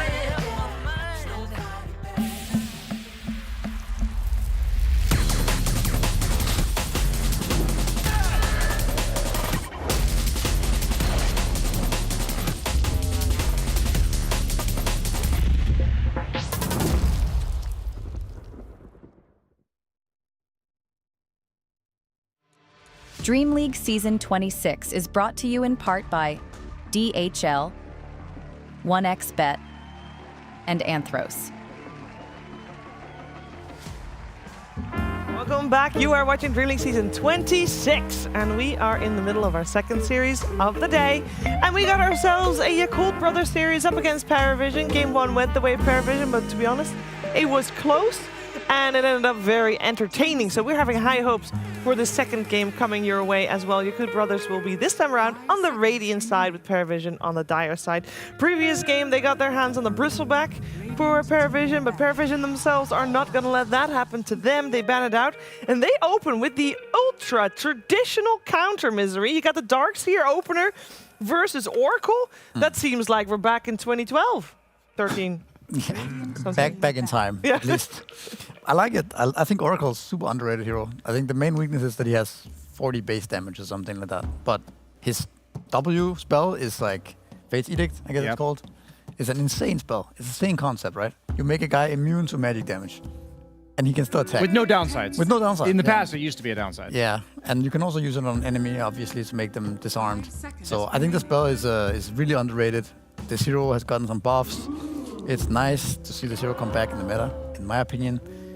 Though, I don't know how much he counters Darkseer. In lane, perhaps, but in the game, I think Darkseer is not too unhappy. Cast range has been heavily increased. It's now 700, which was previously what you would get at level 3. So you're losing some because the max range before was 800, but overall it does feel good. Both of these teams, they did play Oracle and kind of felt good in all of these games that they've played so far. And now also the big buff as well is you can tell which power rune is going to spawn and where it's going to spawn. So you can actually make the plays around it. Yeah, the big part now is I'm wondering, do Jakob brothers have Arc Warden up their sleeve? Because that's the way that you ensure that that Oracle innate has no impact with that facet from Arc Warden, because that's the only counter I can think of. But at the end of the day, they're going to pick a hero on Pari Vision for no one that is rune reliant. I want to see another support that likes to come mid, something like the Tusk, something like I wouldn't mind the Willow, hero that just wants to play on that territorial control and offer kill threat with no one's hero, because Oracle itself, I feel like, is not the greatest at coming mid. Like, it's not bad, but you're not the best at helping your team secure the rune. Level 3 timing is okay, but yeah, it's not the... Nothing special, right? Yeah, for sure. I wonder if we're just going to see that Dark Willow again. 9 class went from a player that plays pretty much all sorts of weird stuff to just being Dark Willow every game now. I don't mind it. I think he has very high impact. It's very annoying, as per usual. We saw him hiding in trees, giving vision with the wards and stuff like that. Like just playing basically like an Invis hero or something like that in the last game. So, but no, they go with Shaman this time. It's a lot of control. These heroes are not dying easily. I love when two supports can kind of take care of each other. Shaman can't, but he also doesn't die immediately, has that 1 second. With his innate ability, Oracle can keep him alive in the fights as well. I would love to see... I know that they played Night Stalker in the previous game as a core. I would love to see Night Stalker being paired up with Darkseer as a position 4 in this game, because it's a very strong lane, and I want to see that vision advantage for them, and I want to see the jump. That's a position 4 that we're looking for, the Boca Mag. It's also got a jump, you know? True. I wonder if this Shaman pick over the Dark Widow is a setup for another hero they're going to pick down the line, or if it's a premature counter to the potential Storm pick, right? They're like, okay, that Storm was kind of annoying to deal with. Let's make sure that we now have an instant disable for him. Or they're going to pick something for DM that makes more sense with the Shaman later on. I guess we'll see soon. But yeah, the mag, best mag, +4 in the world right now, Baboka. I dare say that. Saxa would like to have a word. Well, Saxa's not He's here not now, here. is he? If he wants to protect his title, he better show up, you know? Exactly. If you're not going to show up, then you're not going to get the praise. They're probably going to pick up a 5 right now, I imagine. An Ollie hero. DM's actually had a really low hero pool this tournament. He's only picked 6 different heroes, of which I think at least 3 or 4 of them are already gone. I wouldn't be surprised if he goes for the Brewmaster out of all the heroes he normally goes for, because of the Dispel AoE on Darkseer, the illusions. You have somebody you can throw up in the team fight. I think the Shadow Shaman supplements it well because it offers disable when you have an offlaner who doesn't. I think that Spirit Vessel buff significantly impacted Brewmaster because he wants to use that urn to ignite his, what do you call it, Cinder Brew? Yeah. So that's the hero I'm leaning towards for Pari Vision based on what they've picked so far. The Enchantress, a hero we have not seen at all. Was that the first pick? Yes, it was. Yeah. What do you guys think? Was there a significant buff? Her Facet got buffed, right? He had 2 buffs, right? Lower mana cost at Impetus and something with the attack range on... Oh, much lower mana cost in lane on Impetus. Okay. But again, was it fair that the hero was never picked? I don't know. I think it still has the same qualities. He has gotten nerfed in a lot of patches in a row though, but it's still the same thing, right? You come to lane, you're strong, you have heal, you can take over creep, get all the tier 1s, scale to become a core. I think the last guy maybe we saw play Ench a lot has been Miposhka perhaps with Dragonlance first, going max Impetus. I think the hero still has it's the same idea as it's always been with Enchantress, right? And you can never count this hero out. I like this a lot. This hero allows you to kill Enchantress. Sometimes it can be bad because like you can dispel overpower, but it's on such low cooldown that you can get it again. And also it synergizes nicely with Oracle. You can't really die that easily. Good in the lane against Darkseer. And also you talked about Fate's Edict. Before you couldn't really use that on Ursa because he's all about that physical damage, but ever since we changed it, it doesn't disarm allies anymore. It does feel really good in the lane. So Darkseer, I would say straight up not gonna have a good time in this lane. I think this might be the best Ursa pick I've seen in a while. It's a hard hero to RP because you have built-in stats resistance pretty reliably. You can even go Ags if that becomes a significant problem. You are one of the few carries that can kill Enchantress at any point in the game, and you're considered the hardest counter in lane to Darkseer. Like, people often protect their Darkseer picks with Ursa bans, which is fascinating because the reason that Ursa is still in the pool, I think, like usually it's in that ban right after you pick the Darkseer, is that Faceless Void respect ban from game 1. Oh, yeah. So I almost feel like they earned their ability to be able to pick Ursa here. It also gives Shadow Shaman a partner in like the mid game. You don't have, like, we've seen these games where you have like Shadow Shaman Bane support, so it's similar. Oracle's not exactly like a heavy damage support. And then there's no plays to be made on the map because the guy you're shackling just doesn't die, and Ursa will always solve that problem. I think Ursa's, I mean, I highlighted him yesterday in my meta report that he's one of the few heroes that received virtually no changes that had a very high positive win rate change. And I thought that was because all these other popular carries got nerfed significantly, and he's also good against a lot of the popular carries. He's actually really good against Morphling, for instance. So I think it just makes it difficult also for Yakult Brothers to get their last pick carry. A lot of good things. I think the Storm pick is not a big surprise. We've been watching Yakult Bros, and you might think that this hero counters Oracle, right? You can find him in the back line, take him down before he can get his spells off. But actually, I think Oracle is not that bad against Stormspit for the reason we talked about earlier with Fate's Edict. You just Fate Edict yourself, and Storm can actually not kill this guy.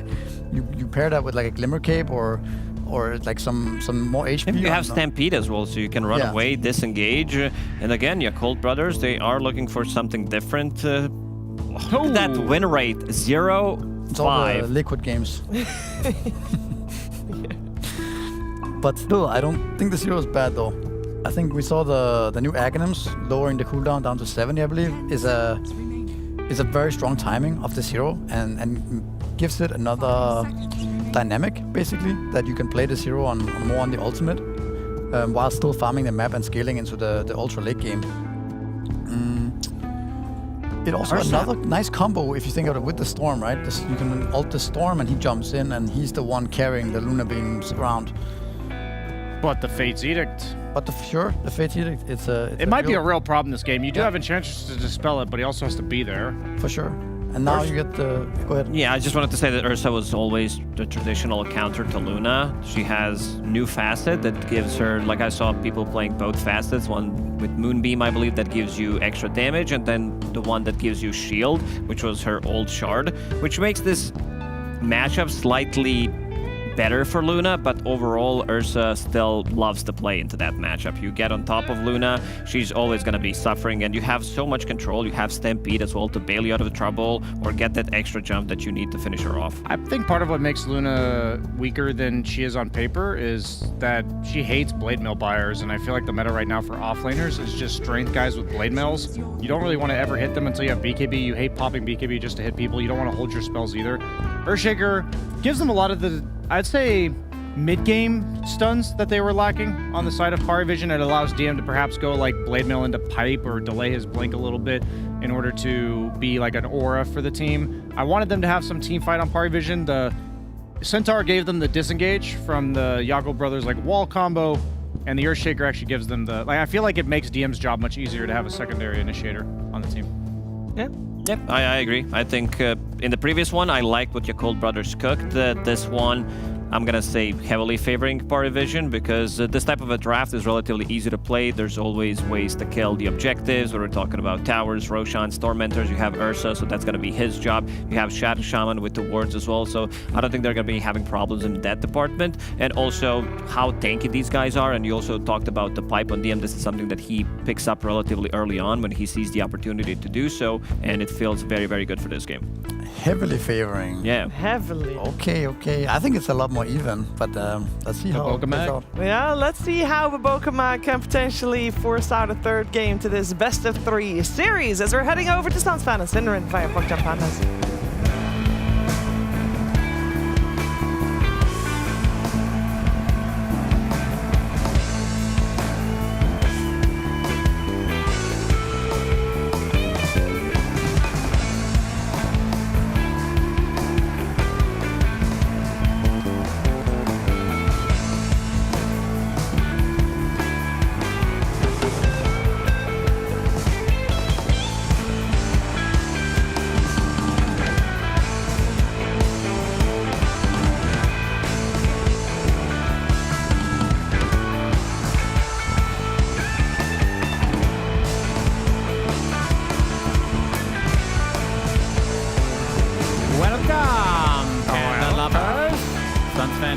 Cinderin, Yakult Brothers, Paravision.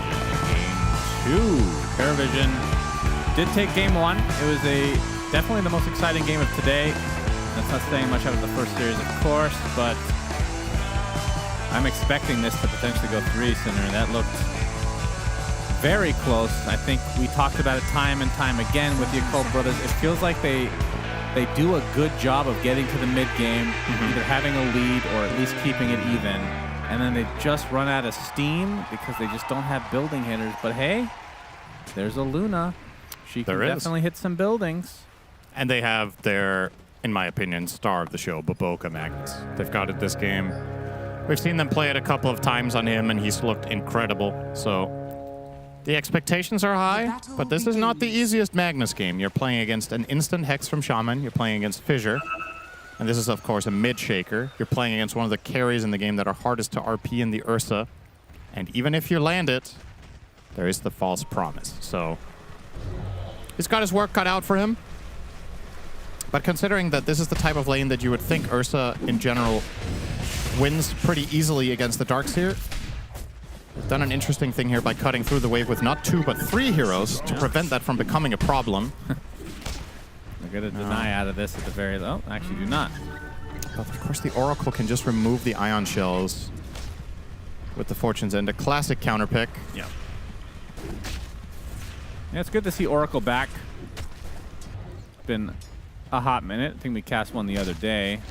Yep. False Promise, obviously a very powerful save. And panel was talking about Fate's Edict being super powerful, which is, I think, the main reason I feel like this hero should be picked more often. But yeah, it's really strong. It's yeah, great. you're right. Against Darkseer, it's a no-brainer. It's a great spell against Storm if anyone else than you gets jumped. But if you get jumped, it's tough to use it. Of course, that matchup has changed over time. Like, this was a matchup that Oracle used to absolutely despise, but now that you get more gold, a lot of the time you can maybe force a Glimmer Cave for yourself. If you can afford that, you might just survive the initial jump and get all your spells out. Oracle is very binary in that sense, that in the mid-late game situations, honestly, you want to cast 2 spells, and that's Fate's Edict and False Promise. And everything else, when you can get them off and they're meaningful, great. You just want to make sure you get off at least your big save. Yeah. So 9 class will go for a Shackle onto Fly. With the help of DM, big damage. Yep, Hook Stomp to follow as well. As Fly will take another double edge, and the last right click is what was needed for 9 class. Might drop to Ollie's right click, although his innate goes off, so will live.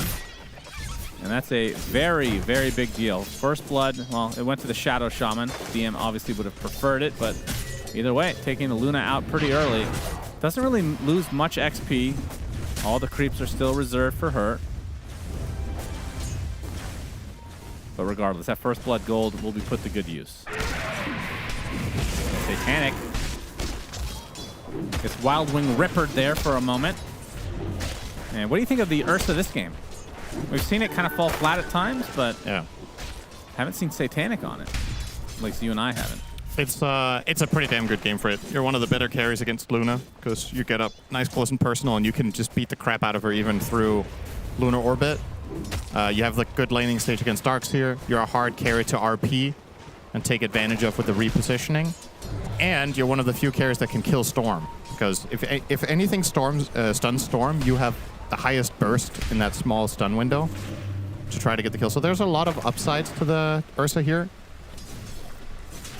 And you also kill Ench. It's just a really intelligent pick here, let's say, out of Paravision.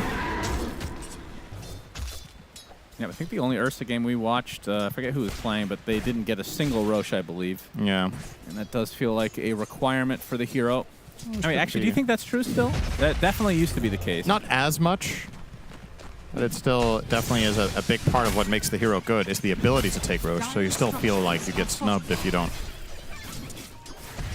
manage to take it down. Ursa can generally kill Roshan with the help of one hero.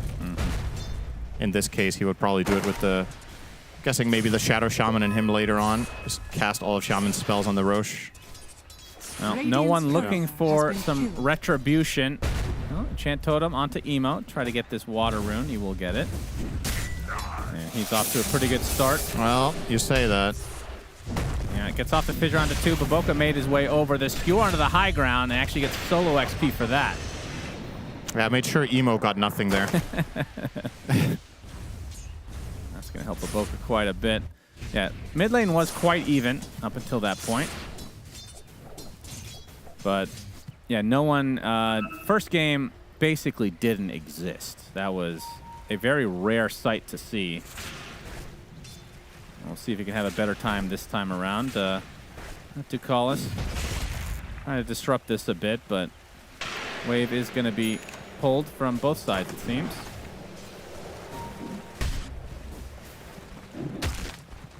Satanic. See how fast of a battlefield he can get this game. That's he doesn't have skewer. Okay, well, he didn't have mana for that. All right. Well, don't see that every day. I mean, it's a good recognition from Satanic. Yep. Be careful making mistakes around this kid. He'll take advantage immediately. Well, we got the Shackle in the bot lane into the Hoof Stomp. Good amount of damage on the Fly. Oh, they're also going to get Beyond up top. Nicely Beyond played. goes down to the Fury swipe, says DM. Actually, it gets closer to the tower and tanks a little bit too much. Other side of the trees, one more right click will do it, so Baboka ends up netting himself a kill. Another one, in fact.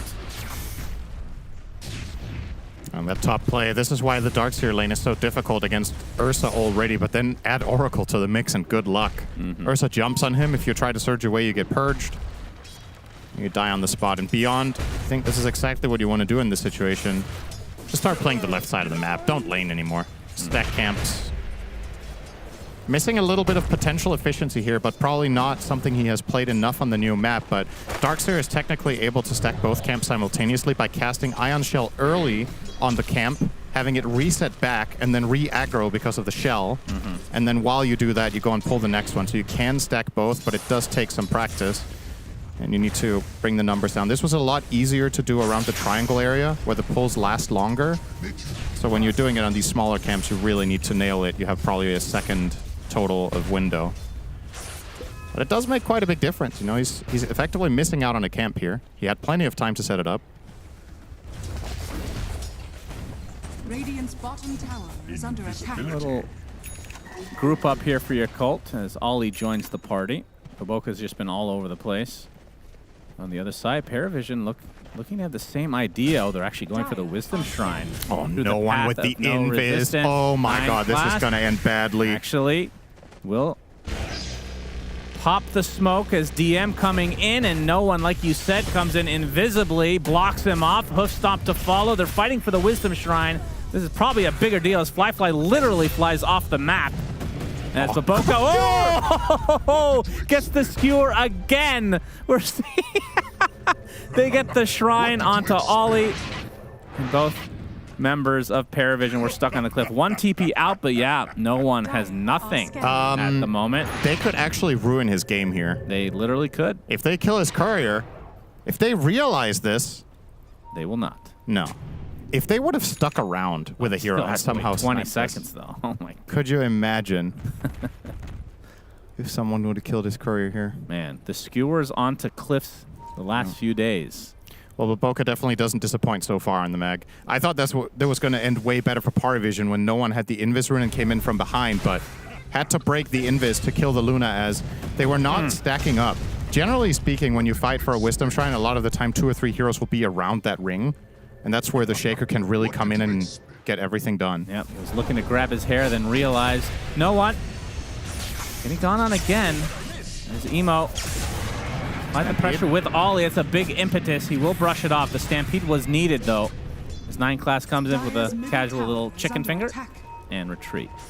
Man, 9 class only level 3. The support on the other side, both level 5. So, advantage your cult. Of course, they did get both wisdoms, so that'll do it. Stupendous. Baboka in an interesting position here. I'm not really sure what he's trying to accomplish over on this side, but will get spotted by the Watcher and take it out. Just wants to dive the tower and look for a skewer. Paravision had already backed off. Now Fly will be able to take this tower, at least most of it. 9 class is level 3. Yep. If only someone had told you that a minute ago. Man. He's still level 3. He's still level 3. 9 class, level 3. Shockwave onto 2. They're going to skewer the level 3 Shadow Shaman. Not sure if you heard about that one, ladies and gentlemen, if you're just joining us in the last 3 seconds. Yeah. Flyfly gets the kill.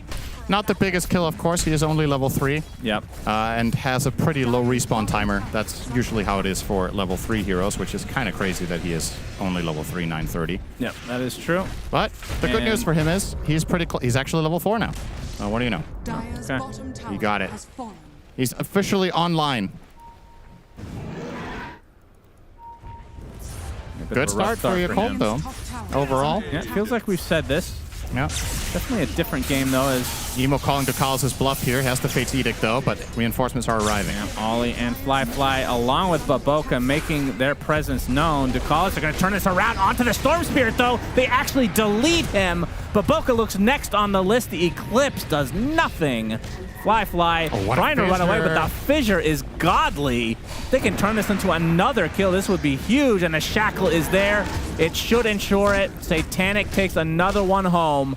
Man, oh man, what a turn of events. So much for a good start. 9 class still level 4. Yep. Radiant's bottom tower is under attack. It's close to 5 after that, and it'll help. Yeah, well, that's the thing about Shaman. Even if you're only level 4, if you get your 2 disables off, they're still pretty damn good. Yeah. So. My prayers are answered. My prayers are answered. Yep. Maybe we should just stop commentating. I think the heroes can tell the story themselves. Very true. What do you think of the Earthshaker now that you've seen it firsthand, the facet? I feel like I don't notice it. It's hard. Yeah, it's hard to notice. So I'm sure it's good, though. I think you kind of just need to look at some team fights and see how much damage that did effectively to really get an idea. I think Echo Slam has always been a spell that's about feel, because when you... Oh, hang on. We're going to see DM being killed here. Do you know what I mean if I say there's some spells in Dota where the numbers don't really explain the whole story? It's like you read Echo Slam, you're like, oh, 90 echo damage, 100 initial damage. And then you make this image up in your mind of how much damage this actually is, and then you see a fight and Shaker does 2k. You're like, huh. It adds up. There's all the echoes, the aftershock, the whole combo, the swings you get in between. It's... the facet just plays further into that, where it's a game of feel with spells like that. You just need to have enough experience of, oh, this is how much it usually deals, and then kind of play by that. They're showing out the Blink Dagger for no one with the Echo Slam onto Emo.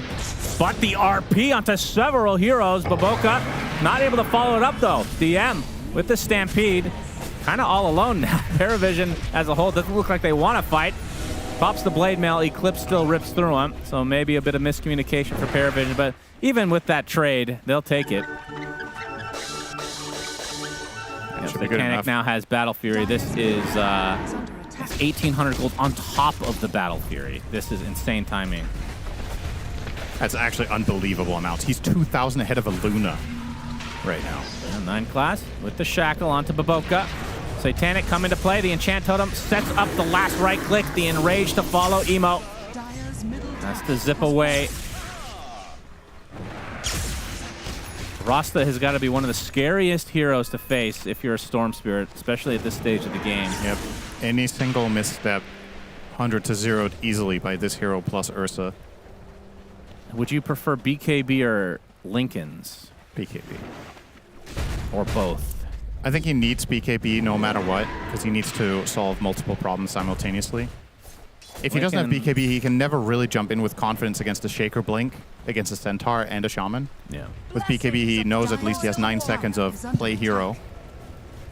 But, well, let's get to the Orchid first. Ollie spotted. Will be brought down. Another kill for Satanic. 5-0. This kid is a beast, man.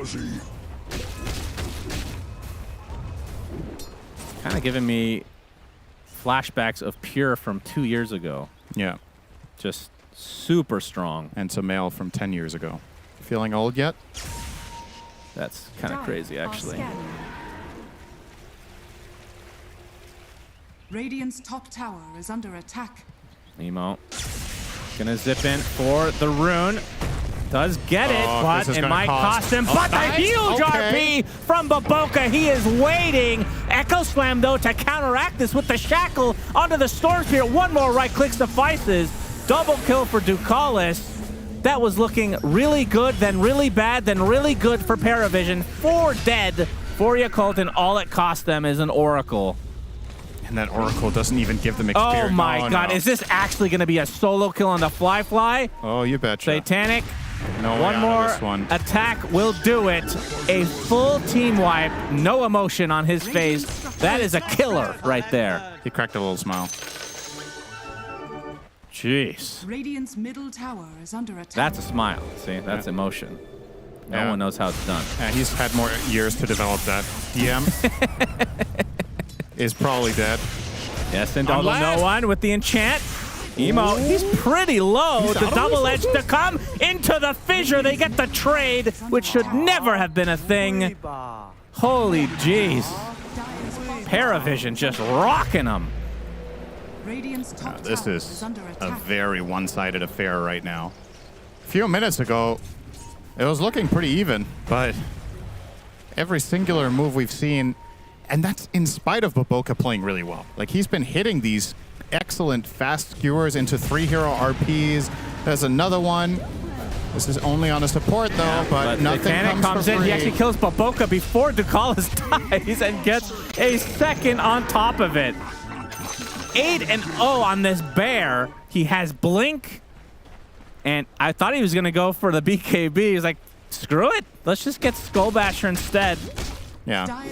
I like this a lot because, like we talked about earlier, this hero is one of the few carries that can solo kill Storm. And with this, with how far away Emo is from anything, oh man, Satanic honestly can kind of just pick a hero and kill it right now. The Orchid from Emo will help once it comes out in 100 gold here, because that does give him counterplay if Satanic jumps someone else. But until that point, kind of just pick his target, and if he gets a first hit bash, they're dead. If he gets a second hit bash, I mean, I think Storm realistically with like human reaction times probably will get hit twice by Ursa at least. No, Fly. Echo slams back up for no one. It's going to start with the Enchant Totem, the Fissure to follow. They don't need it. They got more members where that came from. Another death to Fly's name. Satanic with the Basher. Shard almost done. I feel like we can't keep up with the items here. Yeah, he would be happy if the Tormentor was up right now, but has to wait another 3 minutes. He would have grabbed it already. He could get Roche anytime he wants. Yeah, basically. At this rate.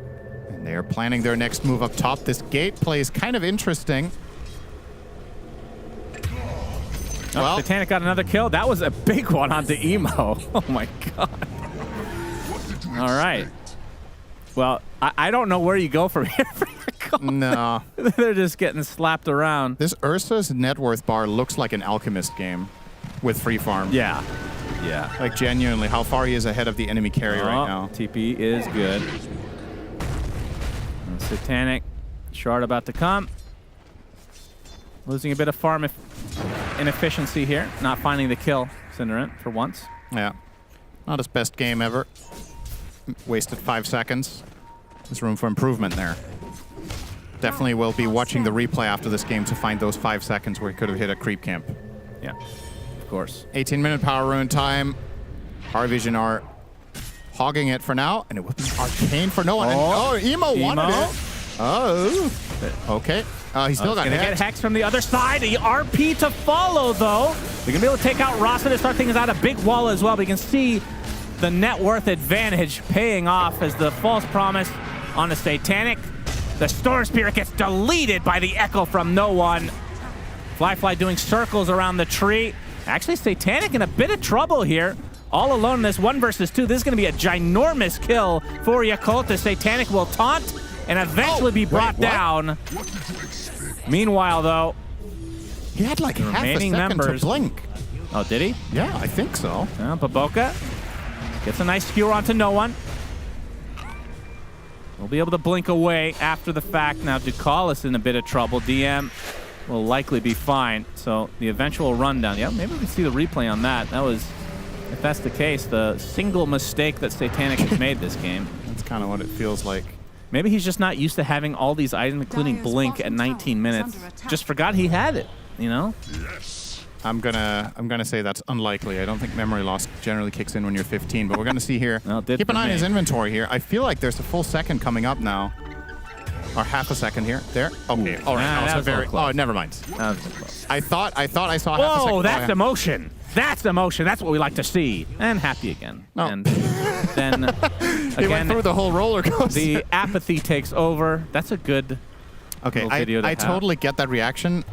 To me, it looked like he had half a second. He had like less than 0.1. Yeah. And he was, I bet you he was mashing his dagger, and then he got clipped by an ion shell.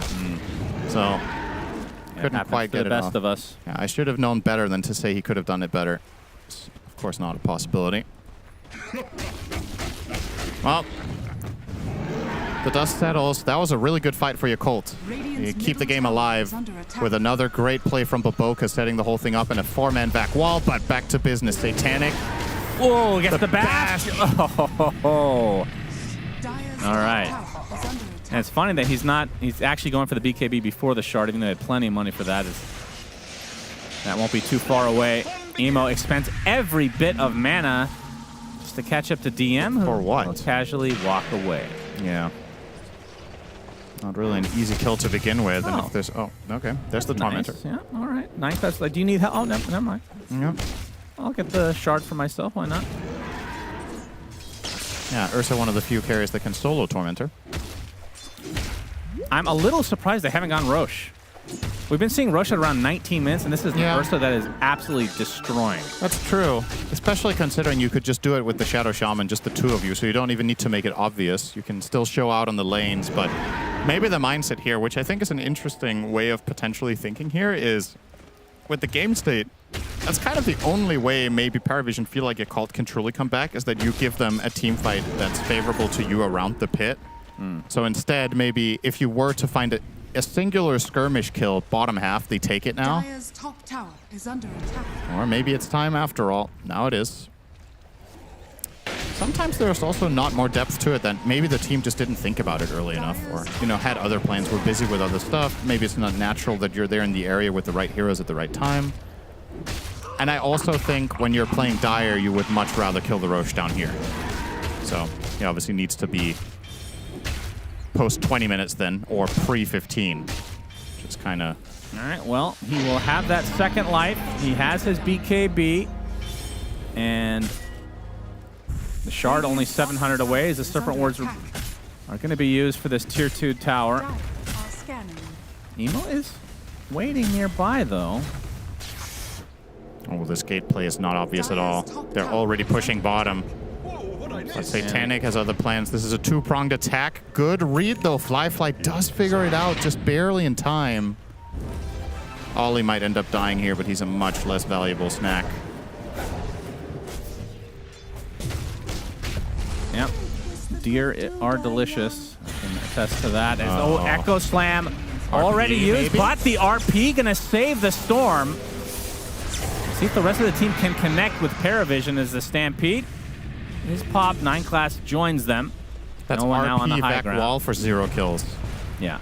Well, it was a trade for Stampede and Echo. Yeah. Feels like less important spells overall, though, when you look at the grand scheme of the game. Without RP and without Vac Wall and with an Aegis, I think the whole map is super scary now for your Colt. And the counterplay against this Ursa plus any jumping stun, non-existent, kind of.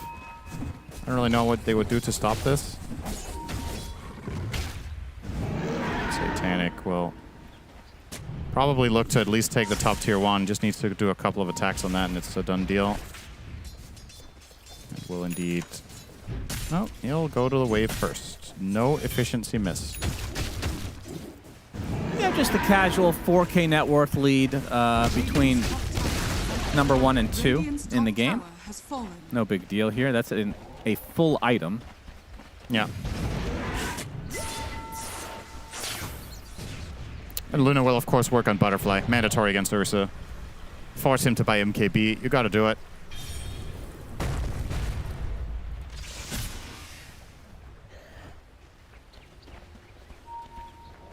Does it actually force him to buy MKB? I would say so, yeah. I think the overall efficiency from Satanic in fights, if he can't reliably kill the Luna fast enough. But until she is threatening the butterfly, he absolutely does not need to buy it and can just focus on other things. As normally, with the kiting of the, not that that's an issue here because he's so far ahead. Nullifier is usually one of the best items for Ursa's. Against, so far there's Yules. That's pretty much no force staff as of yet. And the zip in from Emo. Tries to find one, but the Stampede and now 9 class with the Hex to get away. Oh, they're going to try to turn this. DM, hoof stop. Oh, the Echo is too slow from no one. As Emo and company able to clean up their intended target, which was Ollie. Or 9 class, that is. Ollie is the trade. So support for support. Into the trees. They actually do TP out. Damn, that was really well done by a Colt to only lose one there. Looked like it was going to be additional kills for the side of Paravision. Of course, they will still get the tower that they came for, but you got to look for silver linings right now on the Radiant side. It is a very difficult game. You, of course, down the stretch, your lineup, it's very good late game. No doubt about it. These matchups are difficult. Paravision did such a good job in the draft here, setting up all their lanes for success. In particular, the top lane was just super easy. You're seeing the rewards of getting a totally free lane on your carry, in addition to shutting down the enemy offlaner. Sometimes both have a good time. Yeah. But this time, only one player came out of that top lane the way they were hoping to. So Nullifier is actually the choice here.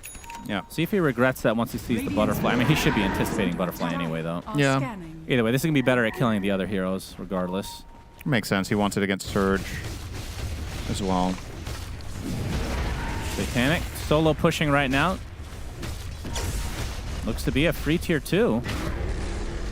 Radiant's middle tower is under attack.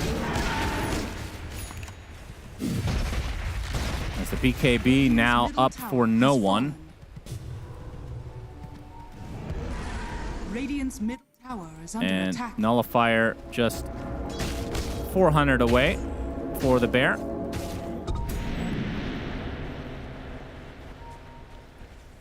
Now 0. Indeed. So Aegis is going to be expiring here in just a moment. They only gained 3k for Paravision. Gained a lot of map control, though. They took out 2 additional towers, right? I think. Mid tier 2 and bot tier 2.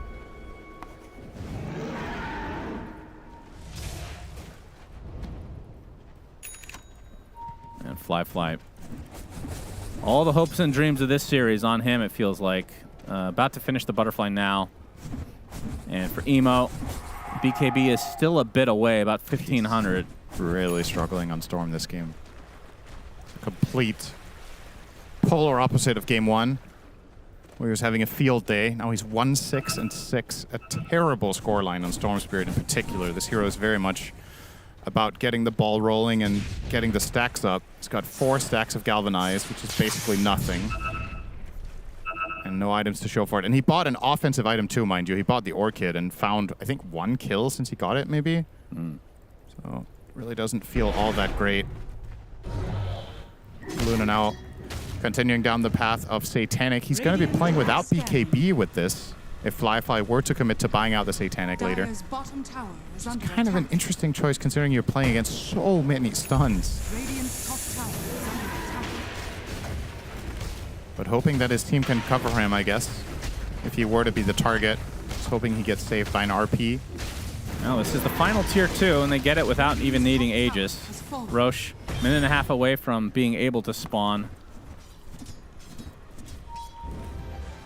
Radiant's top tower is under attack. What are the 25 talents for Ursa? Oh, that's right. The Earth Shock 2 charges. Yeah. Generally the one we see people take because of the shard. Yeah. Pretty absurd.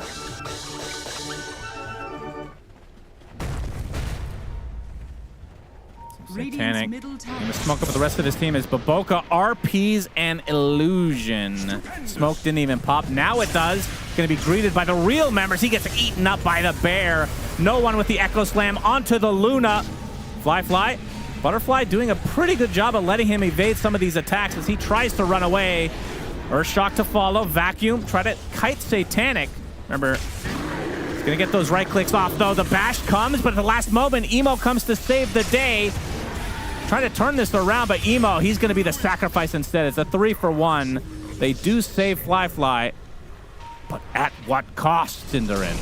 Nullifier onto Beyond. That's right, Breaky. He's going to get him here. Bash. Hoof Stomp to follow. That's a buyback on the Emo. They really want this bear. Satanic in a lot of trouble now. He will fall. Get him. Okay. So 3 dead for Paravision. Double buyback required from your Colt. That was expensive. Oh, he'll get more. Yeah, Emo basically out of mana. Nice fissure from no one, blocking off a majority of the team here. But I do believe the Centaur will fall regardless. Now, I think the question is, how fast does Roche spawn here? If you can somehow take this away. Yeah, confronting the clock. It's about a minute. About 45 seconds here. Yeah, it's a little too close. Yeah. They're not going to get it in time. They had to, like you said, they had to burn some meaningful buybacks, but those were big kills to get. And the fact that Luna survived through all of this means that Fly is now closing in on this Satanic. And he's also closing in on Satanic himself. Now only 3K behind. That is, I believe that is called frustration. I'm not so familiar with human emotion, but I do think that was a good illustration of that. I agree with that on both counts. Yeah, thank you. Still not queuing up an MKB for Satanic. I mean, the Butterfly saved him, along with his teammates, of course, but he's going for the Swift Link and then eventual upgrade of the Basher to Abyssal.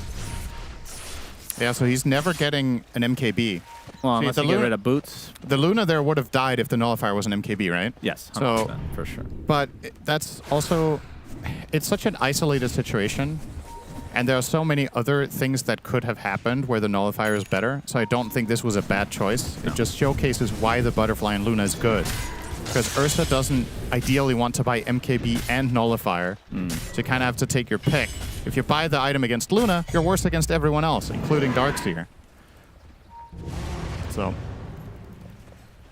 if he's going with this itemization, do you get rid of boots at some point once you get the 25 talent and then go MKB, or is that just you're too slow still? I could see that. I think when he has Abyssal and I guess Swift Blink could do it. There's smoke from your Colt. The masters of defending. Yeah, they play really well on defense, I have to say. I've been very impressed with their ability to fight on their own half in seemingly every game that they're behind. They make the enemy team work for it. Emo has a damage rune, it seems. Yeah, they want to put it to use, but it's running out. Dire's top tower is under attack. Yeah. What a weird situation. They smoke, stand still, and leave. I mean, they obviously don't know for a fact where Paravision are, but they probably have a pretty good idea, and they're kind of just hoping they'll run into them. Not happening, though. Paravision wisely waiting for someone to show in mid. All right, this would be a big pickup. This is really risky, though. Abyssal Blade now online for Satanic. Oh, wait. Oh, they left the pit. They start Roche, and they exit. Very tense moment for your Cult. If they lose this fight, it could just be the game, potentially. Yeah. That's why we gotta watch out for some law and order. What will the judge rule? Who's he in favor of today with that gavel of his? Radiant are scanning. Roche number 2, ready for the plucking, Cinderin. Should be about to go red. I think it went red for just a fraction of a second, but they probably didn't get any audio cue for that.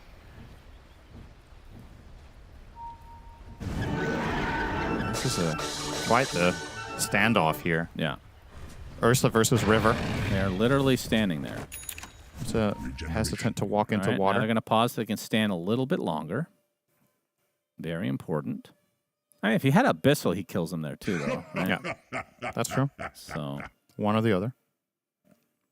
Now, and it was also stupid close without it. He only survived because Storm pulled him and he got vacuumed. How greedy are these players? So you blink in. Do you Abyssal right away, or do you just assume you're going to bash with the overpower, and then you wait to Abyssal slightly. That depends which hero you're jumping.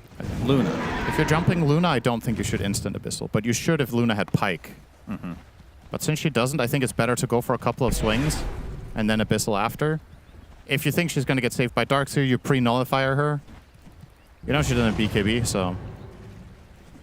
Yeah, that is true. But against Storm, you instant Abyssal, right? You just have All right, Paravision smoking up. This going would be- directly into the area that the Luna was farming. Emo, a moving ward. Ward's placed. Emo has a feeling. Has the gem, actually, so he knows for a fact. I saw them ward.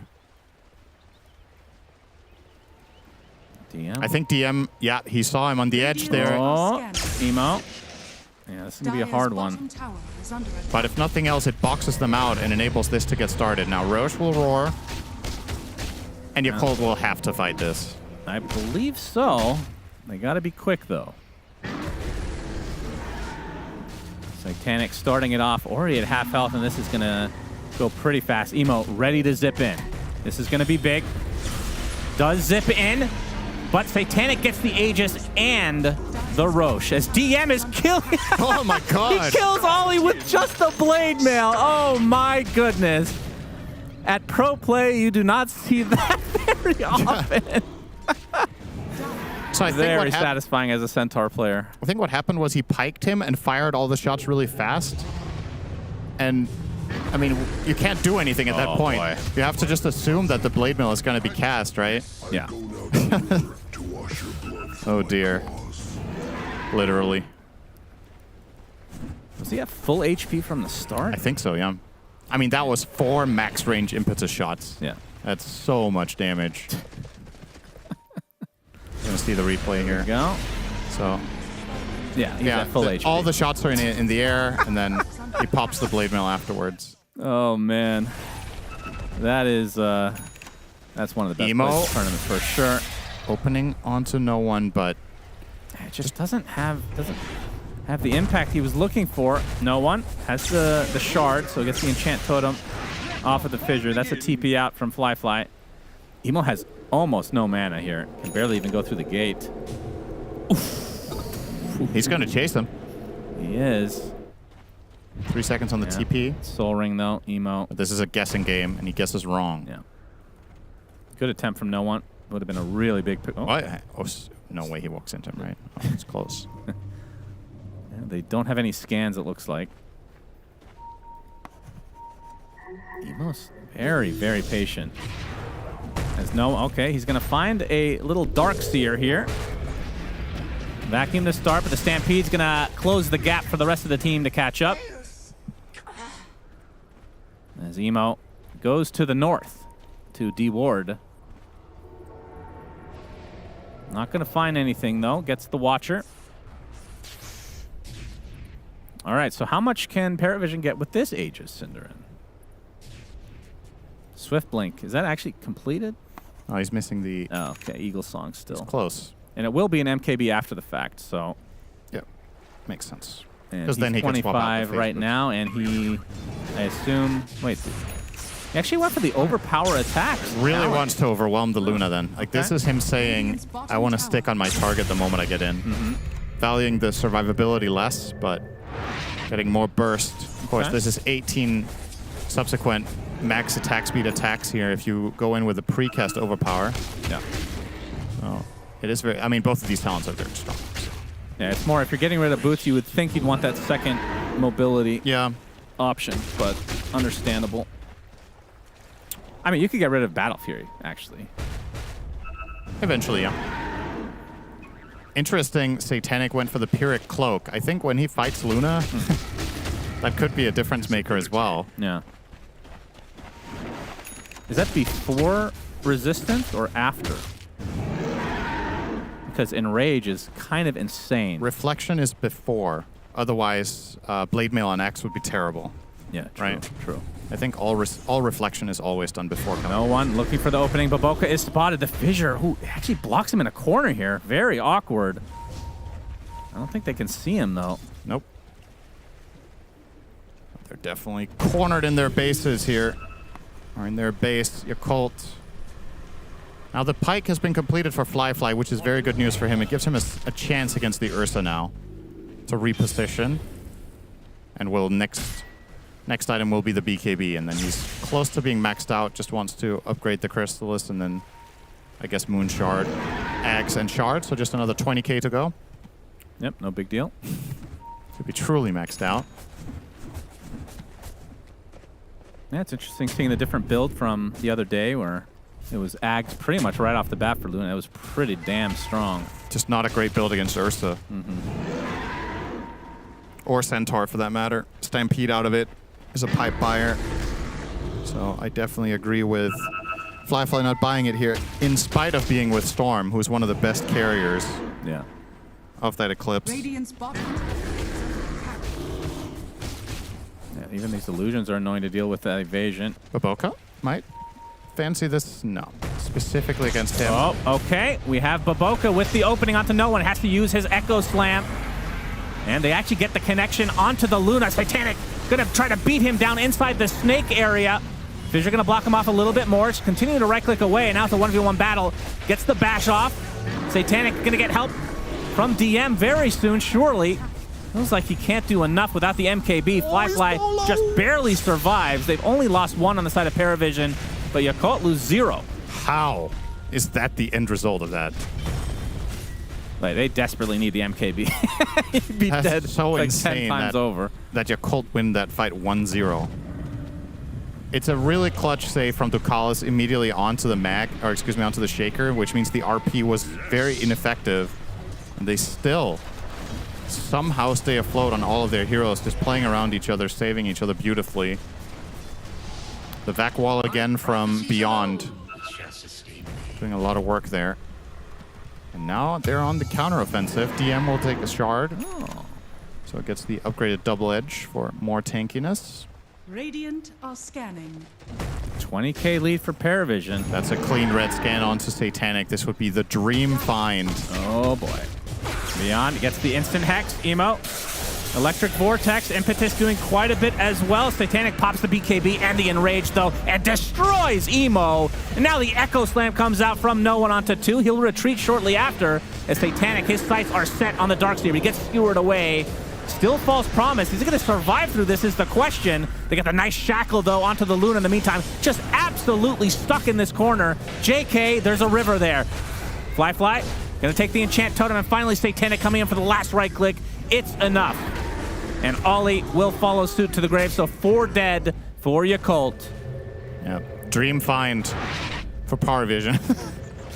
I mean, that's such a hard target to take. It's kind of crazy that Satanic gets jumped and the outcome is that he insta-kills Storm. Yeah, that does. Oh, and they're going to find the last remaining member up for Yakult, but not for long. That's a full team wipe. Paravision in full control of this game too. They've got a full minute. This is at least 2 sides. You have no Darks here, you have no Luna. Even cute skewer plays onto into the Ursa don't matter because they don't have damage to kill him anyway. Even if they were to skewer him into Fountain, he wouldn't die at this point. Just pop the Enrage and jump out. Indeed. Yep, so he did get rid of the boots, and Aghanim's Scepter will be next. I don't know if we're going to get to that point. Crazy Ags, though. That means that jump, even if they had a chance, they will not next time, unless they have a Silence, I guess. Or the Hex, I suppose. So, top lane taken for Paravision. Mid lane looks to be following the same line of thought. And they can actually get Megas before Darkseer spawns. They push fast enough. Even with this glyph, I think they would still get it done in 20 seconds if they were to just free hit now. Of course, the other heroes can have a say in it. I think they're going to be a little bit disciplined. Oh, I say that. Respect the 4v5 at the very least, because if this gets a little bit hairy, Darkseer will respawn, TPN, and counterplay them. But theoretically, the Megas were almost within reach there, and you could tell that Yakult felt that too, glyphing the mid wave. Yeah, maybe best for Yakult to give up the Mega Creeps, because that seems to be when they're truly able to defend. Yeah, next week they're going to announce Eternal Envy as coach, and it will explain everything. Yeah. God, I miss him. Yeah. Heard he's doing quite well for himself, though. Yeah.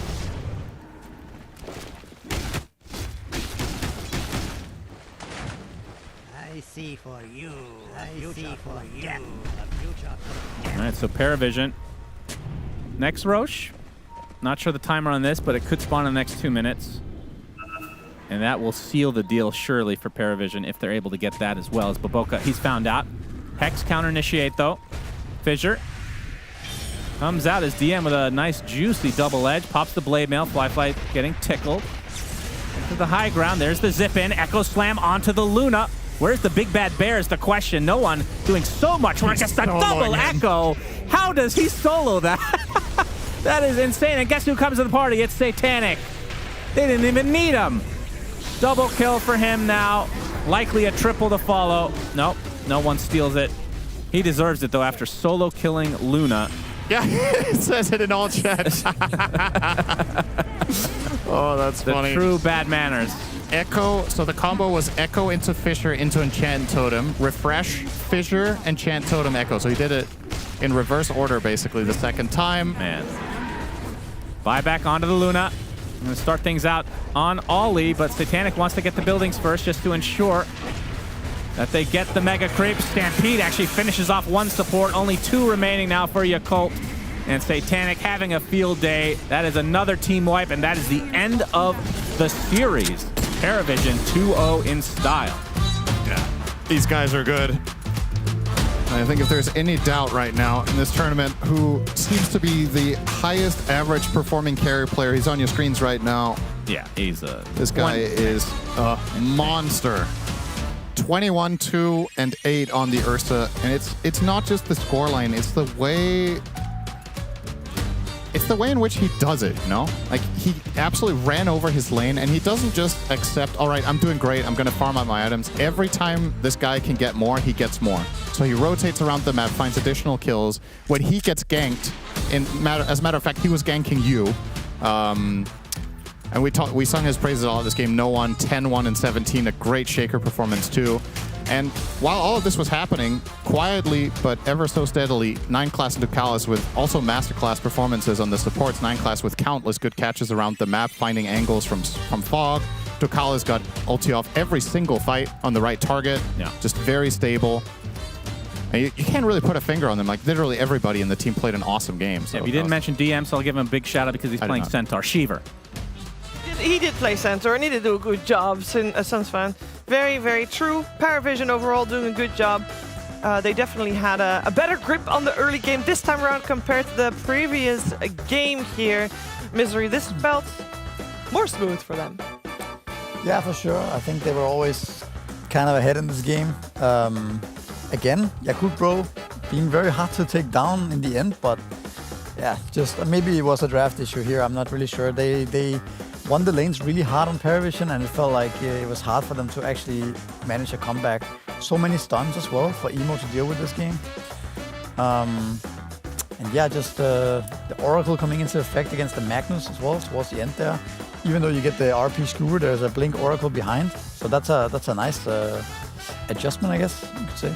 I like what they were trying to do with Mag. Whenever Boboka, as soon as he picked up that Blink Dagger, Emo, he did go for the rune, the active rune, like 3 or 4 times, try to bait it out. He lanes 2 3-man RPs, but still you can feel that this one is definitely on the draft where they don't have enough damage to kill the heroes. And again, this Centaur pick is also something that kind of ruined the whole draft because they didn't have enough damage. Crimson, Pipe, it makes it very difficult for Luna to join some of these fights early on. Most of your damage is magical anyway, so the value that you're getting from Pipe is way too valuable. Yeah, I feel like, I had some clips from the early game that about sum up my experience with that game, as well as I think for Boboka and the rest of Yakult brothers. As if we want to jump into those clips from the early game Mag plays, he was running all the way around the map, trying to make things happen nonstop. And we're going to see here, what happened was bottom lane was losing, and they were trying to get another kill on Flyfly. Boboka actually TP's in, Shockwave skewers DM in a tower, effectively salvaging this bottom lane. And then you're going to see him walk mid, menacingly, behind no one, who was trying to finish off that creep wave to get level 6 to make a play around Ducalis. So not much actually happens in this clip, but it prevents a huge timing. And then we're seeing an invade on Paravision's Wisdom Shrine, and you're going to think, oh, this is a disaster incoming because Earthshaker's invis, and they're going to easily ambush them here on the side of Paravision. But no, Boboka, they're going to still be contesting this Wisdom Shrine. they're going to look like they're going to contest, but no. The two-man skewer onto the cliff, all from a level 4 Magnus. And then the 3-man RP that was baited out the room, mentioned by the rest of my panel. And instead of anything significant, they just get echo slammed and the fight is turned against them. And that is how I about feel what it was like to be Boboka and the rest of Yoko Brothers in this game. They didn't feel like they had the tools to set up for success. And even though they pressed a lot of the correct buttons and made a lot of good plays, it just felt like Parivision had their number in the strategy, but also played amazingly themselves. I think this replay of the last fight with the RP, but also one later fight, it shows why Ench is not that good anymore, I think, because you lack that position 5 damage, right? Imagine that that game, or Jakiro or Warlock, or something to follow up on that RP. I think the game is completely different instead of this Ench just standing there trying to like impetus. She did a lot of damage to DM. Yeah, she did. And more to damage to herself. So much. It was more than her own health pool. Yeah, that was a little bit unfortunate, but yeah, but I guess there's a reason we don't see Enchantress that much. There was a plan there somewhere. It just didn't end up working out. I mean, we saw the Oracle, Brian, as an opening pick coming out. Well, second pick overall, but as a counter, or at least as an answer to the Darkseer. How do we feel in hindsight that Oracle worked out? Obviously, it ended up winning. Yeah, this is a hero that both these teams had already picked up since the patch one time each, and I'm always a believer that you don't pick the hero that the other team is like master tier on, like they've been signature with it for a while. Why? Because they know exactly how to beat it, and the hero I'm talking about is Darkseer. Like DM is, I feel like, the best Darkseer and competitive that I've seen in recent past, and if you're going to open the draft with first pick overall Darkseer, they're gonna dissect this pick better than any other team in the world. They gave it the Oracle, the lane counter, but also the Ursa. I think that was also a bit of an oversight. Not only is Ursa really good against Darkseer, it's usually getting banned out in that second phase, but then it's also good against the Ursa, or against the Magnus and the Enchantress. So it's okay if the Ursa is really good against Darkseer in a vacuum, but if you have, that was not an intentional pun, but it's also, I just distracted myself with my own dumb humor, but if it's also good against the other two heroes it's seen so far in the draft, I think that's just a bit too much of a problem faced them in their last 2 picks. And Parivision had the overall last pick for no one. And I feel like their pick with Earthshaker made DM's game much easier. He was kind of able to play the map and buy the items that were more utility for his team fights. And that counters the Darkseer team fight aspect. Sometimes we see Darkseers win simply because the other team doesn't have team fight. And I just feel like Parivision know exactly how to beat that hero. Yeah, that Earthshaker last pick also worked out amazingly for them. No one didn't really have a good game in game number 1 on Void Spirit, but on Earthshaker he definitely felt much more comfortable because you have time. You have so much time to react because your front line is Ursa with Enrage. You have Oracle behind him, Centaur, who can keep people alive, and there's really not that much of a burst damage on side of Yakult Brothers, so you always have time to react, which gives you enough time to set up some big echo slams. You're playing against Darkseer, which is also very good. All those extra illusions, all that extra damage. And we also saw some of really nice blocks, like that, I believe, 10-minute fight around the mid lane where everybody came through. He actually dealt so much damage with his fissure and also blocked off Luna, so they were able to get the kill as well on the carry. Do we feel like this game too, I mean, the way we're talking about this game right now, Misery, do we feel like this was more of an outdraft than what it felt like initially? You know, hindsight. Yes. I think because of the Ench mostly. Because I really think that this hero didn't offer that much in the game. It's not like you won the lane bottom anyways with the Luna. You know, then the mid-game fight comes around and you just don't offer any damage into the RP. But Boca played again amazingly, set up the lane bottom for his team. Cliff 2 heroes, had multiple nice RPs and screwbacks, but then the damage follow was just not there. So I think that was the main factor why this game was uneven in that sense, more so than the rest of the draft. Yeah, we also talked about how this probably was one of the better Ursa games than we've seen. You always like to see Ursa and having a good game, Brian. I mean, Satanic, I feel like every hero I ever see him pick, the Terrorblades, the Morphling, it's always like Grandmaster tier. He's only a gold tier Ursa, you know? So this isn't even a hero he's like a signature on, and that's the performance he puts out there. It's like, yeah, it's a good game for the hero, but he also has to know exactly what he's doing in the fights, itemization. I feel like skipping the Satanic, you know, irony unintended, that he skips Satanic as Satanic. I think that's a nice awareness to have, that because you have the Oracle, you have that extra bit of sustain and survivability, that you can go pure aggressive items, and that's what your team needs from you. And yeah, I love the no one build as well. The Earthshaker, he had, by 35 minutes, he had Boots of Travel 2 Octarine Core, and so any hero that Satanic found on the map was a goner, because if they didn't die in the Basher Abyssal Blade, they're going to die to that Earthshaker, who only has a 2-second TP because that's what the Boots Travel 2 offer. And the bell. And that means I get to talk to Night Class. Hey, Night Class, how are you doing? Hello. I'm good. Good to hear. Congratulations on the series. You have played 7 games on this new patch in DreamLeague so far, and 4 of those 7, you played Dark Willow. And you know, I am a Dark Willow spammer, so I read the changes and I see, obviously, Pixie Dust is a lot better now, and there's only 1 second extra cooldown on the or less cooldown on the Shadow Realm. Why is it so much played by you guys? What's the big difference for you? I mean, they fixed match post 5, so post 4 every post 4 get better, and now you can regen a lot and don't meet a lot of spirit, so you need some lockdown. There's it. So I think it's hero good now. Like Jakira, no anymore Jakira who can like destroy you on lane, so you can enjoy their kill.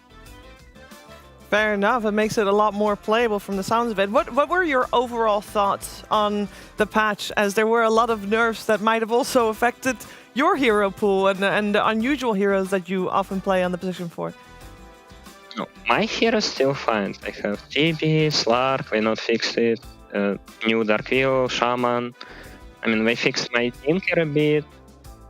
They buffed some Chaos Knight, maybe I play one day. Ooh. So I enjoy this patch. They fixed all post 5s, but post 4 still good. And other than the Chaos Knight, are there any other 4s that you would like, or heroes that you would like to play as 4 that you feel like maybe with this patch should be on your radar? Invoker maybe, and the Chaos Knight, or Pooch also I can play.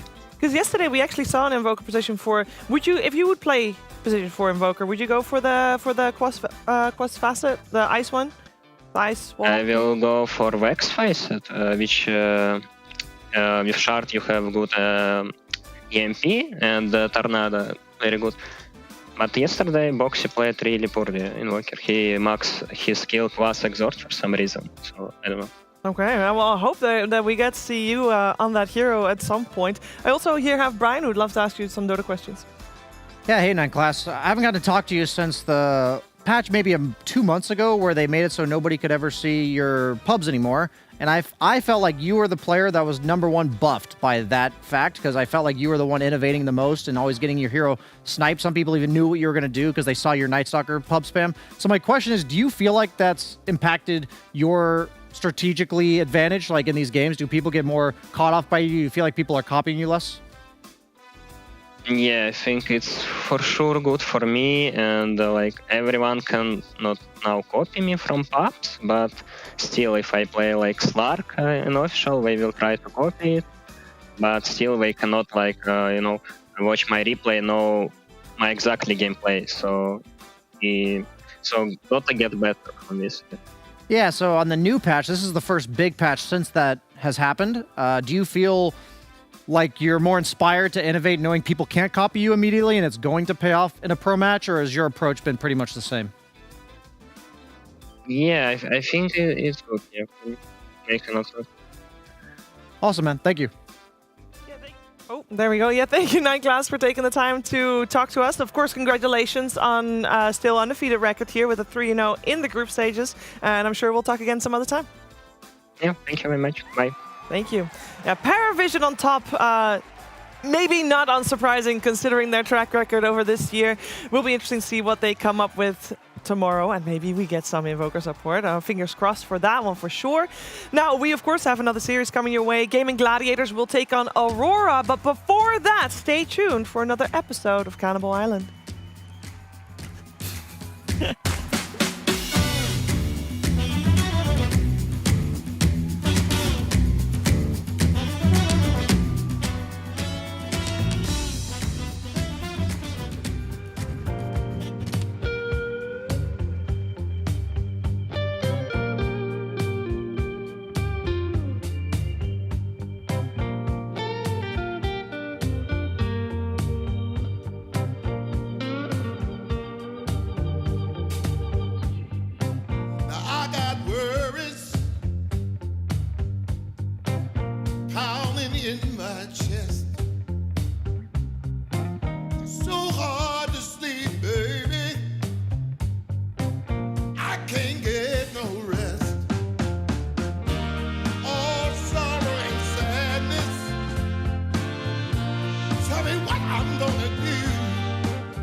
I'm all wrapped up in blue.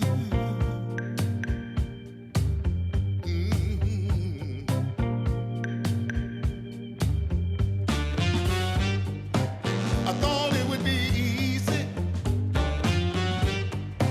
to make it on my own. But baby, now I know what it means to be alone. Lost in the shadows. Tell me, what can I do? 'Cause baby, without you, I'm all wrapped up in blue. Wrapped up in blue. Wrapped up in blue. Wrapped up in blue.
Previously on Cannibal Island. No, fuck off. Technical issues.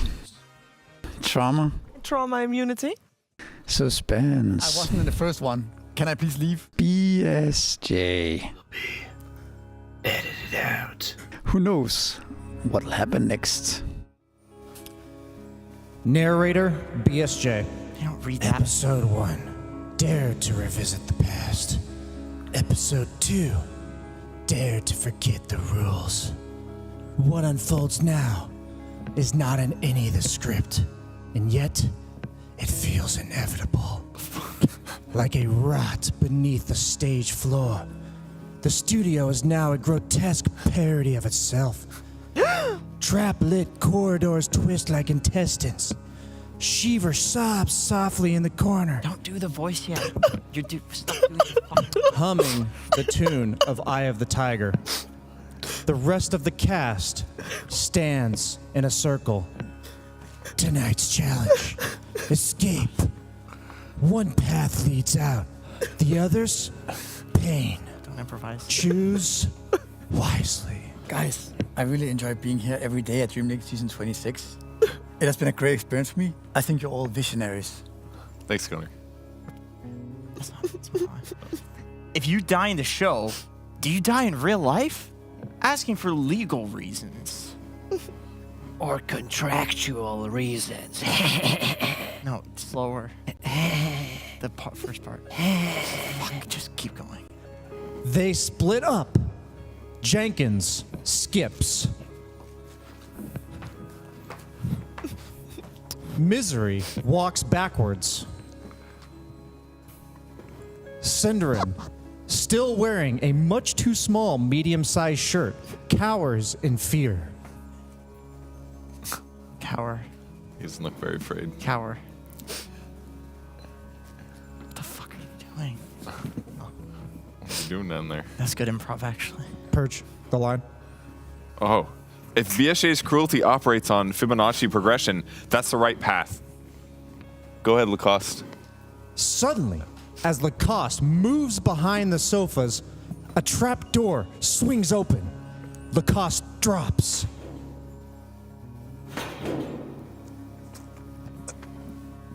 He screams. Lacoste. Lacoste scream. Then, a wet, meaty crunch. Silence. He's dead. That was efficient. Really, the others regroup. Yeah. Cinderin weeps, realizing that he's missed his World of Warcraft classic raid that he's the main tank for. I was gonna get it today. Get up. I was gonna get it today. Shut up, Nick. You can do this. No, I can't. You have another I raid. can't. The reset's tomorrow. It's Monday. Plug my PC in now. Plug it in! Are you gonna do it or what? Shiver, the next line. Okay. Oh, where did Lacoste? She pontificates. A wet, dragging sound echoes through the hallway. Lacoste reappears, his mouth hung open. Holy fuck! One eye dangling from its socket. No, please. I have experience tanking. I can do this. Hey, turn to the camera. Turn to the camera so they can see. What the fuck is this? With a wild movement, he takes Purge to the floor. Purge screams out in panic. No, please. No, not the floor. Take me to the floor. You're supposed to take me. As he is devoured like a delicious bacon bowl. A double kill. Is it my turn or did I go too early? The line before it, Purge. Caloric efficiency. Miss it. Not again! Shiver grabs a scythe. You're changing. It's not a scythe. It is a scythe. Not again! Somebody save me! Slices Lacoste over the head. He collapses and gurgles as he is slain. Medium rare. Is it my turn? I think it's your turn. I'm dead. A double kill. I guess that's efficient. Death had returned. not to end the story, but to rewrite it with hunger, with despair, too much info. with cannibalism. But a different, more cooler theme now. To be continued.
Wherever it leads me, you know it's all fine.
DreamLeague Season 26 is brought to you in part by DHL, 1xBet, and Anthros.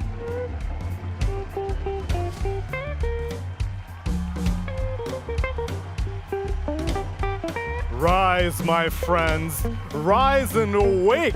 I know we had a late night last night, but we still got 2 more series and 1 set of Pog Champ Pandas to bring us in to the night shift.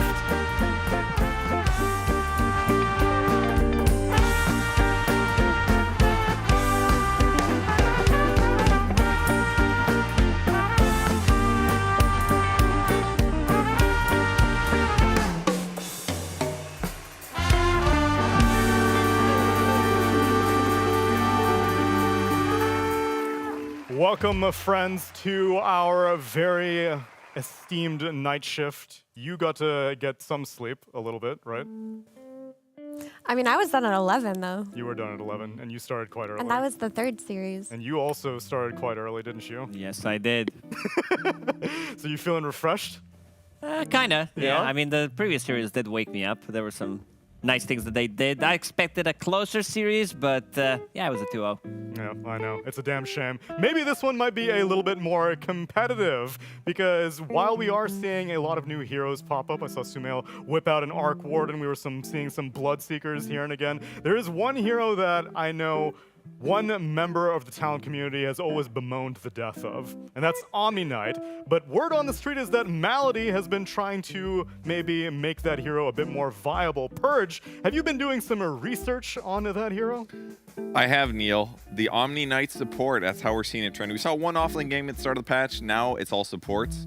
There's 2 facets. One of them is basically 20% spell up. Don't care about it. Everyone likes the damage amp. But let's see how Malady played it in his previous series. And the answer is he had a rough one. Look at this pulling. Jokum pulling the creep wave over here. Watson pulls them together. And what's Omni Knight doing on the other side? He's getting these 0 mana hits in on WS. But then with the stomp and the boots tag team from Tusk, he's just going to get punished. And normally Omni should be this like win the trades type hero, but he stayed level 1 for quite a while here. Wanted to get this range creep because he's like, I want level 2, I'm going to get something done with it. And look at this, they punished him again right before he got 2. Smart of him to try to kill the range creep first to get level 2 there, but he still didn't get there in time.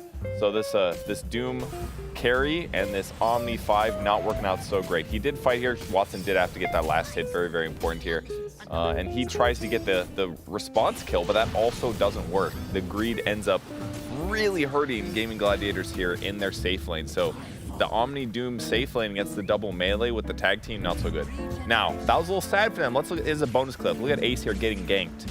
The Tide Hunter, the high armor, the fighting hero. He anchor smashes them. He uses his wand. Does this look like a hero that can die? No. This guy can't die. It's practically impossible. Unless he gets snowballed, then he dies. Unless his Omni Knight shows up and saves the day finally. Incredible performance phase. He does die this time though. Just kidding, he can't die. He's invulnerable. Amazing Ace performance. They got stomped this game. But I wanted to throw that in. How often do you see somebody take that many right clicks and not die? Incredible. And that's all I got for you. Thank you.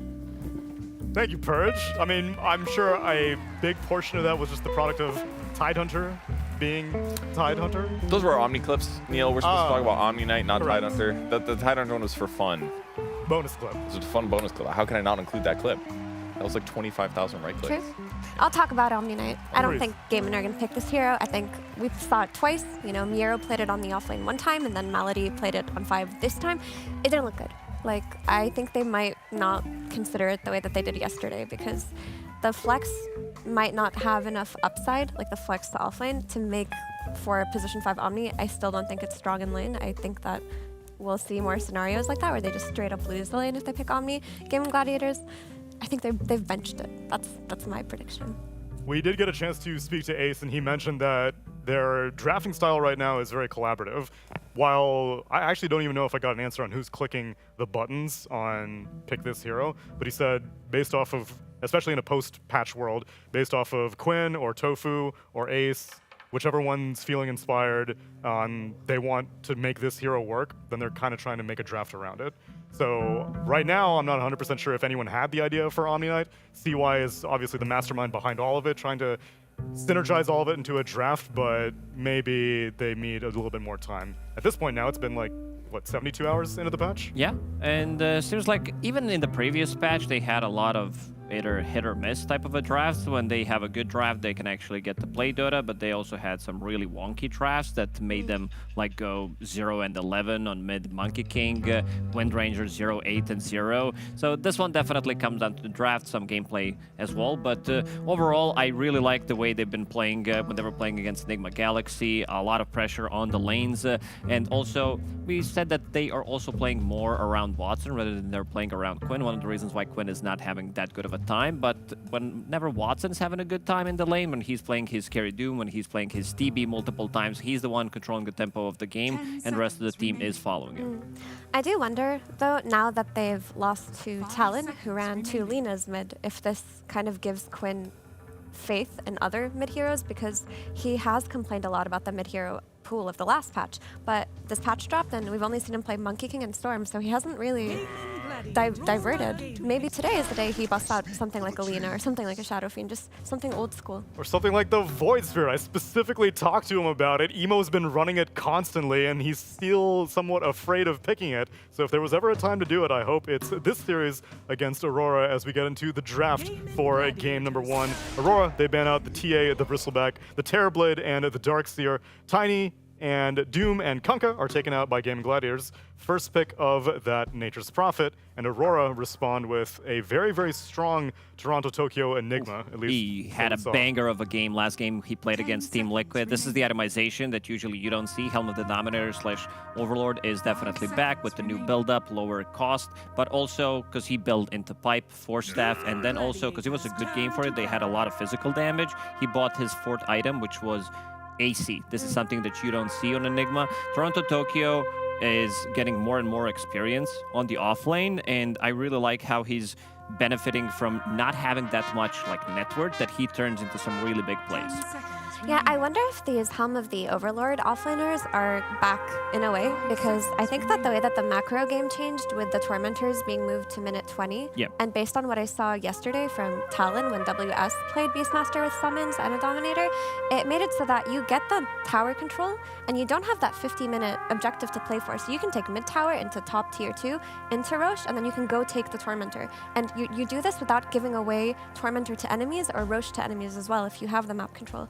So just macro-wise, I think Helm Dom is a great fit because of these reasons. Yeah, that's exactly what I saw when I watched it too. He even skipped boots. He's like, I want Helm of the Overlord as fast as possible. And as soon as he got it, he took a Ancient and he went straight to mid tier 1 and he just killed it with the Dragon. The Dragon tanked it, the Dragon attacked it. It had attack speed bonus because he was Beastmaster, of course, but it was the most obvious priority. So before it was get Drum, take the offlane tier 1, and now it's like you can take any tier 1 with that neutral creep. So yeah, it's really cool because like you'll get that Helm of the Overlord around minute 15 if you're having a good game, right? So then you take the mid tower into taking Roche yourself, and you're not trading away anything. Like it's very unlikely that the enemy team is matching that pace, taking your bottom tier 2 or something. Yeah, that's a good point. And then you've just got your Tormentor open for you too. So your objectives are like much more lined up in a row now that the changes have been When made. we had the previous patch introduced with the Tormentor and everything, everybody was going for the Tormentor, taking the fights. Then we saw teams not taking the Tormentor fight, trying to take some extra farm on the map. And then we saw teams getting more experience while you're taking the Tormentor.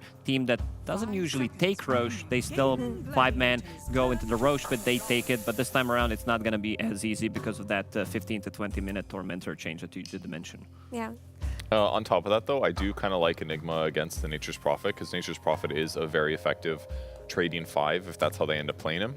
But Enigma, once he gets a couple levels, he's got overwhelming damage. That mild to moderate heal is not going to offset the supremacy of what the Eidolons provide. And on the same vein, Prophet doesn't have very good AoE. It's a Sprout once in a while. It's a mild nuke. It is not going to cut through Eidolons. That's what I'm talking about. Let's see the Lena, Quinn. Why are you playing the same old boring stuff? He loses to it. He's like, wait, maybe we can cook this.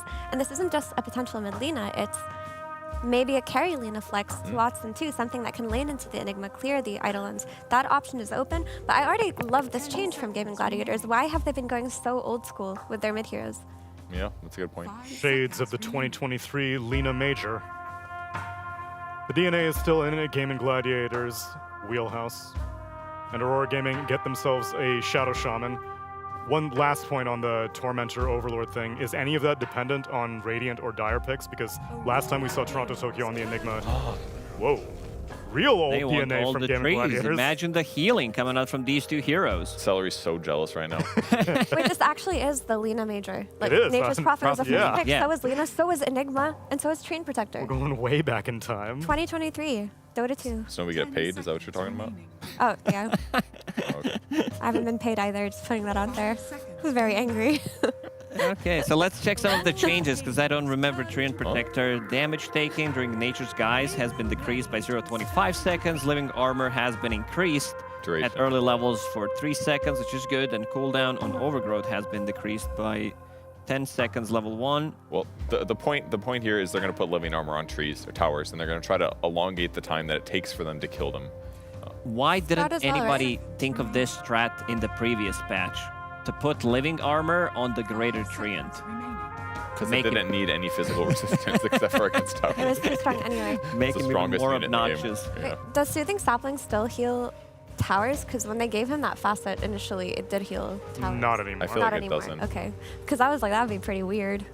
Yeah. But they doubled down on it. But The- no. If you do max out living armor pretty early, you can keep it up on 2 different things at a time. So you can keep one on a core that's in a dangerous place, like Alina. The other one goes on towers to heal them up. If they can elongate the time that it takes for these towers to get killed, then they can still min-max their farm well and show up to fights slightly late and defend their tower. That's what I think they're aiming for here. And it's good team fight. I mean, Lina in the back line, chunking damage. If you overgrowth the enemy team, that's buying her a lot of really precious time, especially when she gets jumped by your Marcy Io combo, which is scary. It's also your Enigma Black Hole counter. So it's nice that your support is always able to stop Black Hole at all stages of the game. I think that is pretty necessary as the game progresses and Lina starts to become a priority target. But Aurora, they go for the Io Mercy. We've seen Nigma run that a few times in Group Stage 1, but Aurora have not done this pairing yet. It's still a super strong combination of the heroes. There's no healing reduction whatsoever on Gaming Gladiators. I would love to see Nature's Prophet pick up Spirit Vessel immediately because kind of feels like you need it, and it also feels good to have extra bit of sustain, so you will never have to go to base because you have Spirit Vessel on Nature's Prophet, you have the other Treant Protector, so there's a lot of healing coming out from the Sprout as well. The question for me is, what offlaner can you throw versus Io Mercy that won't get stomped? Doom will get stomped for sure. Doom will be happy is banned. later in the game when he's level 6, but before that, yeah. It's That not gonna be times. Because if your Nature's Prophet is your 4, he's gonna die to rebound dispose. I don't know what hero you can stick on the offlane that just doesn't get steamrolled by Io Mercy. Because this pairing, their laning is disgusting once they hit level 3. Even with saplings and living armor. Even then. Yeah. And then not just that, like once they have relocate up, they can connect to the Enigma lane with the Eidolons that we will assume is kind of losing or even with the Lina Treant lane. Once the Io Mercy show up, they kill Lina once or kick her out, that tower is gone. Like your entire map control in that top area is gone. Ooh, what about, like, he played it once. What about Axe? This is the hero that can actually kill Marcy because she's all about that right click. And if you are thinking about getting a guy in with the Blade Mail, and also we saw him last time he played it, he did go for the Aghanim Scepter as his like 4th item, which is very, very good because you are reducing that damage output. So you're legit not taking any damage from Marcy. It's bonus armor as well, right? Yeah. The only concern I would have for the Axe is that period where it's farming Blink Blade Mail. What damage will the Io Mercy have done on the map? At that point, they'll have killed top ones, killed mid ones. Because this pairing isn't static. It moves around the map the second they're level 6. Yeah, like they're gonna put Shadow Shaman somewhere. He's gonna want to look for Lina by herself in the jungle, and there's gonna be like a Shackle relocate, and Lina's gonna die instantly every time. So the tempo is gonna be really high. And if Axe is also expecting to have a bad first like couple minutes, he could get really blown out of the water, and then their initiation on their team is going to be pretty garbage for a long time outside of Pango. So while Axe might work later, this early game period is what I'm worried about. Also, this may sound small, but Io did get 10 seconds shaved off of his relocate cooldown, which really adds up when you're playing these early game relocates and threatening them out. That could be a lot. Okay, well, he's tanky. He can take damage. The Blade Mail is going to allow him to plant his butt in the lane. He can get it without boots. so he'll get it really, really fast. We saw in the previous series how good it is if you're getting that relatively early Crimson Guard. Very good in this game as well. You are a Blade Mail buyer. Great against Marcy as well. Could A save hero towers. a hero that can't really die that easily and comes online, I would say, relatively fast, depending how good of a laning stage he's going to have. But this hero doesn't die that easily, knowing that you have Treant Protector, you have Nature's Prophet with the TP, all those heals. The turnaround potential definitely is there. I also like that if he gets disposed back by Io Marcy, he just hoof stomps, gets both, and walks away. I think that was the most important thing, is to not pick an offlaner that's going to die over and over again to this pairing. So long as they can withstand that Io Marcy early game tempo and they hit their auras, they'll be fine. It's just the issue of this Io Marcy tempo. We've seen this pairing like completely take over maps.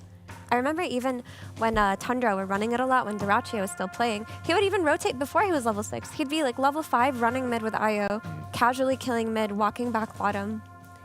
Sounds pretty good. Very dynamic duo here. I'm a little worried for Gaimin's safe lane, though. I mean, I guess Lina against Eidolons is okay because she's far away, but I feel like Tree's going to have a hard time activating his hero for a couple levels. Maybe they'll get bullied there. But I do like the Gaimin draft a lot.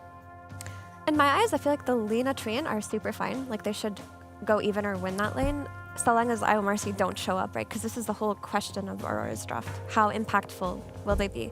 How much will they rotate? When in doubt, pick Ember Spirit for the mid lane. This hero feels to be like overall good 23, 24 pick, because even though he has some bad matchups, it still feels that the hero can do with, even when playing from behind.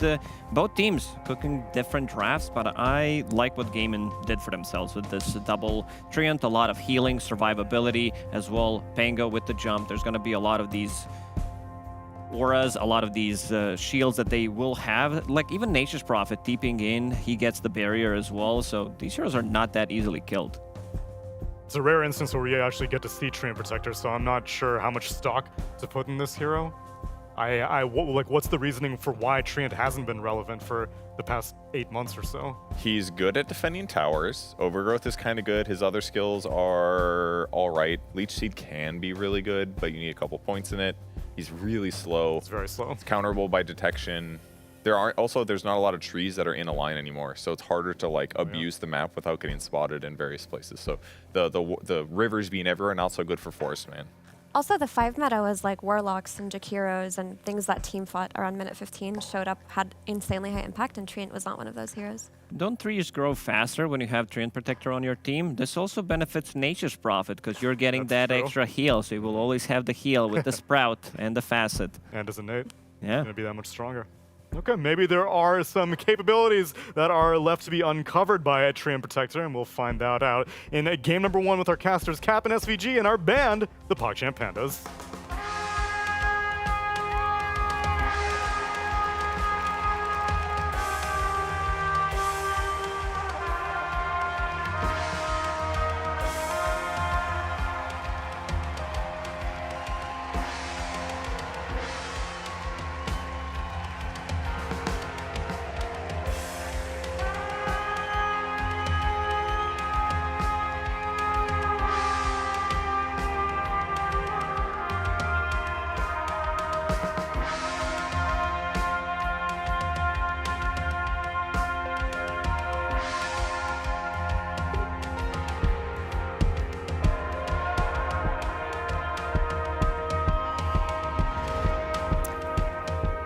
Two teams that come into this with a series score of 1-1. Two teams that eked out a win in a 2-1 victory, but got bombed out in a 0-2 in their loss. Aurora and Game of Gladiators, at least from the numbers, seem to be very evenly matched, Avery. From the numbers? From the numbers. But are they evenly matched, Austin? Spiritually speaking? I don't know. 30 seconds to Morally speaking? Physically speaking? Physically? I mean, you gotta give the edge to Gaimin, right? Why? Quinn's ripped now. That's true. He's Ace been working is out. like 7 feet tall. Ace is tall, and don't think he's that tall. Tofu's too good looking. You're never Maybe gonna he's punch 7 this feet guy in too. a fight because you feel too bad. True. So he's got aura. I mean, he has aura for sure. He has, but then again, I don't think Tofu has. I can't see him in a fight. Period. That's probably true. Yeah. So it kind of ends up being a 5 versus 4 just from the jump. I could see Toronto Tokyo go ham. For sure. He seems like the kind that of guy guy's got some pent-up anger. Yeah, he seems like the guy who just gets in bar fights for fun. Like, time to smash some bottles. The double Treant support duo. Treant Protector and the Nature's Prophet for Tofu Malady. You'll love to see it. Very soothing, very calming, a lot of heal. We love nature out here. Combined with Alina to burn it all down. Now there's synergy. Wildfire synergy. And we get Io, finally. He has been fixed, so teams can play him. I feel like there were a lot of teams that were aching to play this Io. Enigma Galaxy for one. Oh, yeah. You could hear it in the interviews. Please fix this hero. We want to play him. We feel he's really good. This hero is definitely going to make his appearance. Now, over time, maybe he'll prove to be good. Maybe he'll prove to be underwhelming. But teams are definitely going to experiment with him because he got some big changes here. He got some nice little buffs. Do you think that this regeneration to X fast or whatever, do you think that's, like, how impactful do you think that actually is? I think it's really impactful. Okay. You're basically just doubling the burst heal. That's huge for this hero. Do you think IOs are more likely to buy, like, healing cells as a result? Maybe an earlier salve. Maybe we could see Earnest Shadows on this hero again. Okay. Used to be a build way back in the day. That could be interesting. We could see some more early headdress gameplay, though I guess that doesn't really do anything. Yeah, that part doesn't. So what else would give you early abuse of this? Yeah, that's Not the much. thing for me is like it's salve, it's tango, it's the consumables, but there isn't in Urn, I guess, is the other heal over. Yeah, that's kind of it. Is there any neutrals or anything that this would affect? Polywog Charm. Now, an interesting idea is the fact that this hero does have a neutral item counter now with the GD Pollen Bag. True. Definitely some neutral interactions. Essence Ring is back in the meta as well. Can't forget that. That's So there's- always good for this hero. Even the mana draw could be interesting on this hero in like Storm IO matchups, stuff like that. Oh, yeah. IO Lesh. There's a lot of interesting stuff you can do now. And we are going to see the Marcy IO, a true classic here. So they're going to duke it out. Look at that regen go for Nightfall. This combo is extremely dangerous, but it'll be a lot more dangerous once Marcy actually has level 6, because right now you've got a facet that doesn't work for you. Because he, of course, has the Fleeting Fury, the one where you're able to rebound, and then you get the Unleash hits off of the rebound. So you're looking to just sustain this lane, farm, and scale. Yeah, with this combination. You don't need some early kill action with the duo. Not a very snowball-oriented duo, but it can get out of control. I go back to, I think Tundra were the best team at playing that IO Marcy. And teleporting from Tofu, Mira, they wait out the foul play, and get the kill. Tofu claims first blood. Nice little rotation from him. Scary top lane to play into with Nafira and Katipi, and you have double sustained supports and Alina who can just walk you down.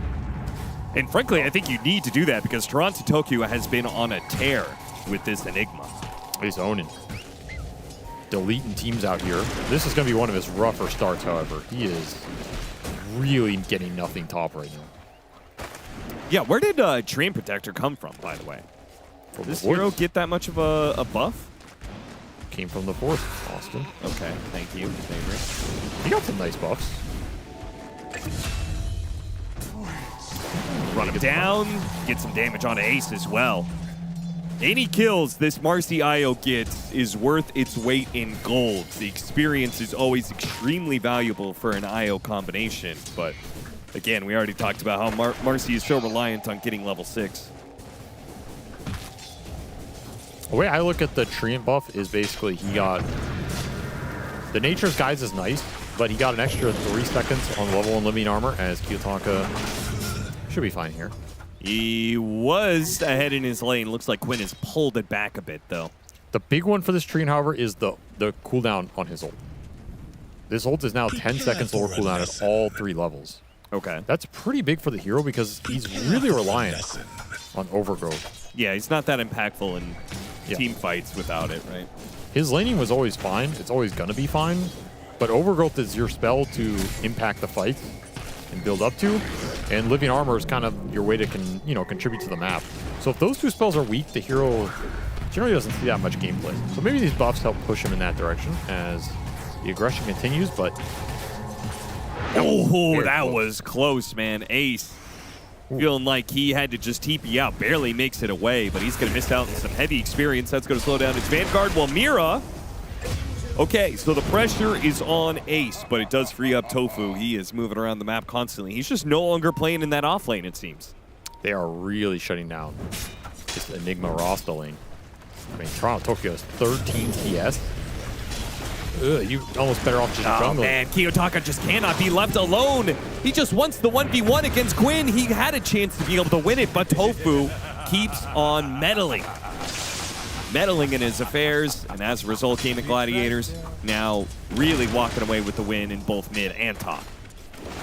Nice moves from him. Winning 2 of the 3 lanes. Yeah, you're trading off some farm for Ace, but he's a Centaur.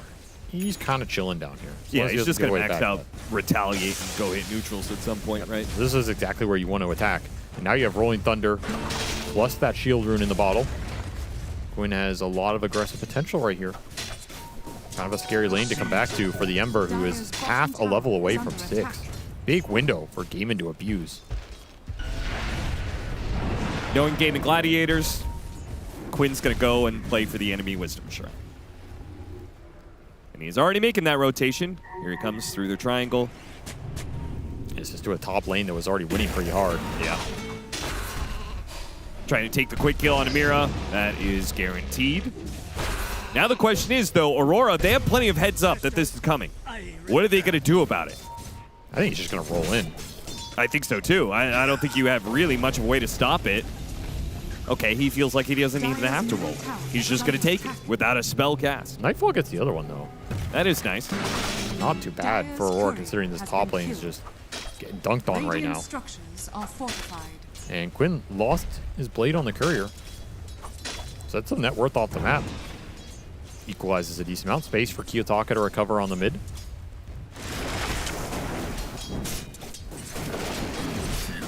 Tofu took over the mid lane while Quinn was gone, so expect to see a bit faster level 6 on him as a result. He's gotten a couple of solo lanes. Oh, Kiyotaka really low. I got a feel for this guy this game. He's just getting beat up. Not a lot of people to play with either. You look at this Ember game. I feel like Ember thrives at enabling high damage support duos. This game you have an IO roster. That's about as low damage as you can get. Oh yeah. It's about as bad a follow-up you can get on a Chains. Like what is your Chains combos game? Chains into Tether? Ugh. Got him. Drop the Giga Ward. I mean, it's like, there is no combo. It's pretty bad. This Ember just feels like he's on an island. This is another one of those drafts for Aurora. It's absolutely playable, and they can win this game. It's not like their draft is completely trash or anything, but it does kind of point to, you know, the synergy. Where's it going to come from? What's your win condition? If your win condition is just playing through this IO Marcy, I guess Ember contributes to that by just being a frontliner and some lockdown. But Kiyotaka's game is not going to be anything to write home about. Yeah, he's kind of on an island in terms of what he's going to be able to get for himself. They did try and get aggressive with the IO Marcy, but Game of Gladiators read the situation. Watson runs into Mira, and if anything, the aggression from Aurora is just going to lead to a death on Mira here. Tofu collects some urn charges. Run it back, the IO Marcy, go back through the gate and back to their safe lane. Get the Stampede out of the Centaur. Oh, Chip Vest on a Centaur too. Man, he's going to clear out neutral super fast. Dire's middle tower. There's a lot of return damage in the early game as well. Particularly for that Marcy who's going to try and punch you down. Might just end up killing yourself. Maybe. I mean, you got to remember, there's sustain in this lineup, right? The Furion sustain, the Trine sustain, already 2 points in the Living Armor. For Malady, he's going to level it up this game. You throw the Living Armor on the Centaur, a hero who generally lacks early armor but has a lot of HP to work with, super high value. Treant loves these kind of heroes that can boost up the armor value early on in the game. Yeah, and Malady is leveling it up early. Only going 1-2-2. I assume maxing out living armor from here. And just more harassed Kiyotaka. trying to limit it. Okay, Oh, he's he dead. got bursted by the defusal. He did not expect to see that coming. Meanwhile, Aurora do land on their gank. Finally, they've been looking for this kill on Watson for forever. Marcy is going to eat up this Lina. That is the bigger kill for sure. But you're starting to get a little worried about this Ember's game. I'm starting to get worried about the Pango's game, man. He is getting too far ahead. That is, I mean, is this going to be another support Furion win? Is that just all we get in the night shift? Just infinite support Furion wins? Every team thinks they can beat it, and they give it away, and then they lose to it? Yeah, probably. Okay. It's good to know.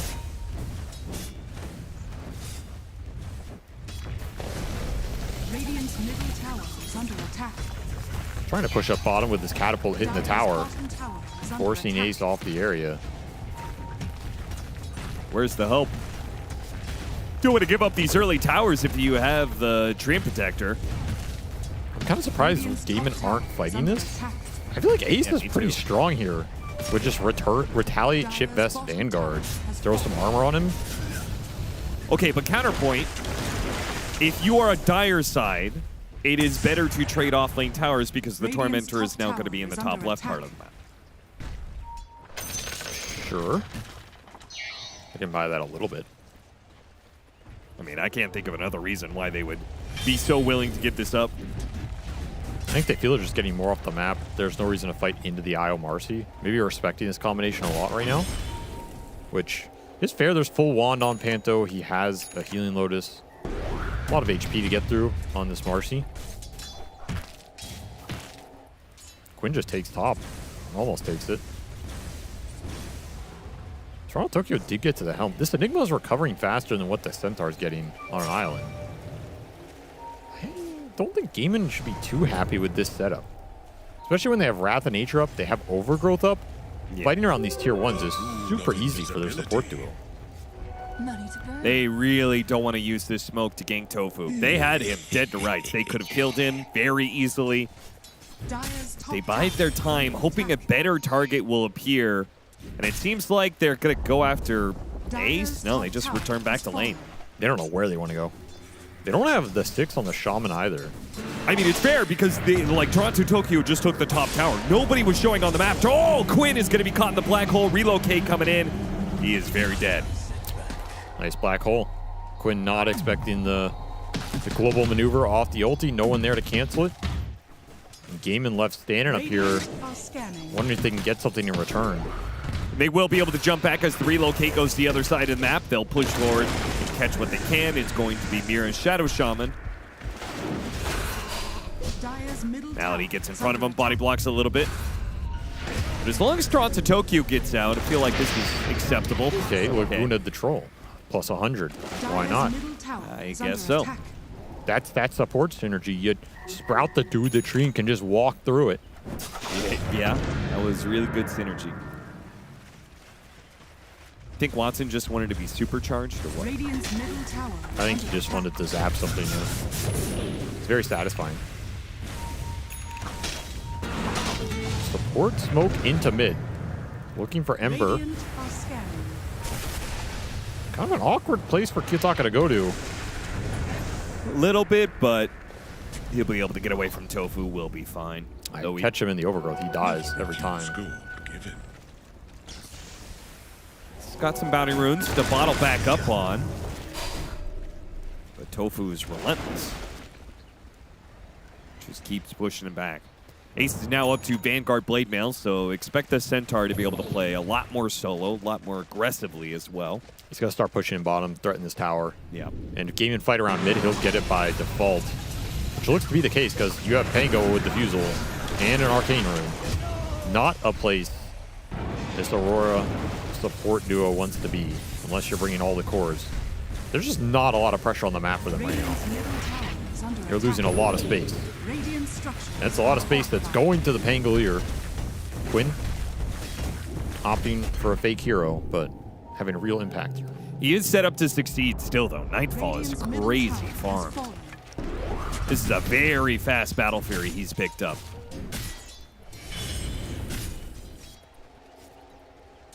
Even took the Curio. Double Curio on this Isle Marcy duo. That could be interesting. I could see you holding this for a long time. Triple chip vest for gaming, though. That's kind of it. I'm not gonna lie. I wonder what your win rate % increase is gonna be after a month of this patch of getting like 3 or 4 chip vests. I bet it shifts it like 5%. Oh, I thought you were gonna say Curios. That's what I'm worried. I don't give a damn about. Like Curio. you're gonna adjust the numbers on chip vest, but like Curio is like very unique, and it has such a clear trade-off to it. I'm gonna make a bold prediction, Austin. I think Curio is the most overrated change in the entire patch, and I think the stats will eventually show that you should not take it in almost any situation. I am willing to back that belief. But people are always going to take it because they're like, why would I take a shovel or something, you know? Yeah. Like those early stats are impactful. Yeah. So I feel like people are giving up on them too readily. Instant Hex. Stop the swashbuckle. Now the jump in from Nightfall with the shackles, but an Overgrowth is going to be able to stop that damage. Oh, a reset there on the Rolling Thunder, but still managed to get it off. Quinn, he'll roll back and forth, trying to decide if he's going to stick around. He does stick around. They ping the Panto. Want to get that IO if they can. Oh, he missed. They need to make sure they do not get too close to the Marcy. She rebounds away off the IO. That's awkward. That's Arcane Rune Pango. They're going to teleport out. They're going to teleport into mid. Another black hole, another relocate. So tanky. He does manage to get a stomp off there. Chains on 2. Looks like the Centaur's still in trouble, but Laguna Blade's going to be thrown onto Nightfall. Big heals come out from Panto, and they relocate back into play. Does leave Toronto Tokyo a bit high and dry here. Swashbuckle, not enough to finish him off. Nice slight, nice chains. Kiyotaka almost finished off Watson there. Meanwhile, back at the bottom lane, they do get the relocate play. They get the kill on Mira, but lose 2 for it. Aurora just outpacing Game of Gladiators. They worked him on that one. They had him at both sides of the fight. Almost. As this Io Marcy duo lives through it all, gets a bunch of gold onto Nightfall. That's what you want with this lineup. You can lose the Ember, you can lose the Enigma a couple times. It doesn't set back your win condition. As long as this Io Marcy keeps cooking, you're happy. Nightfall is going to finish up the Yasha here. Mech done for the Io. He is very far ahead now.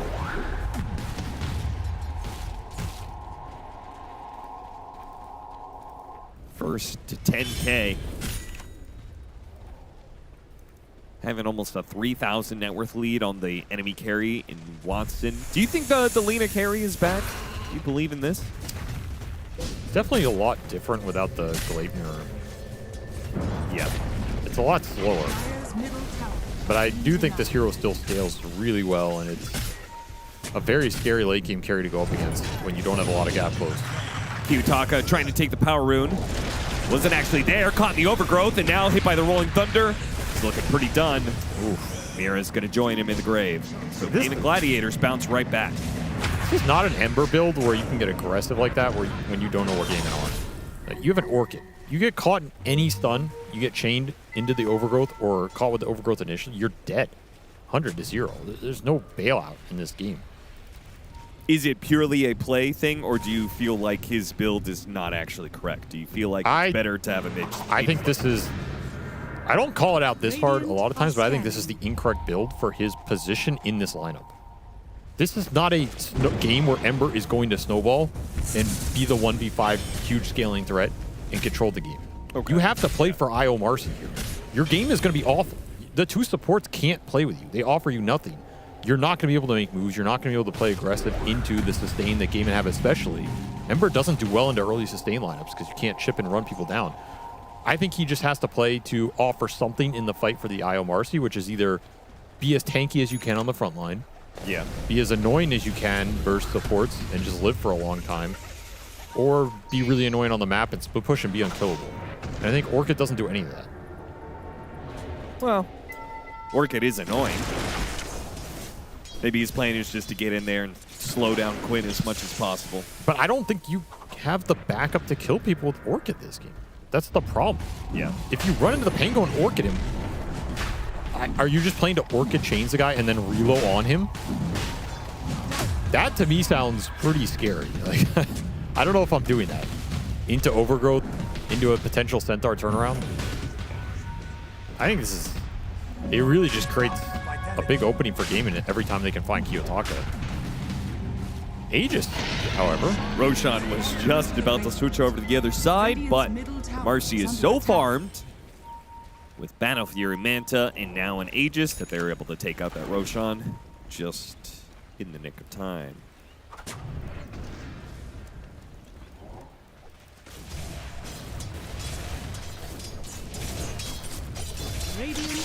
See what Aurora can do with this Aegis period. It's on your IO pair. They're going to play independent anyway. So it's kind of up to the other 3 heroes to maybe set something up, look for a smoke opportunity into a play. It's pretty awkward because I feel like Aegis is super effective in this game. Game and Gladiators are very burst focused. Right? Pango, Lina, Centaur. They do have some sustain and tank to take a long fight, but the damage is pretty burst heavy. I would agree. I mean, Aegis is just nice for Marcy in general, especially with this facet. Can go and maybe hold the ult for a little bit. Hold your BKB longer, since this hero's really BKB dependent. And I do like the Manta from Nightfall's game as well. You needed a soft dispel here for overgrowth. Oh, yeah. So you don't have to pop BKB super early in the fight or have it forced out in an awkward position. I think this makes a lot of sense, and he is very far ahead still, 5-0. Aghanim Scepter done for the Pango, Blink Dagger for the Centaurs. So even though they're fighting into an Aegis, wouldn't surprise me Game of Gladiators tried to make a move here. Or making a move onto the Tormentor.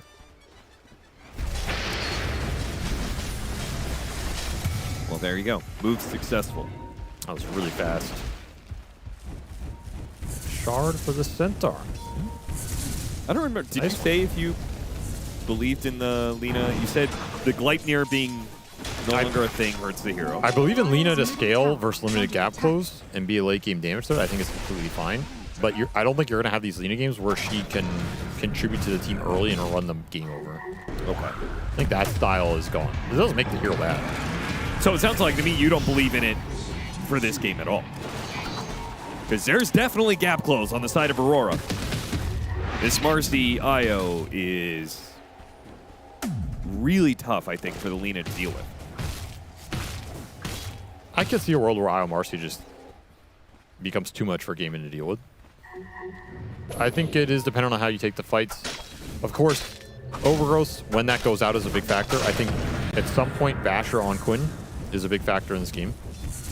And it's going to come down to Watson's positioning on this Lina. Yeah, but the overgrowth is already answered by the Manta. So, like, I guess I feel like they don't have...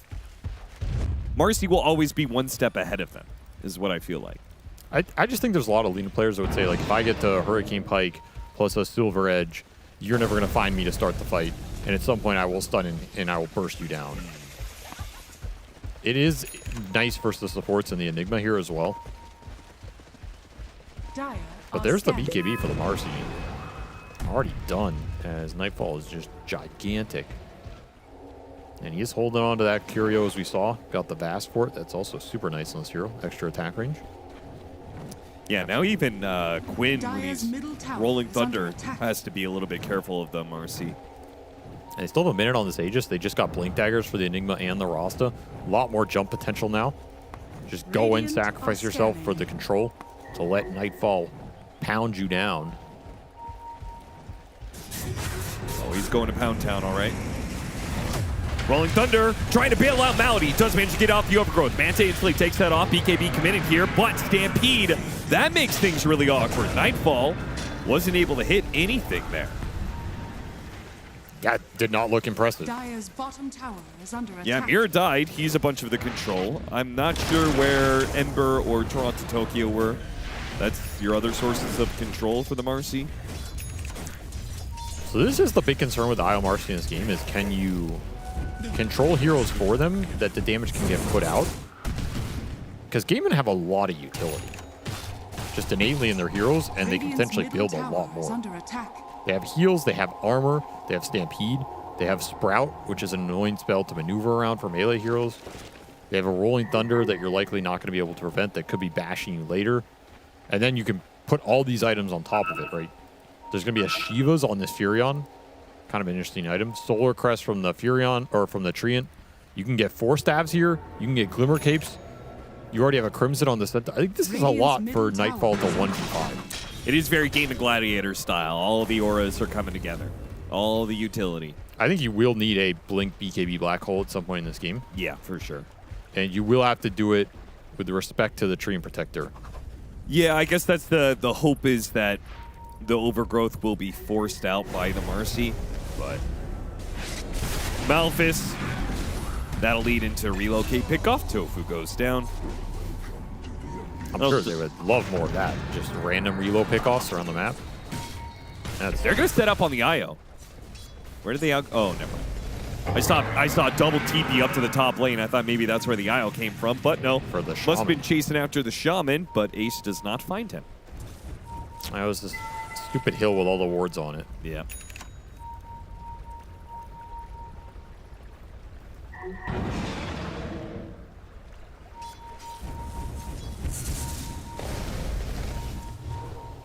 The pings do not stop. Goodness. Ace, no stampede here, so they're just going to wait out the blade mail. Okay. Damage. Nightfall, you got to be careful there, the blade mail. Here comes the Rolling Thunder, but Nightfall commits his BKB, got the kill. Watson's walking in, though. He spots the IO, blows him up with Laguna Blade. Nice and easy. Rolling Thunder gets used, but it was on top of him, so now Toronto Tokyo, his Black Hole gets canceled. Nightfall, he does manage to get help. Mira with the shackles in from behind. They blow up Watson, now take on Tofu. Very easy. Aurora. They clean up despite the Black Hole not really doing much. And Toronto Tokyo even survived. Quint unable to run him down. Disaster of a fight for Gaiman. They might even lose the Pango. He's out of mana. But the Orchid bails him out. Swashbuckle up in a second. Can he get Mira at least? He got Mira. Might even be able to blink away. Nope. Kiyotake gets close enough to Flame Guard, starts burning him. No blink away here. So that is the team wipe. Delayed one, but it is a team wipe. Man, the second they are able to land a shackle onto the Watson Lina and just jump on him with Marcy, it feels like that fight's over. Yeah. That was with a Black Hole basically doing nothing. Yep. It was with, I guess, Ace going down 100-0 before the team arrives is a pretty big deal. If the team is there when they're going on him, that can look a lot different. Also, we saw like Stampede is very effective against this Marcy. Not having that at all is that's a big deal. Like it started off with it being on cooldown. I mean, look at where the team is. They're TPing into the tier 2. This is just so much time. You get a full duration shackle here, and then you can split when the roll comes through. Watson gets one, but then Mira, he's able to re-engage on this Lina. Just lock him in hell. Kiyotaka killed the Treant. I actually think that's a perfect fight from him. If he can take the Treant out every time, Melody's going to be like, why aren't we winning the fight? But that opens it up so much for the rest of the team. Yeah. Maybe that's what the Orchid was for. Orchid the Treant. Kill him. You said just enable the Marcy as much as possible. Shutting down the Treant Protector does that a lot. It does absolutely do that. For sure. The Orchid may have just saved him here.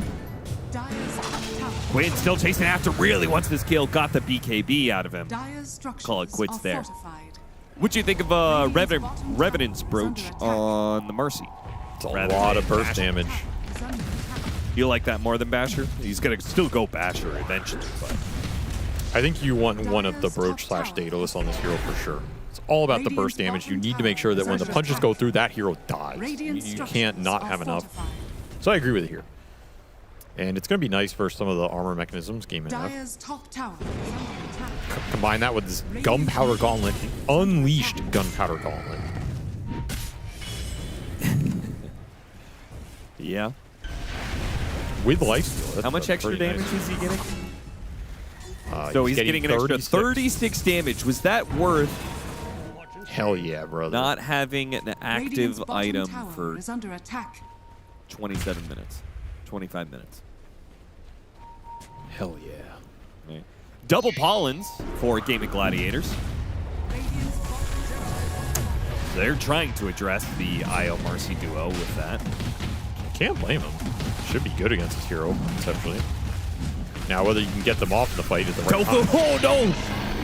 Tofu does not steal the Roshan last hit. He's just on the ground. Instantly dies. Anybody want it? Nightfall claims it. Now he's going to be relocated. Quinn's already rolled away, though. Quinn's going to work on a nullifier next. Make it a bit easier to blow up the IO in the team fight. He's pretty reliant on that Ghost Scepter. Triple fire.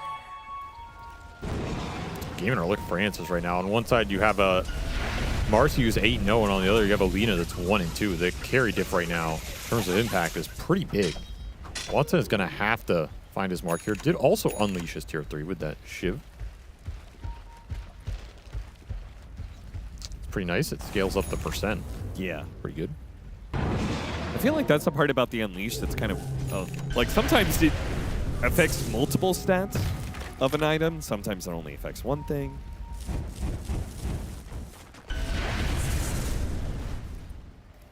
And they do have the BKB on the Enigma, which makes BKB for all 3 cores on the side of Aurora.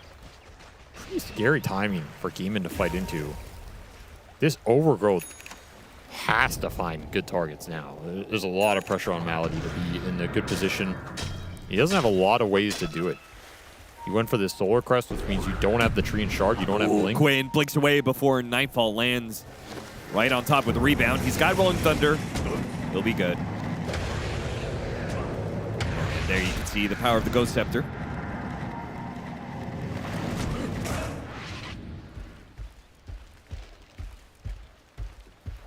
It's a very satisfying sound, right? Which one? Treant walking. Treant stomping all over the ground.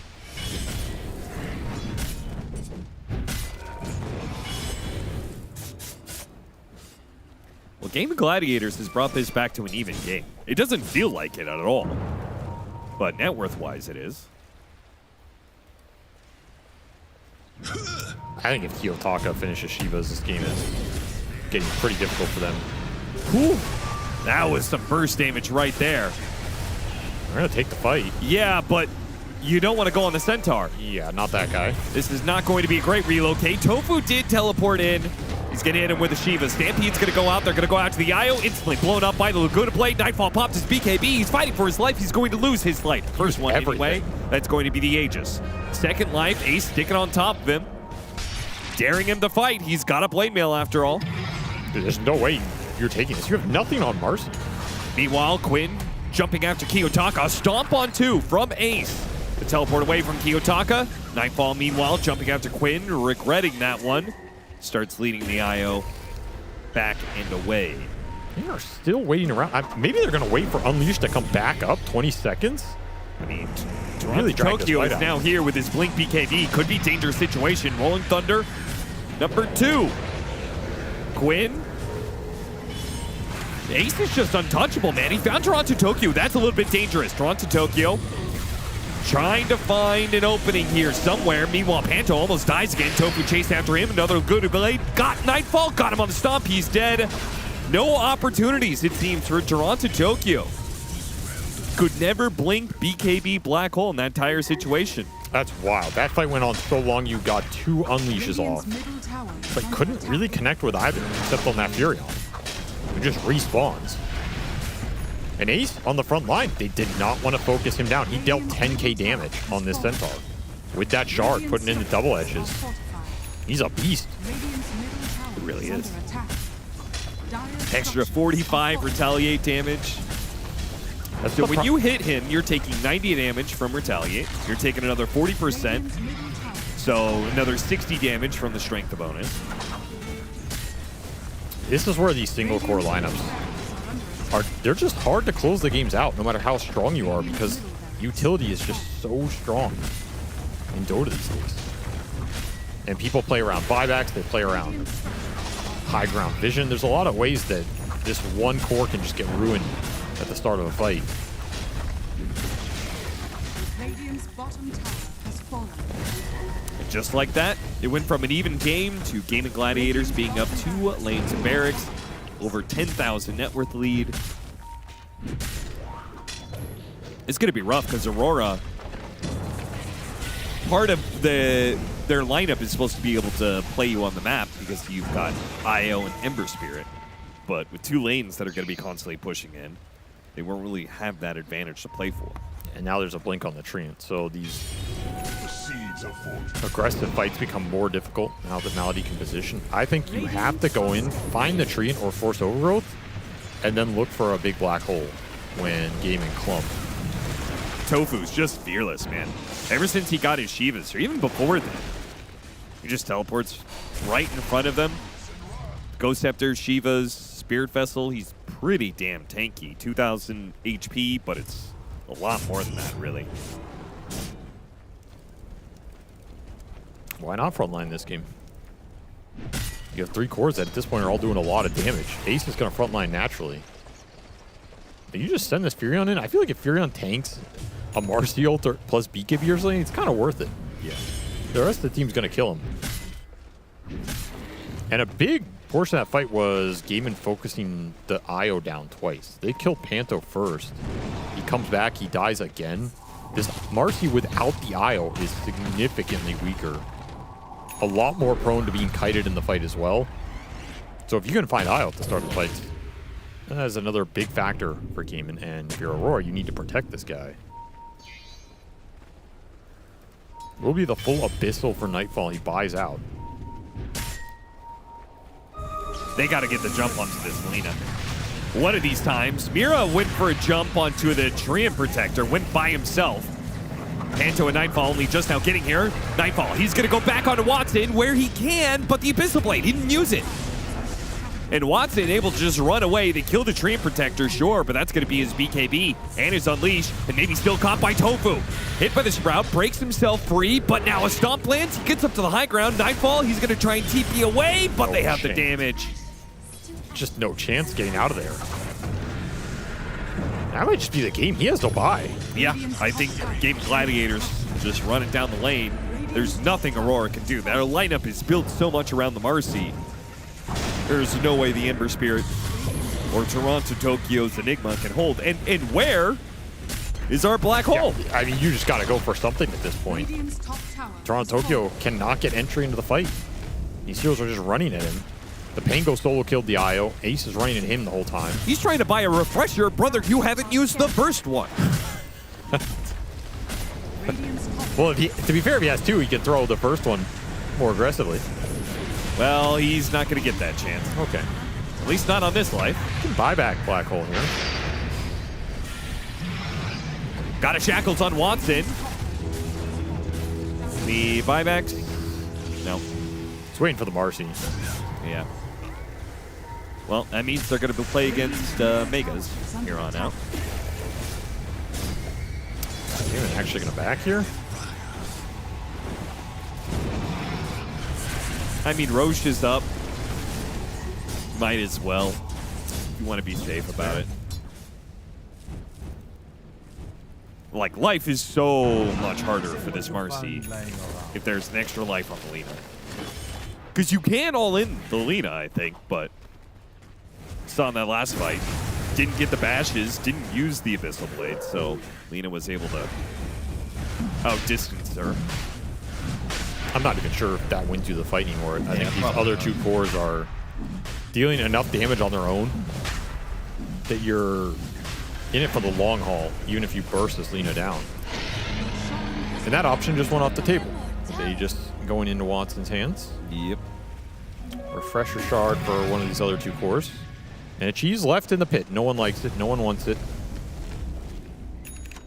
I will take it. Need it after the game. I think if you leave the cheese in Roshan's pit, I imagine it has the right climate to age the cheese very nicely. I can get behind that.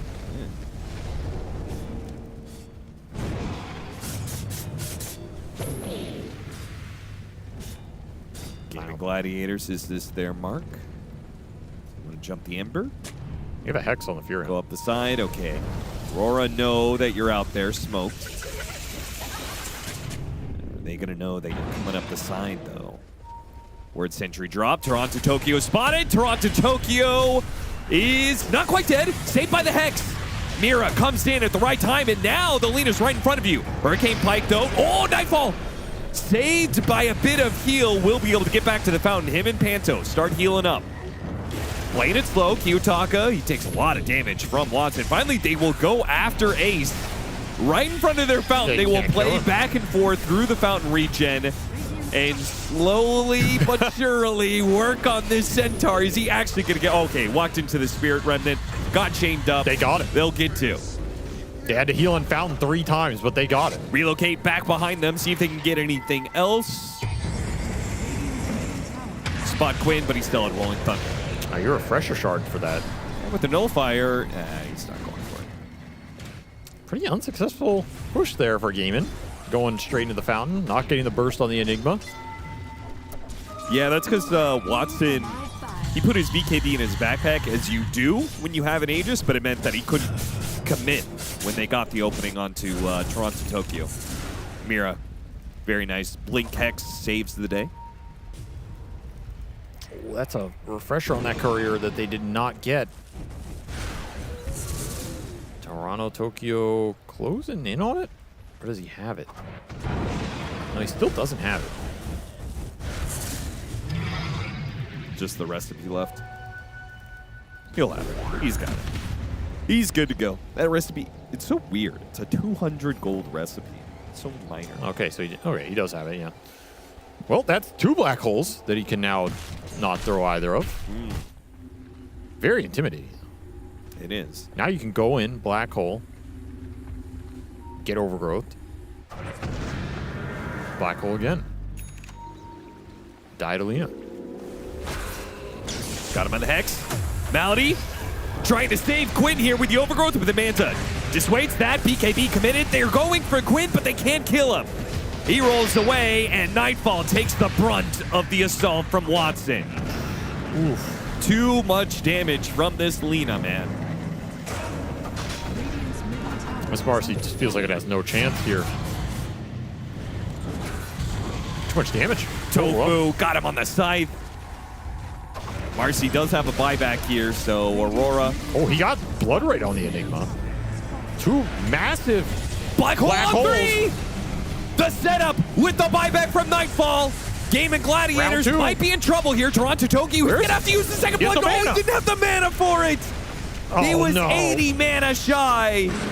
And Watson, as soon as he was freed from the prison of Black Hole, he blew up Nightfall. Well, that is very anticlimactic for him. It looked good for a second. But yeah, that level 3 black hole is 500 mana. You only had 1,500. Yep. So you throw out a pulse, you BKB twice. Yeah, you just run out. You're 100 short. Rough stuff here for Aurora's. They were cooking a little bit in that game. Man, Io Marcy is... It's harder to execute than it looks. You're always on this knife's edge of if you throw 1 or 2 fights with the hero, it becomes really hard for him to just 1v5. You're going to get kited at some point. You're going to go on some guy, he gets 4-staff. There's an overgrowth. There's a sprout. You get stunned or nullified by the Pango. The Io is just getting completely bursted in his late game fights. There's nothing to protect him.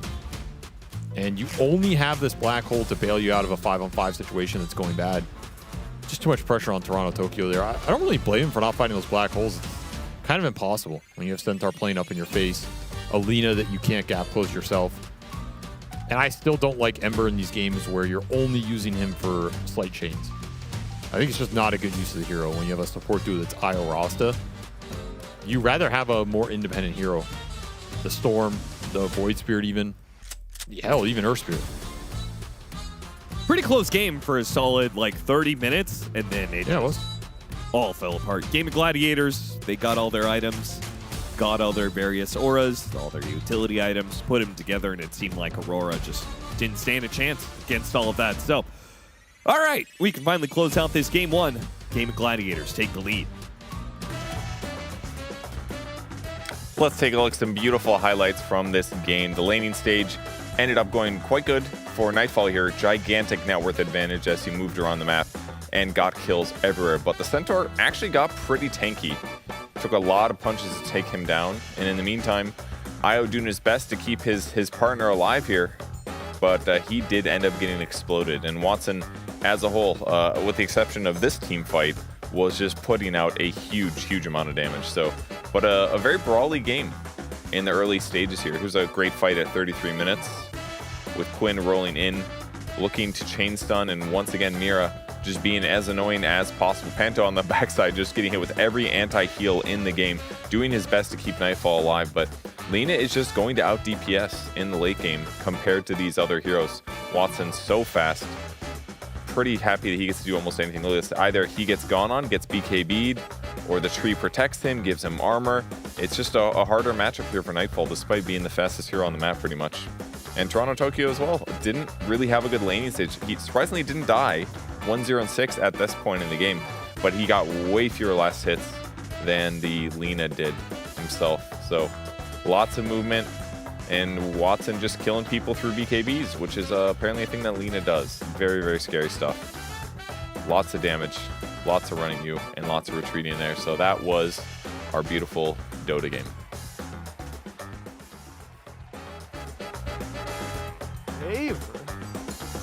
I got you. Bar Got me? segment, Yeah. baby. One. That was a cool. Oh, I got you again. Lacoste, you got to bury it.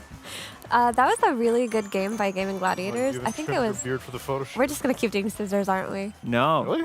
I did paper twice. You did paper twice. Yeah. I did scissors 3 times. Before we resume, I just want to say it's really cool to see Gaiman play other things. Yeah. Yeah, but even the Lina looked in the- really solid, and as hard as that early game got when Io Marcy kicked off, the fact that they were able to secure 2 lanes for themselves early on, maintain a net worth evenness or a slight advantage on the side of Gaiman, made it so that eventually they were able to outscale Marcy. Yeah, Marcy, I also didn't think he was going to go for Battle Fury, even though it was such a good timing on Battle Fury. He was very, very farmed. He was getting like it's very easy to play with Io, I would say, because Marcy on her own, we don't see it for a good reason. But a lot of the times we would see Armlet, we would see Diffusal Blade, or something like a small crit, whatever it's needed into SNY. But he wanted to go super late game, and I feel like it didn't really pay off. No, it didn't. Ready? Yeah. Shoot! I got you. I think as good as the early game was for Nightfall, eventually he ran into the issue where this is actually really hard to talk and play rock, paper, Yeah, it scissors is, at the it same is. time, you guys. We're going to retire this rock, It's paper, 4-0 for you. You win, Mira. Am I actually winning? Yeah. Nice. Ted, I won. Can I get a victory? Can I get a victory bang? Yeah. Congratus. Yeah, but as that game went longer and longer, it felt like Marcy had the one BKB timing she could fight on. When that was down, there was like all of this stuff from a distance. Like Lina is gonna kill you if you're not jumping on Louder, her. louder, Ted. I can't hear myself think, Ted. I can't hear myself think. Do you have the triangle, maybe? We're gonna keep talking, Mira. So yeah, no, the I. BKB goes down. It Yeah. gets hard. You have to jump the Lina, but then there's so many other heroes that can control you, even with your BKB. At some Treant Protector. It's easier with his, to talk like with his this, with his overgrowth, can counter. Yeah, you go, Lacoste. I can't think. I think that if you're putting all the eggs in one basket and then one basket gets countered, it is very, very difficult because, as you said, when that BKB is Beautiful. down, Can we get? you're D? gonna shit yourself. Can, That can it we sounds get like D minor? Can we get D? It is very difficult, not just playing the instrument, but also to deal all that damage as Marcy, because you're playing into Centaur, who's super tanky, so you pop a Blade Mail, maybe forcing a BKB, and then Treant Protector is going to try to stun you, try to lock you down, disarm you during that duration, which makes it very difficult.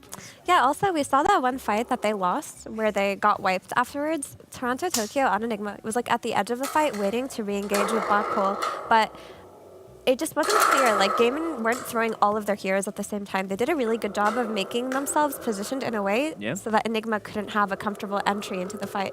Sometimes there were just nature's grasps on the floor. He could... What is that, Ted? Is that It's called a schmergle. a schmerble? Schmergle. Schmergle. Yeah. Smurfgle. I see a lot of those in my pubs. What does it do? Well, it's doing it right now. What is that? Is that a sound? Why does it wiggle around like it's crazy? Well, if you don't do that, it doesn't do anything. Schmergle. But you know what? The ceiling's coming down! I think that also atomization from Nature's Prophet. It was very, very good. It was good. Spirit Vessel, Shiva's Guard. Not what you usually see from, at least Shiva's Guard, you don't see it. And then also, Let me just check what it was called. GD Pollen Bag, tier 3 neutral item, Oh, yeah. which reduces the healing by 20%. So you have Shivas, you have Spirit's Vessel. So basically they were not healing. And also love this Heart on Centaur, who was kind of unkillable. Like, he Yeah. was in their faces, baiting a lot of these spells, forcing Marcy to pop her BKB, and then not even dying. They were able to reset afterwards.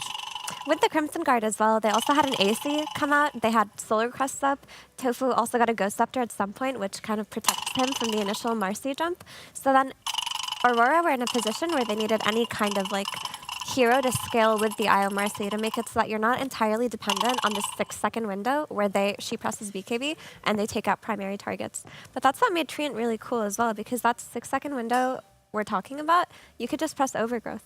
And You said what is Mercy? they are playing new stuff, but this is also old stuff that they were playing back when Celery... This was the guy that played Treant Protector when nobody else wanted to touch it, but they're also bringing in some of his ideas back in meta, which is really nice, even though this hero didn't really get that many buffs, but feels nice, you know, giving shout out to Celery by picking Treant Protector. Yeah, I do think we can see more of this hero actually, for sure. especially if there are more trending carries or this like Lina flex continues. Then if Lina is a good safe laner, Treant will always have a place in the patch because he's one of our best lane pairings. And not just that, like we've talked about it already, but the Tormentor having like been deprioritized in the patch, making it spawn at minute 20, you don't have to play these ranged spell casting, fight from a distance with big team fight on the Tormentor supports. Yeah. You can play your Treants. You can play like Shaker Forwards like we've been seeing. Dad, I have a message for you. What does it say? Suck it, Ted. Yeah, I know that. I've got a message for Ted as well. No, it was a good game, and also Dota, the way it works is very cyclical, where you can Ted, use some of the old combos, like you said, from Lina Manger. you rock. He said cock. Ted said. Ted, it was nice working with you. This is your last gig, by the way. Lacoste, I wanna commend you on being able to talk through all of this sound. Same. That was pretty difficult. I'm gonna shake your hand on that. Great rock, paper, scissorsing. That was Even also. though I lost, yeah, you owned. That was You gr- rocked. I did rock, but you know what I did? I just did scissors like 5 times in a row, and you didn't expect that, did you? well I was played. like, boom, boom, boom, boom, boom. I did not have a strategy to counter it. That was hard. That was actually hard.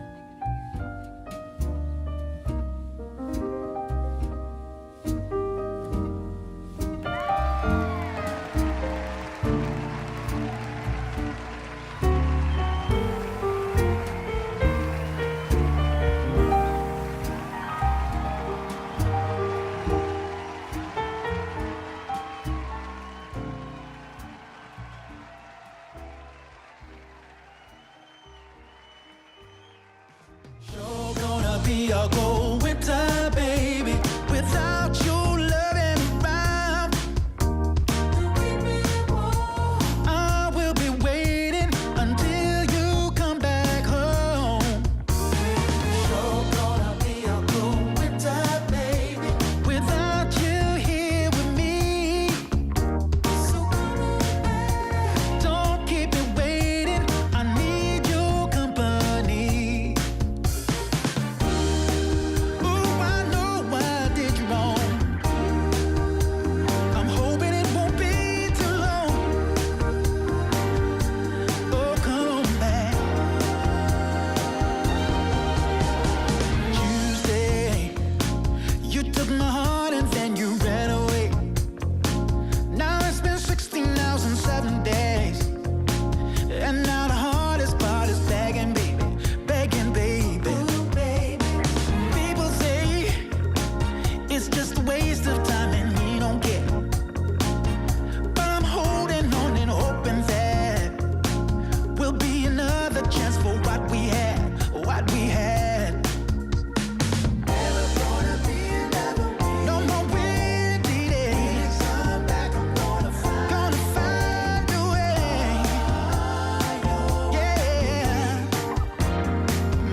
Sometimes I'll be foolish.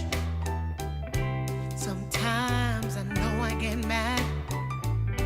Sometimes I say the wrong thing to you that makes you feel sad. But one thing is true in all that we've been through. You've never stopped loving me, no matter what I do.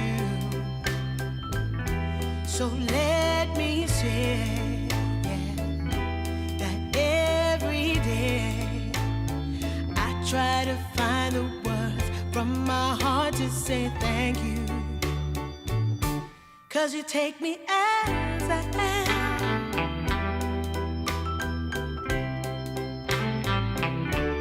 You take me as I am. Oh, baby.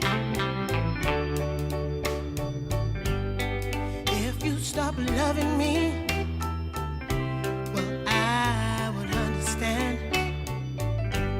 But I won't take you for granted, no, no.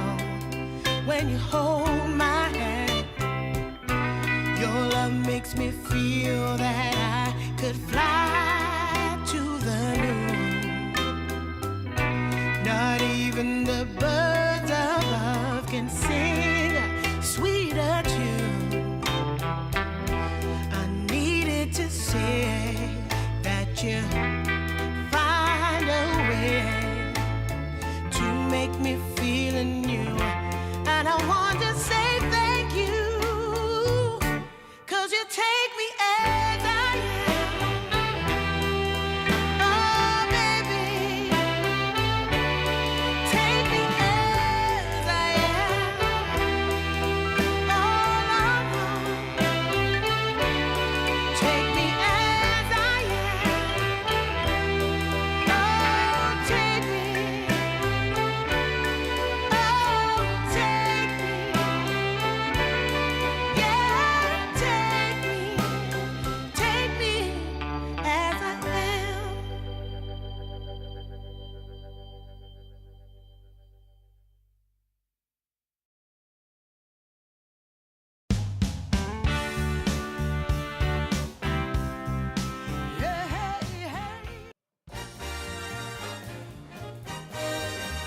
Game & Gladiators giving us a little that of vintage 2023 flavor, winning with a Alina and a Treant Protector.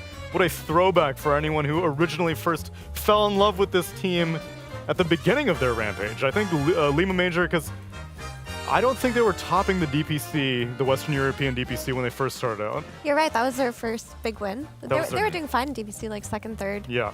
But then that's where they popped That up. was their coming out. Right. And the wild thing was they almost lost that tournament. That was the tournament that Boxy went home early. Oh, And had to play with yeah. Jabs, and that was Gladiator's first win. I genuinely thought they were going to lose that tournament. I was like, Liquid's better for sure. And then that started the journey. Because Liquid won that lower bracket final with Jabs. Yeah. Jabs playing either Ricky or Marana, I don't remember. He played Clockwork I think it one was game. Clockwork. Oh yeah, it was Clockwork, yes, exactly. Because I remember Kostochka was also standing in for OG as a coach, and he was also playing Oh, Clockwork. yeah! And I believe I said that even a broken Clockwork is right twice a day. That's how you remember events, was based on your puns? Yeah, yeah.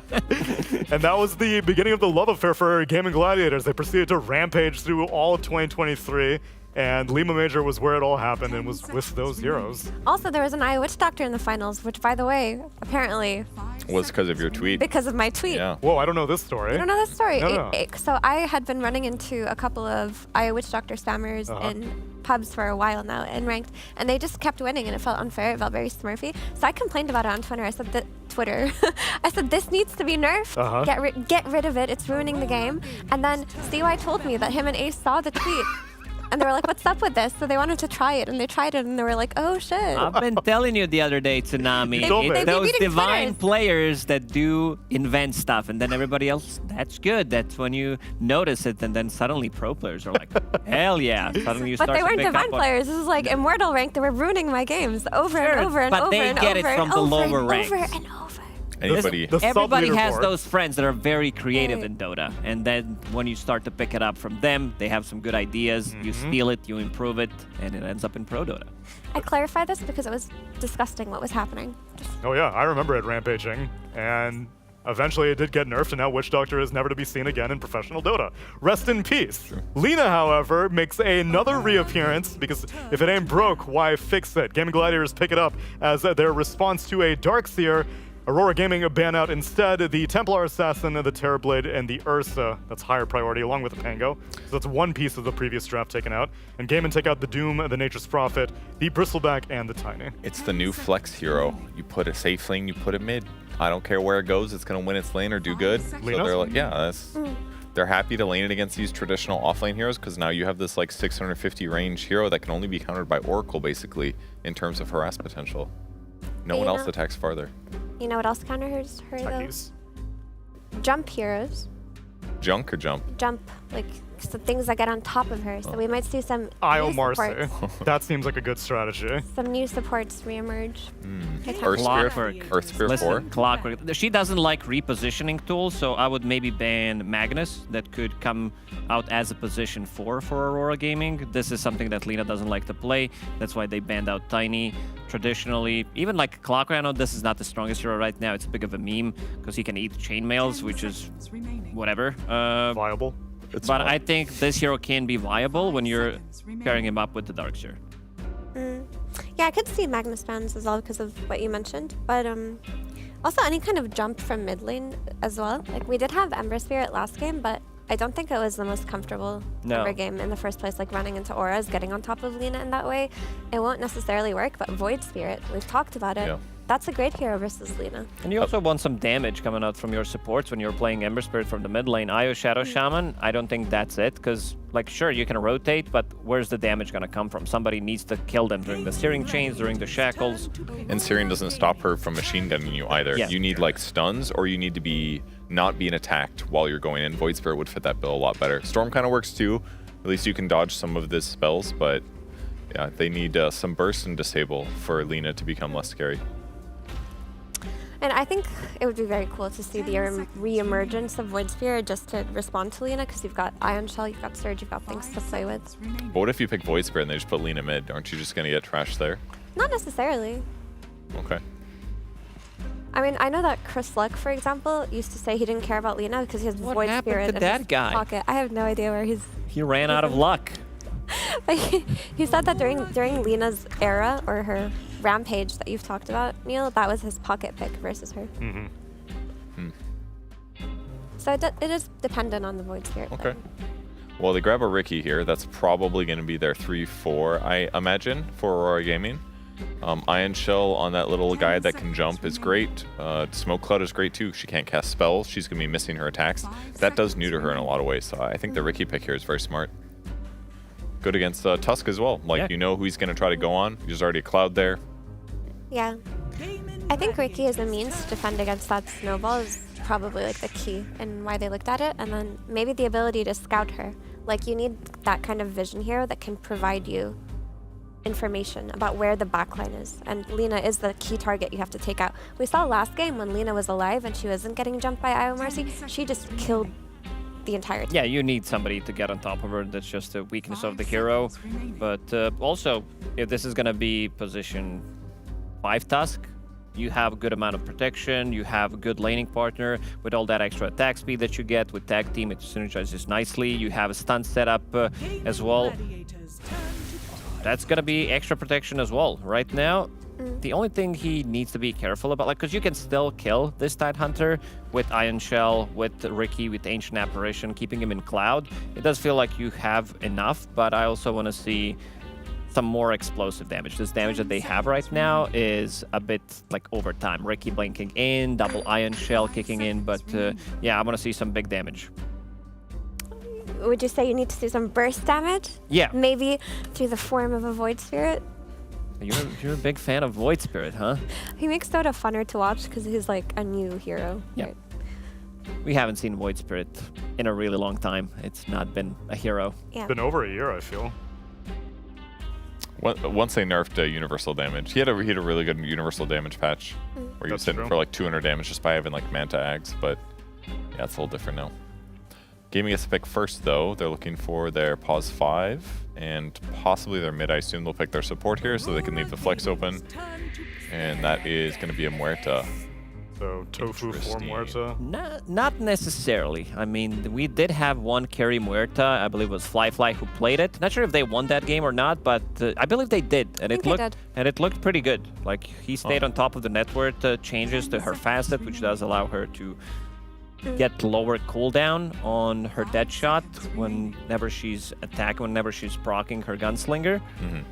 True, but I don't know if I like it as a carry versus a Darkseer Riki lane. Like, I don't think she has a good means of pushing out that lane, and when she gets stove, she gets stove. So my preference definitely would be not her, but you are right that maybe they busted out. Keeping the flex for now. Most likely, it is going to be position 4. It's a little too samey as a core as Lina. Yeah. Just does way too 1-to-1. Would make Buys Riki. pretty much the same items, does the same type of damage. Yeah, just overwhelming right-click damage. They go with the other spirit, the safer one, the Storm Spirit. They don't have... I mean, they've got good disable on the Gladiator side, but it's slightly hard to start it off until you get like Blink on Tusk, or unless you land a dead shot or a silence AoE on him. So I think Storm can definitely set some tempo, but they have a lot of magic damage on the Aurora side right now.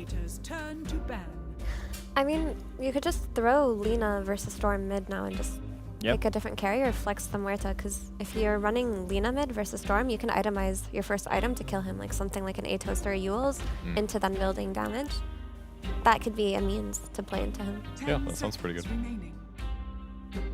Are any of these mid potentials especially vulnerable to Riki rotations, though? Because Aurora are still banning out mids. They don't think that maybe the Lina's guaranteed. They take out the Puck. And Gaming Gladiators looking for carry heroes to ban out, and they find Abaddon to be a high priority. I mean, if Lina has a lot of fiery stacks already, then you have a lot of movement speed, so getting Riki smoke clouded isn't going to feel as bad. As long as there isn't like a disable there. I mean, obviously Storm pull, but that's the only one. Some slows. Yeah, so far there is a overall lack of disables on Aurora Gaming's side. Yeah, I don't know if they're going to get it unless they go some like Wraith King carriers. I don't know. I think they need another stun hero. For Aurora? Yeah, because they don't have an initiator outside of like... I mean, Riki's probably going to buy Atos. That kind of works, I guess. I guess Atos Riki solves it. I think Storm is your initiator if you're playing versus the heroes you're playing against, because like you zip in, you get the cloud on top of it into the Ice Blast, and whichever target you go on should in theory be dead because they can't get saved by Tusk with the cloud. Yeah. That's only if these heroes are playing in unison though. Yeah, I will do something that Pyrion would do right now. Be annoying? Yeah, I would say no. Try another one. You got this friend, Giannis Lucas. Yeah, this guy from Pops. No, it's not it. I think they should pick Razor on Aurora because it went from purple to blue and it would fit in nicely. I don't know if it's the right shade, though. I need a deeper blue, I dare say. All these hues on display. Also, it would make Tidehunter's life quite annoying. 10 seconds. Of other... Surprised the camera can catch that, the frame rate that records. Come on. So is this a carry Riki or a carry Omni? It's a carry Riki, right? It has to be. Oh. Because a carry Riki, like, that's the really early timing you're hitting with an early Diffusal Blade running at Lina, running at these heroes. But you're also... it's hard to say. Is Omni back because he has 0 mana? Is this it with some like Echo Saber type of a build? Before it was very, very good when people were theory crafting some Phylactery / Kanda type of a build that did work out really well for carry or carry Omni Knight from the off lane. That was old shard though, because it gave you that like really powerful hit. I think he's gonna go Radiance. What do either of them do against a Tidehunter in the off lane? Well, you're gonna hit him for a lot of pure damage for 0 mana, and the downside is that he's gonna anchor smash the crap of you also, which isn't unless you go the healing facet. I feel like he's gonna get outlaned by Tide. Is kind of my impression, but he does do a lot of damage to Tide also, and it's pure, so it's gonna go through the block more or less. Last pick for Gaming Gladiators is a Monkey King, but who's going where? It's Monkey King mid It's as Monkey usual. mid against Storm. Kiyotaka does take the mid Storm, no surprise there. And Watson's Carry Lina against the mid Monkey King. And Nightfall is Carry Omni Knight. Okay. So I do think what they're thinking of on Aurora with this Omni doing pure damage versus Tide, that's really cool conceptually. I also like that it can back up the Storm jump. So you just repel him when he goes in and he can be that primary initiator for you like you were concerned about, Kev. I think that's an interesting idea, but there isn't any late game security. And for Gaiman, yeah, it's a good Monkey King pick because you play versus Storm mid. But I want to say the last few times Quinn has played Monkey mid, it hasn't been good. Yeah. Like it hasn't been working out for him. Is he going to break the habit here? I'm a little scared about Omni versus Tusk as well. You can be as invulnerable as you want, but you can't get over Ice Shards easily. He's gonna need he's probably gonna Radiance into other damage items, but I want it to work. I just feel like Tide's gonna do fine against it. In a couple rotations, he's gonna have a bad time. We saw some interesting drafts so far in the last 3 days. Yeah. This might be one of the more interesting ones with the Carry Omni Knight. We saw him from the offlane. We saw it from position 5. That didn't look too good. Carry, I assume you're playing it similar to what you're doing with the Dawnbreaker. Like you did mention Radiance, but maybe the double hit from Omni Knight might be slightly better. But if he wants to sustain throughout the fight, then Radiance feels fine. But I also think that he might need to get on Lina, get that upgrade, Echo Saber, upgrade to Harpoon, so Yeah. that he can try to close the gap at least. The AoE slow is good. It could help. I think if they get an early Radiance timing though, and they're playing with Darkseer's Aura timing, and they've got this Repel and Storm Spirit, that could be very snowbally. Like now that I'm envisioning it, like if their Omni gets his timings early, Gaiman don't have a big window to counterplay. New developments on the board as this patch is still in its infancy. Cap, SVG, Carry, Omni Knight. Impressions? Why'd you say my name like that? SVG. I think Omni Knight is going to work out. I played a game of Omni Knight. That hero actually feels pretty good with the new dealio. As a carry? Not as a carry, but... Well, I feel like that's an I destroyed my lane. important piece of the puzzle that's not missing. You destroyed the lane as a support hero. There's a bunch of offlaners being run as carries. What's so different about this? He got you there. This man is still miffed by the way I pronounced his name. Yeah, I am. Why would you do that? SVG is going to cast the game with Cap. Take it away for game number 1. I'm surprised you didn't have a bit for Neil. Sometimes the act of doing nothing makes Look at him. He's so think on edge about- right now. He's thinking about it now. Why wasn't there a punt? Why Is wasn't it there still some coming? prop comedy? What's going on? Now I'm in his head. And maybe when he goes to sleep tonight, I'm going to be in his dreams. In a non-sexual way. As we go into game 2. You can't control that. Well, Neil can dream when he wants to dream. Yeah, I guess that's true. I hadn't thought about that part of it, actually. Welcome, everybody, to Game 2 of Game of Gladiators versus Aurora. We have a Carry Omni Knight. We have a Mid Monkey King with the new facet, Changing of the Guard. Very interesting picks in this game. Very interesting. Yeah, you want to talk about why they're interesting, or you just want to call them interesting? Watson's dead. He is indeed. Very Goodbye, Watson. Very interesting development here. We heard no one in his interview talk about how he did not think this change in the guard was good. He said he played with it. It was kind of cheeky, but he felt like it was a downgrade overall for the hero. But here we see Quinn picking it up. Maybe Quinn didn't watch that interview. Maybe Quinn doesn't respect no one. I think it is because there's an Ancient Apparition on the enemy team. If there's any hero that Changing Guard is going to be good against, it's going to be Ancient Apparition, right? Who's dead? Who is dead? Look at the DJ aura, though. Tofu will survive. No, he won't. No, yes, he will. Yeah, this thing builds up, and the hammer hits hard, man. Deadshot back into play. Nightfall. 30 HP is not enough. Another shot from Tofu. That was like an 800 range hit. That might have been one of the most efficient level 1 double kills I've ever seen. It cost them almost nothing. So this Omni Knight is not off to the greatest start. No, he's not. And because he died, he goes to Fountain and he gets all his mana back, Austin. You're talking about the fact that his ability doesn't cost any mana? That's right. He used 0 mana, so useless Fountain Trip for Nightfall there. Okay. That's one way to describe it. Panto also had to run out to lane because his TP was still on cooldown. Yeah, so really rough for him. This is a absolutely terrible start to things. It just missed execution. They should not die in this lane like that, level 1. I mean, I don't know what Panto was doing in melee range. Must have been dead shotted into them. He was still up very far on that tree line. Not respecting the level 1 DPS. That's going to set Aurora back in their safe lane. Mid lane, very even, within 1 deny. As Quinn tries to prove yet again why he thinks Monkey is broken. Yeah, if he could beat a Storm Spirit again, he's done this before. Would further cement the status of this hero as maybe being a little broken. Little courier snipe with this lane super far up. Toronto Tokyo CSing under the tower of the Darkseer. You don't get to do that every day, but now he's got level 2 Ion Shell, so this lane just got real dangerous. Instantly onto the Riki. Kind of hard to go all in though versus the tag team.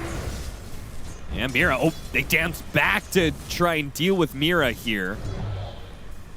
It's a nice idea, but Mira did react quickly. Quinn trying to keep himself alive off the lifesteal stack, but he will be cut down by a Remnant. God. Nightfall picks up a kill on Tofu at top lane, though. Nobody cares about that, Austin. Quinn just got solo killed. That's got to be in his top 10 most embarrassing moments of his career. There's a lot of them, but the other 9 of them were with you? Probably, yes. Yeah. Wouldn't rule it out.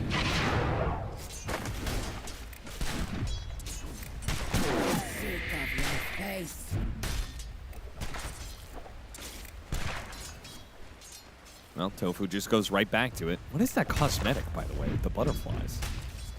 Is this new? I don't know, actually. Oh, it's the new set. It's the necklace from the new set. Huh. Nightfall battling it out again. Ace gets a cleanse. No cold feet landing here. Tofu getting rather low. Another dead shot up in 2 seconds. He should survive. Even if he does get dead shot, it wouldn't be enough damage. Brawl of a lane. I will say, the one thing I believe in for this Omni Knight is his laning has to be busted. Oh, for sure. Like, there's no way this hero isn't just a lane. Panto's just all in for it, and he puts himself in position to get purification kills. Super nice. Use those brown boots effectively there. And even gets more damage on Ace. What? What? Huh? Brother, that wasn't close. No. He used an obs for that. Radiant's top tower is under attack. I respect the idea, though. That was kind of cool. Now Nightfall's going to try and deny the obs. Oh, he's going to get silenced. Tofu will get the last hit on the ward. I mean, still, they can try and chase him down. Meanwhile, bottom lane, Malady and Mira fighting it out. Watson comes over and takes the last hit. Lost his career twice, though. Pretty brutal for this Tusk. 5. Extra team gold as Aurora sneaking their way back in this laning phase. Really rough start for them with the kills, but they've made up for it in some big ways. Especially Kiyotaka with that solo kill. Top 10 embarrassing moment for Quinn. That's true, and as a result, they may be kind of even in CS, but he does have a 200 net worth lead on Kiyotaka, and will be able to get his 6 without being ganked. So, very good start for him. Wouldn't mind some Ion Shell Riki rotations in this game. Let the Darkseer play solo. I think it's a little tough to pressure this Lina Tusk lane unless it's super far up, which it is pretty far up here, but I don't think you have the all-in damage with just this duo if Malady's there to back you up with Snowball. So I wouldn't mind Mira looking for plays either mid, if the Storm has completely full resources, or this top lane, which has been a brawl fest. Yeah, especially Delina's going to push the lane in. He's going to go for the power rune right now. They're kind of eyeing up mid. Going to make a jump. Smoke screen. A little bit of Ion Shell damage. Quinn threatening the ultimate. Turns around. Tries to get Jingu stacks. Does manage to get 4. So he pops Wukong's command. And thanks to Tofu sneaking in the back, do manage to net a kill. That's a tough go if you're not bringing both supports. Did take the early smoke screen, but you don't really have the lockdown there. No Vortex yet on Kiyotaka makes that play extra difficult. Kiyotaka's out of mana here. With Or Melody Remnant. coming in, the smoke screen, can he pick up the snowball? He grabs him. But at the same time, they need to be able to burst down Kiyotaka now before he gets the mana to zip away. One more hit, Melody will manage to get it, but it is coming at a hefty, hefty price. 1 for 3 trade-off here? That's nasty. Super nice for this support duo, man. So much experience. Nightfall with the tip into Kiyotaka says, good job. That's my mid. Complete. Or maybe he just tipped him accidentally. Never know. All that action, Nightfall did try and take the Wisdom Strike, but... Would you have guessed Nightfall would be the carry player to bust out the Omni Knight? No, I would have thought it was pure. 100%. Let's see how good he looks on it.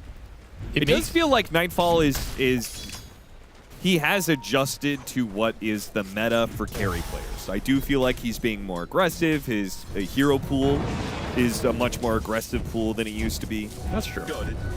He's adapted a bit. And Yeah, he make is. a play attempt onto Watson. Missed the vacuum, though. Ooh, this is not pretty. LSA lands on 2. Watson gonna blow up Mira. Now the zip in from Kiyotaka. That's a dead Watson.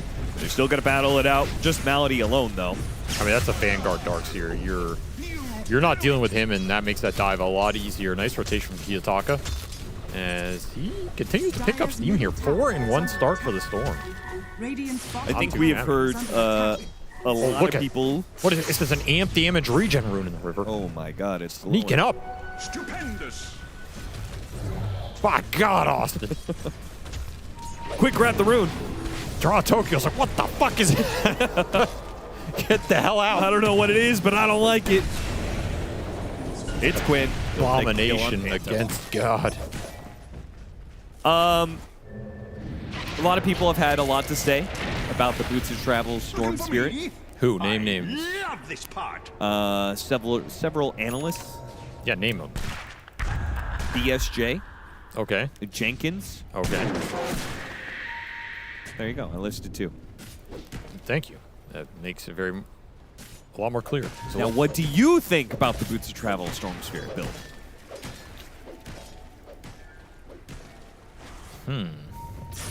Apparently not much. Okay. I think it is fine. I genuinely think it is neither good nor grief. It is in the mid zone for me where it is whatever. Like, if you want to do it and you feeling it, okay. But I mean, he feels it every game. So it's obviously not a feel thing. it cannot be complete trash. It also cannot be that good. So therefore, it must be somewhere in the neutral zone. This is the most mediocre take I've ever heard. I wish I had a better one for you, but I simply don't. I must tell the truth, Austin. It is in my contract, as you know. That's definitely not true with all the gaslighting that you do. Quinn trying to land the boundless strike, but Kiyotaka zips away. Now he's going to be run down. Ravage is going to be put to use here, but Nightfall had the repel, and Mira had the tricks of the trade. So the Ravage doesn't hit anything. They maybe get Mira. Wait, no, they're not going to get Mira. He healed. Okay, Ravage used, Quinn still died, and nobody died on the side of Aurora of importance. Aurora really putting the screws in on this Storm Monkey matchup. Yeah, I mean, 4-1 start for the Storm, 3-3 start for the Monkey King. They've really shut down Quinn's momentum. He never even got a chance to contest the Wisdom Shrine or anything like that. Aurora stepping it up here in the lane phase in game 2. They also have 3 chip vests. Oh, that's juicy right there.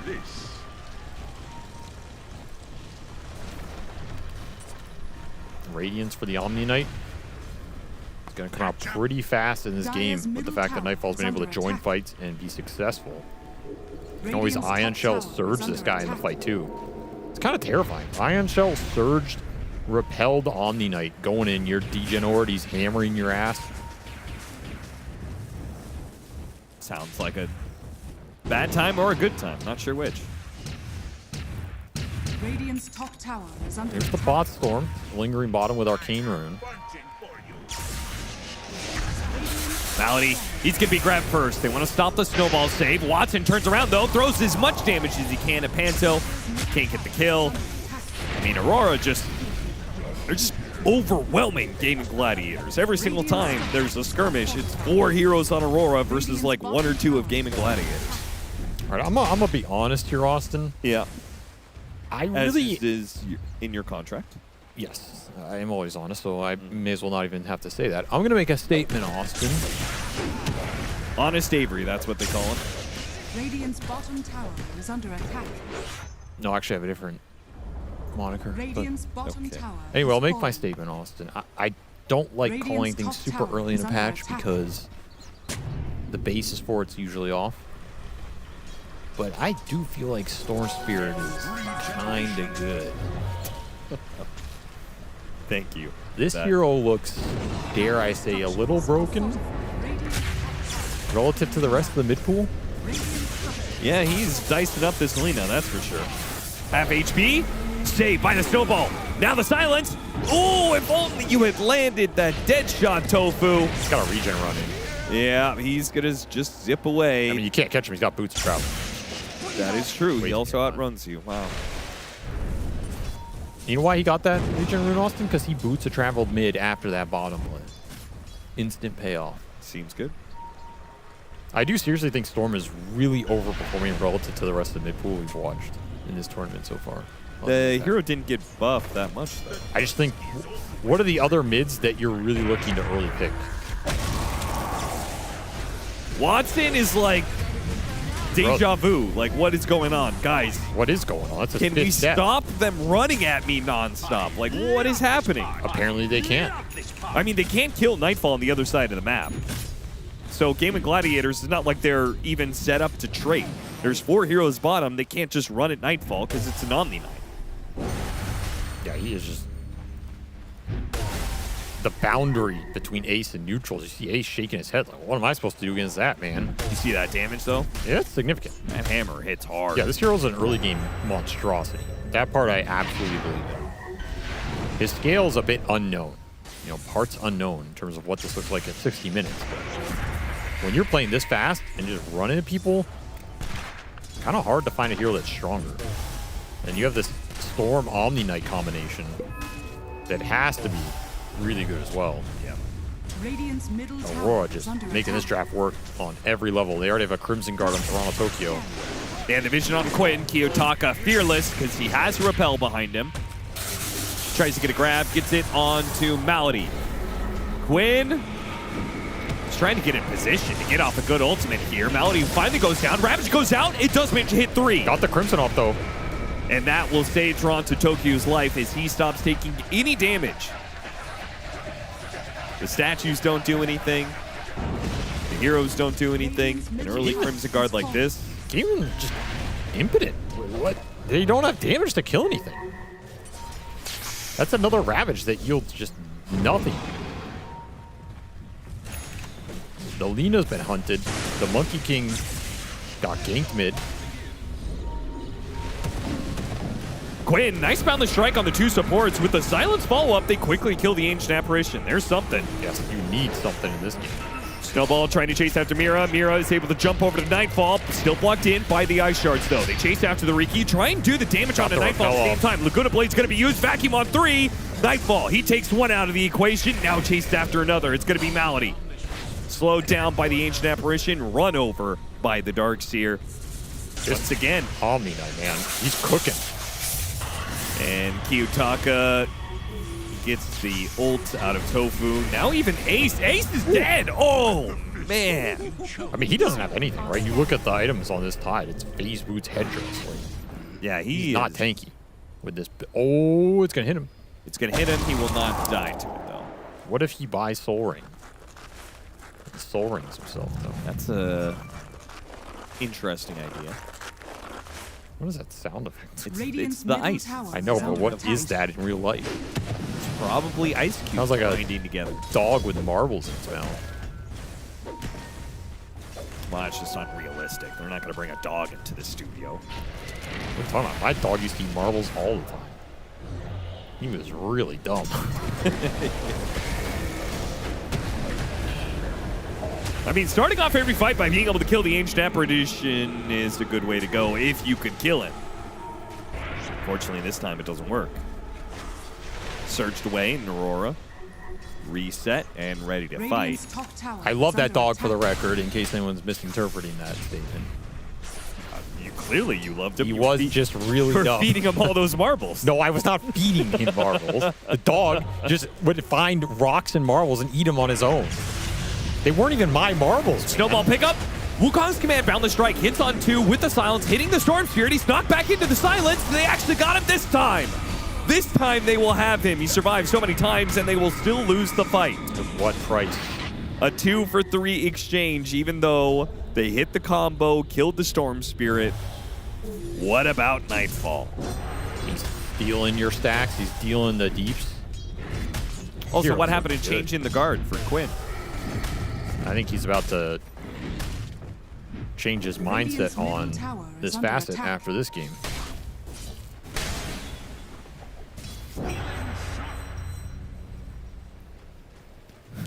That was a weak one.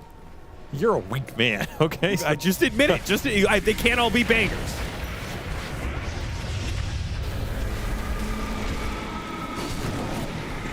They're fighting under the calling like it just doesn't exist. Nightfall just does not care about anything. There's the Surge repelled Omni. God damn, I mean, this guy is just slapping kids down right now. I mean, Tidehunter's here. He doesn't have Ravage. Is Game of Gladiators just going to call it soon? This is way more than out of control. This is just an embarrassment. Heck of hyenas attacking a turtle. Poor Tidehunter didn't stand a chance. 5 for nothing. They have completely run this lineup over. Not enough ability to stand your ground, which is really funny considering you have Monkey King Tide. Yeah. Who in theory are there to be able to stand their ground. But Nightfall says, nope, I am too powerful. Yeah, Omni Knight might be the ultimate carry to break that. He doesn't give a damn about your Kraken Shell. He doesn't care about your Wukong's command. Repel, pure damage, purification, pure damage hammer, super good versus the Tide. And then you have this Guardian, and you can just run at Monkey. He's not happy about that. You're also dealing pure damage through the armor of the Monkey. Seems like pretty good matchups here. That's why he needs to swap in one of the statues, change in the guard. Yeah, then he can die at the other end of the fight instead of when the Omni runs it. Well, he stops taking damage. I assume you probably are able to jump into the trees instead. I mean, is it only for 1.5 seconds? Well, that's close to Blink Dagger, or close to... What's his ability called? Tree Dance? It's close to the cooldown of Tree Dance. Kyotok almost caught Watson again. Aurora just speeding up. Kill bottom, look top. Tower is under attack. Kill top, look bottom. Boost of travel gives you that. That's true. And soon he's going to have a BKB, so he won't need no Omni Knight Repel. Nightfall can just state that for himself. He's going to have a Harpoon. Nobody's getting away from this man. That is a wild timing. Radiant's Harpoon at 20 minutes. These are expensive items. Rod of Atos on Riki for extra catch. Pipe for the Darkseer. And Nightfall has just lived in their triangle this game. The other upside of being able to run at anybody in this early game, you just take the farm away from them. It's doubly good. Another pickoff for this Boots Travel Storm. This game just feels over unless gaming can make something happen here. Yeah, right now they're committing a smoke to trying to catch this Omni Knight. They're going to have to Ravage for him because he's got haste. And there goes. They got him. Big streak, 1,500 gold. Yeah, it was worth a lot, yeah. Just as that Harpoon arrived. I get a connection in this game, finally. But they lost their Wisdom Shrines. Yeah, how did they... They killed the Omni Knight right next to their Shrine of Radiant's Wisdom. middle tower is under And attack. then lost their Shrine of Wisdom. It's like they just lost focus after the kill or something. Yeah, it does kind of It feel was like a that way. celebratory kill. We got him. And they're all high-fiving each other. Yeah. Yeah, did you see me ravage him? Is that what you guys did on Quincy Crew? No, we didn't win many fights, Austin. Well, just like Game of Gladiators in this game. Sure, Quinn feels right at home. Shard to the Dyer's Ancient Apparition. middle That's a tower nice is little under pickoff. attack. Is nerfed this patch. Oh, yeah? What happened to it? They nerfed the percentage duration you get of cold feet. Oh. Well, that's 10% less stuns is kind of whatever. Goodbye, Malady.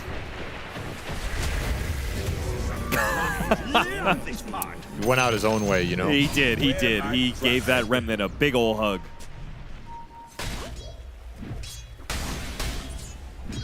Kiyotaka up to 20 galvanized stacks. Looking good. Game of Gladiators. I don't know what their game plan is. I guess get BKB Dire are scanning. on 2 of their cores. They just want to get what happens. BKB Monkey, BKB Lina, and take every fight where you go in, ravage the Omni Knight all in him. Or take a fight where the Omni Knight's not there. One of those two things. It's very hard to go in if the Omni Knight is around the rest of the team. With Crimson and Pipe on the Darks here, your damage is going to get squashed pretty fast. They want to put an Aegis on Nightfall so you prevent any of those sort of openings. Makes sense to me.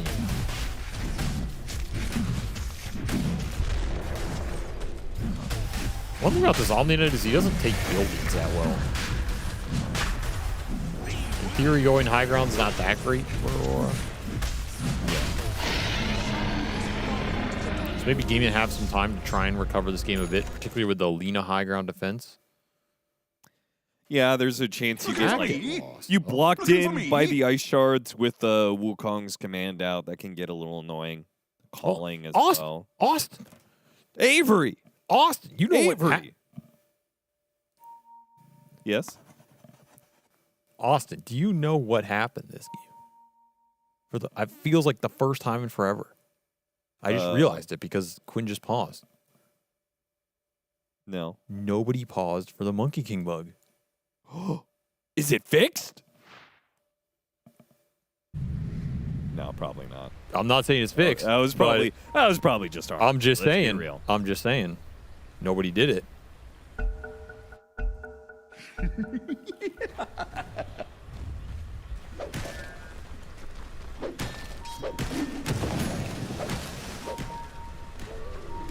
Will wonders never cease? The Monkey King bug. Addressed after 15 years. Goodbye, Radiant's Watson. middle tower is under attack. He's had a rough one, man. He's been hounded in the early game. The lane was not too well. Yeah, there's no way we see carry Lina again. It worked the first time, but I feel like once you get addressed this badly, there's no way you get back to the hero.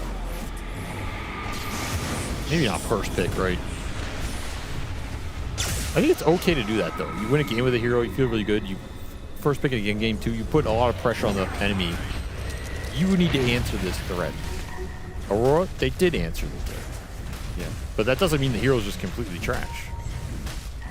It's like stress testing the hero. Yeah, you know, how far can we take it? You gotta push it to the limit. Push it to the limit. Radiant's top tower is under Aurora. attack. See, that's Apparently what high Malady ground was is doing. not a problem for them right now. Malady was stress testing how much damage the Omni Knight does. And now Game are calibrating it so when they play against it again, they'll know. They're like, right, Omni Knight with his hammer, one hit, does half of a Tuss HP. Exactly. Dire are scanning. Quinn? Got an opening. More than an opening. They're going to try and kill Nightfall twice here, but he gets out of the Wukong's command. It's not looking good. Blocks him in with the shards, but now Nightfall's just running back at you. Watson. Ice Blast coming in. Watson's dead again, perhaps. Kiyotaka trying to finish him off. Laguna Blade goes out. Kiyotaka gets the kill. Oh, he got struck in the back of the head. Clubbed by Quinn. Will end up going down. Still, Aurora will clean up the rest of this fight. Quinn actually going back in after Mira. He doesn't get the kill. Now he's stuck. Now he's dead. You went for the Omni Knight. You swung. You missed. He had Aegis anyway. Yeah, he still has that extra life. I love this part. I love this part. Radiant's middle tower is under Did get Kiyotaka though. That's pretty nice. A lot of gold for that kill. I mean, there was a chance if they could have actually killed Nightfall once and then reset up around the Wukong's command, but it's just with Watson getting jumped, he's all of your TPS. Yeah. And he has no BKB, so every time Storm, Ricky, one of the two is just on him. The other tag teams it. It's way too hard to protect this Lina in the fight.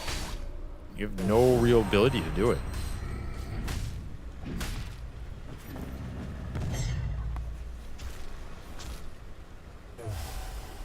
I'm impressed. I'm impressed by the Omni Knight, I must say. You like it? I told you, man. This hero feels pretty damn good. I mean, anytime you give a hero a free spell, probably difficult for him to be terrible. How many free mana cost free spells are there? Isn't this the only one? Other than, you know, like Split Shot or something or whatever. Yeah, I think it might be.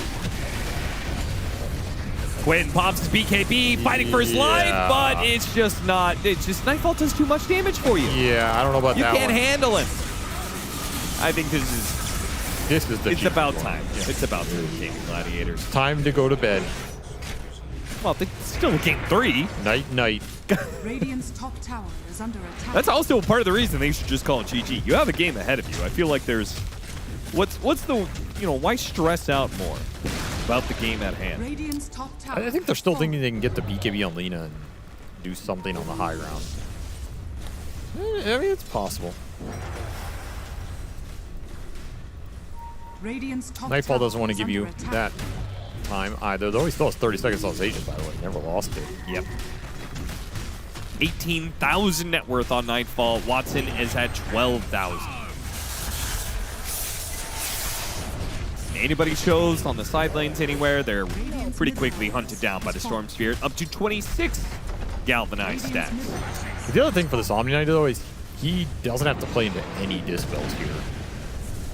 It's a pretty big factor for the hero. Yeah, for sure, for sure. Like, this is kind of a dream Omni Knight game. You're just against a bunch of right-clickers with physical. Your Repel makes you a god. GA makes you a god. There's not one really to disrupt you. Like this play, right? You get the Repel up, and you just run in the entire enemy team. And there's nothing they can do about it. Pretty good situation for the hero. Makes Toronto Tokyo's game very easy. Oh, yeah. You're just able to wait, like at some point in time, the enemy team clumps up, hits a big vacuum. You won't necessarily have that every Omni Knight game. Yeah, for sure. Especially if you early pick the hero. Like, I don't think you can first pick this hero, but in the right situation, I can definitely see him doing what he's doing here, which is cooking. Over 30,000 damage done. Second closest, Kiyotaka Storm Spirit at 20k. Smoked up. They're going to break on the low grind here. Going after Quinn. Pulled him down with the vacuum. He activates his BKB. Makes a run for it, but Nightfall sticks onto him. Just beats him down. Even through the BKB, it don't matter.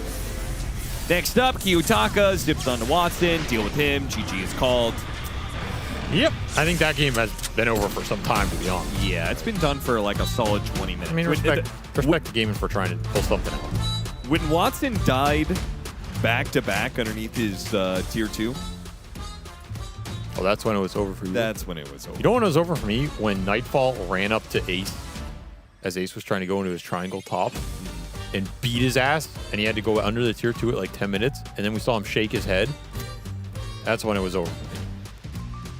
That was a look of what is going on in this game? What is this abomination yeah, facing? Yeah. I do not like this. That was painful for Gaming Gladiators as... Ace will not forget this. I mean, tell you that much. It's going to happen on a new patch where people are picking heroes all over the place, which is awesome because you get to see a lot of stuff. But you are going to get caught off guard with the power level of some of these things. Even if you've played against Omni Knight in pubs, maybe you scrimmed against it once, maybe you've played it yourself, you don't know how these things function in a pro environment in a competitive game when people properly back them up, when he has auras and utility behind him, when he has a surge, when he has AA, you can amp up a Storm who's jumping on the Lina and setting the fight up for him instead of him having to run in completely solo in a pub. These things change a lot. So Nightfall with an impressive performance. 1-2-2-1-2. That's right. Aurora will even up the series via the Man of Faith. Great Guardians, bring me to a third game. Omni Knight as a carry. We are in the new days of a patch, and it is immensely exciting to see Nightfall find success on a hero I have not seen in this position in a long time. Meanwhile, Gaming Gladiators thought that they could go back to the same hat 2 times in a row. But Watson's Lina not nearly as capable in this game 2 as she was in game 1. Effie, what happened? How did it go so wrong for Gaming Gladiators? Honestly, it was just such a good draft by Aurora, and they executed it so well. We mentioned slightly on panel that this Radiance timing would be very difficult to play into free gaming, but boy, was it difficult. I think a couple of things did go wrong for them before this timing hit though. Like, I think that mid lane, maybe Monkey King getting solo killed by Kiyotaka into getting run out a couple of times. Like, he did walk uphill and also die twice in a row. You kind of needed that lane to go well and control the pace a little bit before this death ball timing started, and Gaimin just dropped the ball there in the laning stage. But it was a really hard draft to play into, to be fair. Like, that was very well drafted and crafted by Aurora. Yeah, they had way better dive. Like, just having Ricky's support versus Shadow Shaman is night and day against Alina. Because if you're Shadow Shaman, you're a slow hero. You have way less attack range than Lina. You have to approach her to disable. And if you mess that up or she sees you coming, she's going to stun you first. Ricky has so much more play there. Like, he can jump away, tricks of the trade. He can jump forward with Blink Strike. He can Blink Strike to allies. He has a lot more tools that he can use to decide when to go onto the Lina. So Lina was pretty much the whole game just ran at and jumped by like 2-3 heroes, and then you'd see her die. Completely different than the last game. Yeah, you would expect maybe Tusk to get some saves, but it's very difficult against the Cloud if it's on top of you. Like, it's very difficult to execute it. But boy, Toronto-Tokyo, he had a banger of a game, didn't die a single time. Like, I would say that Toronto-Tokyo doesn't really have these mediocre games he's either owning, or he's like blanking in, getting the first black hole and then didn't do the math, so doesn't have enough for the second black hole, these type of the games.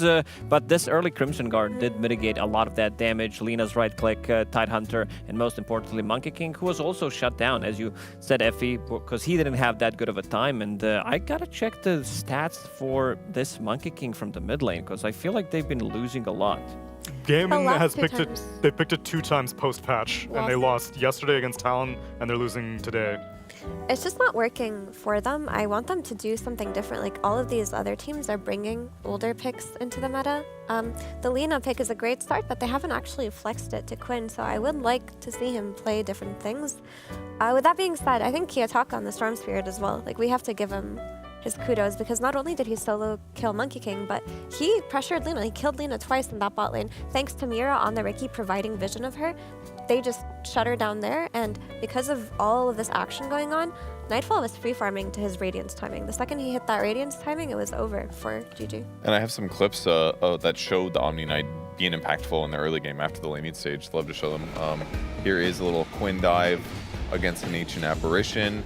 And we see Omni Knight show up. We're 9 minutes into the game. He even gets knocked back for a bit, but he's just so fast with phase boots. And once you get in range here to get that extra slow from your innate, it's actually very easy to run people down. And he can even like heal allies. He can heal himself. Those 2 nukes together, he's probably putting out like close to 500 pure damage, I would imagine.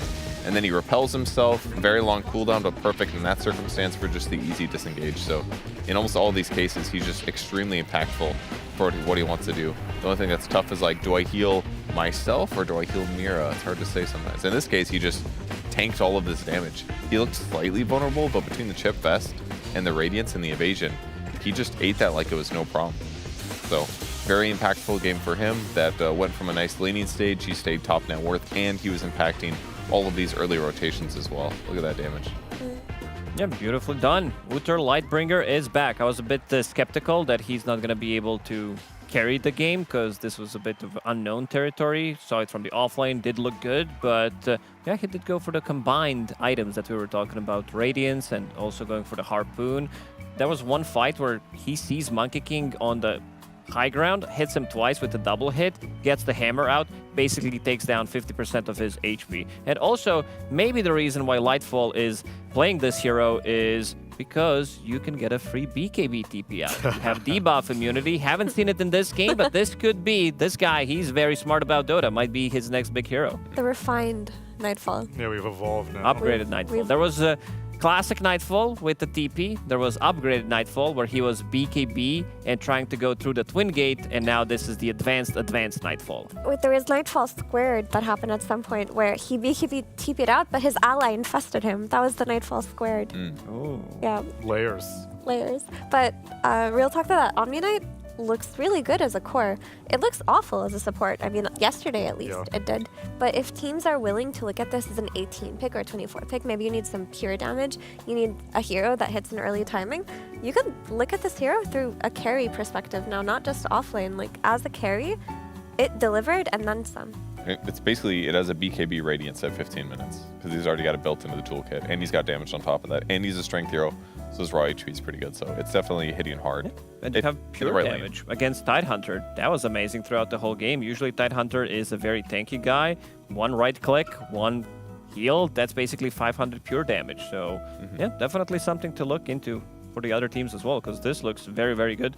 I've got a vested interest in him being more successful as time progresses because way back in, I think it was 2019, Crimson Witness for Shanghai was an Omni Knight one. The red one. The red one. Are you trying to increase the prices because you're holding onto 5 of them? Is that it? I had one, and then they removed Degen Aura from the game, and I was like, well, this doesn't do anything anymore. And that happened for at least like 2 or 3 years. Then they brought it back, but Omni Knight has been irrelevant ever since. Now's the time. I'd argue that Degen Aura never got removed from Dota because playing Dota is the Degen Aura cost. Yeah, that was a good one. I just carry that Degen Aura with me. Wherever you go. I know. It's a debuff to all the normal people around me, but thankfully, I'm surrounded by equal Degens. And you at home, you're not immune to this either. You have to stick around. You have to watch. You have to watch game number 3 of Gaming Gladiators versus Aurora after the break.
Sometimes I'll be foolish.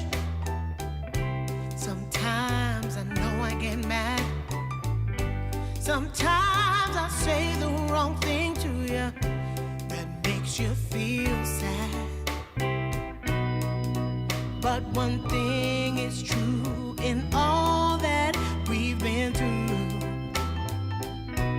You've never stopped loving me, no matter what I do. So let me say, yeah, that every day I try to find the words from my heart to say thank you. 'Cause you take me as I am.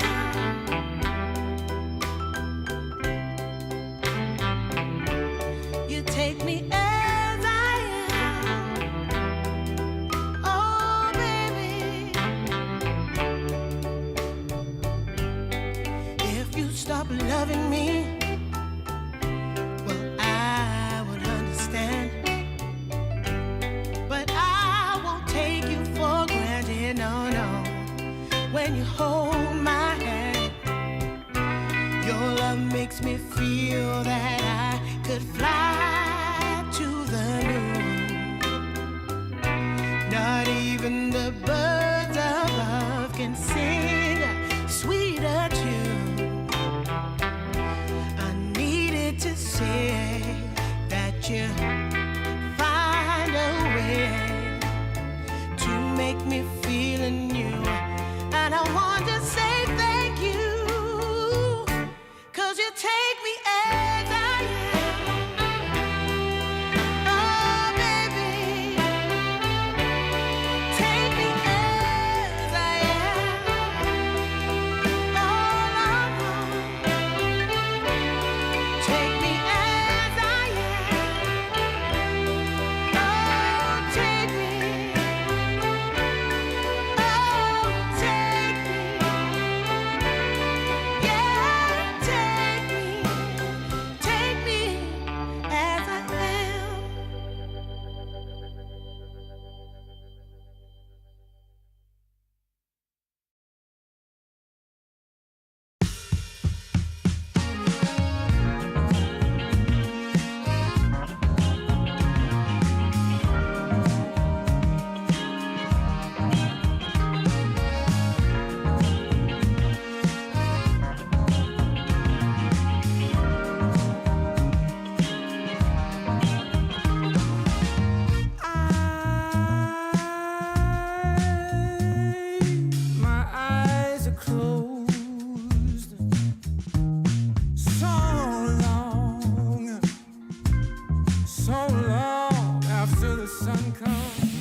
DreamLeague Season 26 is brought to you in part by DHL, 1xBet, and Anthros.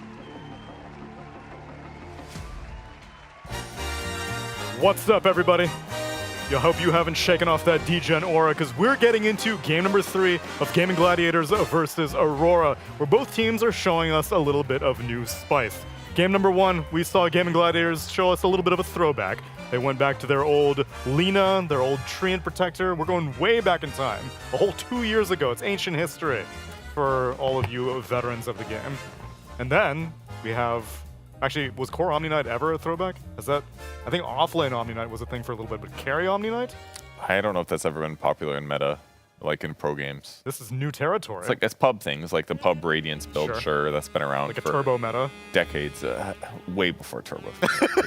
Please, it's a classic. Everyone's got pub stomped by that in Dota 1. And then you're like, oh, I can play this in a real game.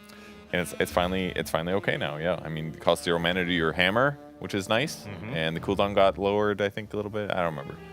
But the hero's better. Everyone more viable. builds Radiance these days. Everyone builds Radiance anyway, so. Right, yeah, I want to touch upon Radiance because the camps are actually so close. Like we changed the map how it works, where the camps are. So the two camps, you can actually always kind of drag two camps and farm it at the same time with Radiance, even though the AoE is not that big, but the camps are relatively close to each other, which makes it very, very good for Radiance buyers. Exactly why, for example, carry Kunkka, why Kunkka's back in the meta, because he's one of the fastest farmers in the game right now, especially because he's rushing that Radiance, skipping the Blade Mill, farming multiple camps at once, which makes him a very, very good hero. I mean, that's helpful for sure if you're a melee hero too, because Yeah. ranged heroes can just drag the camp. If you're melee, you get a little bit of extra time and it adds up. I can see that being really important. But also, was Omni not a carry for a while? I feel like my memory... There's definitely a month in pubs where people were picking him carry and offlane. You have a year in mind? I was like, Yeah, like 2-3 years ago. I don't know, time passes by so quickly. just like the Lina Major, here we are. Here we are. Lina majoring again. But no, I think it looked great. Honestly, it's not in first pick territory at all. Like last game it looked so good because it gave Storm a free BKB and also it needed pure damage versus Tide. It wasn't threatened on lane and there was no nullifier buyer that would have come out early. I can see that changing once people, set their sights on it a little. It was a very situational pick for the point at which Aurora picked it, so I don't think Gaimin will have any fear in worrying about banning it early on, which is why instead they choose to ban out a Nature's Prophet, a Doom, and a Darkseer Bristleback in Phase 1. Aurora take out the Templar Assassin, the Terrorblade, and the Pango, and now they first pick themselves a Tiny. I mean, it looked good for them versus Liquid when they played Tiny. It was a carry Tiny. The flex, of course, between Kiyotaka and... I guess Mira?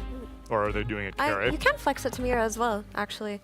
But Kiyotaka and Nightfall, the flex exists. But also, they left Lina inside of the pool, and they know that Lina's a priority hero now for Gaimin, and Tiny has always been a solution for her. So maybe their first phase Tiny is also in preparation for Lina. That sounds pretty good. I don't necessarily trust a Tiny to out-carry against a traditional carry like Morphling, for example, in a 1-to-1 matchup. So maybe this makes me think Tiny carries can be a little bit less prioritized here by Aurora, but the flex between support and mid is definitely still there.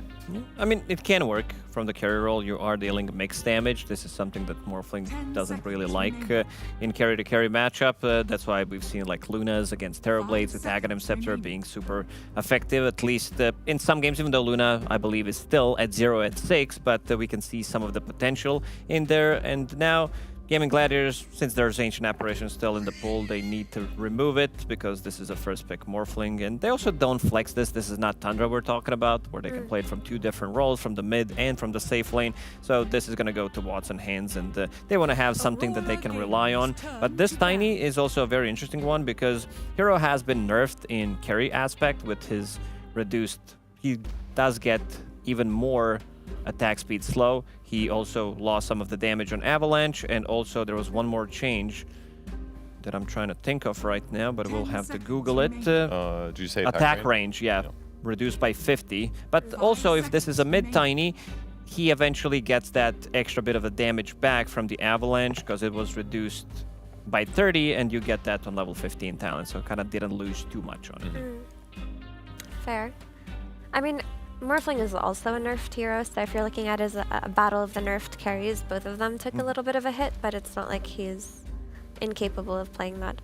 Yeah, post-patch has only been picked 3 times, Enigma picked it twice, Yakult picked it once, and Ghost only won once. Do you guys think it's surprising that they opened with it on Gladiator's side? Because if it's a slightly nerfed carry, it doesn't have very good flex potential. They're just like, hey, we're going to pick this guy that's slightly bad. That did happen to them when they were playing against Darkseer, and they opened up with Ursa on 9th pick. Can't remember who they were playing against, but they also lost that game pretty hard. So I think maybe Gaming is shooting themselves in the leg with some of these first picks that are not working out for them. We'll see if this one is going to work out, but yeah, you're leaving a lot of these heroes available in the pool. So showing, okay, they didn't ban Ancient Apparition, so they're going to take it for themselves. One thing about the Morph pick that might be good is that in that game that I showed at the start of the series about Malady playing Omni, they actually had carry Doom that game. So they were clearly playing with some flex heroes before. Maybe they just felt like we just need a traditional Watson hero and he's going to have a great game. And maybe they feel like the Morphling doesn't have as many counters as somebody like Lina does. I think their read on it is just that you see a good replicate target in the Tiny. Like you have stuns that you can steal, and you're not worried about Tiny as a carry's timings versus you as a Morphling. Like you're not going to come online later than him. You're actually going to be ready to fight even earlier than Tiny in a lot of cases. Tiny doesn't move. This guy is just in his lane in the outer ring trying to farm Echo Saber. Then he picks up his shard, tries to get a Shadow Blade. Maybe there's a better item if he doesn't want to surprise the enemy carry, if it's a good SNY game or something like that. But he's very slow. Like for the first 15 minutes, you can expect Tiny. Maybe if the game comes to his lane, this is where he's going to get involved. But other than that, he's just going to be farming. And because of that, they just have a read that they can outpace them on this one hero's timing. And if it's relegated to mid, then they can just counter pick it from the mid lane because they have overall last pick for Quinn. So to me, it makes sense in this draft order.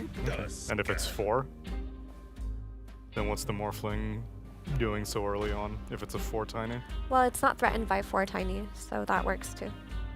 You just waveform away. If you get tossed back, it's not going to kill you or burst you. The Tusk has had pretty good tournaments so far. I feel like it's been effective in most games, except for the most previous one. Solid laning hero, very flexible. This makes Tiny 4 probably not going to be the thing here, but it's definitely good against AA at punishing him. You can dodge Cold Feet, stun proc, you can gap close him. If you get on top of him with 2 heroes, A is dead in the laning stage, so I think the Tusk response here is good. For sure, if you Ice Shard AA, he's like screwed on lane with the tag team. But I do like the aspect of damage that Tusk always provides your draft, because if you're playing against like tanky cores like Morphling and they're going to shift up and you need the damage to kill them early on, like tag team does give that to you. The same way you play against Medusa, if you have tag team, it's very helpful in taking them down in the early game and making your ganks on them actually work. Yeah, it's an amazing skill for amping damage. And I like this Disruptor. We are seeing more and more of Disruptor because before it was pretty much Party Vision who were picking the hero, but now you have good vision in the front line, being it Tiny. You have good ways of setting it up with the shards, which also provides vision, so you can get some good glimpses back.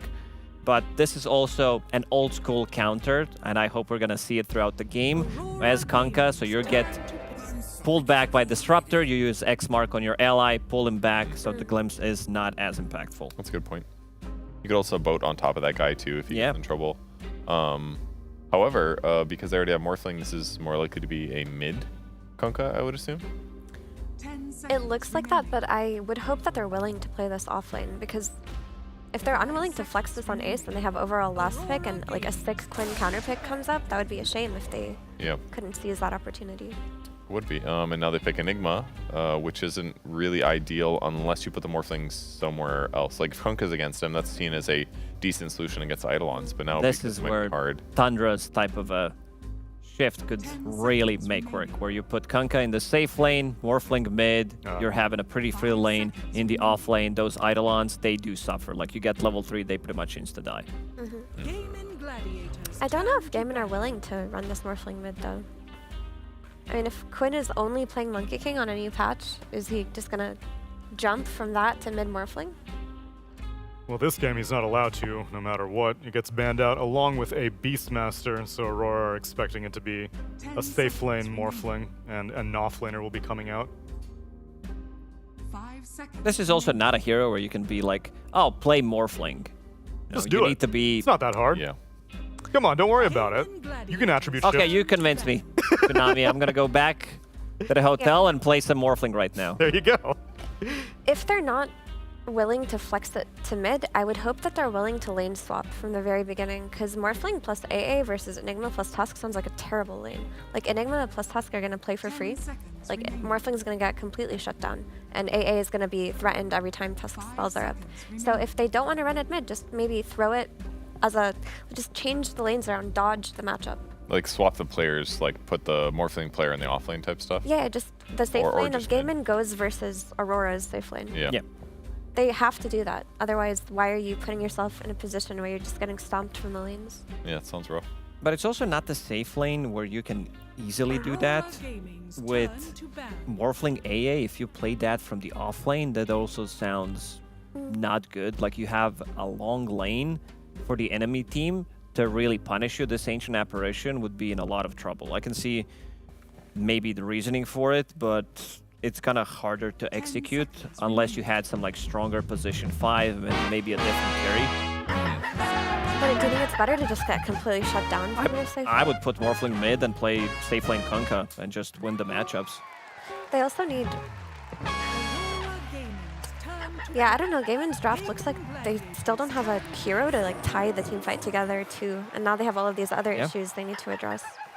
Yo, Void Spirit's here. We talked about it. Oh, okay.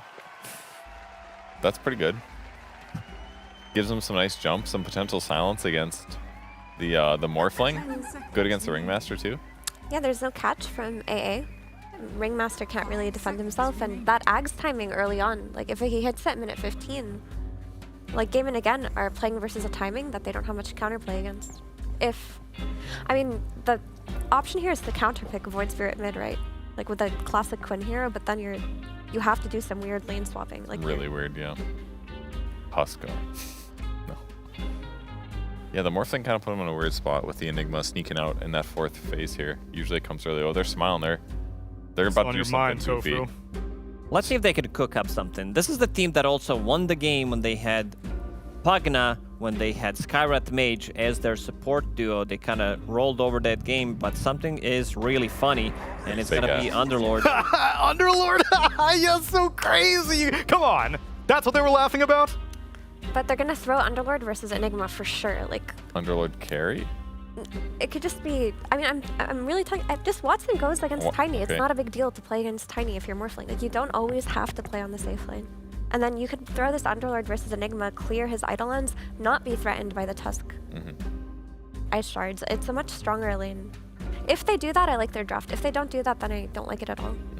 Yeah, and Void Spirit's not going to have to worry too much about the disable until the Underlord. So I guess Underlord did pull things together well. As long as the laning stage goes well and they do the lane swaps like you're saying, I think both teams have pretty good stuff going for them. There's a lot of damage mitigation on their side. You have Underlord Aura, you have Boat, you have also blocks coming out from Ringmaster, Morphling as well. So these heroes are not easy to kill, but also Aurora's draft looks very stable. This is Enigma Tusk we're talking about, Disruptor 5 for Eastern European team with Tiny carry, Void Spirit from the mid lane. This hero has been doing relatively well ever since the patch has dropped, and I don't know, feels like a very easy to execute type of a patch where Enigma is going to be getting his items, his aura items, Helm of the Dom, and then starting to pressure the map. But for Gaming Gladiators, this also needs to be a bit of a slower lineup. You have Morphling, you have Underlord from the off lane. These heroes, they need a little bit more time to come online. Cap and that dog Avery. What are you talking about? Hello. What are you talking about, Neil?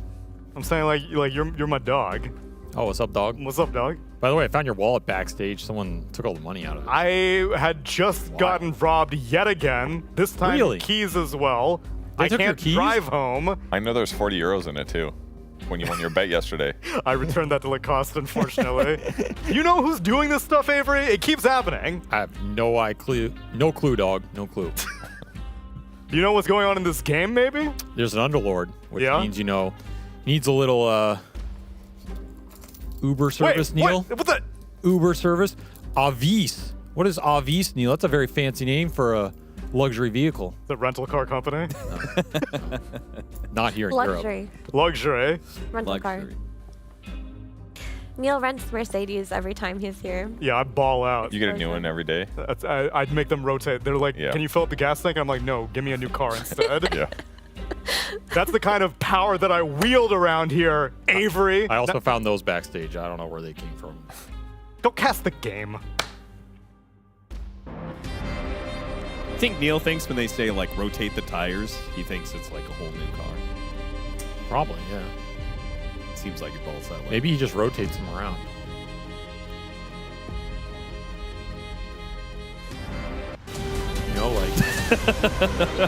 Rotate them once. Game 3 of Aurora versus Gaming Gladiators. And Gaming Gladiators are back to their old tricks again. Back to an Aura offlaner for Ace. Will he be the 5-star Uber? Or will he be Neil's shitty rental car full of trash? I mean, is it really Uber? I feel like it's public transportation. anybody can go through the gate, you know? Oh, like he's operating a bus line or something. Yeah, exactly. I got you. I got your drift. Malady going to be in some trouble already. Tag team to start things off. He's dead. Oh, yeah. But at least he gets a whoopee cushion. And the first blood went expensive-ass whoopee cushion. to Panto, so probably not the guy you're too concerned about getting some extra gold here. Sure. Not anything crazy. We got a Thunderstorm. Thunderstrike additionally hits all enemies within kinetic field. Okay. Thunderstrike slow is doubled. Duration is doubled. See if you can make some use out of it. Does kind of assume you're going to be catching people in the kinetic field. A little bit there. I mean, I feel like that might be worth it just for the slow itself. 0.8 seconds slow instead of 0.4. Yeah, it is a lot. That seems pretty handy. Who cares about the other part of it? All right, so our mid matchup is going to be the Enigma versus the Kunkka. Yeah, wild lane swap here. Yeah, we're trying to dodge the Underlord, but they still got the Kunkka versus the Enigma. It feels like there's no way Toronto Tokyo gets a good setup here. I mean, he does not want to be versus Kunkka. No, but he also doesn't want to be against the Underlord, I don't think. He wants to be against Watson's Morphling. Were they expecting, like, Gaiman to put the Morphling mid or something? I guess. That's the only reason you'd send this Enigma mid. They kind of out-mind game themselves, and Gaiman literally did nothing. They just went into the lanes normally. And Toronto Tokyo was like, oh, well, now I look like a fool. I outplayed myself. I thought he was giving him more credit. I thought you guys were more creative. Yeah, these guys are major winners. It's like they're absolutely going to put Morphling mid. TI finalists. He's thinking back to his time against LGD in the grand finals of TI. And he Xiao A would have put that. There was all kinds of shit going on, That's man. right. We're swapping heroes around. We had no idea what was going on in the draft. Game and Gladiators, meanwhile, they say Lamau, Underlord. That is kind of how they won multiple majors. Yeah, that's true. It is one of Ace's best heroes. They had a monster win rate on it for that period of time. And this did get a really good start for the Morphling. The fact they didn't swap the lanes means that they made Aurora mind game themselves, which in turn gave the Morphling a really good start because there was no one down here. So now he's leading the CS chart, leading the XP, he's killing Eidolons aggressively. Yeah. Look at that. Sometimes the best move gets a little bit low on mid. Is no move, Austin. That Radiant's courier has been killed. Dude, Malady has lost his courier. I swear, he's just losing this thing off cooldown. The man don't care. Panto manning up for the kill. He'll have it. Tofu will die. Panto will die. They'll be traded out. I think that's actually good for Game and Gladiators. Yeah, I don't think they mind that at all, especially where the lane is. You will lose the Lotus. I mean, the Underlord gets all that attribute aura. Yeah, so 46 already. He's sitting at 46 damage. There's just like free CSing against a Tiny. No, lanes are looking pretty solid for gaming so far, despite, in theory, Aurora getting the matchup they wanted.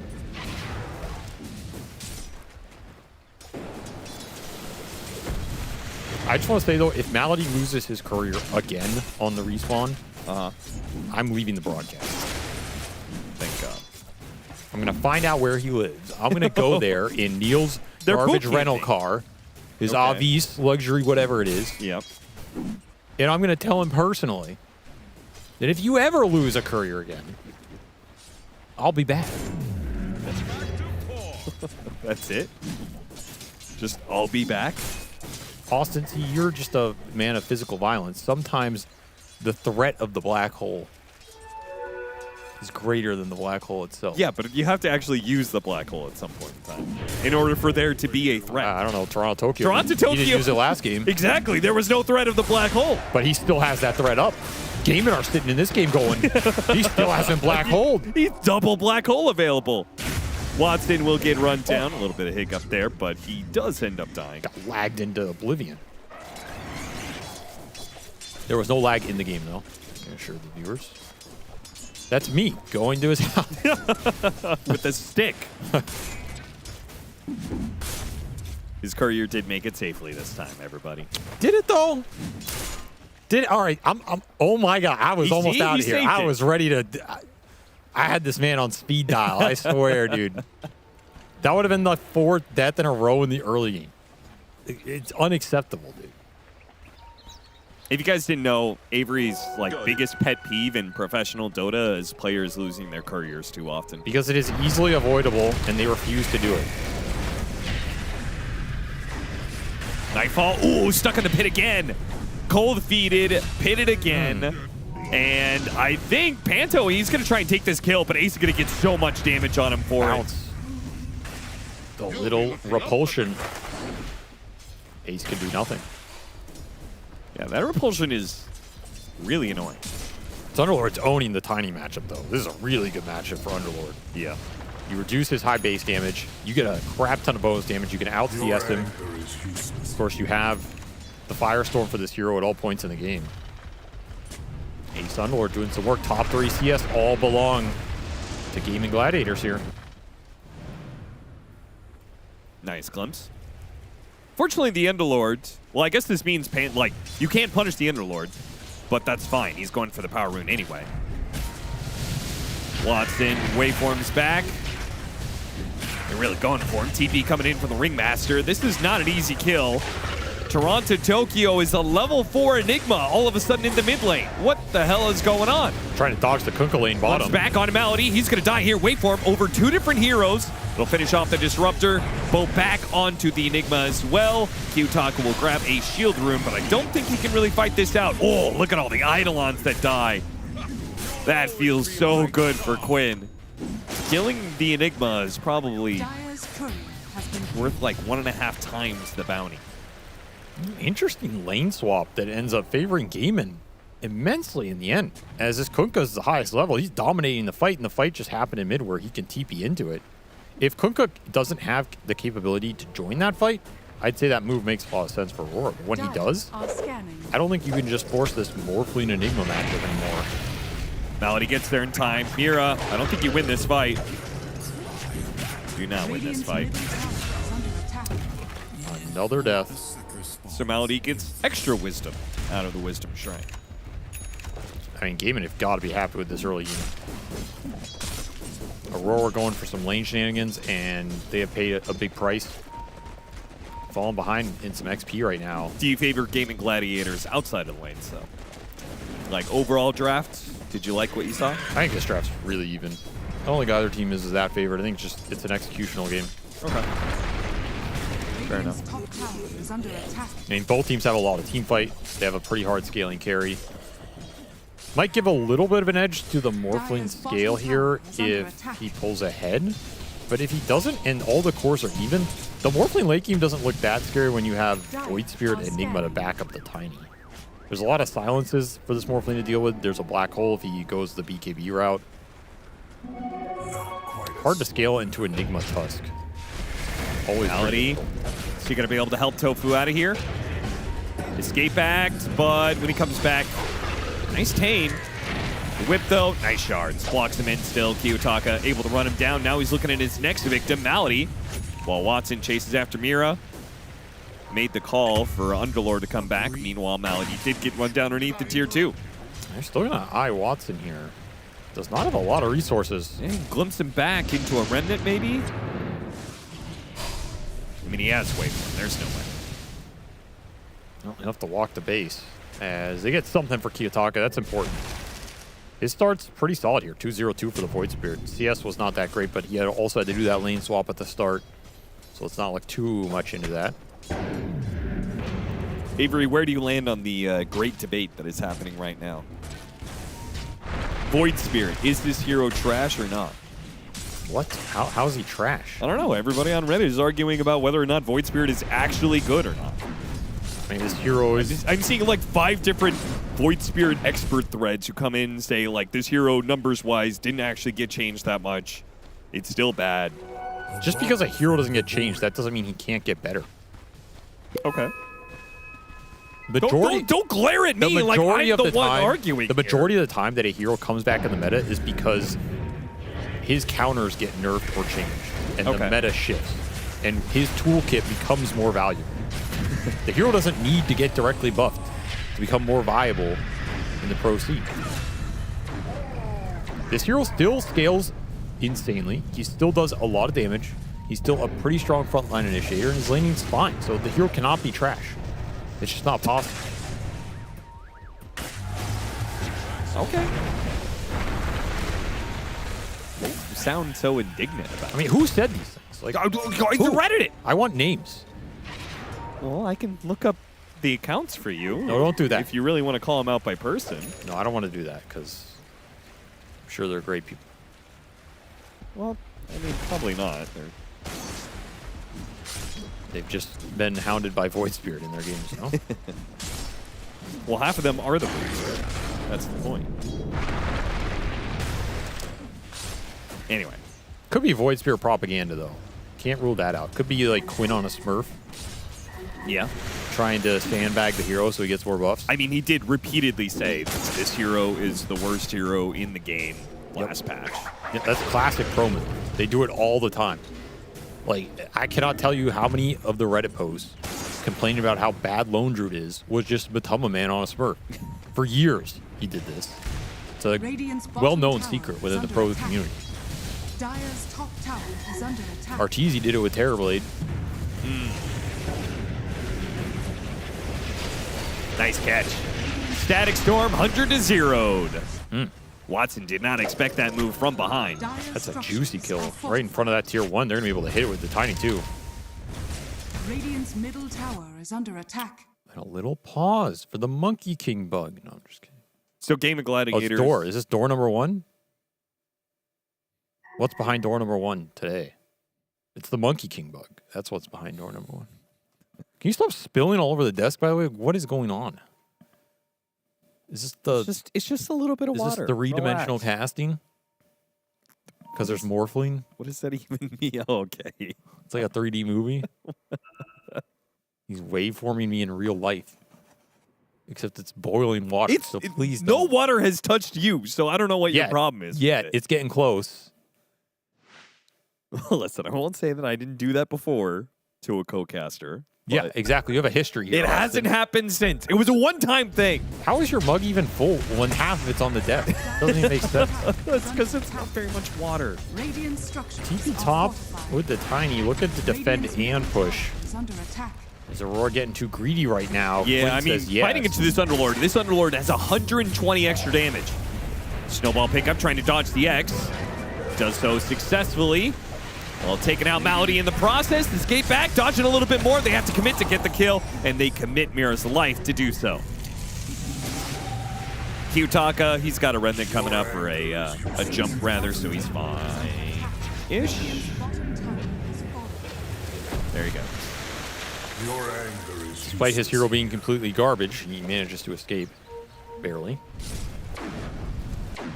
It's Ace on top, though. He is really farmed out of this early game, and he's just going to rush the Crimson. So no scaling right-click build for him.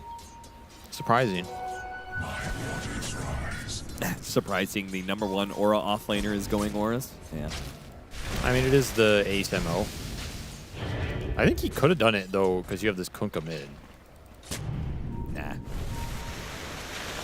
I feel like, don't you already have enough physical damage coming out of Kunkka and Morphling? Oh, Toronto Tokyo, he blocked himself out of this play with his own Eidolons. Well, Quinn cleared out the Eidolons for him.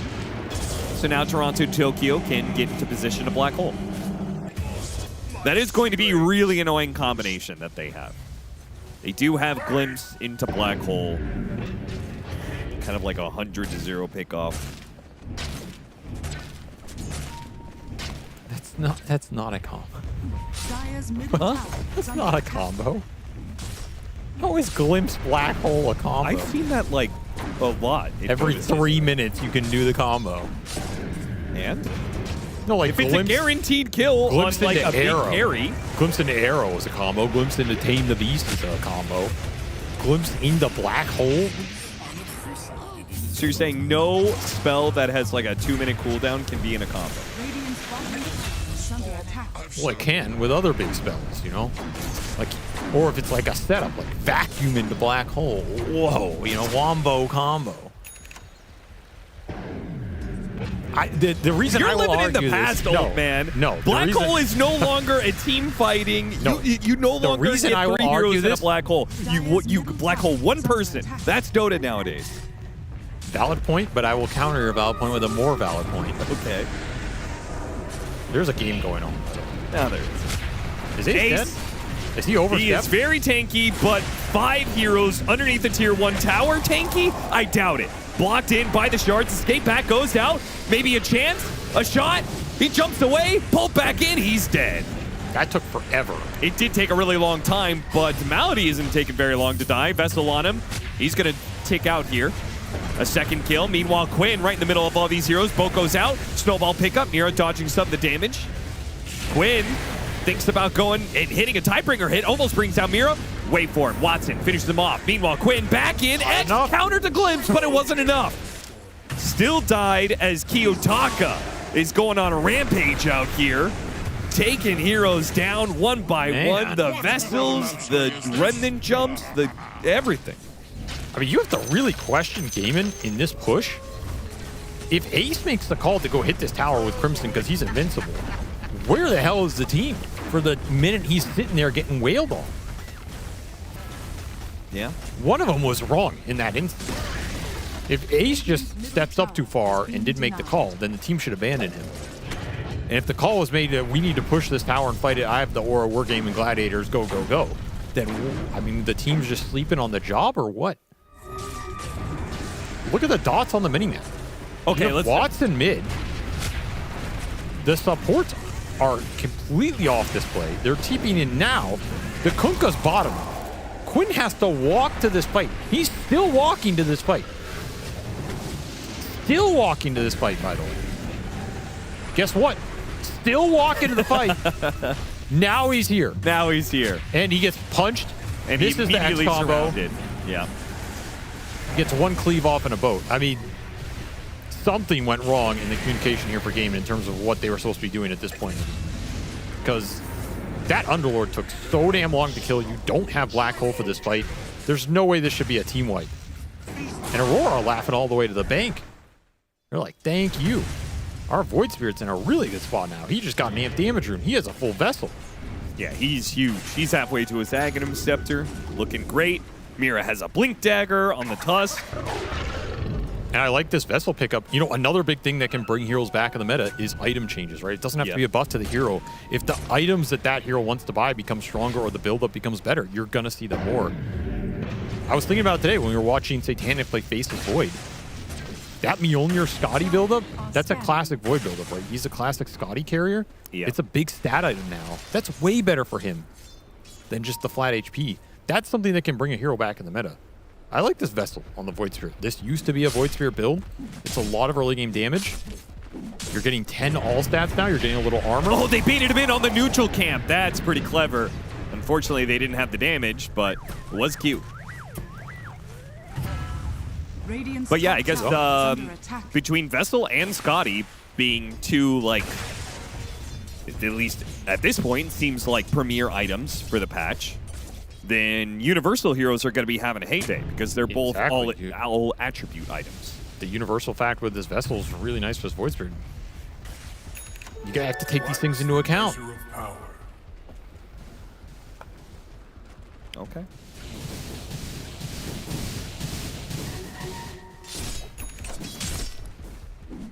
I will say, though, who's the blame on for that play from Game of Gladiators earlier? Well, we don't know. I mean, it's got to be. We don't know. It doesn't matter if you make the call if your team just can't get... Oh, he survived. He's still going to die to the Glimpse. They do manage to finish off the Void Spirit, though. Finally, Kiyotaka dies. Watson, Black Hole, the one-man Black Hole, but the Ice Blast coming in with the Torrent, hits on two, and now the toss turned around from Watson. You thought you were going to kill me? Nah, I'm killing you, son. That's going to be a regen pickup. Give him the Rampage. The man deserves it. Boo. I feel like that is how Ace envisioned the first fight. They have to overcommit on me, and we should get something in return. With some nice spell combinations finally coming out from this gaming squad. That is something that Tofu can make happen with the vortexes going down, amping up all this magic damage. This is just not an easy target to commit to. Even with the Vessel amp damage Void Spirit, you just have to commit so damn much. And it was a very clutch X from Quinn. If that X does not go on Kiyotaka there, we're looking at a very different story. Yep. And then Watson, the black hole here, but him turning into the Tiny does a big combo off of Quinn and Tofu's hit. Yeah, it's just huge. Nasty. Searing Signets on top of it all and getting baited. Aurora. They felt confident after the first go-around. Overconfident in their abilities to take that fight. Yeah, they went from laughing to holding their heads in their hands. Watson now level 15, so he's got the extra 250 waveform range. Makes him a lot scary in these fights, especially considering the heroes that he can turn into. Tiny is a scary one. You could just free Avalanche Toss combination in the fight. Always good to turn into Void Spirit. What was the point I was making before all that? Items? No, before Change that. what heroes? One-man black hole, and you said that was a good point. Yeah. But Okay, I'm so gonna give my you a more valid salient point to go back to that. If you saw someone pick Disruptor Enigma in the draft, are you going, that's my 1-2 punch? I got my combo. No. I'll answer for you. No. Am I now? And the debate has ended in a victory for me. Victory for you. Nobody has ever said that. Shadow Demon Murano is a nice little combo. Darkseer Jakiro, a little ice, vacuum into ice path. Omni Knight Storm, a little repellent to jump. What the fuck is Glimpse Black Hole, dude? Nobody's ever said that. No one has ever said Disruptor Enigma. Oh man. Oh man, we already got our combo in this game. Put a point on the board for me, wherever the board is. Are you done? Yes, I'm done now. You can continue with your play-by-play. Some things have to be addressed, Austin. This is why I had to cast with you. We cannot let certain things slide. Otherwise, where are the standards? There are none. There are no standards for casting. Clearly. What's that supposed to mean? I think you know exactly what it means. I'm not going to take standards advice from a guy. His desk is covered in water. Clean up your workstation. We'll get back to this game. Where did the shard go? I got distracted. Panto, of course. Oh, gee, you got distracted. I wonder- How'd that happen? I don't know.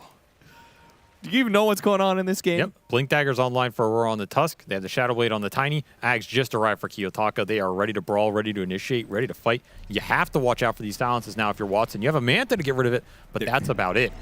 Thinking about ganking a Helm of the Overlord creep. Well, they got the Enigma. Pulled back into the Ancient Apparition with the Ringmaster Wheel of Wonder to cover it. And they have the auras up on Ace. Pipe and Crimson Dun. You give up kills near your base, Gaiman are going to push it. Yeah, especially with the extra damage the Underlord has. Boy, 285 damage a hit. Tofu almost got assassinated by Kiyotaka. Now Kiyotaka, slight trouble, did actually get cold feeted, but the rest of the team turned around. They figured, it's a Void Spirit. We're not going to catch him. They went after the Tusk instead. But didn't catch him, and they lost their AA. That was a drive-by right there. It really was. Couldn't do anything about it. A little concerning there for Gaiman. How much control do you really have in this game? In terms of instant lockdown, not a lot. This Void Spirit's going to be a scaling problem. He's 8-1-8. He's having a monster game. That one death set him back considerably. But man, he has been slain at will. And he's really causing the support duo problems. For those keeping track of the numbers, his innate is currently giving him 2 HP regen, 3 armor, 1 mana regen, and 2 magic resistance. I will admit those numbers do look a little low, but he's a universal hero, so it's whatever. I don't even think that's in the bottom 10% of an 8s. Now, I'm not going to say it's that great in an 8. But I don't think it's absolute trash. Who does have a really trash innate? I know Mira's in the green room screaming, Earth Spirit! Earth Spirit! Yeah. Yeah, he's up there. Ooh, did not manage to whip him into the wheel. He is still going to be pulled back into the pit. But double jump away into TP out. Okay, Gaming Gladiators with big time. That was a pretty heavy commitment by them.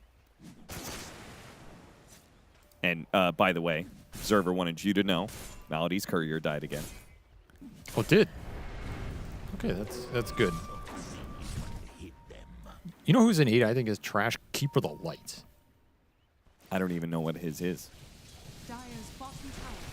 Unless they changed it. It's the like minimum mana thing, right?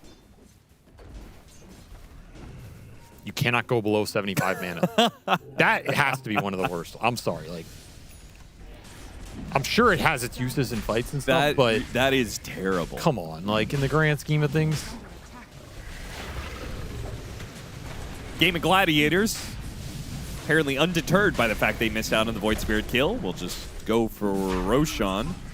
And Aurora, despite having every single ultimate up except, I guess, Static Storm, they'll give it up.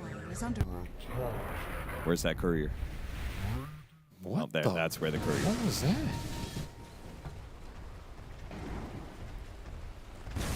Radiant's top tower is under attack. Radiant structures are fortified. Something about the slowed down audio in Dota is really sounds demonic. truly satanic, yeah.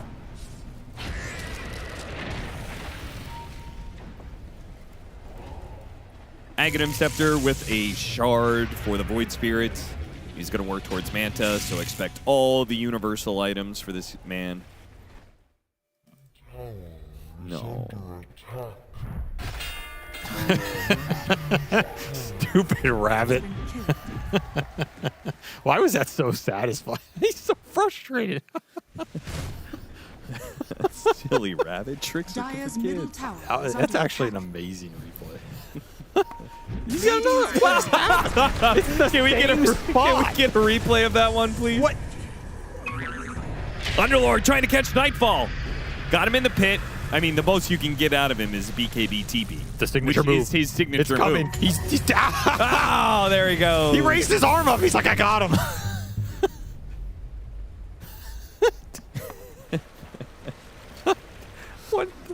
What's happening in this game? It's just turned into some courier killing split push clown fiesta where Gaimin have all these ores but can't group up to fight anything. And they're just slowly farming up scale on Void Spirit Enigma. It's got to feel great for Aurora. Oh, yeah.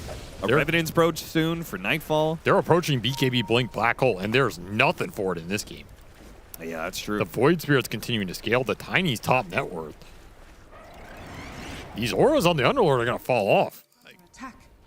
We get another one here. Radiant's courier. Well, that one was the dog courier. That's a good courier. I don't take any joy in that.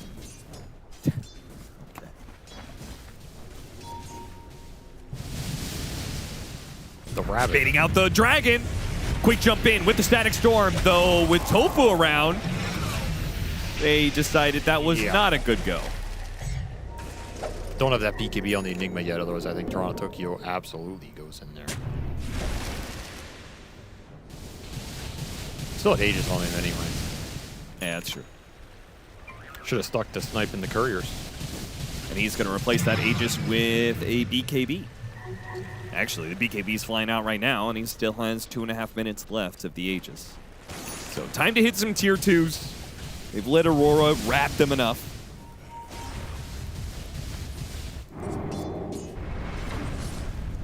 He was talking, just seeing what's up. Ooh, you got both of them. Instant voice line. Yeah, that's how you do it. They'll trade out the Wisdom Shrines. This is a very even game, man.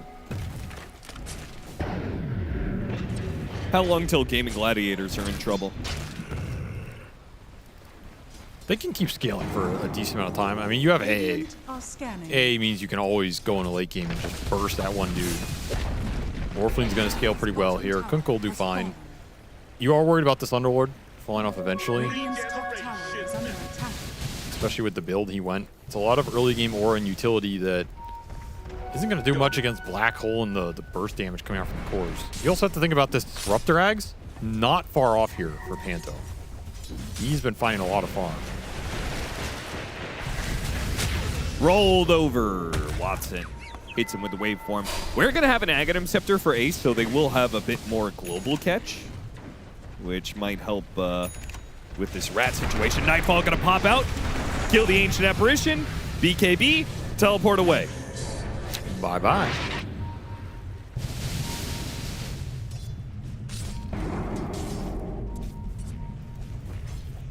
Do you think that's worth it? A BKB charge to kill a support when you're not really going to fight while the Ancient Apparition is dead anyway?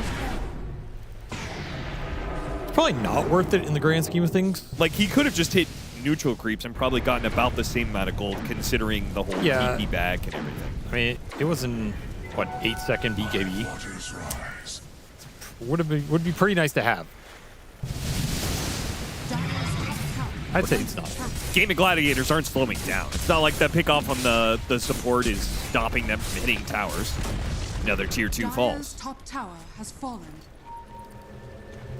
Yeah, Blink BKB Black Hole's available though. And there's this Disruptor Ag's 800 away. It's gonna be a big problem item for Game. Because the initiation's pretty reliable here with the Tusk Void Spirit. You just jump in, punch somebody, drop the Storm on them. Pretty difficult to react. You have to get Ringmaster saved. Ace spots the Void Spirit, immediately drops the pit, knows he's in trouble. And he's made the call to his team, and now he's gonna turn back around. Now that reinforcements are on their way. Kiyotaka, Manta deals with the Rod of Atos, no problem. They're just playing with him. Yeah. I don't think Ace minds too much, though. He just wants to finish up his point booster for the Aghanim Scepter. I mean, they mess with the Underlord, but... It's going back in round 2. Okay, this time no Static Storm. No Entirely reliant on the Void Spirit's damage. Doesn't have Manta, but they do have a glimpse back. Caught him inside the kinetic field. The supports are now here, but Ace isn't dead yet. And he still has a Crimson Guard, still has some heals. Now it's going to be Void Spirit. Maybe dead as he gets taunted up, but again, they couldn't get him inside the wheel. A little bit more from Watson. Could finish him off. Snowball pickup. And a jump away is due for Kiyotaka. 3 more seconds. He's okay. They're not going to chase. The Ice Blast is worn out. Oh, damn, this hero's hard to kill. It really is. And now Nightfall back into position. Tofu got locked in a cage earlier by the shard. Saved by Escape Act. Second a chance, though. Miro with the punch. A little bit more. Tofu. He gets off a couple of spells finally. Kiyotaka will be the death of him. Mira will be traded out for that one. Ace is going to push forward. Bait on 2. Spotted Nightfall. Nightfall supports the back line. They do manage to dance away from this Nightfall Tiny. Uses BKB for that one. Another Static Storm going to be put to use. Ace, Rod of Atos on a Panto. Should chase him down. Think Aurora have given up on this fight unless Toronto Tokyo sees a Dream Black Hole scenario. They're not clumped enough. Nightfall was hoping that Morphling was going to walk up the hill straight into him. When it didn't happen, kind of got to bail in that fight. Not the easiest position to go deep in for the Enigma. You trade out supports here. Does favor Gaiman. And it gets Butterfly on the Morphling. Amp damage in the top river. Roche potentially spawning in 40 seconds here. It looks like Quinn's going to go Scythe of Ice instead of further damage build.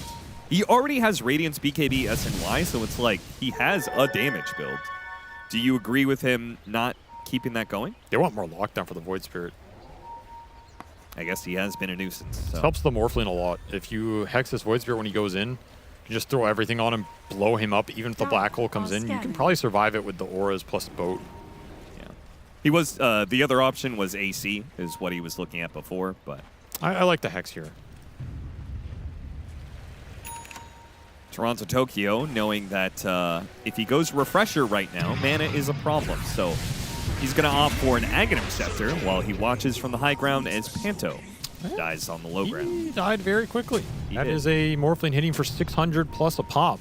Dire's bottom tower. Amp damage is going to wear out. But still plenty of damage left to hit this tier 3. They are going to be able to catch top lane, get a pick off. Now they need to come back to the base. It's still in trouble here. Still a Black Hole available. You just gonna give this up for free? Gotta go in. Somebody's gotta break this one. Range barracks done. Ace isn't backing down. Kiyotaka trying to get on Malady to stop the save. Gonna lead off on Ace. Having been a bit of a poke of damage there. Kiyotaka looking for the supports, but Malady is hidden in the trees for now.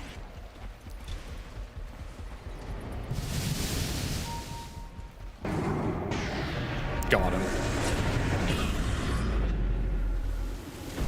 He's just keeping pace with them this entire way. I mean, they're smoking behind. Yeah. They do want to force this one. He's just got to be careful of that side. Did not get caught by it. He managed to zip through and got side afterwards. He is owning him on this chase. They can get another glimpse out of this. I think they 3 will. seconds. Quinn, he's going to have to BKB TP out. He will have to Nightfall. Mira. I mean, Mira can't close the gap. He could just BKB TP. Scythe is on cooldown. Meanwhile, Malady was trying to get out as well. But it looks like he got spotted. Will still chase low ground. Toronto Tokyo will catch him with a blink. Still chasing after this Kunkka. The man just is he going to use his BKB? He finally does, but now the Tusk is here. Oh, the torrent. It might have just saved him. It does. Tofu will die instead. And he's still chasing. Caught inside the kinetic field. Glimmer Cape. They'll only do so much for you here. What the heck was that, man? He just chased him from his base to their base. Yeah. The entire length of the lane. I mean, it was pretty sick. And Gaiman could not regroup and turn. They tried to round the corner on him and catch him with the scythe, but Quinn was just a tad bit too slow for it. I mean, Quinn was lucky to get out there. Very lucky. As that route turned really bad, really fast. Power of the Void Spirit versus Limited Lockdown just stalks him, sets up all these glimpses, and now that is Axe for Panto. The late game scale is coming alive here for Aurora. Fight's getting a lot scarier for Watson. Yeah, Toronto Tokyo has Aghanim Scepter as well. Extra damage off that. Now he'll go the Refresher. This is where you can start jumping in and committing these ults. As long as somebody checks the Malady Ringmaster. You don't want to commit these ults on a target and have him get Escape Act and reset the fight. So it's up to Kiyotaka to kind of check this back line. That's why the support positioning for gaming is super important in this game. And why Kiyotaka is being such a menace. Exactly. He is. He has Nullifier now too. Perfect item for him because he knows his job in this game. Assassinate this support duo. Open up the fight for his cores. Do not get caught by the Hex as smoke action from both teams looking towards this Roshan. Haste rune on Quinn for a few more seconds. They're both taking the same angle. They are. Quinn wrapping around behind them here. Oh, they got the Ringmaster. Shark got used. Not good for the Ringmaster. He's in trouble. Tossed up on. Nightfall pops his BKB. He's taken out Ace out of the equation. Ace died pretty quickly, too. No auras under that Static Storm. A buyback with the Aghanim Scepter. Going to try and get there in time. Couldn't keep him inside the pit. Now here comes Toronto Tokyo. Black hole. Missed the black hole. He could have him in, backed out in time. Now Toronto Tokyo has to just run away with his BKB. Nightfall's running in, but he doesn't have his BKB, and he's surrounded by heroes. Game of Gladiators got this easy. They're going to run down more, try to get him with a Void Remnant. Got Kiyotaka with it while he attacks Toronto Tokyo. Couldn't finish off the Enigma. Really want this kill in the Void Spirit. Saved by the Snowball. Dissimulate will get him out of here. It's Mira who dies instead. Still chasing after Toronto Tokyo. Pull X back. Got him as well. So it was a bad start to the fight, but Game and Gladiators utilizing buybacks will gain control of the pit. Yeah, huge buyback from Ace to come back in. Had all his items up, couldn't get anything off in that Static Storm. And Watson dealing the damage, 9,400 after that Morphling. He found his moment. Hurricane piked up to that high ground. Toronto Tokyo, the black hole, just too slow. I think he has to just be more decisive with it. What is Panto doing here? He's messing with him. He's about to blink, steal that Aegis. Dude, he's lucky he's alive right now. Jesus. That's a dieback for Mira. Kills his attempt to get towards his BKB, and that is a massive Aegis on this Morphling. Makes committing ults on him way more difficult. I don't know, I still can't believe that there's no opening in this fight for Toronto Tokyo to find a black hole in somebody. Oh, there definitely was. There's no cancel for it. Like, you just drop it on the Morphling, right? Yeah, one-man black hole. That Hurricane Pike really messed him up. But here, you can suck him in. I don't know why he stopped it. Yeah, it's still a threat. And like, even, okay, if you stop it and run away, you're not contributing anything to the fight because you don't have auras or anything. Yeah. I feel like you should have just committed to it and maybe you suck him in. But that's a huge miss for Aurora. They needed it in this fight. The Tiny getting chunked down by that A Morphling magic damage combo. Some beautiful saves by Mira this game. In particular because he's playing against an Underlord, which is like the hard counter to Tusk. Yeah, really tough matchup for him. That pit, you just like, you throw it on a hero that you're going on, the Tusk, in his attempt to try and snowball, just blinks into the pit, instant grabbed. Now there's a Gleipnir on Ace as well. Yeah. Dire's middle tower. That's what we call the mega pit right there. Yeah, between the Aghanims and that, the whole battlefield's just going to be filled with roots.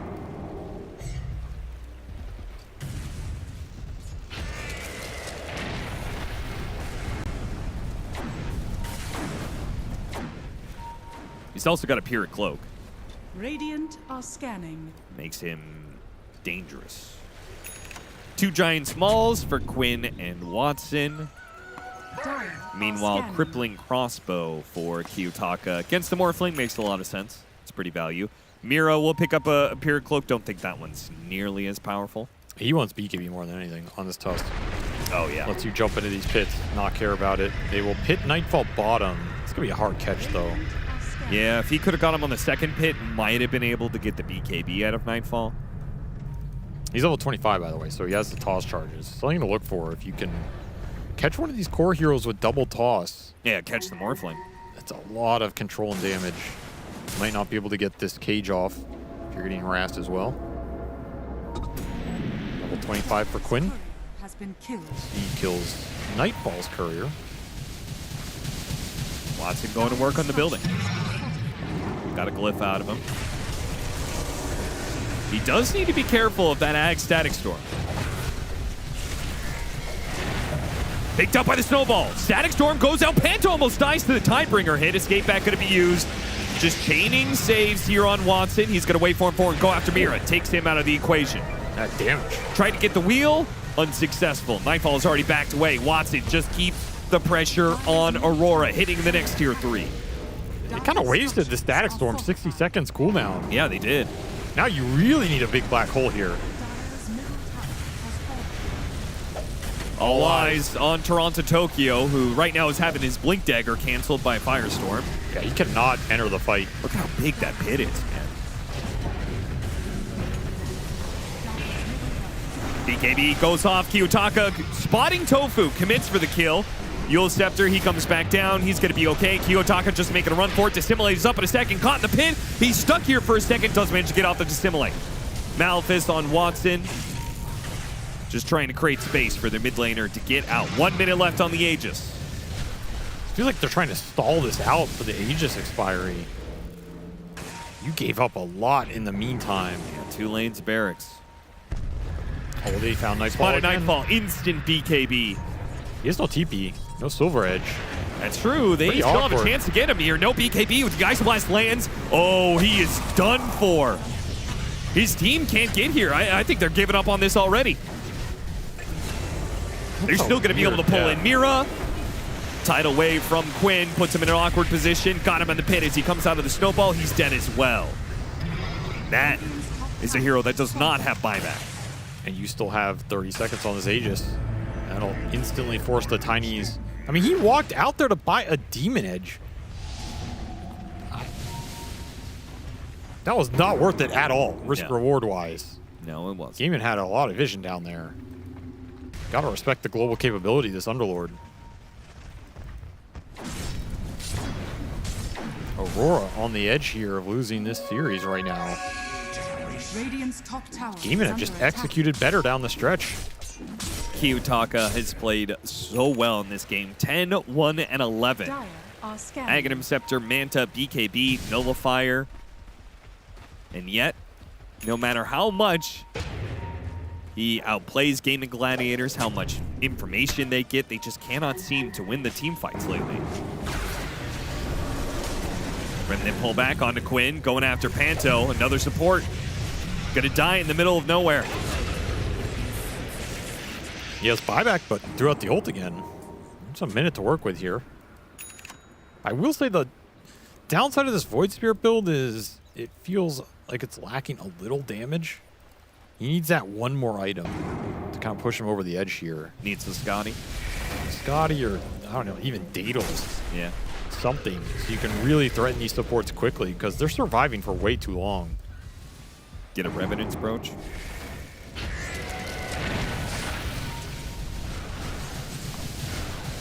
And Nightfall just trying to finish this MKB right now. Yeah, he is going to commit to it. Probably buy it out as soon as he gets back to base for the high ground defense to come. Now, the question is whether or not it comes during this window where there's no Roche, or if Gaming Gladiator's just going to control the map, wait for another Roche on. They definitely wait for Roche here. You would not risk going high ground with a Roche spawn. That is how you lose this game. They could do Tormentor. Have we done a Tormentor in this game? Yes. Okay. Disruptor got shard off it. Ah, that's right. It's Aurora. We're going to push out here. Down the mid lane they go. Gaming Gladiators already teleporting both Quinn and Watson into the mid lane, though. So they have an idea of what's happening here. Trying to catch somebody on this mid wave, but it's just an illusion. Do they jump the illusion? Surely they recognize, yeah. It's not doing enough damage. Panto got out of there. It's pretty massive. He cannot afford to go down. You need a big static storm in these fights. Need a big black hole. You need a good static storm. Need a lot of things right now. Yeah, we just haven't really gotten either one for the last 10 minutes or so. I mean, it can easily change, though. If you just randomly catch this Morphling, you check the escape act somehow at the same time, Watson can go down really quickly in this game.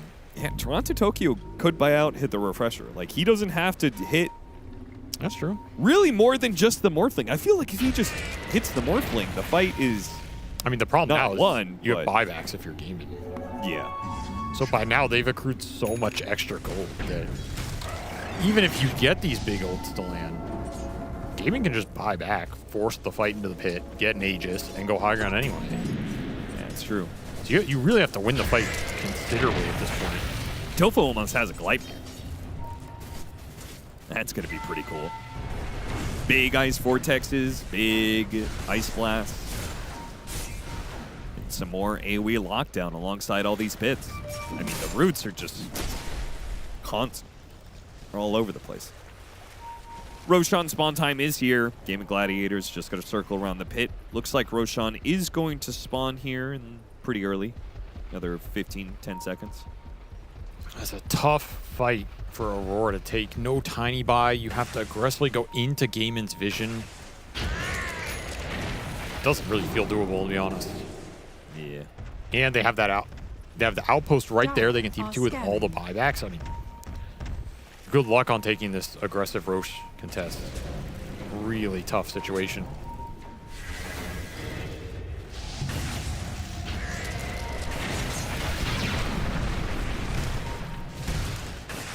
Maybe they'll get lucky and 48-minute power rune will be bottom.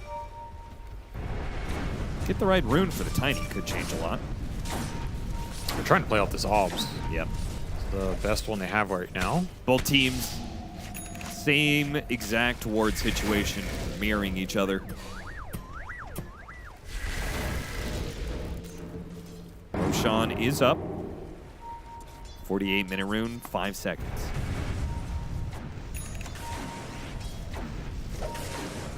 Spawns bottom, amp damage. Big rune. Best one you could hope for here. Give it to Nightfall, maybe. No, Kiyotaka's going to take it. I think he should take it. Honestly, he's doing more damage than the Tiny in most of these fights. Faster he could execute one of these supports, the better. Have to find the angle. Have to be decisive. Gem got passed over to Ace. They're going to fight both supports. This is a perfect initiation for Aurora. Both dead already. Both. Probably the buyback here. There goes the black hole onto Watson. See if they can kill him with the first black hole. Not good enough. Satanic's going to be put to use. Second black hole now being grabbed, but they just seem to be lacking on the damage. The tidal wave, it disarms them all as they go for Watson. No damage being done, and now they're stuck in a pit of hell. Constant pits all over the place, locking down these heroes. They can't move once they're tidal waved into it all. Kiyotaka, last man surviving, trying to get away, running back, and away. They'll be okay, but it's a free roaster game of Gladiators, and you have a minute and a half to work with while the Tiny is dead once that Aegis is picked up. 3 buybacks per game, and you cannot ask for a better fight there. Just crushing both supports instantly. You do land the black holes on the Morphling, but he just tanks all the damage. Got the Morph off. He's so damn tanky with Ace backing him up. And ultimately, the Static Storm missed everybody. Like, that's the huge factor there. I didn't even see the Static Storm. It got thrown out on the side pretty much right after the supports died. He tried to catch the Kunkka / the Underlord in it, and they both just got out of it. Panto, oh, missed the damage. Blink. No. Feels like Aurora have just been a little too antsy in these fights. It hasn't felt calm and smooth. That's a situation where you get both those supports, you feel like it's a completely free fight, and you just go hyper aggressive with the ults. But you really have to respect how much damage this Morphling can tank. Aghanim's Blessing for Quinn. What's still 3 buybacks per game? So if this push with the Aegis goes wrong. Yeah, but oh, Kiyotaka's gonna try and kill the wave, but they have Glyph. Is Kiyotaka gonna die for this one? Just step away. The wave. Dissimulate. Up to the high ground. Oh, that was scary. Good thing he's in this tree area. He did not get all that wave though. Yeah, wave is gonna push in. They're gonna take Megas in this 12-second window that the Tiny is still dead. Oh, and maybe with the Glyph, actually, they'll have a chance to actually contest this. They'll be without BKB on Kiyotaka, though. And heal. Buildings dropping fast. Last melee barracks. Ace and Watson commit to it, take it out. All right, you need to find some glimpse kills here. Yeah, Aurora's got to get something out of this as Game of Gladiators try and retreat. No glimpse. Even Ace was able to just walk out. He doesn't have a BKB, so it was guaranteed on him. That feels bad right there. I mean, if Gaiman want to play this ultra safe, they can wait for buybacks to be back up.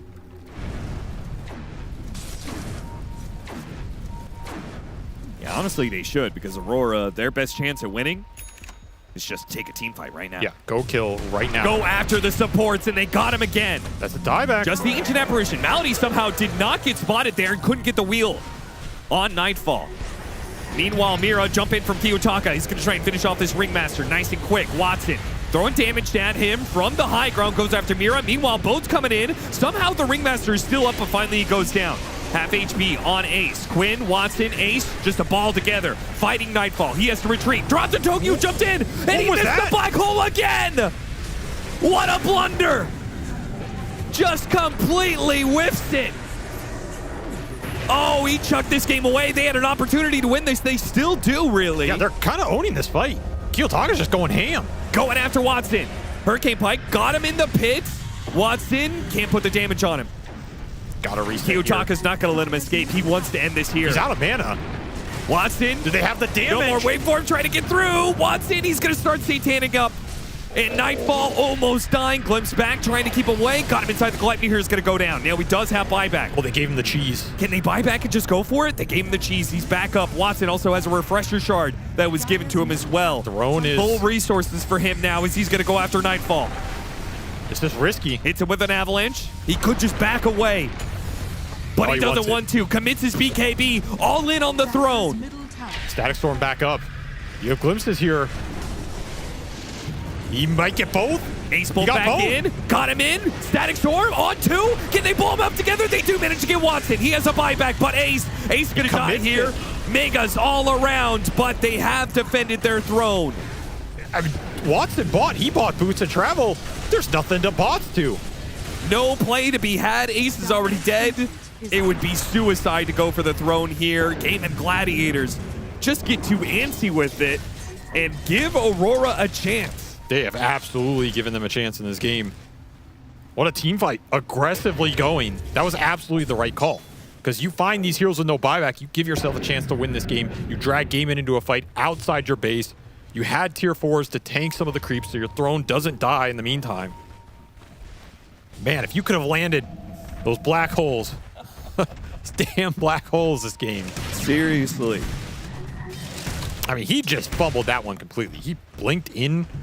Didn't BKB had to refresh for the BKB before he was throwing it out? Yeah, what was that blinking that he did? It was just super awkward on a lot of levels. But hey, I'll say this, Austin. It's not about the black holes you missed. It's about the ones you hit. No, It might only take one clutch one in this game. Yeah, I guess so. Well, it doesn't look like Gaming Gladiators are going to have to use much here. I mean, they're just they could just sit here and wait for their buyback. And honestly, they probably should. They probably should. They were almost throwing this game out the back window. Yeah, they were super clumped up here. And Toronto Tokyo He had the BKB run because Quinn was on him the first time. Yeah. And he's going to come back in here. He does not have BKB up. Look how grouped he tossed them together. Oh, he just doesn't cast it. He has to refresh it. I don't know, man. It's just not quick on the fingers. Like, you should just refresh, blink an instant black hole, or what are you doing there? That was some geriatric gameplay. This has not been his cleanest game. No. That's safe to say.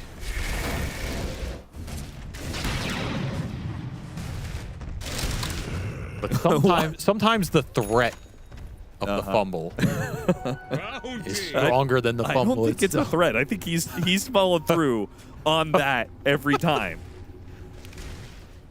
Can we get the replay of the rabbit courier? Can we get the stats on how many heroes have been in a black hole this game?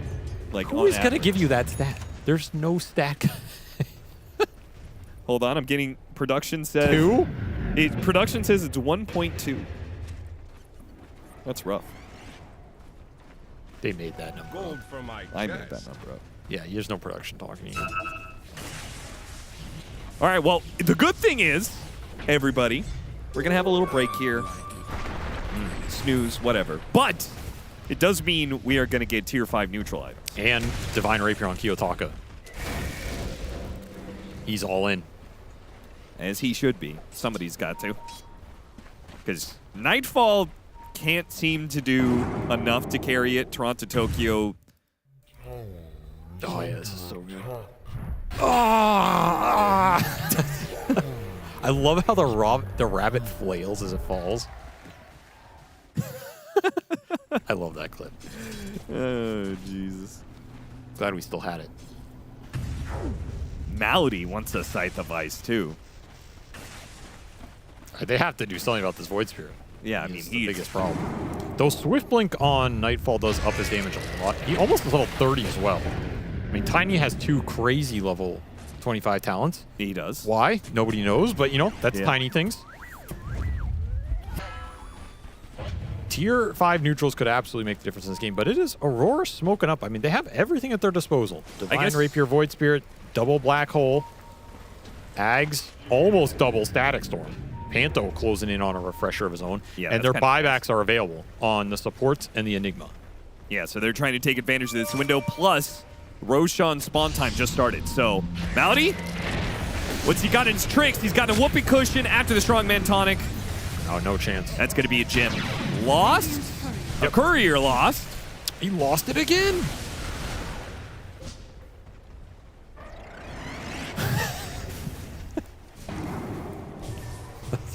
I would not want to be Malady's courier, dude. Just imagine being his courier. I mean, the funny part is he has shields on the courier too, right? That's so, the like, that's he the could have actually saved it. He doesn't care, dude. You just respawn as Malady's courier. I'm tired, boss. I don't want to do it no more. Please. Oh shit. Roche is going to be up pretty fast, but Megas are swarming into the base. This is going to be an ultra late game. I mean, Toronto Tokyo needs level 25 just to have the extra Eidolons to combat all these. Yeah, the lanes are a big problem for Aurora. They could easily get thrown in the middle of a fight. Let's see this Rabbit Courier. I can do it! I can do it! Oh, the worst part is you couldn't even see your fate coming for you. What happened, Mira? You got blown up while we were admiring Courier Test. Sitting on the Roshan pit. Gaming Gladiators are not going to give this to Aurora. It's instant buyback for him. He was closing in on Ags, by the way, which could have been huge in this game with the kick. Oh, yeah. Really kind of difficult in all the pits and everything, but... He sold his items at some point to buy out he sold his boots. BKB, I guess? That's really awkward. I mean, he's yeah, walking around with no boots. He has no boots. Is he not going to buy brown boots? I guess not. Radiant are scanning. Okay. I also think Piento might just buy out for Refresher here. I don't know if his buyback is that as impactful as having 2 Ag Static Storms. He's going to buy it. He's going to buy out. He actually still has buyback after that. Okay, he just has so much damn gold. He's rich. He almost has 25 as well. That's a big talent. Static Storm Radius. When you have double Ag Static Storm. That is true. Now we're cooking. Get that book. He can't get the book. Smoke up. Game of Gladiators. Gonna run into Aurora. Gonna run into Panto specifically. Oh, he got a big Static Storm. He hit 3 of them inside the kinetic field. It is perfect from Panto. Drop another one on him. They're done for inside of this mosh pit. 4 dead, and finally, Toronto Tokyo let it go, brother. Drop that. Oh, no. Oh, God. Oh, God. He black holed and it didn't work. Watson's fighting it out against 5 goddamn people. Okay, finally does go down. I mean, he got his TP canceled. That's what counts there. And that's why I always say, Austin, it's about the ones you hit, not the ones you miss. There were some old connections from Aurora just when they needed it. And Gaiman, they walked right into it. What a position from Panto. Seriously. I mean, dear God, he just ended their careers. You cannot ask for more. Yeah. 3 trapped in the fence. Ace is on the edge. He gets sucked into it. And then you just put another one on top. How about 2 Static Storms? How do you like them apples? And now Aurora is going to march down mid and get the buybacks out of Gaming Gladiators. Double Divine Rapier. We now have a Divine on the Tiny on top of the Void Spirit. He's hitting hard. He is cleaving down buildings fast. Got a Scythe on him. Kiyotaka pushed a little bit too far forward. Manta does manage to get away. Oh, we got 2 Storm more. lands on 2 again. Ice Blast coming in. Kiyotaka, he'll take the brunt of that one. Good wheel, but Nightfall, he hops over it. Goes for the kill. Escape back is going to bail out Quinn for now when he comes back in. Oh, they're all grouped up. Oh, it's nasty. It's bad. It's bad for Aurora. Gleipnir to catch one more. A pit. Oh, he's coming through the gate. He's coming for you. Dissimulate, trying to get away. Kiyotaka making a run for it. Teleport. No way. Oh, he's not going to make it out. He's a goner. That's Aurora, another they Divine. had the chance.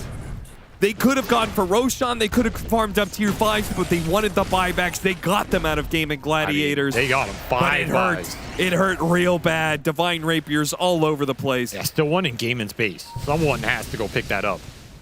I mean, Quinn, take them all. You don't have gold to buy new ones either. That's what really hurts here. Yeah, this was perhaps too much of an all-in play. The Tiny was just not close to that Static Storm, so you didn't have the damage under the control. Gaiman, they're going to do Roche. They're like, okay, there's been enough throwing in this game. Ice got an Aghanim's Blessing, and that freed up a slot for the second Divine Rapier. Oh, he's a carry now. Yeah. I mean, when heroes start dying, you get this massive cleave, and all the bonus damage and this Divine Rapier, it's not insignificant. This has to be Toronto Tokyo in this defense. Scouting Ice Blast. Trying to read some information. He dodged it. Don't see anything.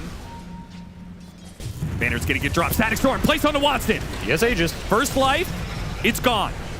What about the second life? He can refresh. He can Static Storm. He can go for it. He can Black Hole. It's going to be a Black Hole Static Storm. All in to be able to kill this Morphling, and it looks like they might just have him. He's dead. Is that enough? Dieback. Nightfall almost dead. He dies as well. Cleave down. Ace is going after him. Ice Blast is going to be able to land on Kiyotaka. Gone, and GG is out. Aurora fight to the bitter end. They had a chance at a comeback, but the push down mid did not work for them and left them in an untenable situation. Gaming Gladiators, the veterans that they are, will close it out in the late game. Man, what a game. That went the distance. It delivered. A crazy last team fight. This game ended 45-45. Dead even on the kills. Kind of absurd the way it swung in that late game. And Aurora have to be kicking themselves. They got the dream fight around that outpost. They're pushing into Gaiman's base. Are you playing for throne? Are you playing for the kill? Are you playing for buybacks? I felt like they tried to do a lot of stuff at once. Nightfall wasn't with them on the dive. He was hitting a building. It gets displaced, and you just throw double Divine Rapier their way. And then, yeah, you have ults for this Morphling in the last fight, but the damage is now spread around. Kunkka did the most damage in that last fight. Quinn just cleaved him to death, had a refresher. I mean... And he did that without one of the Divine Rapiers. Yeah. Honestly, what a game to pull out here for Gaiman in a Game 3. As they continue their upward trajectory here in the second half of the year.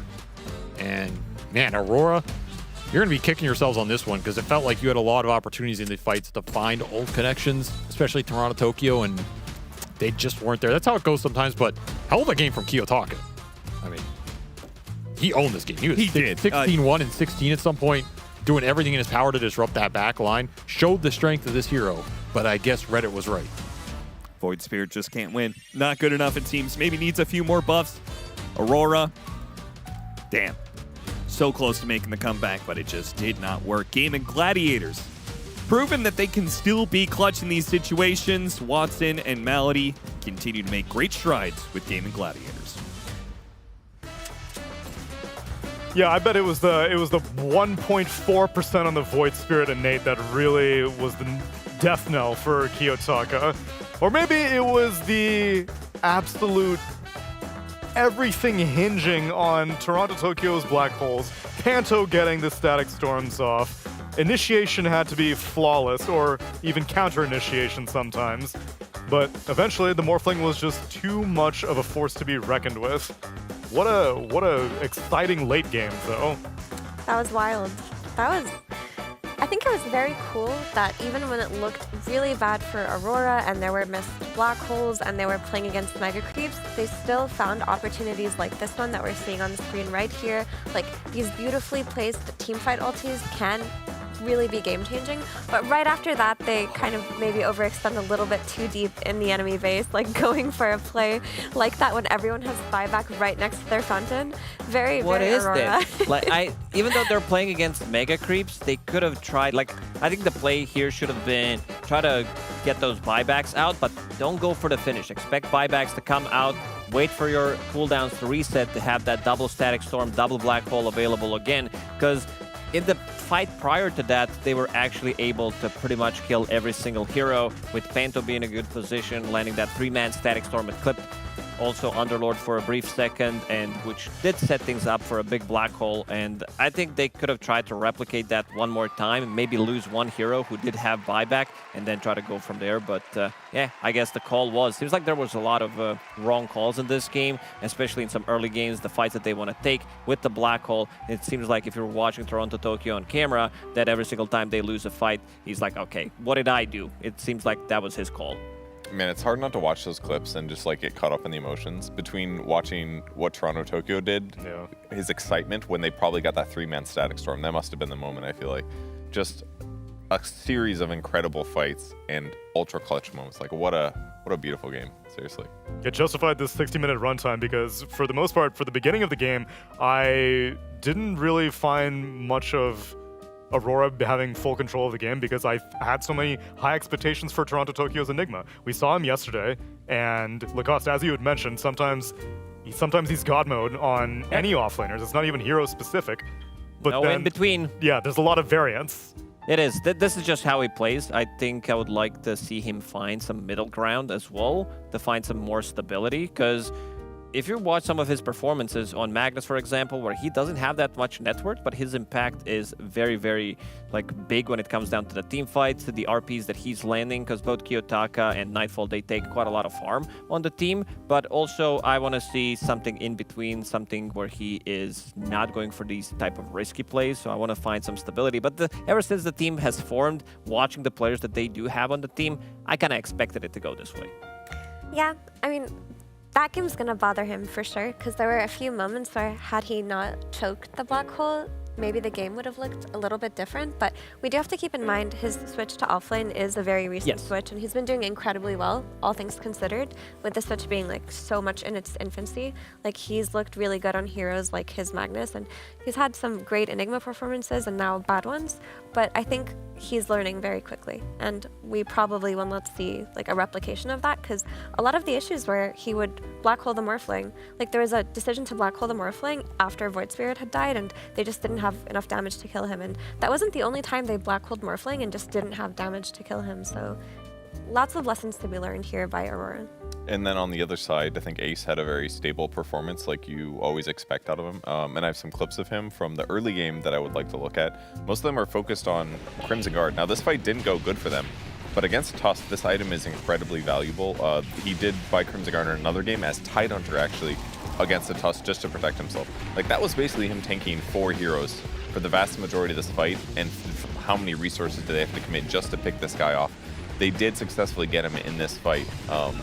And that's part of the value, frankly, of Underlord. You're lowering their damage with your aura. You're lowering their damage with your Crimson Guard. You can stay alive a very, very long time if they do have a lot of right clicks. So that aspect was good, but obviously they needed to take this fight in a much better way with his team backing him up a little bit more successfully. So that first fight didn't go very good. Here's the second one that ended up happening. Pops Crimson Guard at about 80% health, which is going to make him tank all his damage very successfully. He's surviving the cloak on top of that, the essence ring, the wand, all perfect items here. Almost surviving, but the glimpse once again finishing him off. But this time his team backed him up at a really good tempo, and this made the rest of the fight go pretty effectively. So I think Ace has been doing a nice job in getting his net worth from his laning stage, getting a Crimson Guard, and taking fights like you normally expect out of them. And then later on in the game, he started countering some split push. This one didn't succeed in terms of shutting down Nightfall, but he had one a little bit later in the game. 2 minutes later here, off cooldown, BKB gets popped. That duration's a bit low because he burned it many times getting solo kills and TPing out. And this kind of was one of the anti-split pushings that were really necessary for Gaming Gladiators to get more control on the map.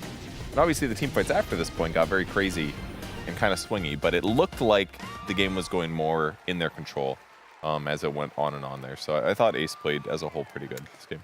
Yeah, he was like the perfect sponge for Watson to have such a great performance on Morphling, right? Because if he weren't there absorbing all of their attention, dealing with lanes, being the target that was just baiting them into bad positions, then Watson wouldn't have popped off as much as he did. And he really was the key to Gaiman's victory in that sense. But also, I think it's really cool what they did by putting Morphling mid after he died once bottom to the Enigma level 3 timing with Tusk. It was never mind, I'm just going mid. And then he played off of that. They did some cool things at the early game on Gaiman. Yeah, you guys had mentioned it in the drafting phase that some lane shenanigans maybe abound, so why not get this opportunity to speak to the man himself, Watson? Congratulations on that game. That was a stressful game to watch. How stressful was it to play in? Thank you. I was chill before I used my buyback. I was full chill full game. Okay, so then how about before the buyback? There was the fight at 60 minutes specifically where your team gets caught. Panto gets a 3-man Static Storm into a black hole. Your whole team dies, and they all have buyback, but none of them do it. You are trying to fight it out alone. What were the comms like during this fight? Because I have to imagine that someone was like, should we buy back? Do you want us to come back? What did we discuss? I think Quinn said we are never going on enemy side again, something like this. And then, okay, we didn't discuss buybacks because I'm dead 100%. Gotcha. Okay, so then eventually Aurora comes back to your high ground. Did you expect them to immediately go throne, or did you think that they were gonna maybe slow roll it? No, we knew that they will go front because they thought I have no buyback, but I had buyback. So Also, Kiyotaka went from jumping under tier 4. Yeah. What was that about? So yeah. Classic. I don't know. Just Kiyotaka things. What can you do? Then, so you buy back, go all the way down to the enemy base, and again, refresh your static stormed. Were you stressed at that point, or you knew your team was going to be able to finish it off even with you dead? Yeah, I knew like they need to use all buttons on me, but like I'm not the only one in my team. I had like 30k net for Thunderlord, 40k net for Skunka, so yeah. I won a lot of time, I think, at last fight. It was a team effort all around. I'm going to pass you on over to Purge, who's got some questions for you as well. The laning stage. You got first picked in every single draft, and in the last game, you were going to be up against an Enigma. Was there any thought of you guys switching your lanes and putting maybe the Kunkka in against the Enigma? Yeah, we had a plan, like... we knew that they will pick Tusk Enigma, and Morph is like pretty bad against these heroes. So we decided to put Morph mid and put Kunkka on offlane. Oh yeah, carry, I mean. But then you ended up going to the safe lane anyways, right? And you got a bunch of CS. What? We missed the first like 2 minutes. Why'd you get so many last hits? Did you just kill all the Eidolons? Okay, that makes sense. Yep. He's gone black screen. We've lost him. Neil, you want to answer that question for me? Come back. Some percussive maintenance, maybe? That'll fix the Discord. He's left us. He did not want to answer the question. That's He did not. what players do. Why did you ask such an incendiary question, Purge? I started. You revealed too much. You want to talk about the late game so badly. I think now that he's 7K, he takes up more bandwidth than He's he used back. to before. Oh, yeah. Oh, hey. Oh, Hello. Sorry. Did you hear the full question, Watson? yeah. Okay. Could you answer it? Yeah, I was full free farm mid 2 waves, and then I had like more levels than Enigma, so and also Void Spirit start running to bottom, Enigma mid, so just TP bottom. I just a bit fucked up and died because I waveform into Enigma, 6 Eidolons. Yeah. And then we decided to put Kunkka like again against Enigma. And I was chilling on mid. Gotcha. Yeah, we were wondering what the rotation idea was. My last question isn't so much of a question, but rather a congratulations. What's your MMR right now, Watson? 17k. He's 17k, ladies and gentlemen. Round of applause at Watson. Congratulations. What hero did you get your 17k on? Lina. Lina, I see. Did that at all influence your picks for today? Because we hadn't seen Lina that much. I think GPK was picking her mid, but in your hands, is that you were like, yo, I got 17k on this hero. Of course I can beat Aurora with it. Yeah, like every game I have first pick carry. Like my team first pick carry for me, and they also banned like a lot of heroes. So yeah, why not Lina? You made it look good. Watson, congratulations on a very, very exciting series, and looking forward to how Gaming Gladiators continue the excitement later on. Thanks. Catch you later, Watson. 17,000 MMR on the board for this man, and as I get to maybe settle down a little bit after that, I go into my jazz bar and I see a newcomer. Hey, bro, what's up? Great to meet you, Chad Blatchman III. How you doing? Chad, pleasure to meet you. Join me if you don't mind. Sure, grab a seat, partner. Okay, what can I do for you? 17K? I spend that on sushi every week, you know what I'm saying? Who the hell is this guy? Just watching that game between, what was it, Layman Gladiators and poor Aurora? This guy, Toronto Brokio, and Quinn? What is that, a girl's name? Pathetic, man. But look, I see opportunity, Neil. Okay. That's what I do, okay? I go around, I look for opportunity. 2 best words in the English language, Neil. You know what they are? Leveraged buyout, brother. Oh, yeah. What I'm going to do, you can maybe help me on this. You know about all this crap. Uh-huh.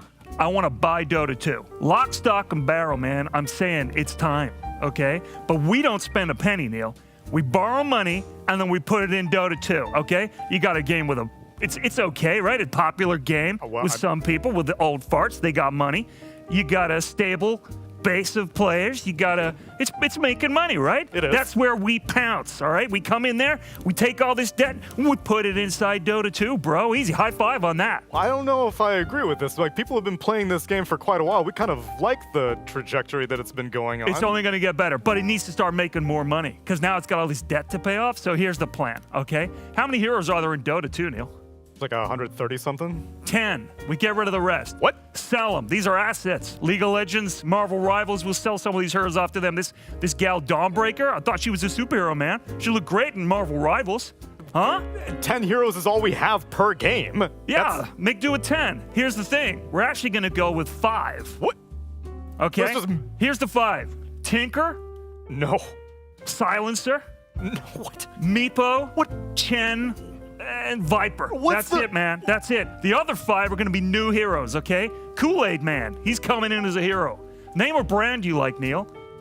Jenga. Jenga? We got a Jenga block, baby. If you like it, we'll do it. High five on that. Yeah? I don't know if I agree with this. We'll get a couple of Pokemon in there. We'll do a deal. And here's the thing. They made that map bigger, Neil. Do you remember that? I read about it in Forbes magazine. Okay, they made the map bigger. I'm familiar. That's free real estate, baby. That's beachfront properties. There's water running right through that fucker. We're going to turn that into apartments, hotels, casinos, strip malls, strip clubs. You name it.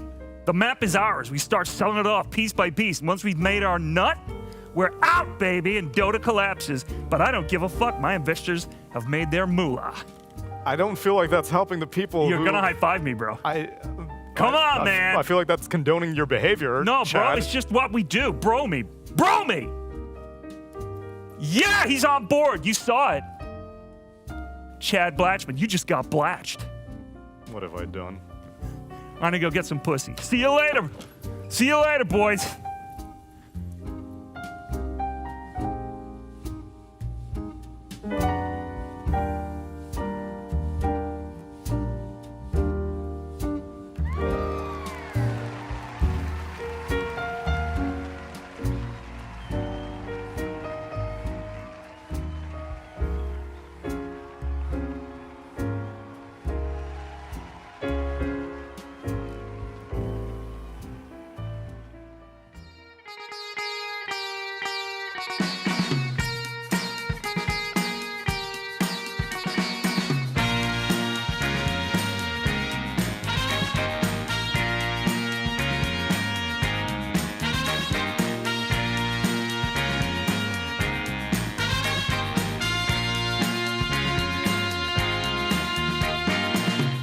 What you need is love and understanding.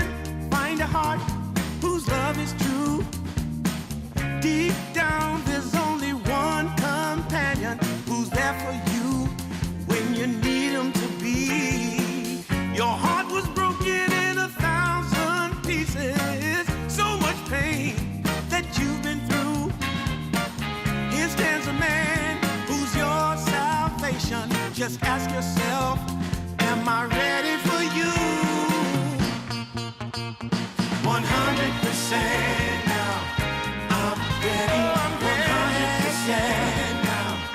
Yes, I'm ready. Eyes wide open. I'm ready to move. I'm ready to move. 100% now. Take a chance in a new direction. Any place you wanna go.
a dime when I saw you walking by.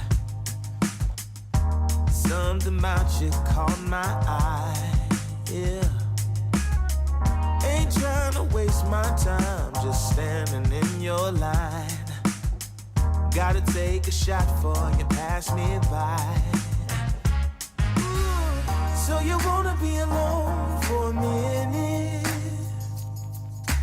Well, come on, tell me what's on your mind. I wanna know. I wanna know what makes you happy. I wanna know. Wanna know, can I make you mine? Ooh, I wanna know. I wanna know if you know that I treat you right. I wanna know, can I spend the night? Well, I had my eyes on you for a little while now, but you never noticed 'cause you Time for the final series of the night, friends. It's time for Team Liquid versus a BetBoom team. Assuming we still have an esport. Piran, I have some bad news, man. What's up, bro? I was just apparently in a meeting. I didn't realize it. I may have given away some parts of Dota to a VC firm. Not my job, I hope. I'm hanging on to that by a thread, mate. You and me both, man. But it was very aggressive. I didn't entirely know what to do. I got blatched, apparently. Yeah, I thought this was a jazz club. I thought it was going to be chill. Oh, wait, I saw some ads on TV about like a lawyer that can help you with getting blatched. Oh. Have you heard of him? No, I haven't. Maybe he'll show up at some point. Oh, shit. Okay, Yeah. You should well, get a lawyer in. I need legal You defense. need to lawyer up. Especially because if they are selling off heroes in Dota, maybe it might be a good idea to sell off some of the heroes that are losing quite a bit. Yet, teams are still stubborn enough to pick it. Maybe Liquid has one of those heroes on their mind. Isn't that right, Purge?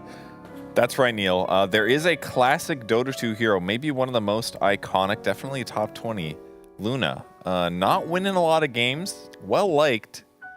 Well, I mean, people like to play her, but if we take a look at how often Team Liquid has actually won with her, there she is, Dawnbreaker Star Surge. That's my girl. Can we start scroll? This is not the right screenshot. I don't know if that was... Gonna be a lot of clear or scrolling not, to get to but, the letter L on this one. It's fine. This is the media we were previously playing prior to this starting. We could just skip the image. It's not a big deal. Look, they've lost a lot with Luna. It's they've actually lost every time they've picked Luna in the last 3 Dream Leagues. Everyone has been losing Yes. with Luna. Look at that. Season 24, 0-2. Season 25, 0-1. Season 26, 0-2. And yet, Kev, they keep picking her. What's the deal? They do. Look, they like this Ags build. They see some value in it. I got some clips to show you. Let's just really dive down and focus on how good this Aghanim Scepter is. Look, here's Vitoon at a stage in the game where he felt he could man up on his opponent. And he did a good job here. He had to sunder his teammate. He gets exploded afterwards. Watch this Eclipse, though. Yeah. It's going to get soaked up by illusions, by neutral creeps, by BKB heroes. It's done very little damage so far. Toronto Chucky's probably got some magic resistance. He takes a couple hits. And then what does he do to the rest of the fight? Not that much. Really not that much. He's got a Butterfly. He's got a Mask of Madness. He's got a Manta. But, like, he feels scared at this point to commit to fighting. And the Ags does give him some big kills. Here's a great one. He finds Mira with this Observer Ward. He gets lifted, but watch how long it actually takes for him to die, though. Between the pipe, the save, it actually required Insania to finish off the kill. Here's another one. He ends up popping it on top of the supports and the carry. This one looked good, but keep in mind, that's an Abba toss. That's not just his damage. And after he's used that, watch how he performs in the rest of the fight. Haha, we got the 2 supports. It should be easy now. Well, it's not really the case when you don't have a hero that can touch Timbersaw. He even uses his wiggly majiggers, the spinny thing. That's what they call them. And he never bought Shard. Did you know the Shard increases the damage they do by twice as much? It's a big damage increase. Never bought the Shard. Didn't commit to full damage items. Spends the rest of the team fight running away. So yeah, the beams from the sky, they look good. They do help you get kills. They do help you be away from Terrorblade so you don't get sundered. But what about popping BKB, buying your Shard, and just murdering somebody in melee range? I don't know. It might be better. All right, one more clip, I believe. Watch for the Eclipse. This one looked great. They jump on the Timber, they nullify him. The Terrorblade gets really low, but you know what? You can't control where the beams hit. And Nightfall gets a disgusting Sunder off. That's a Sunder that 9 Class dreams about. Every single night going to bed, he's like, man, I hope I can thunder somebody at 2% HP tomorrow. And frankly, the Ags gave him the opportunity today. And even with that talent where you get more damage, it doesn't even give you that much, I'm gonna be honest. It's like 6 damage per eclipse beam that hits a guy and it runs out after 15 seconds. I think the Ags, it's a little bit of a, it's a lie, possibly a venture capitalist coming in and telling you things are gonna be good when they're not. That's what it felt like to me. And then pulling out the rug from under us. And yet, not only are Liquid stubbornly picking this, it's been picked 6 times in a DreamLeague. It's lost every single game. Hero is maybe a little bit overvalued. Granted, some of those picks were pre-patch, even though Luna did not receive any balance changes at all. And Extreme and Edge were picking her, but still, it seems that there is a debuff immunity problem that Magic Luna still can't solve. And an illusion thing, and they had those, 5 of them got those like banish things to, that stops like 1 or 2 beams. The pipe gives everybody on your team like 450 HP against magic damage. Does it ever feel good for your POS 1 to basically rely on the enemy carry not having a BKB and just like, oh, I'll just do all magical damage and then I'll have to run away? It doesn't feel good, does it? I mean, he gets it fast. It was like Manta Butterfly Eggs, I think is the way that he goes. It's not the worst. If you do pair disable with it, yeah, you can blow somebody up. Right. Like that part's kind of cool. It just looks a little bit like a trap because then it doesn't allow you to end the game. Yeah, because one of the best weaker. things is pushing, right? Like Luna's great at taking buildings, and all of a sudden it's like, well, not so much. If the buildings were vulnerable to magic, Kev, nice. Oh, You could eclipse them. that'd be a facet. And then you buy Satanic, and it's like, but your damage is okay because you have Butterfly, but you also have an Axe in there. That could have been a Daedalus or something. Right. You know, like I mean, I can think of a hero that you could play POS 1 whose sort of big ability does damage towers, and that's Batrider, Kev. That's so right, actually. And Nisha did play it. Maybe we'll get an opportunity to see it in this game number 2 as the draft begins against a BetBoom team. BetBoom ban out a Nature's Prophet, a Tiny, and a Darkseer. Liquid to take out the Bristleback, an Omni Knight, Templar Assassin, and Shadow Shaman. First pick of a Kunkka in BetBoom's side responded with an Ancient Apparition. I think this Kunkka, like mid to carry flex, has proven itself to be so good these last few days. Like this hero just feels ridiculously strong from the safe lane. Like we're seeing him just carry games. Normally when you'd run Kunkka on safe lane, he'd play more of a utility role, but we're seeing Radiance, Rapiers, Daedalus, Daedalai, however you Doodlies. Yeah, that's the one. It actually outputs a lot of damage and farms incredibly quickly. So wherever this Kunkka goes, I feel like this is a tiny replacement in terms of like a tanky core you pick early on that can be flexed to 3 lanes. It's kind of like the new build that made it good, I think. Like getting the Satanic as like a 3rd item really helps the hero have longevity, whereas normally you kind of get out-carried a little bit. But if you can just full heal with an item that also gives you more HP and damage, while still doing the cleave, while still doing the burn and giving your team buffs, it makes the hero look good. And in fact, a lot of the times that we see a Kunkka carry, they end up with stat lines that are like, they look bad on paper for carries. They're like 2 kills, 4 deaths, 20 assists type stuff. Doesn't look like a real carry, but the impact that you are feeling in a game is huge. And the X is always going to be in there in the fights if he's keeping his teammates alive and not dying. And it's weird to think, I can't think of a carry that has like catch, like with X, like a big team fight spell like Ghost Ship, and also hits like a truck. Like it's kind of a weird combo. And I guess like you said, it could be carry or mid is super powerful because these guys love a flex. They're like a bunch of yoga teachers, Neil. That's how much they like flexibility. I see what you're doing. Oh my goodness. Warrior 1. It's really about the breathing, is what I hear. Yeah, more deep so breaths than in. Also, for all the categories that you described, not only does he have catch, but X is being used defensively also. Last game we saw it be picked against a Disruptor, counter out Glimpse. And so it's a very short list of core heroes that check all those boxes. He does it all. Yeah, I mean, I think now that it's emerged as a strong carry, like, it's just so comfortable because he doesn't really have bad mid lane matchups. Like, this is a hero that you would pick in the past on, like, 23 when the enemy laner had the overall last pick. You know, that's your, like, 9-pick hero, your 7-pick hero, when they're going to counter-pick you on 8th pick. Kunkka is so stable. And I kind of like this conceptually for Kiritich because I feel like GPK is the scaling type of player, or like he can play carry from mid as well, like similarly to Mikoto's Talon. If they did choose to throw this on the safe lane, you could pick some like really impactful Lina or Invoker or something like that from the mid lane for GPK. He's already shown a comfort towards Lina, picking it earlier, and Watson also showing that it's got a place in this patch. Yeah, I definitely agree with that. GBK really is that like carry-ish mid-hero type player, and they can round each other out really nicely in that way. By the way, I've just realized what it is on Boxy's book. It's hangs, grooves, and fills. Hangs, really? Oh. I think. Is that a drummer term? Well, I mean, it must be because it sounds like. I think the first time you said it was hands. I said hands, Is but it it's bars? hangs, grooves, and fills. Bars? No, it's hangs, grooves, and fills. I mean, I think it's just impressive that he's basically looking at sheet music to practice new drum things. Fills are like the little drumming you do in, but like that, that 1 or 2 second period before a new measure kind of thing. So I mean, like, this is some advanced shit. He's going advanced. It's hands. Hands, grooves, and fills? I looked it up. It's hands. Like head, shoulders, knees, and toes? I don't know, but it's a book by Pat Petrillo. Pat Petrillo, the legend. A complete curriculum for today's drummer. He is Not today's yesterday's drummer. Not today. He's just a May I part-time say drummer. tomorrow? It's post-patch drummer. You can't be playing 7.38 drummer right now. Hands, grooves. I thought hangs sounded like a jazz, like a does. drum term. But Pat Petrillo, not his style. All right. Dave Portnoy. Avery knows what I'm talking about. I only know Neil Peart. Neil Peart, rest in peace. Hands, grooves. and fills. Hands. Thank you, production. Thank you. There is Petrillo. That's my boy I see Pat the Petrillo right there. There's Pat. He's killing it. He's holding it down. Yeah, but so for Betboom, I really like that they have this Oracle come out on second because you already have like this strong, stable type of hero in Kunkka who's going to provide you with like damage reduction, going to stabilize fights. And after this Oracle pick, you can pick like a risky, volatile spirit type hero that goes in and out. And you have the protection from Kunkka, but also from Oracle, because you see the Ancient Apparition, you see the Storm Spirit. Because of Oracle's ulti, you can buy time versus AA and protect that spirit type hero.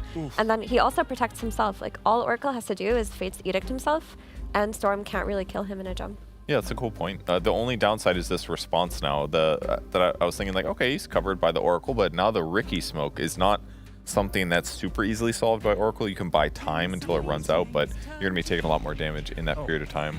This looks more like a draft that we've been seeing in this tournament than the one that I've seen Liquid run with this Luna and a couple of other things that didn't really add up. This looks more like the business. It feels like they let VTune, like, they're like, what carry do you want to pick? And he went through all of his favorite heroes. He played Wraith King, he played Lifestealer, he played Luna, and they're just like, okay, let's just stick to the standard stuff. Please play Terrorblade. I'm sure he can do Terrorblade too, and I like that he tried some different heroes and they tried some different stuff, but they have too many losses in Group Stage 2 where they're like, okay, we need wins now, or we're just not going to make it out. Yep. Yeah, this is a Liquid that is currently 0-2 in the group stage right now. Every other team has managed to get at least one win, so Liquid are hoping to not make this another L on the board. Now, Lacoste pointed it out earlier. Oh, there it is, a complete curriculum for today's drummer. Wait, we can't see Pat's face. You've covered Pat Petrillo. How dare you? Oh, there he is. Look at that. That is a serious drummer's face. He's like, lean in, brother. I want to talk to you about hands, grooves, and fills. Thank you for purchasing the complete Pat Petrillo DVD Oh, set. because it's hand exercise. Hand exercises, complete rudiment demonstration, rudiment combos, rudiment tab system, 50 grooves and fills. Do you think this makes him better at gaming? These hand exercises? Of course. You Like, gotta have that What does the dexterity. gaming make him better at drumming? This guy's so good at grabbing bounty runes, like... Maybe that's why he's playing a lot of Marcy. Like that when she punches. Oh, it's like yeah. a nice fill. He played 4-position Invoker. The ghost of Pat Petrillo Marcy is over his percussion. shoulder. Nice fill, bro. The box is like, thanks, Pat Petrillo. He's like his force ghost. Of course. DreamLeague Season 26 brought to you by Pat Petrillo. Is he Yo, dead? Pat Petrillo, call me up. Is he dead? Yeah. He lives on in the hearts of drummers everywhere. immortalized. In the hearts of Boxy, apparently. Yeah. But you know what should strike fear in their hearts? An What? Speaking of Enigma. hearts, Enigma. You're playing Enigma into a team with no BKB piercing disable whatsoever, no means to defend any target that's getting black He hole. doesn't have a Wikipedia entry. What in the name of Pat Petrillo is going on right now? Like to buy a hat, sir? You're a hat salesman. Sure, I'll take the, of course, the one in the middle. You want me to get it? You're the salesman here. Okay. I'm allowed to touch the merchandise? It'll be $600. Okay. Teams turn to battle. Whoop. This is taller than I expected. Well done, Neil. There you go. Are you going to pay him? Why? Every single time. I don't have any more cash. Thank you, sir. Thank you. Good cause. It's a nice hat, though. It's looking great. What's up, Cap? No! Don't fuck this cast up like the last few, all right? His hat's almost hit the ceiling. That was close. I get my hat stolen like Liquid get their oracles stolen. And now, Gyrocopter and Sven banned out. Because, what, they don't expect this Terrorblade to be a carry? They're respecting the ability to flex Terrorblade so that you can counter Enigma on lane, and those are his typical counters in Gyro and Sven. And another old school counter was Bristleback, which is like banned in the first phase. And then the hero that Kev showed us, which didn't look good, but like Luna's a hero you could run versus Enigma, or you could just take the L. You could take the L and then try to kill him later because you have a lot of vision coming out of Riki, you have jump coming out of Storm. And what I really like about this Riki, Storm, and AA trio is that you've got Riki scouting out the key target like Enigma, like the Linas, whatever. Storm zipping in into an Ice Blast, take out the threat. A new threat has entered the playing field, though. The CK support is back. They've played it pre-patch, haven't seen it post-patch, but now he's ready to whip it out. So did Kataomi. They both played it. Oh yeah, you're right. They flexed it 4-5. And they won quite a lot on it. They won definitely positive. Look, take one of those glasses to the kitchen with you at least, Boxy, on the way out. I mean... That's not what Pat Petrillo would say. Pat would say, never leave a room empty-handed. Look, it's called hands, grooves, and fills. You've got two hands. And he fills up the water in the glasses. Finish drumming, take any empty glasses back to the kitchen, drop them off in the dishwasher, or at least the sink. That's on page 58 of the legendary hands. I believe you. So the nice thing about CK support, very good at early pressure and very good at diving towers. Storm might have some trouble here. That's something to be worried about. TB as well. If it's a TB carry, CK is going to be taking a twin gate. He's going to be showing up in your lane, and all of a sudden it's going to be a CK plus an Oracle plus Enigma Eidolons diving you under the tower. And those heroes are going to be vulnerable to these stuns. It is going to be TB carry. Very standard, straightforward stuff for Liquid. What all happens with Irrationality? So it can break, it can silence? Oh, that one. They only got that one when it was a really good break game. They're going to probably get the splitting stun one. That's what they got like 80% of their 4 games. Gotcha. And what's the percent? It's like an 80% chance to split or something? If they're close enough, right. it can split within a certain range. Okay. Usually the hero is not close enough. They buff the range a very small amount. But you can do things like, I could like reality rift Ted to me, and then Why are you would be standing here. back like we're doing this in real life? Because I thought it was a good visual demonstration. You gonna demo it? I pull you here, and then all of a sudden you're standing next to Mira. So then when I throw my stun, it's going to be like, stun. Yeah, like, dare I say it, Witch Doctor? Yeah, but a better version. You know, one that has strength gain, and he's going to buy Atos, and I think it's going to work great. I can't wait to see it, as long as those dives work. I think it's cool. Like, Dive. they needed a melee hero that can play with Enigma, and the key one in Tusk was banned out. So they had like the option to go, are we going to go Vision melee like Bounty Hunter or Nyx, or are we going to play our cool new tech? And they went for their new tech, but what they are losing on is Vision. Like, I feel like Liquid are in a position where they can always get the jump and always pick and choose their battles. Especially with the Storm Spirit and a Riki on their team, I do feel like the Oracle has not necessarily been fully protected, and now Underlord can also jump behind everyone, so Oracle's definitely got his work cut out for him, but I suppose if your support can be a frontliner, it's not that bad. Perhaps we should consult our resident TF2 fans with their amalgamation of headwear. Cap and Avery support CK's on the board. You know what I'm looking at, though, Neil? What are you looking Looking at that mid lane. Storm versus Ember. Wait, that's like a Dota-related thing. Hat versus hat. Oh. That's my language. Storm versus Ember is hat versus hat? They both Ember wear doesn't hats. have a hat. With this cosmetic, he does. He's got the wide brim hat. He's got the wide brim hat? Yeah. Storm Spirit has a hat in the cosmetic too? Definitely. Who's got the better hat? I don't think he has a hat, Avery. I think you lied to me. No, he does. The Storm has the better hat because he has the cosmetic with the lightning bolt shooting out the top. red one. Oh, okay, then Or the Storm ring. wins. Yeah. I must admit, though, Neil. No. I have to tip my hat to Yurd's analysis. It was spot on. Tip it then. I dare you. Tip the hat. Tip it. That's like a cute. Oh wow. Is he even moving? I can't tell. Okay, it's inclining. He's still. Wow. It's staying on. It's staying on still. His neck is so strong. Neil, I come to you with hat in hand. Please, let's get into the game. Okay, fine. But only if I get my $20 back. No, Ladies and gentlemen, it's game already number gone. 1 of Bet Boom Team versus Liquid. That's right. Welcome, everybody, to the actual game. Enough of this nonsense. Bet Boomer running some nonsense, some fun little shenanigans. All right, you can have your money back. Why does this guy always come begging for money? I don't know. You think through the host he would get paid enough? I'm out a couple hundred at least this week. Crazy. You gonna keep that hat on? Yeah, I am. I like this one. Okay. Well, you know what I'm going to say about this game, Austin? Yes, Avery. Don't bet against Storm Spirit. That's all I know. That's what I'm looking at. If Storm wins this game, he's just going farther up in my book. And nobody can beat this hero right now. This and the Furion are the two on my radar. I was about to say, there's no Nature's Prophet this game, so we got to look towards the Storm. But the support Chaos Knight, a save specialty. Hype. There it goes! The double stun. Yes. Wow. Yes. Amazing. You think this is good? Like actually good, not just it can win some games, haha.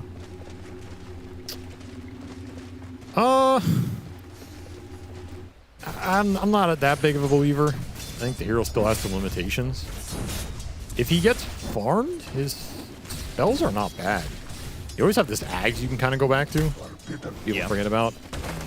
And you do have a way, like he is a support that can actually farm out waves. Yeah, with exactly. his Phantasm, right? Which is kind of an interesting idea. I kind of put him in that like support Naga Siren tier where in the right game he can cause a lot of chaos and he can get really farmed by pushing in the waves, and he gives you some vision, some entryways into the fight, a pseudo-tanky frontliner. I think Naga spells are more directly useful in a lot of situations than Chaos Knights. Yeah. But I think he can offer you a lot in terms of how to play the map, some early roam potential. His stun is a solid stun. Yeah, and he's not very cooldown dependent, so he can do it day or night. That's right. Kiritich picks up the first blood. Boxy will get the return kill and some damage onto Kiritich here. So the overall trade-off, Kiritich is going to be happier with the extra gold, but it does mean he's going to be a little lesser on the resources. Mid matchup is going to be a fun one to watch. Nisha versus GPK. This is a matchup that has gone back and forth for several years. Storm Spirit versus Ember Spirit. And they both have hats. I don't know why Neil was disagreeing with this. Yeah, I don't know. Maybe he thought Ember Spirit was just bald. He is bald. Yeah, with no hat. That's because bald boys are badass. That's what everybody says. Yeah, everybody's saying it. Would not be surprised to see the CK roam into mid if he can leave the Enigma alone. And at the same time, that Ricky roam into mid could really disrupt the matchup between the Storm and the Ember here. Ultimately, Ember, with the chains built up now, has got to be pretty good against Storm, assuming you have damage follow-up. That said, when your support duo is Oracle Chaos Knight, the damage follow-up is not great. The lockdown follow-up's okay. Yeah. But again, I feel like Ember thrives in these support duos where you have a bunch of spells to throw on top of the chains, right? A is the classic. Wind Ranger. Marana. Yeah. Like, these weird support duos with Ember, I just feel like you're missing some of that oomph that the hero gives you and what makes him so good. Yeah, particularly since Chain Gang seems to be what people are going for more, especially since it got buffed. This time, though, GPK did not opt for that facet. He's still going to be going for the double impact. That was the preeminent facet of last patch. Everybody was rocking double impact, Yeah, right? they really were. They really were, Okay, Austin. just making sure. Just was making picked sure. over 90% of the time. We all misspeak every now and then. It's okay to get something wrong. Well, no, that's not what you said last game. You said we need to hold high standards of truth in the broadcast. Yeah, for play-by-play. Flush out. Oh. Boxy going to try and run down Kataomi. He tricks to the trade. Not going to be enough damage. It's pretty slow to And get now out of the the Oracle tower. has gotten away into the trees, hits him with a blood grenade to slow him down. Kiritich, oh, even better. hit him with the Fortune's End. The Oracle will take part in the revenge on Boxy. Saberlight still going to chase after and does manage to hunt down Kataomi in the end. Not bad for the Underlord overall. I mean, you'd rather have more action going down as Ricky than nothing at all. I feel like Boxy's still okay with this. Doesn't he want the experience from that action? Isn't that pretty important to that support hero's Yeah, but I think MO? just general chaos is better for you. Because now, look, you can go top and you can try and do something here, right? Maybe you don't expect this. It's going to be a little late here. Healing Salve already gets used, so Miro